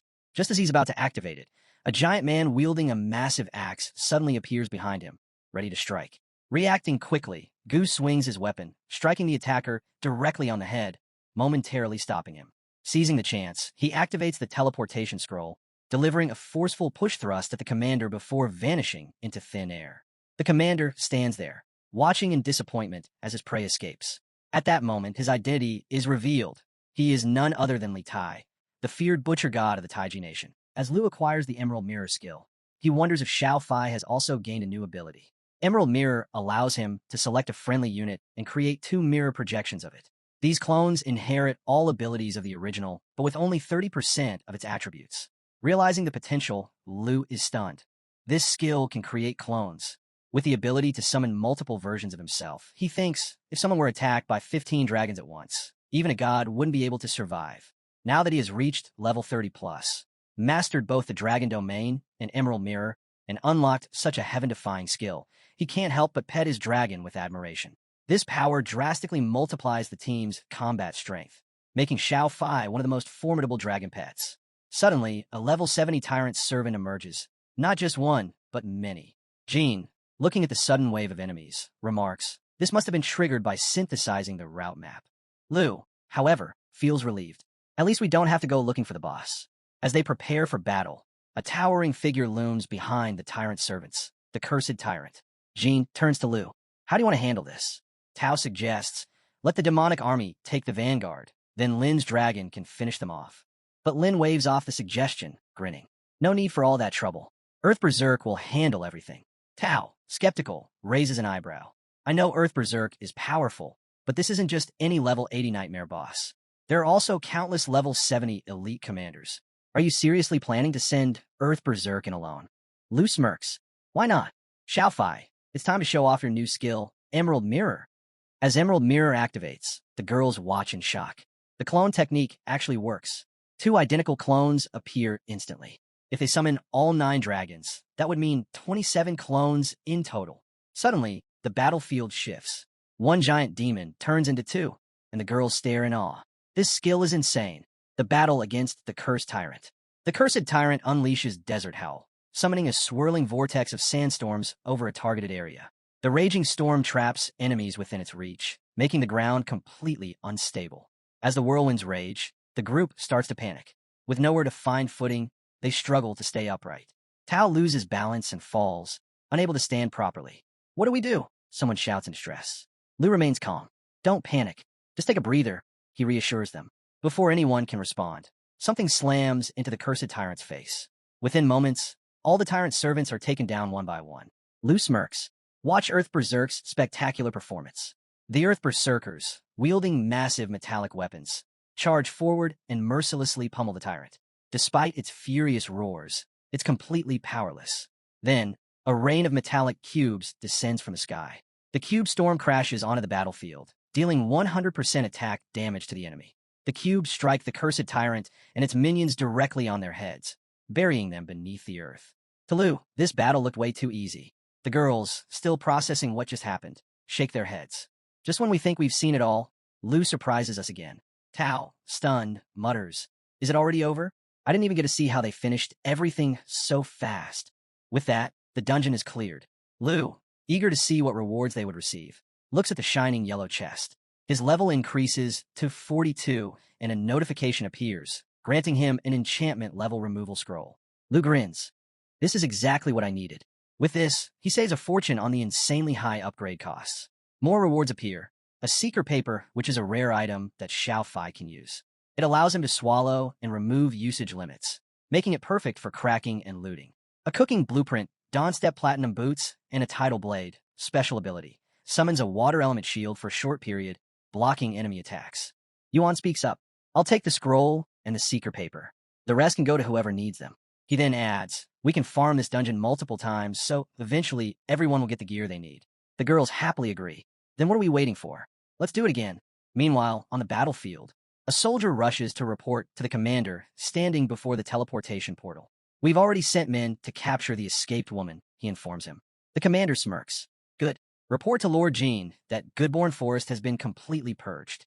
As soon as Lu Fan steps out, we'll eliminate him and his allies in one sweep. But before he can finish speaking, a chilling voice cuts him off. No need for that. I'm already here. In an instant, a dark magic surges. The speaker's octopus-like power engulfs the soldier, reducing him to a rancid, rotting corpse. With eyes burning with hatred, the mysterious figure sneers. Lu Fan, I swear, I will personally kill you. The commander bows deeply. Welcome, my lord. The sinister lord gives a cold order. Make this place look like the work of those ancient god-worshipping heretics. The Dinjin nation must never know we were behind this. The scene shifts to Zhao Zheng, who mutters that it is strange why he cannot reach the guild. He calls the Dragon Nation Border Defense Department and introduces himself as Zhao Zheng from Dragon Capital Academy. He asks if Teacher Gu is still at the Death Sansi camp. Suddenly, a sharp voice responds that Vice Principal Zhao and their camp have already been attacked. Zhao's eyes widen as he asks what happened. The voice continues by saying that the Taiji Nation has sent an official notification. Over the past 6 months, active heretic groups from various countries have attacked Dragon Nation camps. Zhao clenches his fist as he asks how that is possible. The voice tries to reassure him by telling him to stay calm and ensure the students and staff remain composed since the Border Defense Department is currently verifying the report. Back at the Jean Mansion in Taiji Nation, General Jean lounges with his foot on the table. He smirks while questioning what is there to verify and why Dragon Nation does not trust him. He waves his hand dismissively and tells his men to inform Dragon Nation that the Death Sand Sea is extremely remote. Even if they send immortals, it would take at least 10 days to half a month to reach there if nothing holds them up. A girl approaches and informs him that Dragon Nation has sent 2 letters. Jean raises an eyebrow and asks why she is panicking and what is so urgent about these letters. The girl bows and apologizes while explaining that the letters are from Han-Fi and to Jean. Jin's expression changes as he quickly opens the letters. She explains that Han is accusing them of negligence in investigating the heretic incident. In order to uncover the truth, he has decided to send Tu Jin to handle the matter. Tu Jin has already dispatched the Griffin Squad, which is gathering at the border. He also states that if a conflict arises, he hopes for the Taiji nation's understanding. Jin remains silent for a moment, but then anger flares in his eyes as he states that these forces are getting too bold. He believes their words are practically a declaration that if they are stopped, it will mean war. A subordinate hesitantly speaks up and tells him that the Dragon Nation's Griffin Squad is not something they can handle. Jean slams the letter down and declares that they must not hinder Lord Jin's plan. He issues his orders by instructing them to send word to the Godslayer Legion and have Li Tai deliver a message to the National Guard hero. At the same time, he commands the Good Killer Legion to move to the border to stall the Griffin Squad. He believes that as long as they kill Lu Fan, there will be no evidence and Dragon Nation will only be able to investigate the heretics. He insists that nothing must go wrong in eliminating him. Meanwhile, Lu Fan's group is traveling when Tao groans in exhaustion. She complains about being hungry and worn out from the secret realm before suggesting they stop to eat something good and rest. Lu Fan smirks and teases her by saying that if she walked just a little more she might get tied up. Tao glares at him and corrects him by saying that the word is tired, not tied up. However, their laughter fades as they arrive at the battleground where heaps of bodies lie scattered across the area. Their expressions turn grim as they realize what has happened. Jean steps forward to examine the corpses and states that their condition is exactly the same as Charles, whom Lu defeated. Their life force has been drained. A chill runs down Tao's spine as she questions whether the heretics who worship the ancient gods could be responsible. Lu shakes his head and explains that he does not sense any ancient god's power, but he does feel an energy similar to Jin Songhan's.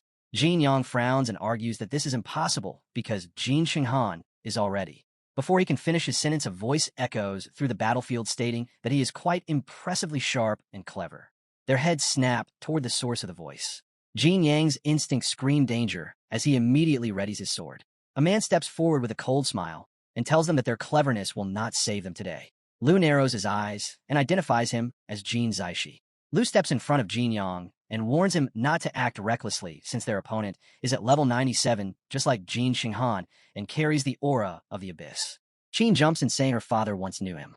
She said that this man is the Taiji nation's national guardian hero, Jin Zaishi. Lu exhales sharply as he comes to the realization that Jin Xinghan, being a prince, is the son of his son. Suddenly, another man named Park Jae, who was lounging on a tree branch, scoffed and questioned whether Nation Lord Jin really needed all of them just to handle this so-called formidable brat. He found it ridiculous since the kid did not even seem to have undergone the third transformation. He and the others decided they would not let Li Tai deal with him alone. Li Tai, a young combatant widow walker, remained cautious. He reminded them that while their opponent might be low level, he had already defeated their old friend, the Nine Realms Demon. Before anyone could respond, the ground rumbled violently, putting all the girls on high alert. A towering figure emerged from the dust. It was a beast, Choi-hun. He scoffed at the mention of the Nine Realms Demon and declared that if they had killed him once, they could do it again. His gaze shifted toward Lu Fan as he licked his lips in anticipation. They say this brat possesses a real dragon, he said with a grin. My battle axe is itching to be drenched in dragon blood. The girls instinctively looked up at the sky, where towering pillars of light illuminated the battlefield. A new presence descended from above. A thunder mage in a black robe landed silently, his aura radiating an ominous energy. He remained eerily quiet as he observed the scene. One of the men chuckled and remarked that the old black mage had not changed at all. He was still mute as ever and just as dull. Jin Yang turned to Lu Fan and noted that these four were likely on the same level as Jin Zaishi. Qin nodded in agreement, stating that there was no doubt. These were the 5 national guardian heroes of the Taiji nation. Tension thickened in the air as all eyes turned to Lu Fan. Without hesitation, he stepped forward and declared that these so-called heroes were the ones responsible for slaughtering everyone in the camp. His gaze burned with fury as he promised that not a single one of them would escape. They would all pay in blood. A green aura surged around him as he prepared to summon his dragon. He raised his voice and issued a challenge. Come, National Guardian Heroes. Kill me if you can, or you will be buried alongside the innocent souls you massacred. His aunt cried out in warning, reminding him that they were all above level 90. Lu Fan turned to his female companions and gave a firm order. Protect my aunt, he commanded. No matter what happens, I won't be stopping for anything. Jean Zaishi sneered and called Lu an ignorant brat before unleashing his octopus-like tentacles, which lashed out alongside the other weapons, all aimed straight at him. He commanded his forces to fight and avenge his son. Choi Hoon charged forward and slammed his weapon into the ground with a massive strike, shattering the surface into pieces. Lu effortlessly lifted himself into the air to evade the impact. Meanwhile, Li readied his arrow, forcing Lu to command Xiao Fai to activate the Emerald Dragon's power. The dragon's bloodline formed a thick defensive barrier, immune to all debuffs, while its self-recovery ability increased by 5%, ensuring everyone's safety. Seeing his arrow fail to leave even a scratch on the protective layer, Li was stunned. Lu, now irritated, shouted, "If you want to kill someone, then come at me. How dare you slaughter innocent Dragon Nation citizens? I'll make sure you witness the death of every Taiji Nation soldier under your command." Enraged by Lu's words, Park Ji lunged forward with a piercing sword strike. But as soon as his blade made contact with the barrier, he realized it was completely ineffective. Choi Hoon stepped up, brushing Park Ji aside, saying, "Move. I'll handle this." He mocked Lu, calling him a coward hiding in his shell, before hurling his battle axe. The Hell Blood Axe totem unleashed 300 physical damage upon impact, yet the attack had no effect whatsoever. In response, someone attempted to summon the twin Fallen Corpse Holy Dragons using the natural remediation Dragonbone Flute, but even that failed to break through. Lu descended to the ground, scoffing, "Did you just call me a coward?" Jin Yang, concerned, reminded him that his only priority should be protecting his aunt. A dense yellow energy now surrounded Lu, shielding him completely. The Holy Light Gate skill activated, ensuring that the Fallen Corpse Holy Dragon's ability could reach across all dimensions of the battlefield. As the command was given, the summoned dragons charged into attack. The energy of the fallen warriors flowed back to the Holy Dragon, empowering it further. Suddenly, massive demons were summoned right in front of the Taiji Nation forces. Shocked, they realized what had happened. Lu had pulled the Nine Realms demons out of the secret realm, but Jean remained unfazed.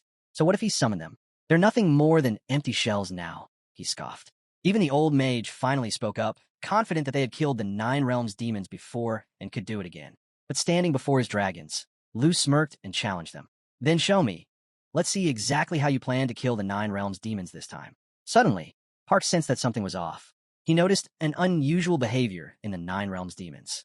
Their deafening roars filled the battlefield as they multiplied in numbers. Using the Emerald Mirror, he realized there were now 18 of them. Shocked, he shouted for the others to stay close. Jean, however, remained calm. Even if they're clones, their stats are definitely lower. We can take them down easily. To prove his point, he swiftly killed an Earth demon and another Realm demon, reducing their number to 16. "See, this is just a scare tactic. These clones are much weaker than the original," he assured them, boosting their morale.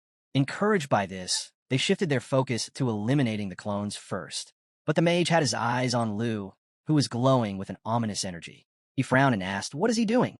Jean also noticed it and grew uneasy. "What trick is he pulling now?" Lu smirked. "So you finally noticed? I've been waiting for this skill to fully charge. Now, you will face the will of the fierce dragon warrior." In an instant, his body transformed, turning into a towering golden dragon.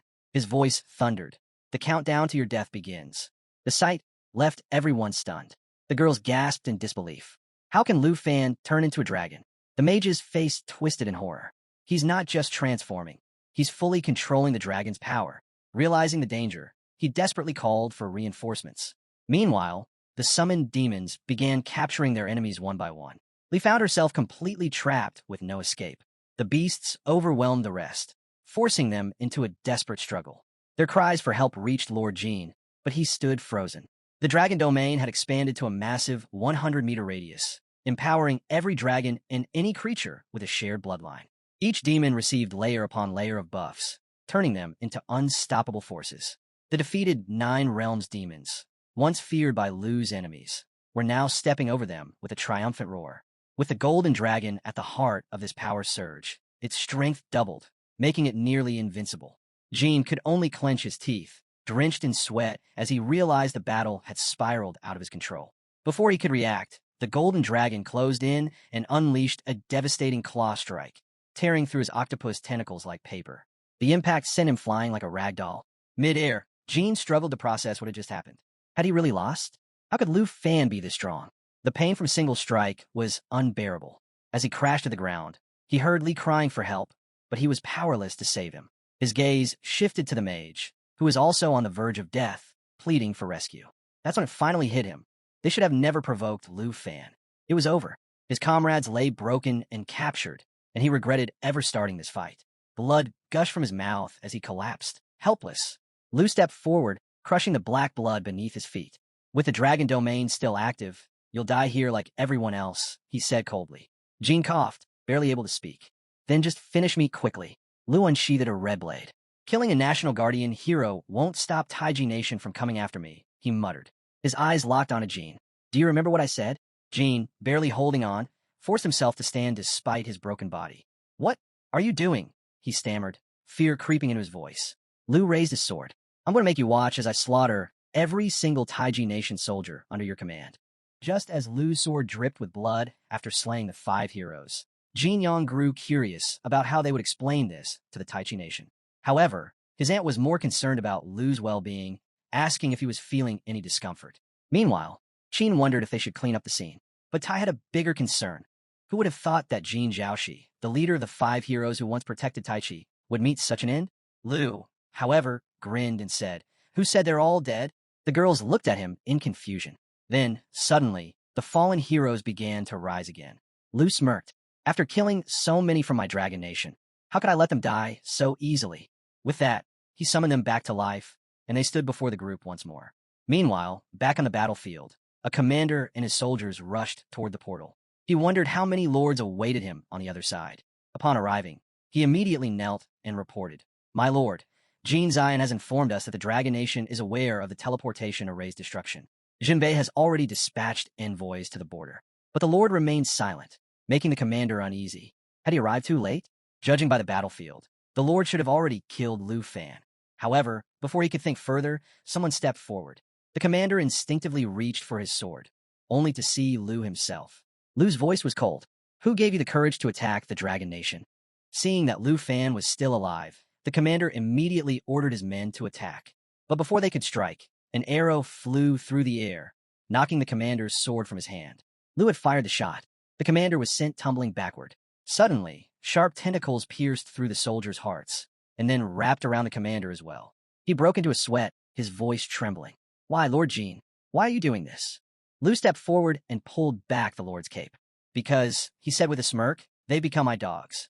The commander struggled against the tentacles and finally broke free. Furious, he charged at Lu, shouting, How dare you kill Lord Jean? Are you seeking death? He raised his sword to strike, but before he could land a blow, another figure slammed him to the ground with a massive axe. Lu shook his head. If Lord Jean couldn't last 2 rounds against me, what makes you think you stand chance? Pinned under the weight of the axe, the commander gritted his teeth and growled, I swear, I'll kill you and cut you into pieces. Lu smirked. Save your strength. With that, the tentacles wrapped around the commander again, lifting him high above the ground. The commander shouted in desperation, What are you trying to do? Lu's expression darkened. I'm giving you one last chance. Tell me the truth. The commander struggled, refusing to speak. But after a brutal beating, he was left swollen and barely conscious, until he finally broke down and spilled everything he knew. Tao frowned. I didn't expect Taichi Nation to send 2 elite armies along with a hero just to kill you. Another added, and there's no sign of Teacher Gu's body. It seems he escaped, just like the commander said. Lu's aunt turned to him. What's our next move? The teleportation array is destroyed, and we're thousands of miles from the Dragon Nation. Jin Yang spoke up. The God-slaying army is nearby. Should we head to the border first and meet up with Jinbei marquee men? Kim knew that after using a random teleportation scroll, the travel distance couldn't exceed the current map's limits. Finding Teacher Gu before the God-slaying army was crucial. Meanwhile, the commander, having confessed everything, begged for his freedom. But a tentacle suddenly pierced through his chest. As he lay dying, he gasped, You lied to me. Lu told him Thav did promised to let him go alive. Lu's eyes were cold. How could I honor the fallen soldiers of the Dragon Nation if I let you live? The scene shifted to the God-slaying army's barracks. In the command center, a high-ranking officer scoffed, By the time Dragon Nation's reinforcements arrive, Lord Jean will have already killed that kid. A soldier beside him frowned. How is that possible? The 5 heroes who protected the nation fought together, and they still couldn't defeat a second-level job changer. Little did they know, Jin's body had already entered their room and was looming right behind them.